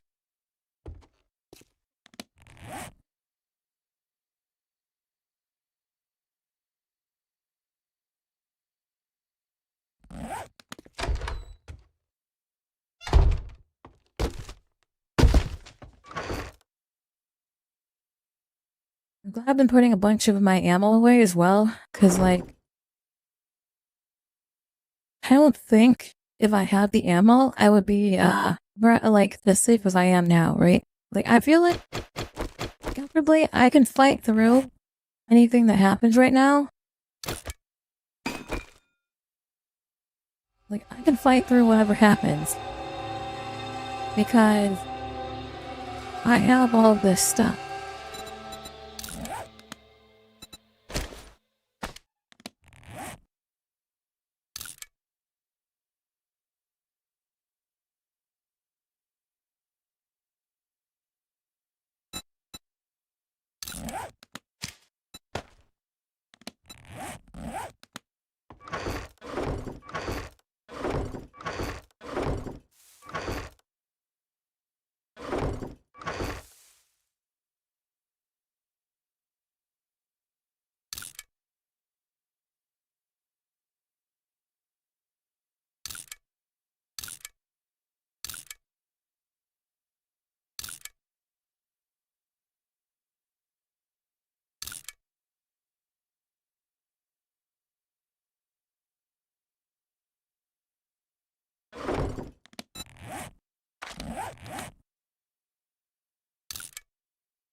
Oh shit, I'm hungry.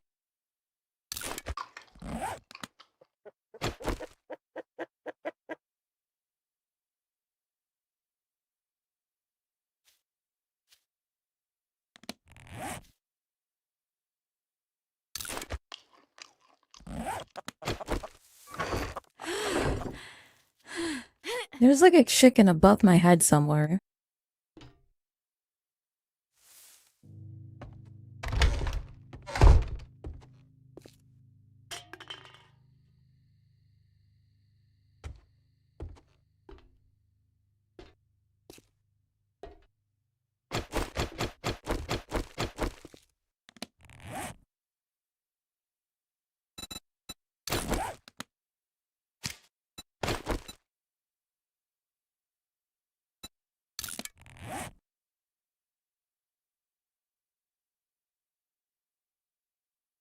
Oh, right.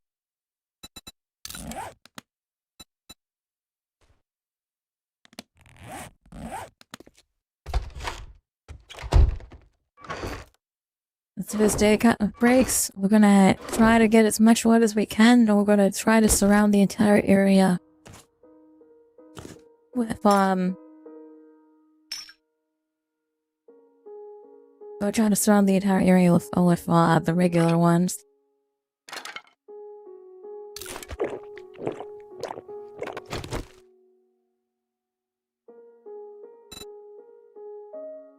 The regular spikes, and hopefully we'll be good.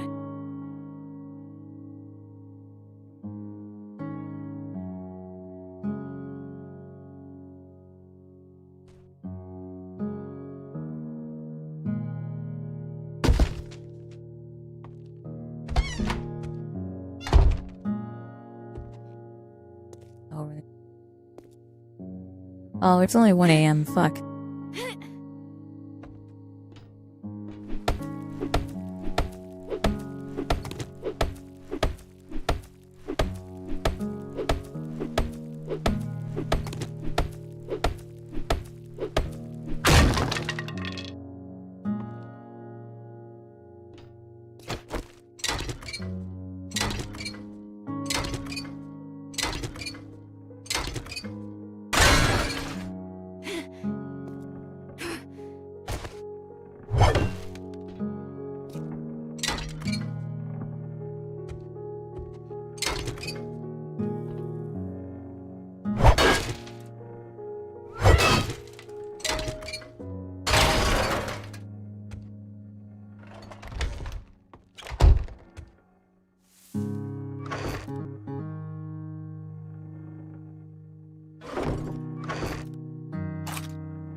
My god.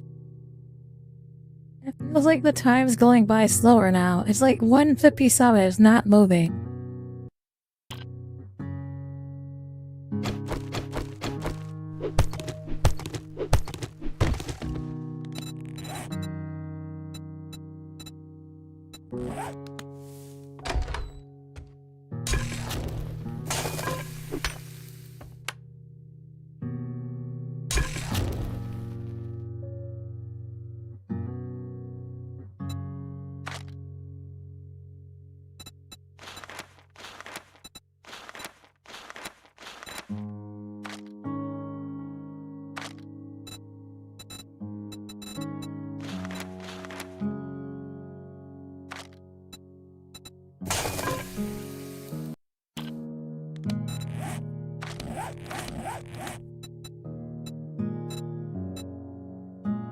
Got 1 point to spend, I guess.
Oh my god, what is that noise? Welcome in, my little cutie. Oh my god, that scared me.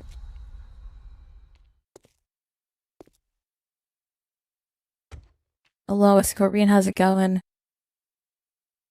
Currently waiting for the day to pass, or the night to pass, so we can jump back into doing stuff. Oh my god, there's something out there.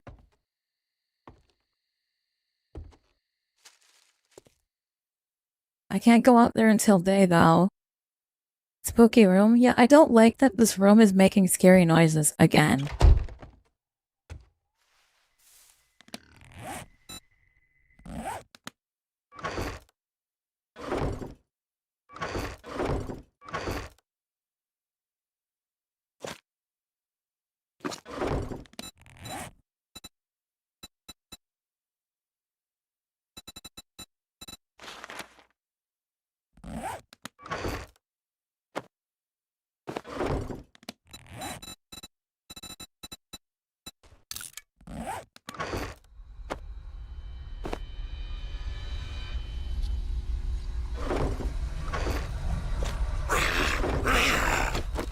Jesus Christ. Jesus Christ. What the fuck was that?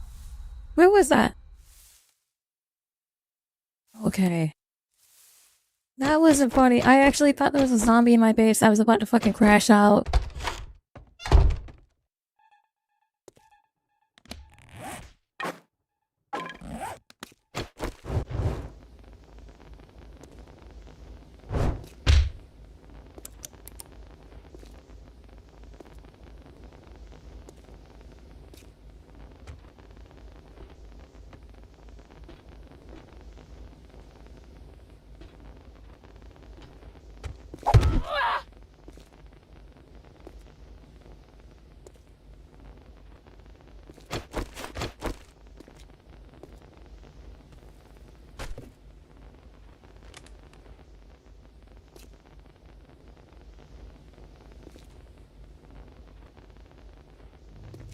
Oh, 2 more minutes, I think, and then I can really go back inside.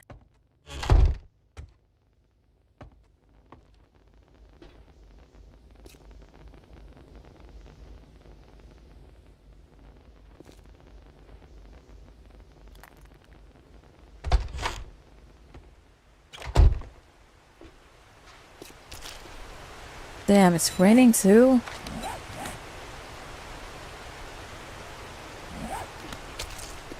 I go put the warm thing on. Oh, what the fuck? Oh my god, what's going on?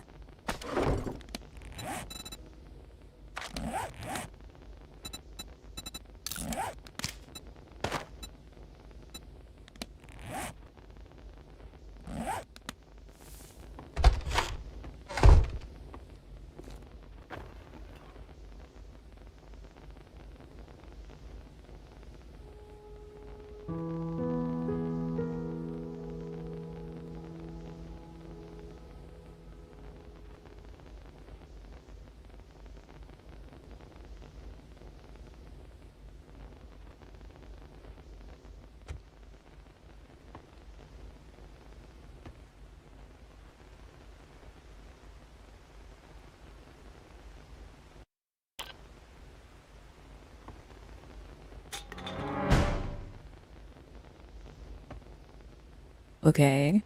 I think I got like one more. Oh, it's still raining out there.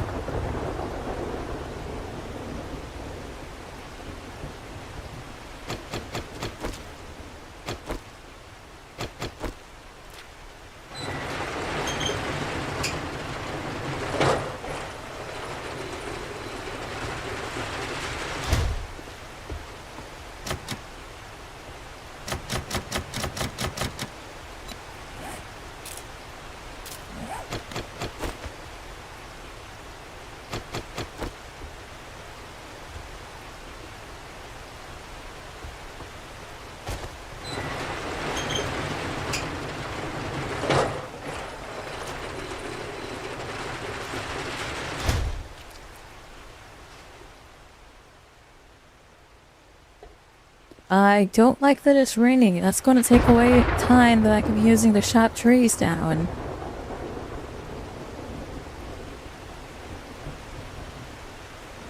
Go away, rain! I want to go and chop trees!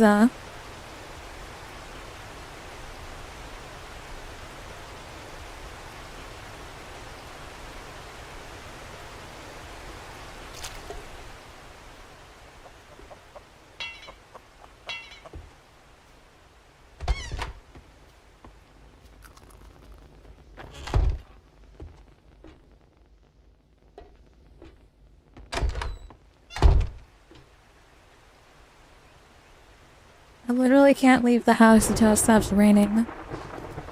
That's terrifying.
Fuck was that?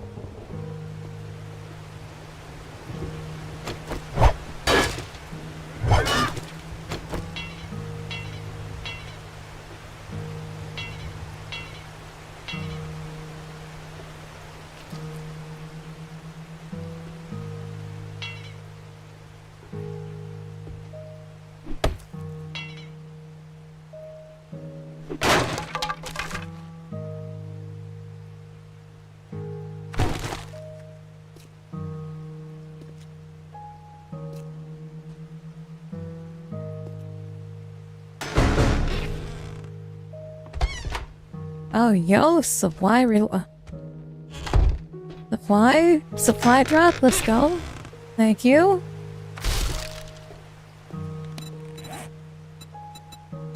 You wanna give me enough to maybe build another barricade? Oh no, I don't have enough wood still. I can make some blocks, let's go. One block. Hold on.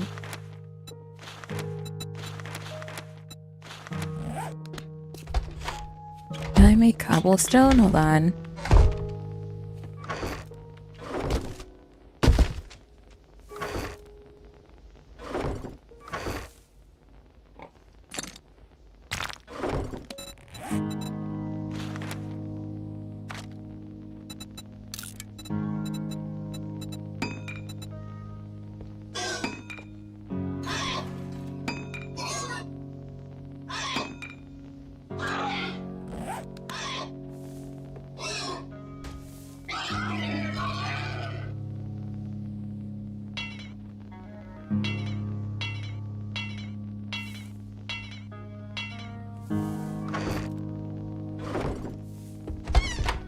It stopped raining.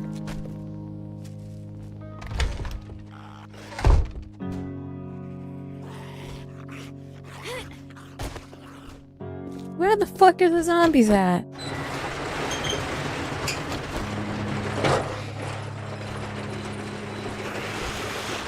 There's one in my house? Run, Curtis.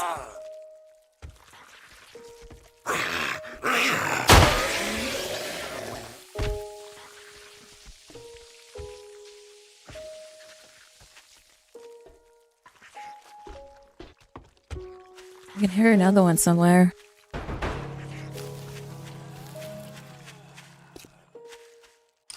It is.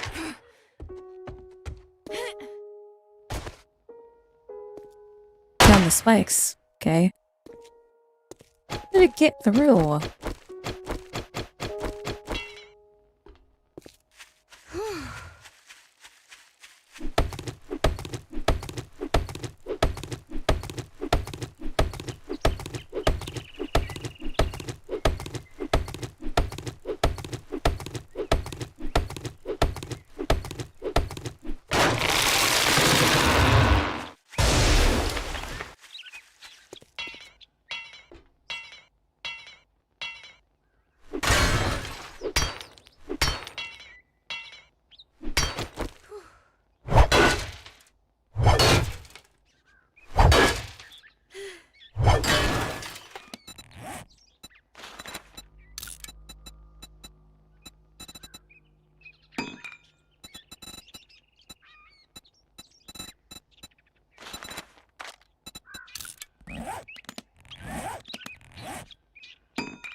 Hello. Hello? Yo, let's go dance up. I'm down for a zombie dance up. Let's take it out. Let's go take out some zombies. Hold on. I gotta find some water too.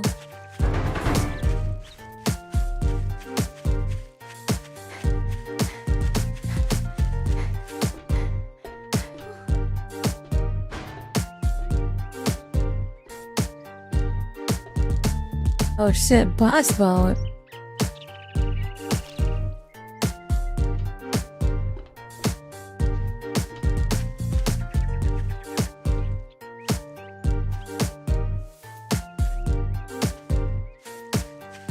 Okay, bring it on. Here comes the zombie boss March. Oh shit. We are not gonna be dancing either. Big sad. Check this water real quick. And the zombies on.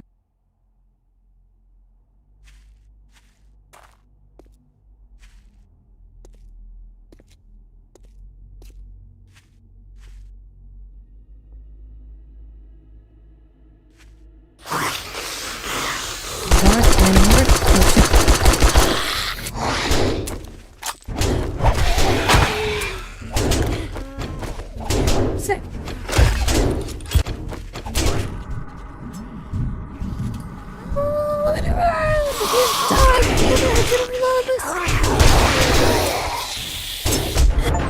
Why?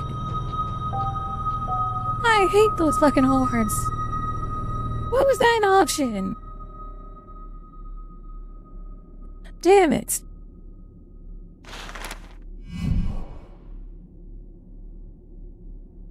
And don't survive hordes. That is the third horde, that horde that spawned and I've not been able to make. Spawn your right backpack, I guess. That fucking sucks. At least I didn't lose anything.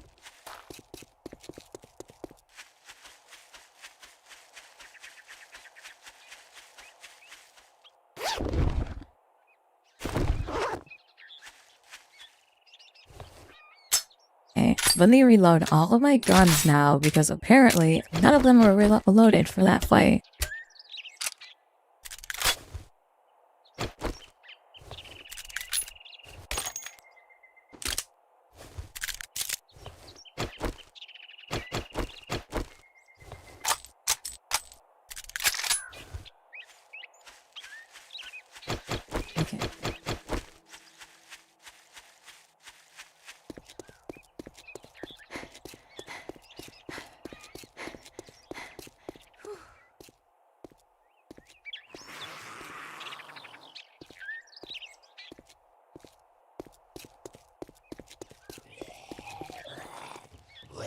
I've literally just got out of that, EXP that too, so bullshit. Hold on. I hear you, where are you at?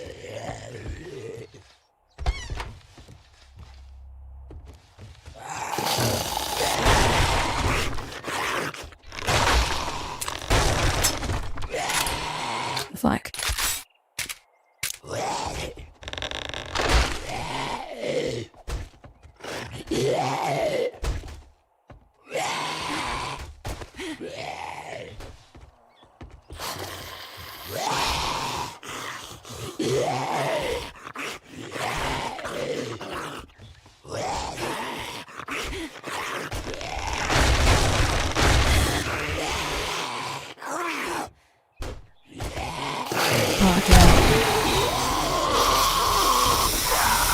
Oh shit.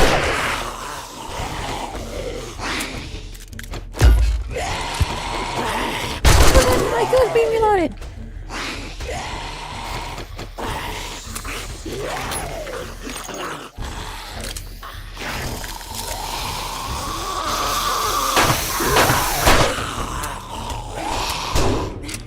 Fucking god damn it!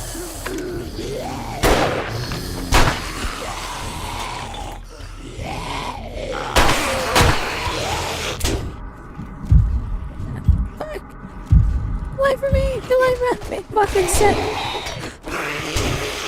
Ah!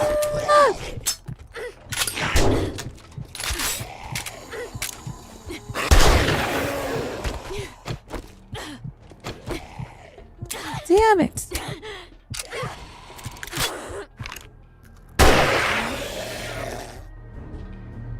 Stay down! Holy shit!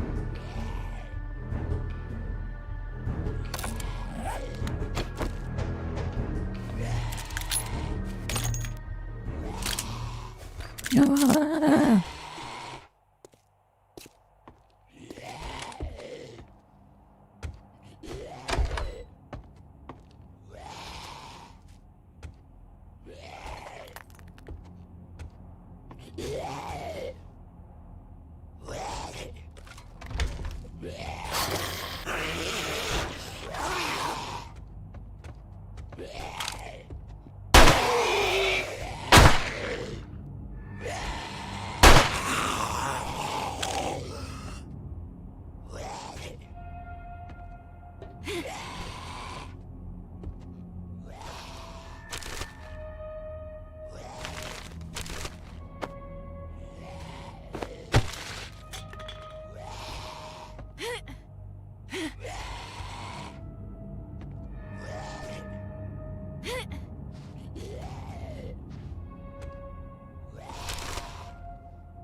God, there's a better shotgun in here than the fucking pipe gun.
This is opened out here.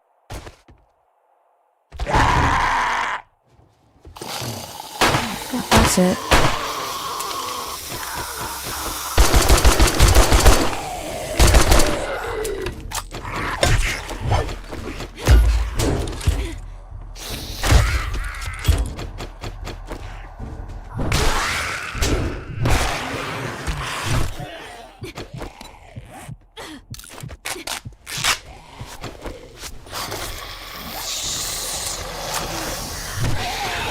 There's another one.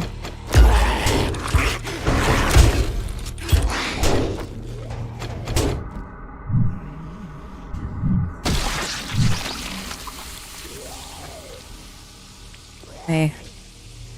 Damn it.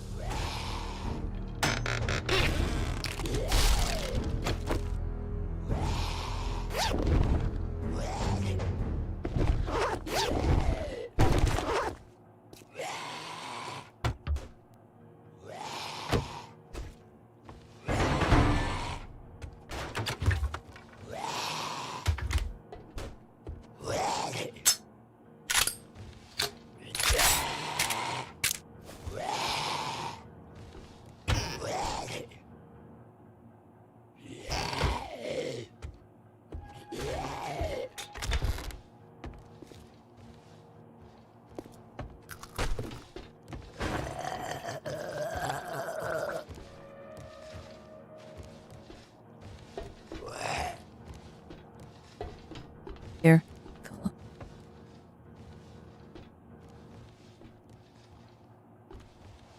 I have a feeling Simon's going to come through that air vent. Basement's clear. Upstairs.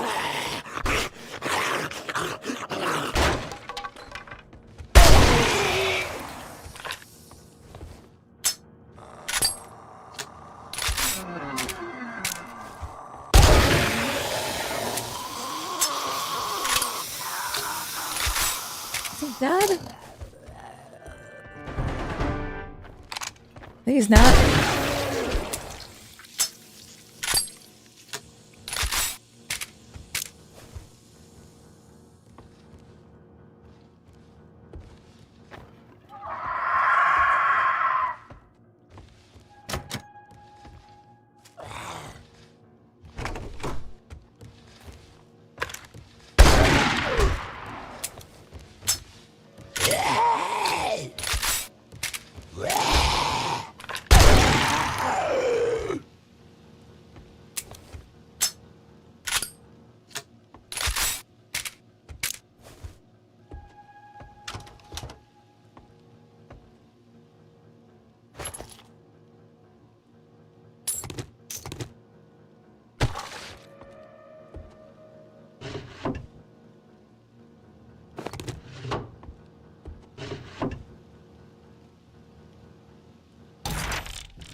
is this music playing? Sit him out. There you go. Sit.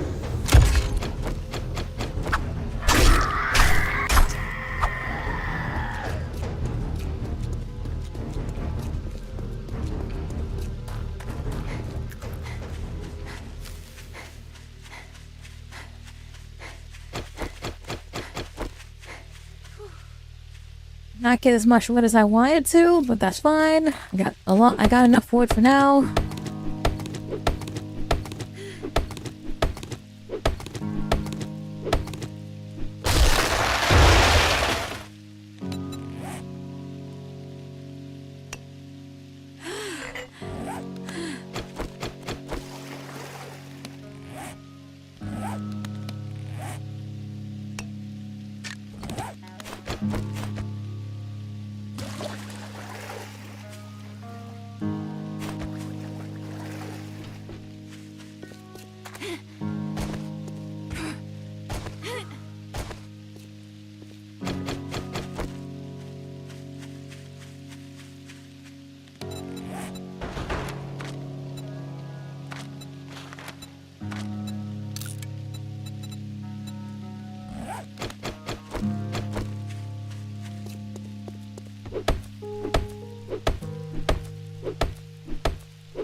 Alright.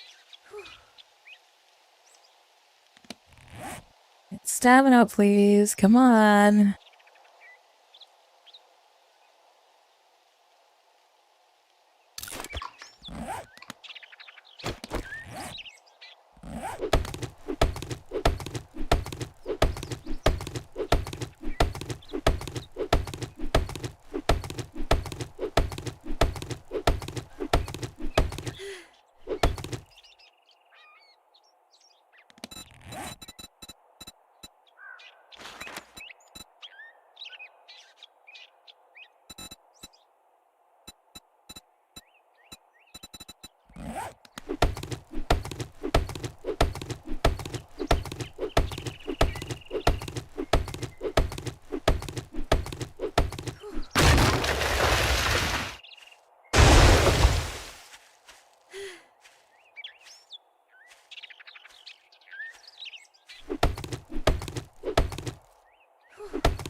This is my final day before the Blood Moon.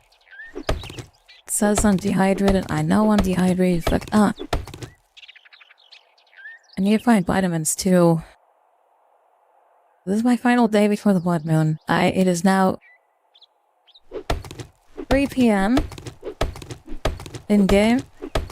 So I only have 3 more in-game minutes. Or 3 minutes in real life. 3 games to get my base situated.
Fucking Jesus.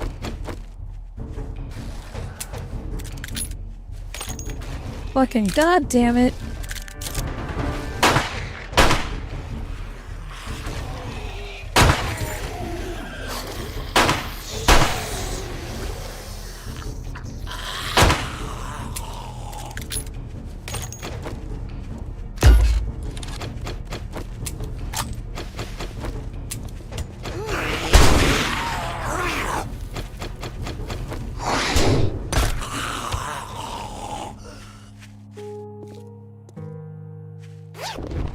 There goes all of my,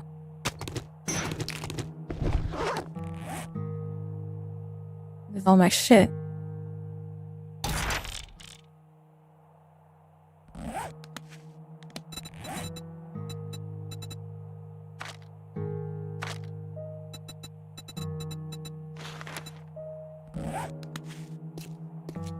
That is all of my wood.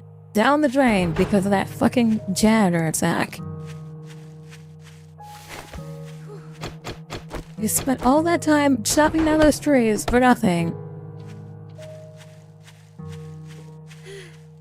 Fuck. This game is not forgiving at all. Holy cow.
Fucking more wood. Come on. Stop being out of stamina.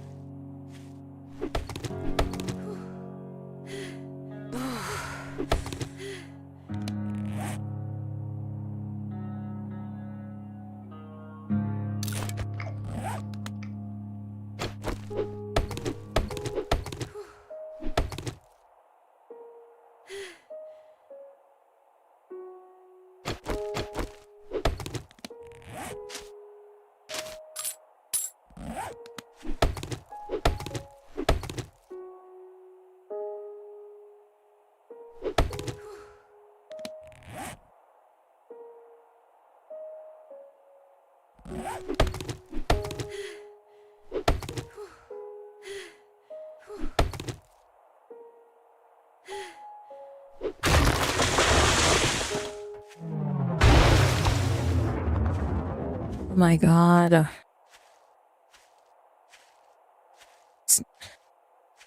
I have like 10 seconds before it starts getting dark and you hit me with grayscale. Okay.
Mystery supply, thank you.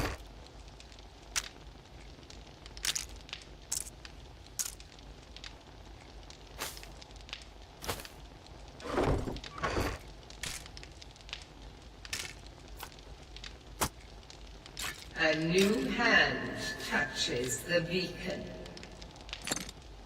Well.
It's a good thing I've been saving my ammunition this entire time.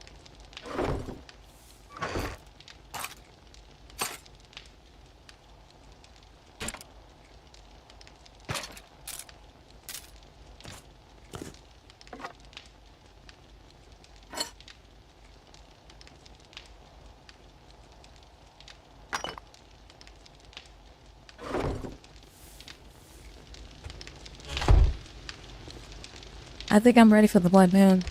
And it's coming right now. Here to upgrade some more here. I can take down these some wood.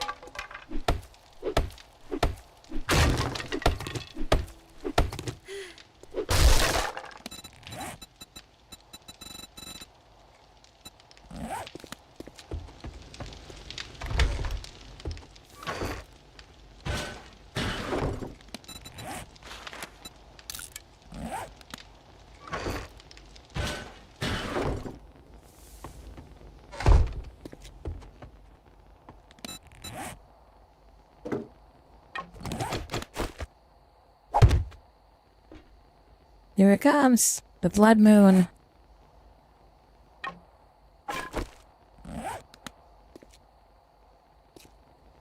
I'm ready to fight for my life. One room at a time.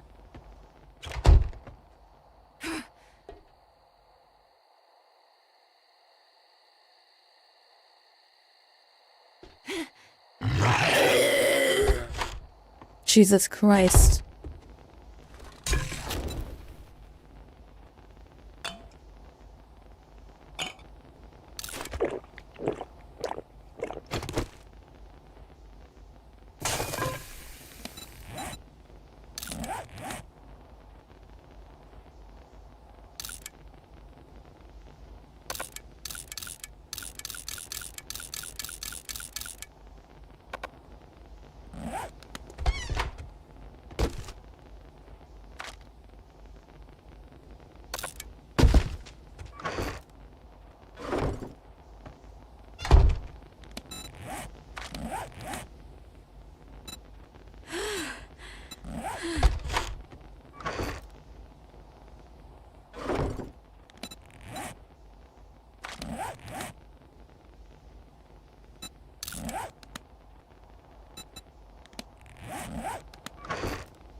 Should have gone up on the roof.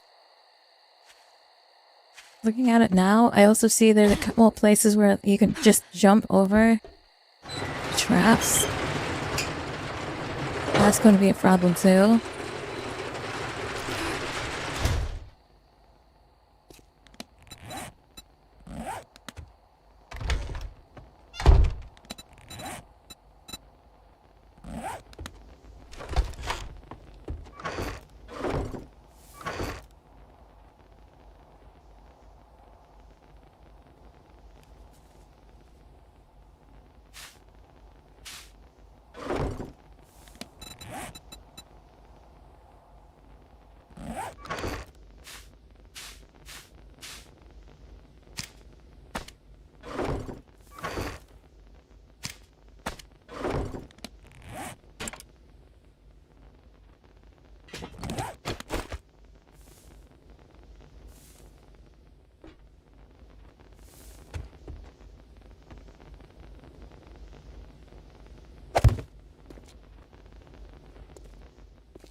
Alright, this should be the night that the blood moon hits. Any second now, the blood moon should be coming and wrecking me. We'll see. I might be at 7 and oh sure, it's like on day 7 instead of day 6 going into day 7, and it's day 7 going into day 8. That would if it's like that, I would call it. So about day 6 going into day 7, I'm going to call it there because I've been playing for like almost 10 hours now, and I'm ready to take a break. But I don't know if this is going to actually happen or not. I really want to see this. I really want to see if I can survive the blood moon. I think this door is going to probably be coming to clutch at some point. What? We'll see. Oh my god, what do you want now? You fucking needy bitch. I'm thirsty again. No, you're not thirsty. Stop needing water. You're not even thirsty.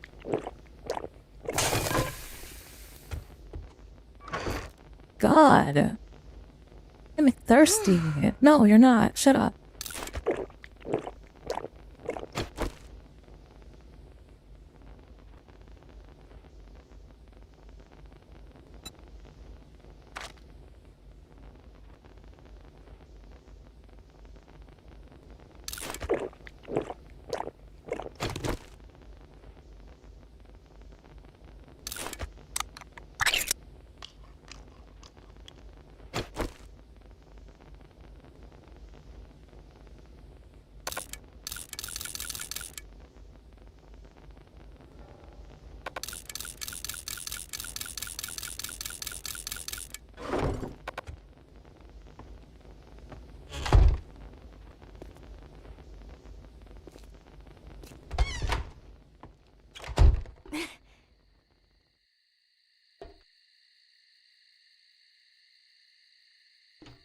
What the fuck?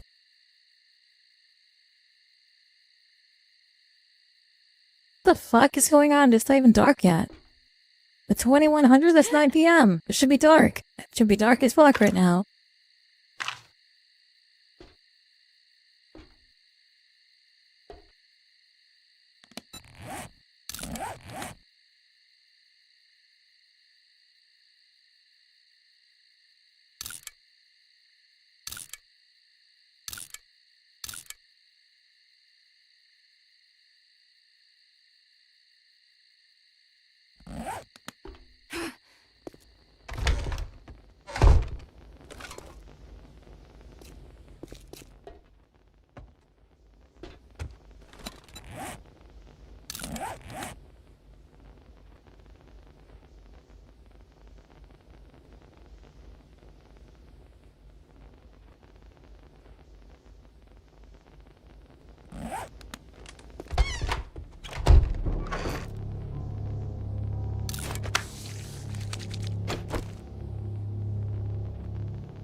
shit, oh shit.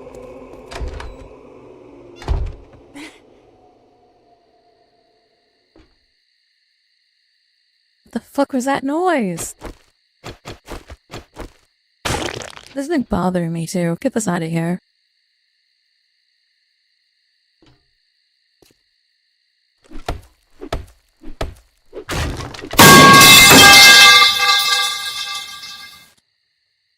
Hi. Damn. Jesus Christ.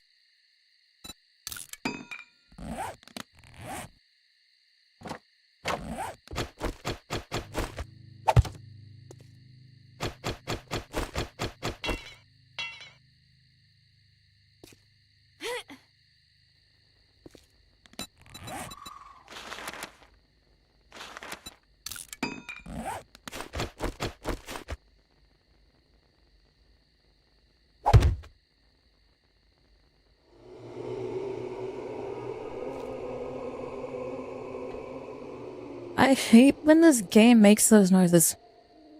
That is coming from the inside of the house. Why is the inside of the house making that noise? The inside of the house making that noise. We're about to hit the blood moon. If I'm still awake after the blood moon, maybe, but I'm probably going to get off after the blood moon, honestly. I literally have 2 more minutes and then the blood moon hits. It's not a good time to be joining a game. You'll just be dead the entire time, trust me.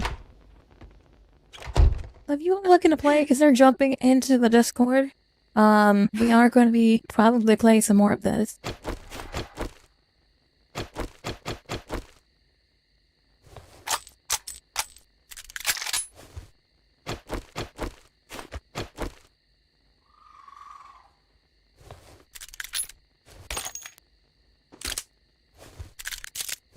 Oh no, it's just discord.gg/holyfridge.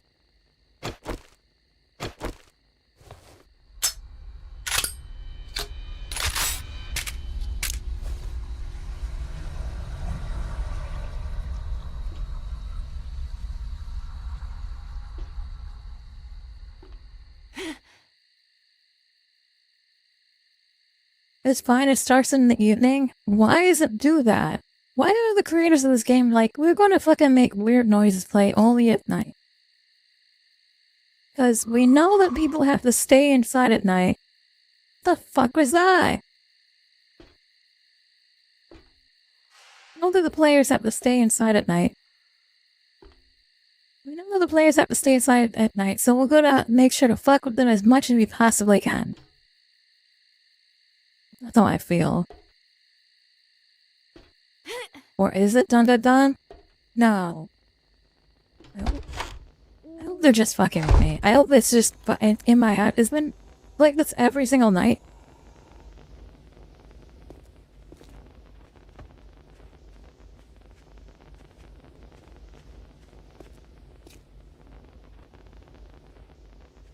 The fuck?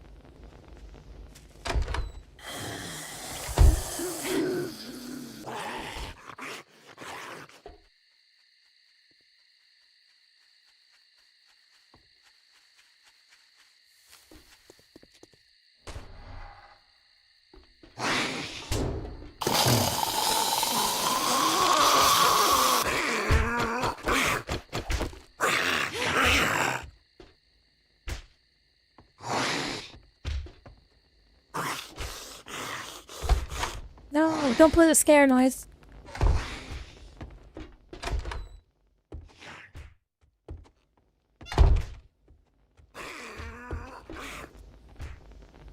I actually don't know where the zombie is. I know it's attacking me somewhere. It's attacking the house somewhere, but I don't know where.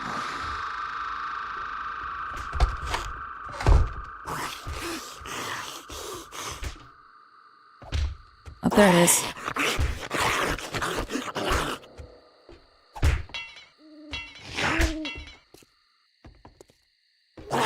Why is it attacking that? Whoa, what's it doing? It's not doing a very good job. Look at it. His ass up. It's one zombie. Look it on. I was expecting a lot more for the blood moon. Is the blood moon not night 6 going into 7? Is the blood moon 7 going into 8?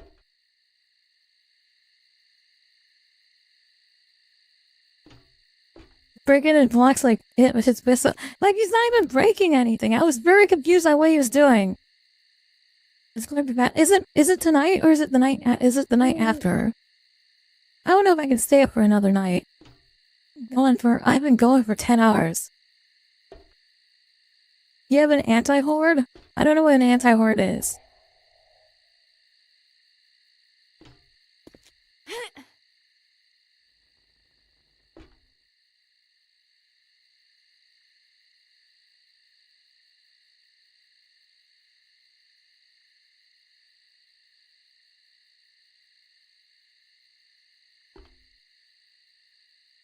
It starts at 2200. Okay, so I have one more day. I have about 20 more minutes then, I think. Something like that. Somewhere between 20... Yeah, but like 20 in an hour. I don't know how long the days are in game, but I have basically one more day then.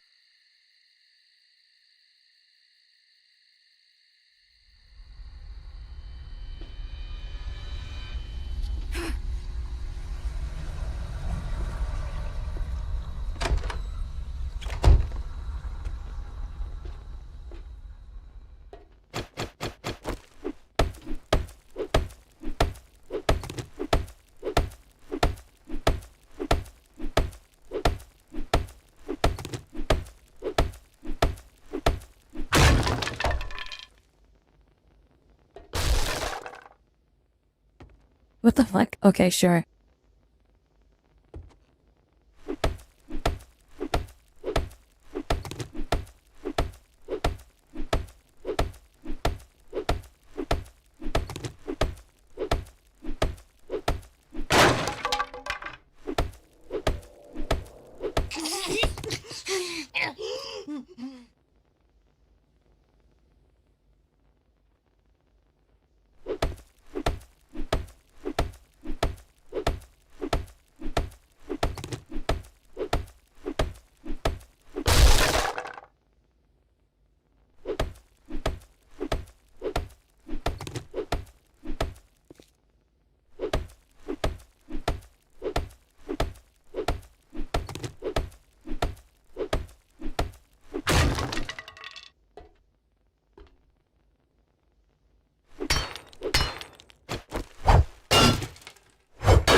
Yeah, oh, supply crate? I'll take it. Thank you for the ammo.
This is your house? Yeah, this is my base.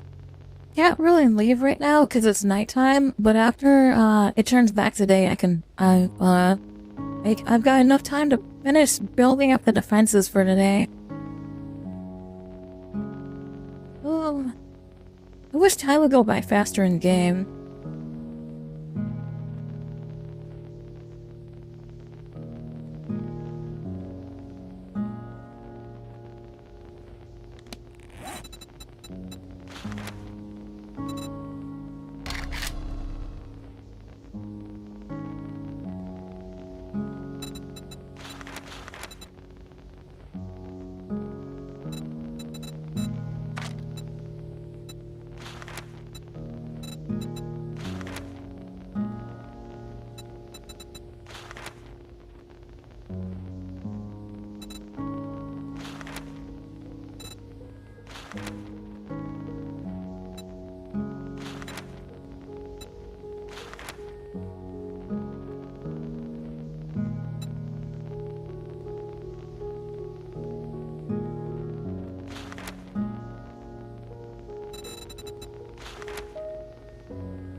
Okay, I'm just gonna ignore the noise. I should just like turn my sound off at night. Holy shit. Annoying.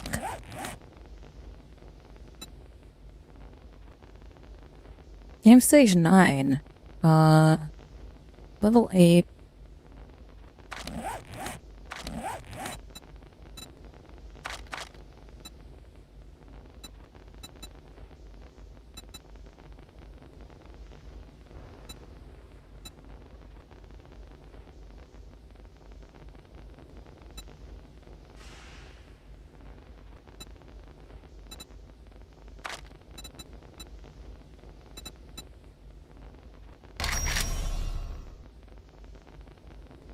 Oh, here's my EXP bar. Nice.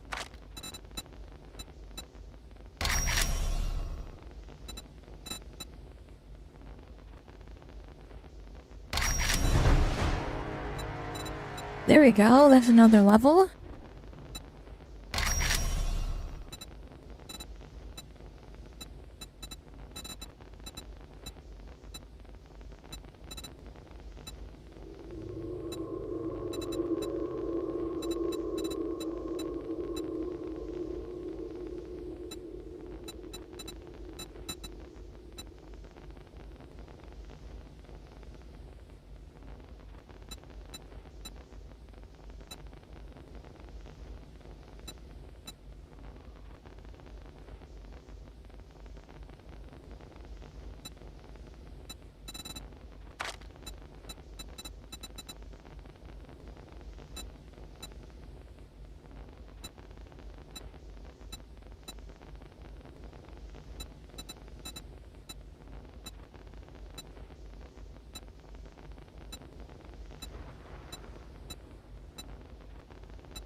Oh shit. Why would you be first time?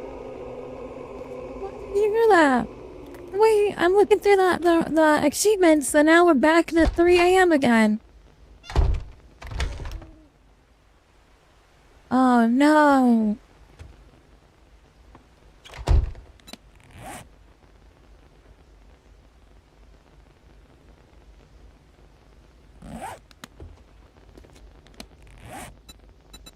Oh man, I don't know if that reversed that. I don't know if that reversed time or not. I wasn't like, not that whoever reversed me. It's like I didn't do anything. I've been sitting here waiting for the time to go by.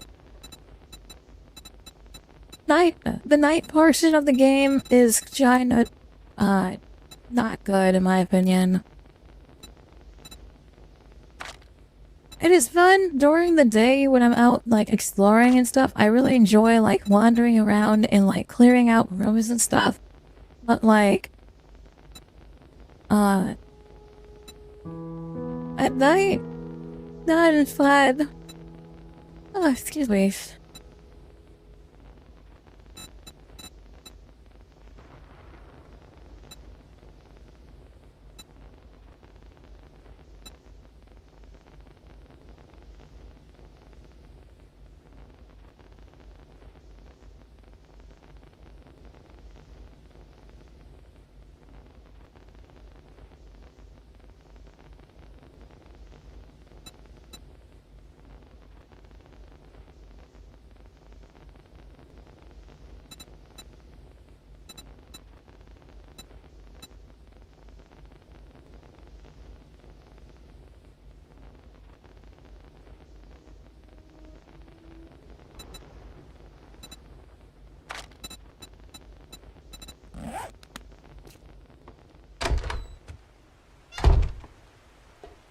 Alright, it's almost daytime. Of course it's raining again, god damn it.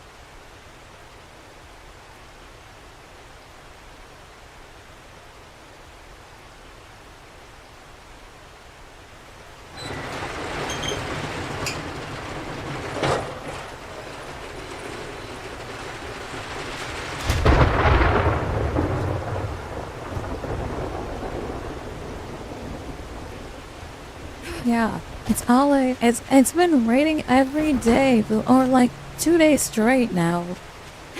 In game, it's like, come on. Give me something else.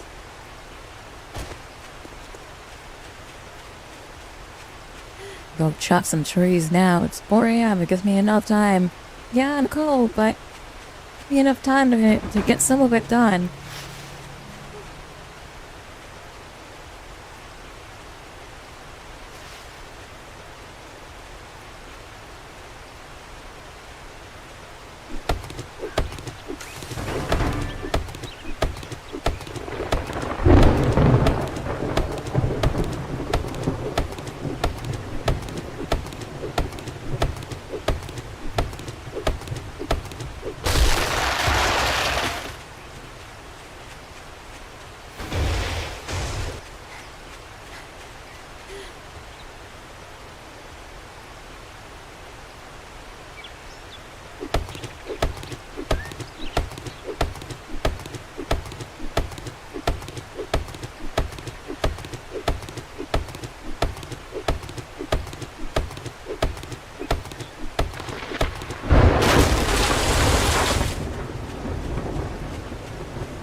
Any zombie or creature attacked by the target and their party will explode. Okay.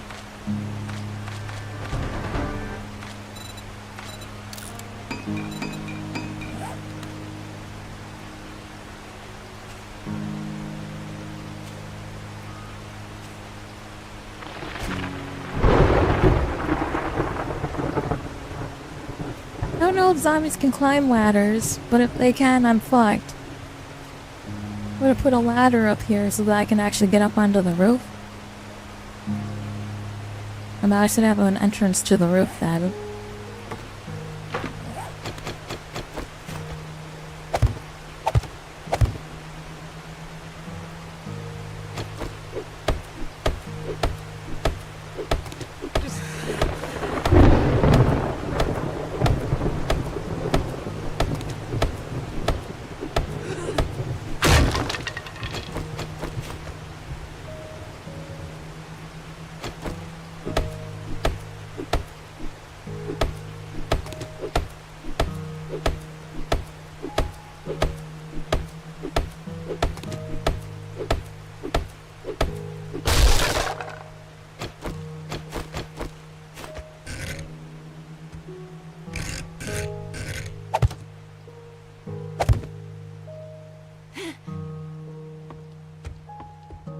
go.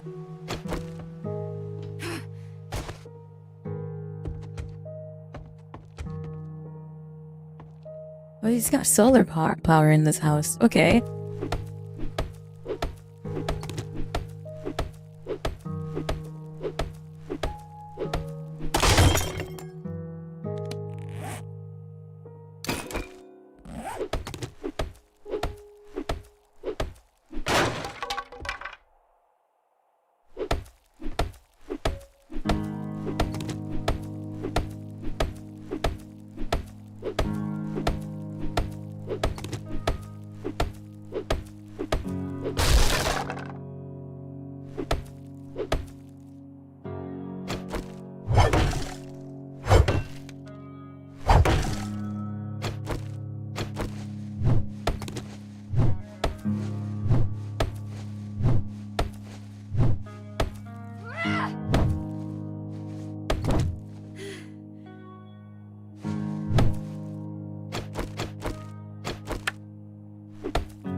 Look at you. Yo, top helper has been changed. Let's go. Congrats, Riley boy. Good boy.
Alright. It's now like 8 a.m. in the game. So now I've got like, it's actually starting the day. I'm gonna actually need to eat soon, but that's fine. I'll keep chopping trees down, we'll be all good.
Shit.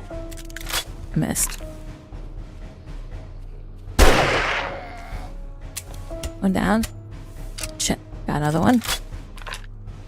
Got him.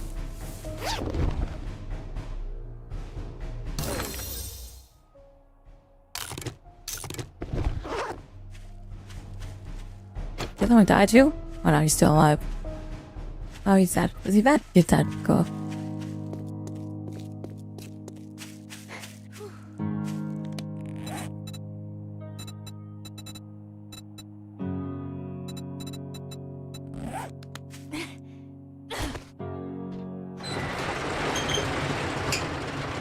Alright, inside to eat.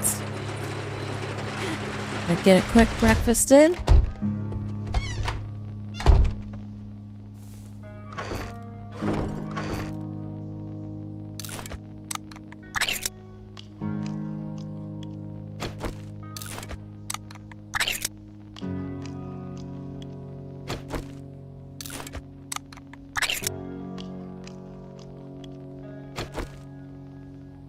Alright, we should be at 80% on both now.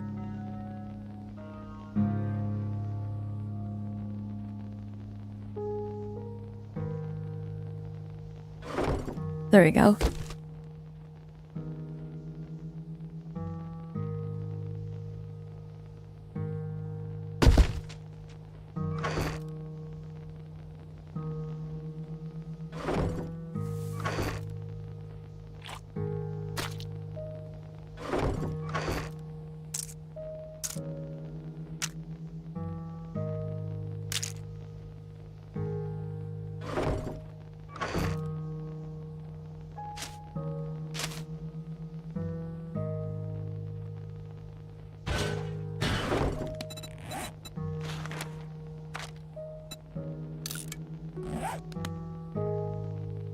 Alright, 15 should be more than enough. I hope. Go do spikes around the sides, because I realized after putting spikes in the front that the entire side, you can just walk off the side to jump down to get into it. I don't want, obviously, but...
Oh, I didn't even see these fucking crates you guys dropped earlier. Should probably go grab those, huh?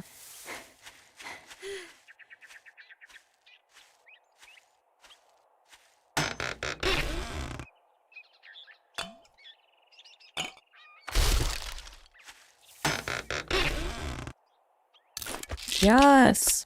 Finally!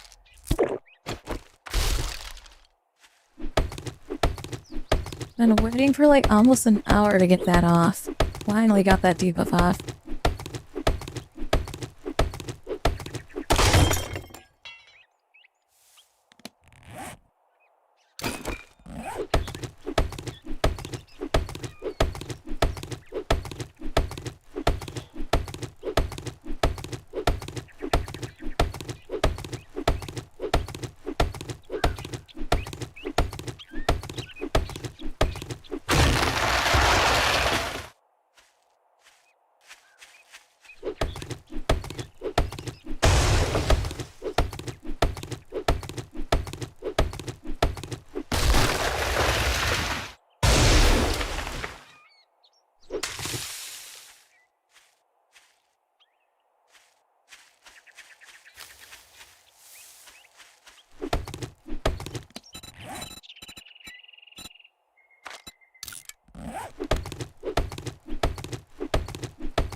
Almost done. Half the day is almost over. Got another 10 spikes being made right now.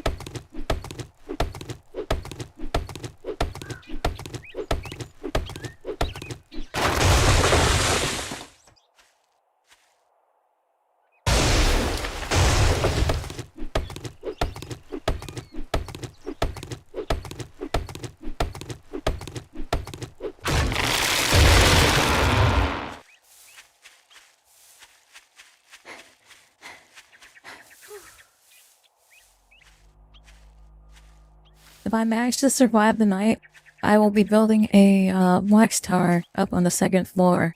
When I'm up on the roof. See if I actually manage to survive the night. I don't think I'm going to be honest. So, I don't know how I'm getting up here now. Up over here. I can jump over here to get on. Okay. That's gonna be a problem for them, but that's fine. I should probably put some spikes over here.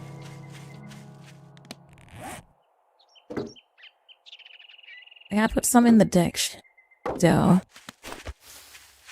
I didn't put any in the ditch over here. I just go into the ditch and then I jump back out the other side.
Oh, there's a plane.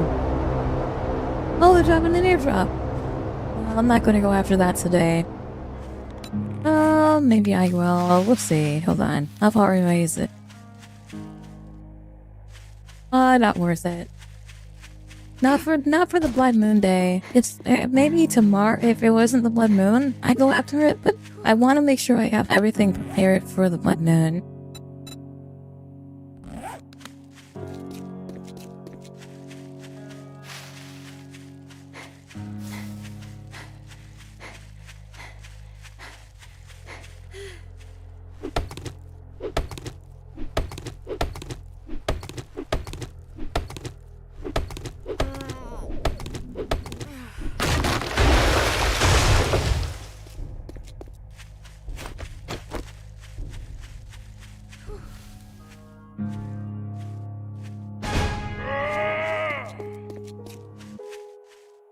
Oh, thank you for the energize. Let's go.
Alright, there we go. Go ahead and grab axe again. We'll go back to the Sharpen's Luxuries here.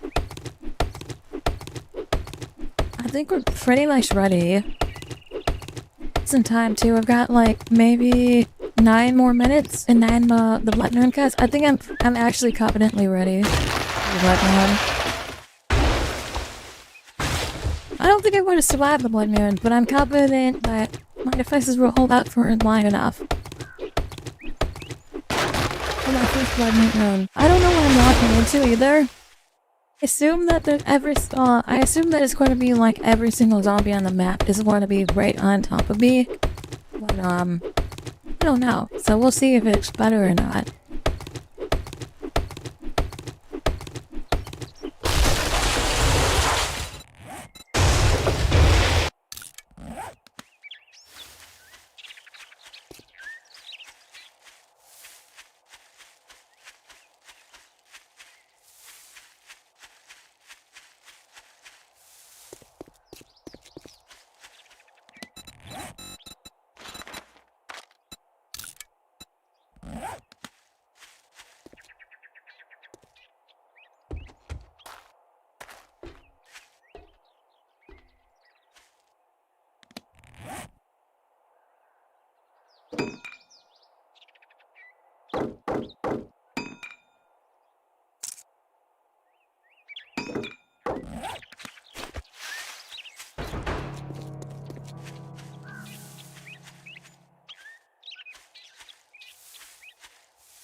Fucking hungry again? Come on.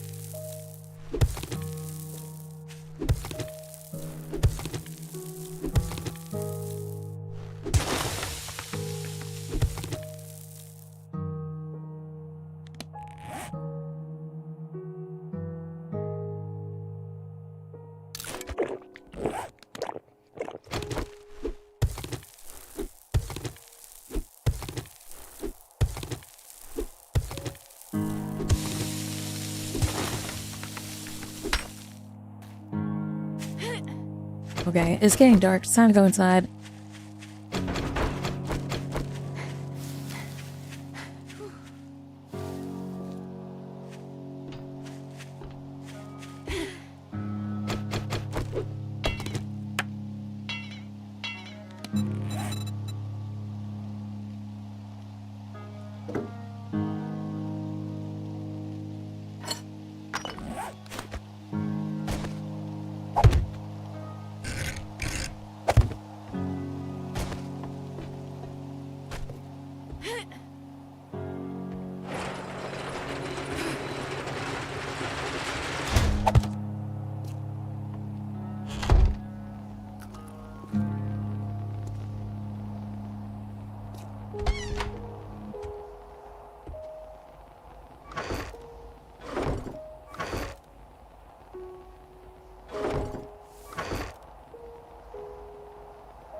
Alright, time to try to survive the blood moon.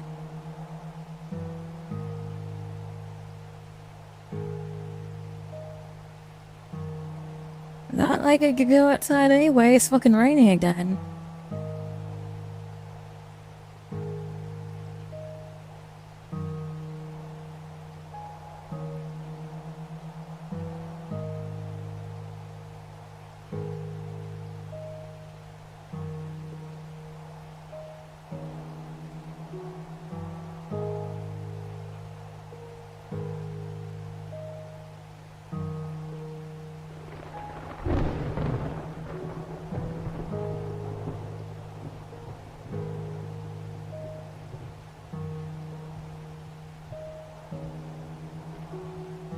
I'm gonna be real. I don't expect to survive this. But if I do, hell yeah. I spent the last, I wanna say, 6 hours playing this game. Working on building up to this blood moon. Almost 7 hours. It's been about 7 hours playing this game to get up to this blood moon. It's time to fight for my life, and hopefully I will survive. And if I don't, it is what it is. I will respawn and come back to pick up all my stuff and then leave. Somewhere else. Go back to that military base I found at the very beginning, because now I feel like I can take on that military base for sure. I think it was like right here.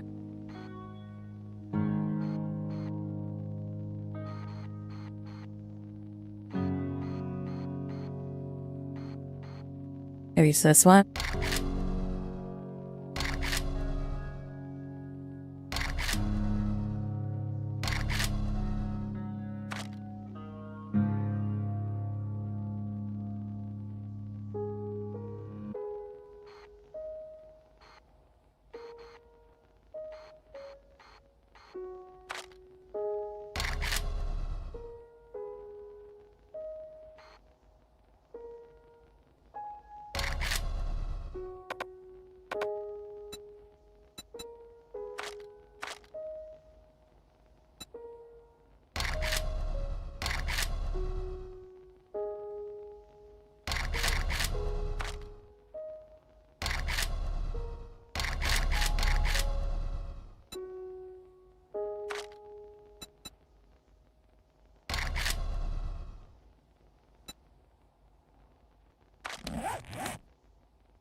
Oh, I have one more point to spend.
I don't know why it was thunder.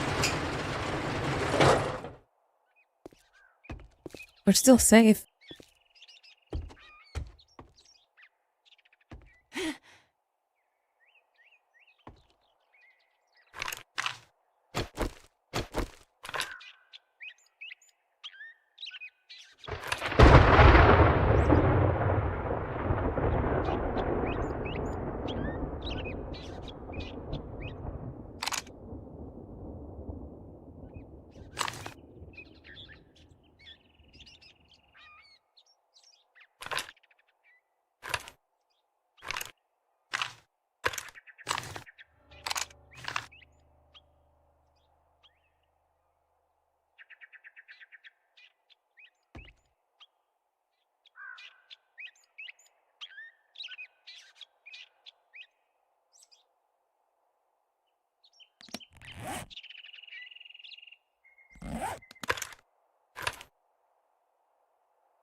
Do you feel ready?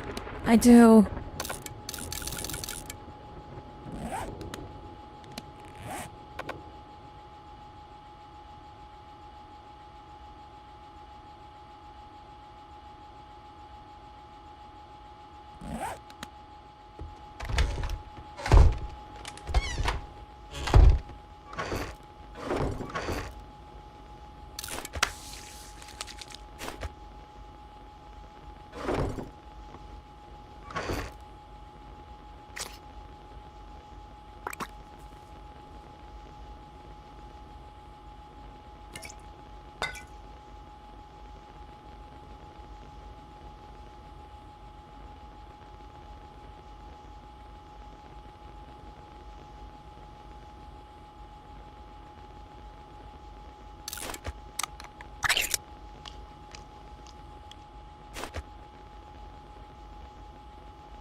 I don't know what I'm expecting here, but I feel like it's going to be every single zombie in the entire fucking world. On my ass. Knowing exactly where I am. This is what I feel like is going to happen. I don't know if that's true. I'm really hoping that I manage to at least get this side of the base defended fairly well. Worst case scenario, I fall back to this position.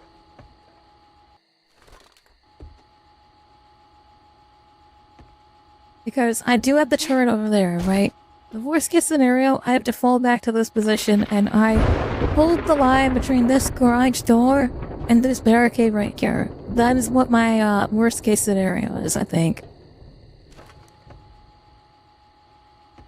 I don't think they're going to get through. At least not right away. Think that they're going to come through this way? I really hope that they come to... Yes, this is... The most direct route is straight through these barbed wires, straight through this door to me right now. There are several indirect routes if you go through the house. If you get to the front of the door, you have to go through the barricades and then through the front door. It's an option. They could go through the front door. They could break all the walls and come through the walls. They could come through the backside over here and like climb in underground. Like, there are multiple ways they could come in, but the most direct route is right here.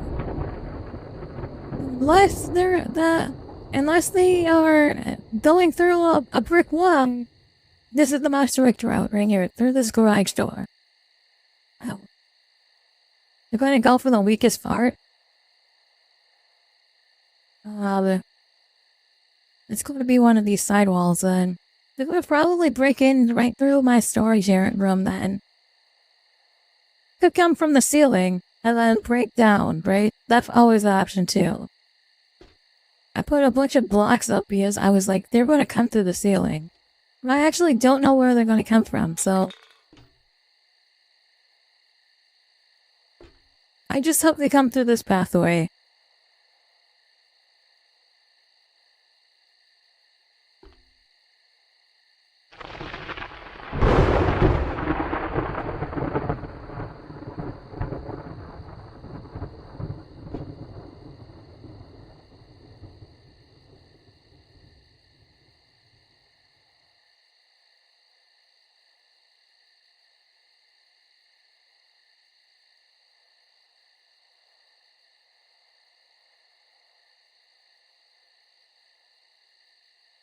Worst case scenario, I don't make it through the Blood Night. And, I have to go, like, honestly, I'm thinking the worst case scenario is that if the zombies just tear apart the entire house, they eat the entire fucking building, and I have nowhere else to live, and I have to pack all my shit up in the... So that's the worst case scenario. Yeah. But, find out, we've got, like, maybe another 5 minutes or so, and then we should be starting our Blood Moon, supposedly. I think it's like 5 minutes, because it's, I did the countdown, and it's 5 seconds per actual minute in-game, right? So it's 50 times 60... 300 seconds equals 1 hour.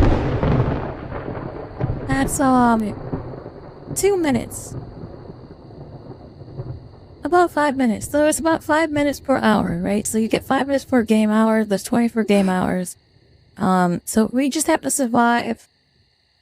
In 5 minutes, we'll be going in. We just have to survive the entire night, which is 2100 to probably like 6 a.m. So like 22, 23, 24, 25, 26, 27. Yeah. 22, 23, 24. 2, 3, 4, 5. 5 times 5 minutes.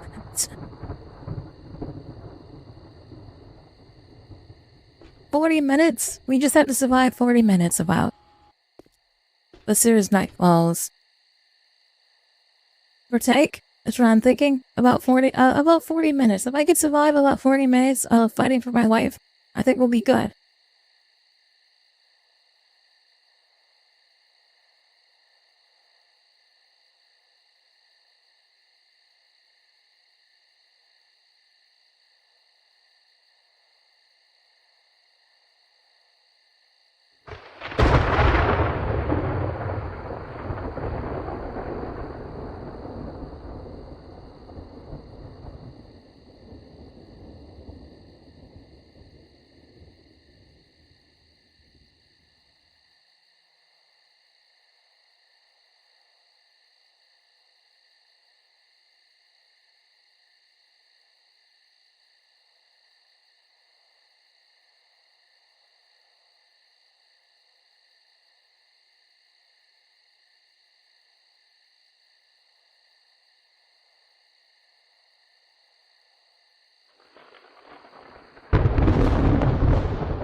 Well, okay. Comes.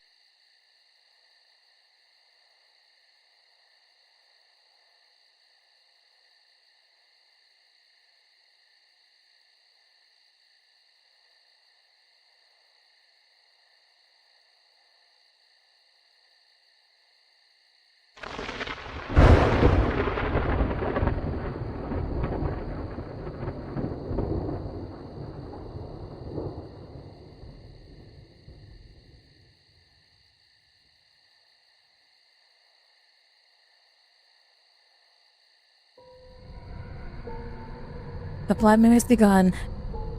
Here we go.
music is so intense, holy shit.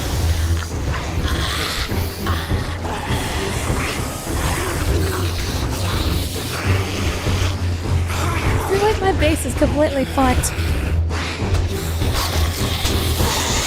Oh fuck, there they are.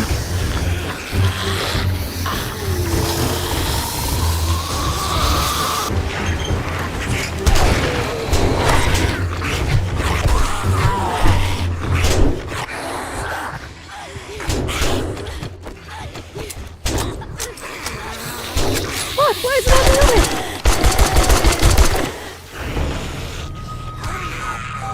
Oh, my stupid gun didn't reload. I reloaded it before fucking pulling it out. What the fuck? I literally had that reloaded. I sat there and reloaded it beforehand, pulled it out, spawned on back.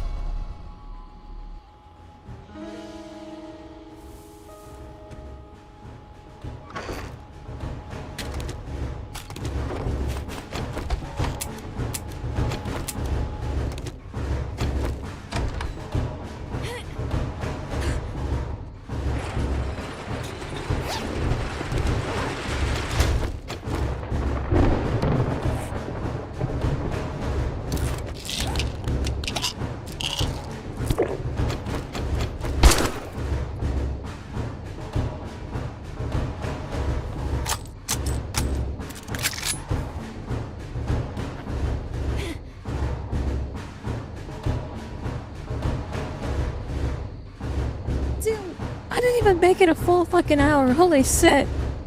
Be very salty. Hard to have. And I didn't open the door. I would have survived a lot longer.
didn't even break through the fucking front at all. What the fuck?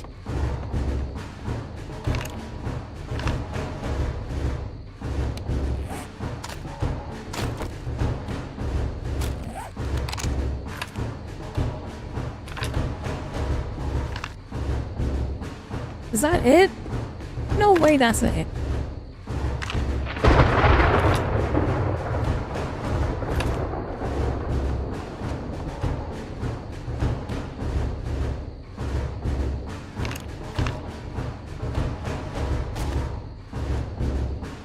Okay, let's see what the defenses were broken here. If anywhere.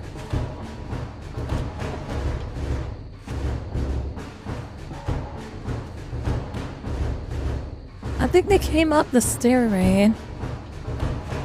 I don't know. For sure over here.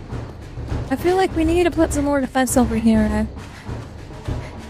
We definitely need to put more like more spikes over here. Like 3 more layers over here would have been fine. I think there's a lot more stuff over here on this side too. Yeah, we'll try to dig in right here too. Broke a couple of watt bricks over here. Didn't even get through the door. If I had just kept the garage doors shut, I probably would have survived the entire fucking night.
Oh my god, I want to lose my mind of this drums.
I think I have an idea of what I want to do.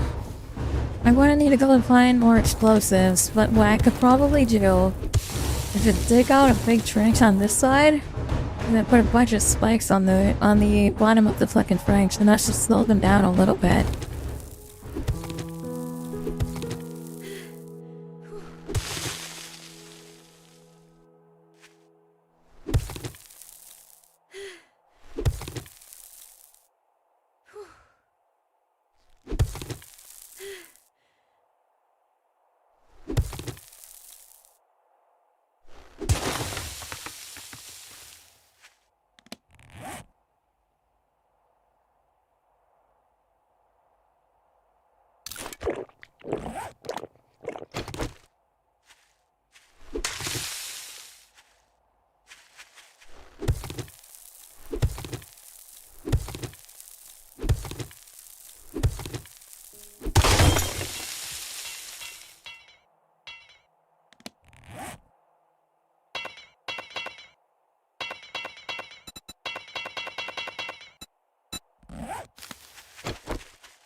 Oh, there's a chicken.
Lizard.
Ah, fuck yeah.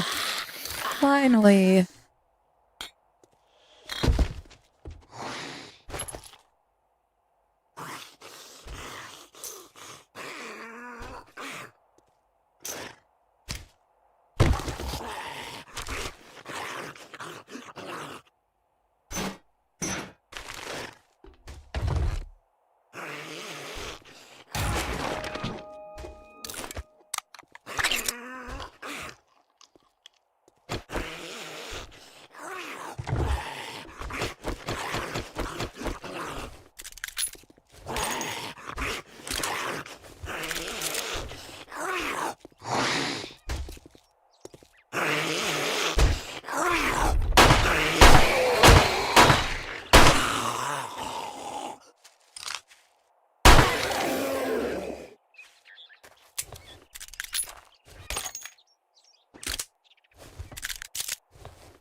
Right, we're gonna head back to my base and I think I'm gonna call it there. I've been playing for about almost 12 hours, so I think it's time for me to go take a break, get something to eat, get some sleep.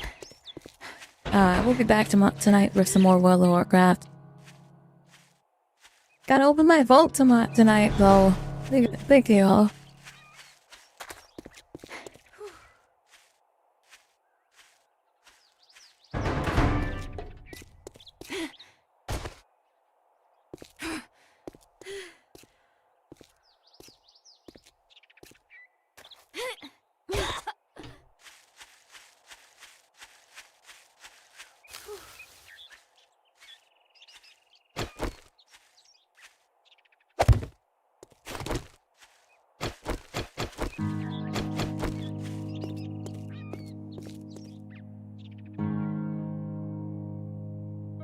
Alright.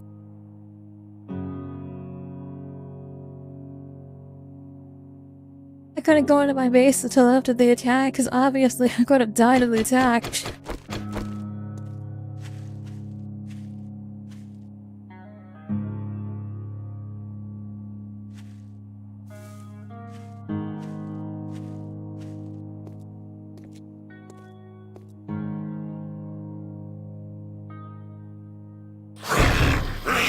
Do you have the purple app so I can follow too?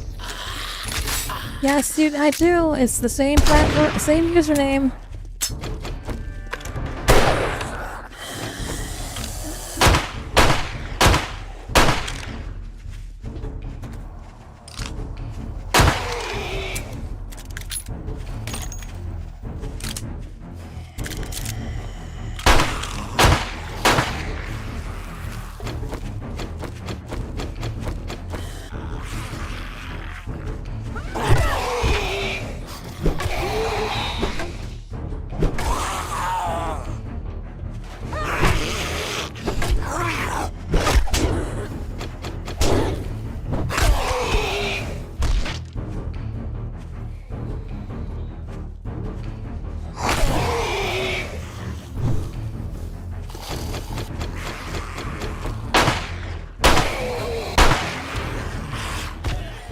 Like, fuck, these guys are like just taking so much damage.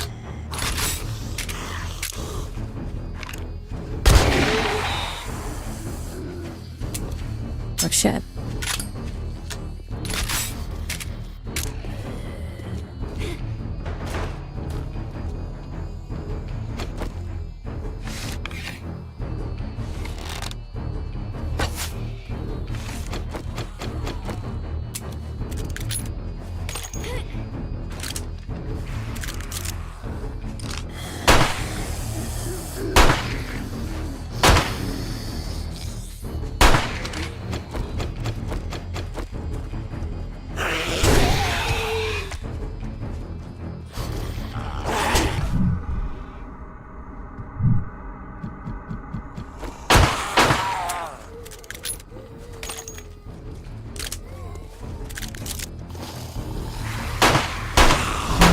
a new follower. Oh, Darby, thank you so much for the follow. Derby Rob followed your channel.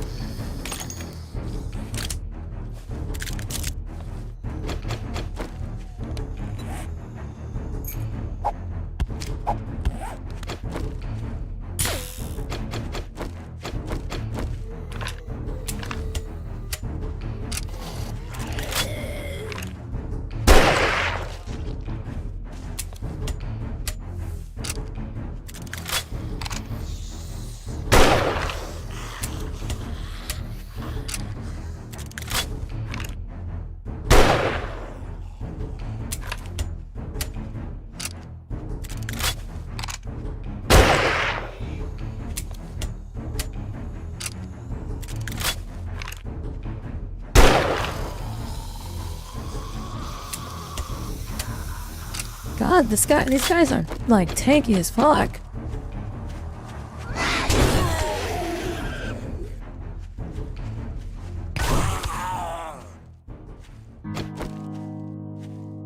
Why did the last one just immediately fall as soon as I hit him with the hammer? But all the other ones, I hit him with the hammer and I had to shoot all of my ammo into them. I'm like, holy cow.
All right.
Alright.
I don't know if this is going live stream. Yeah. I don't know if that's going to actually shoot zombies out in the distance. It'll probably shoot zombies out in the distance, but I don't know if it's going to shoot the ones that are like right on top of my base. But hopefully it does.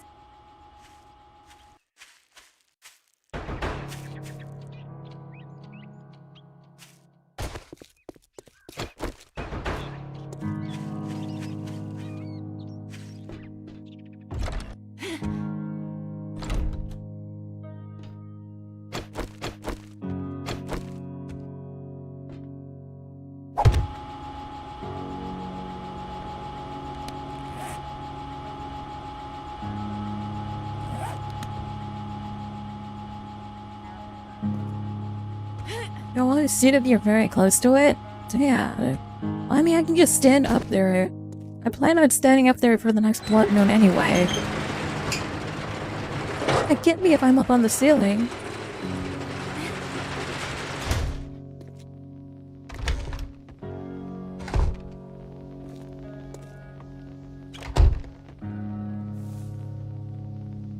Alright. This is a good stopping point.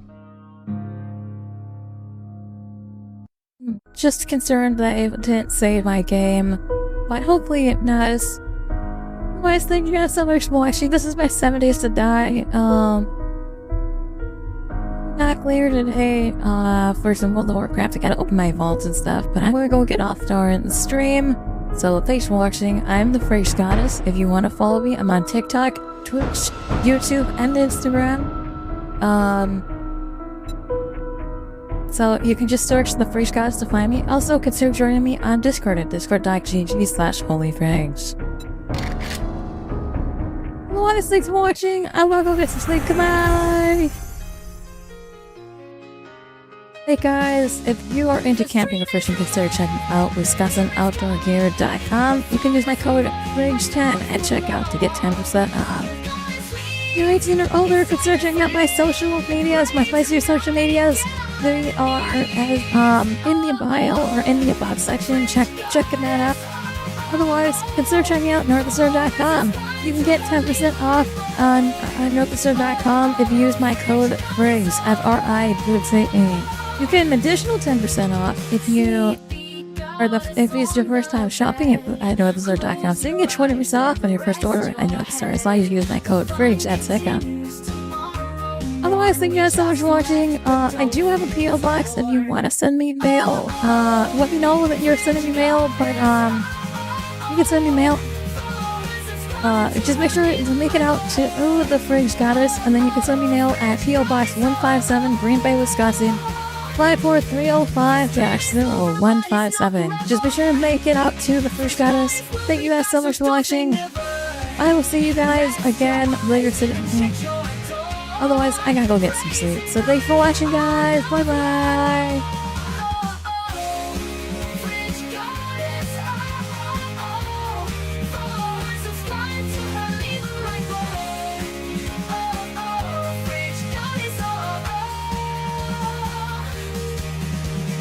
Sure to join me at discord.gg/holyfridge. Ooh, fridge. Ooh, goddess.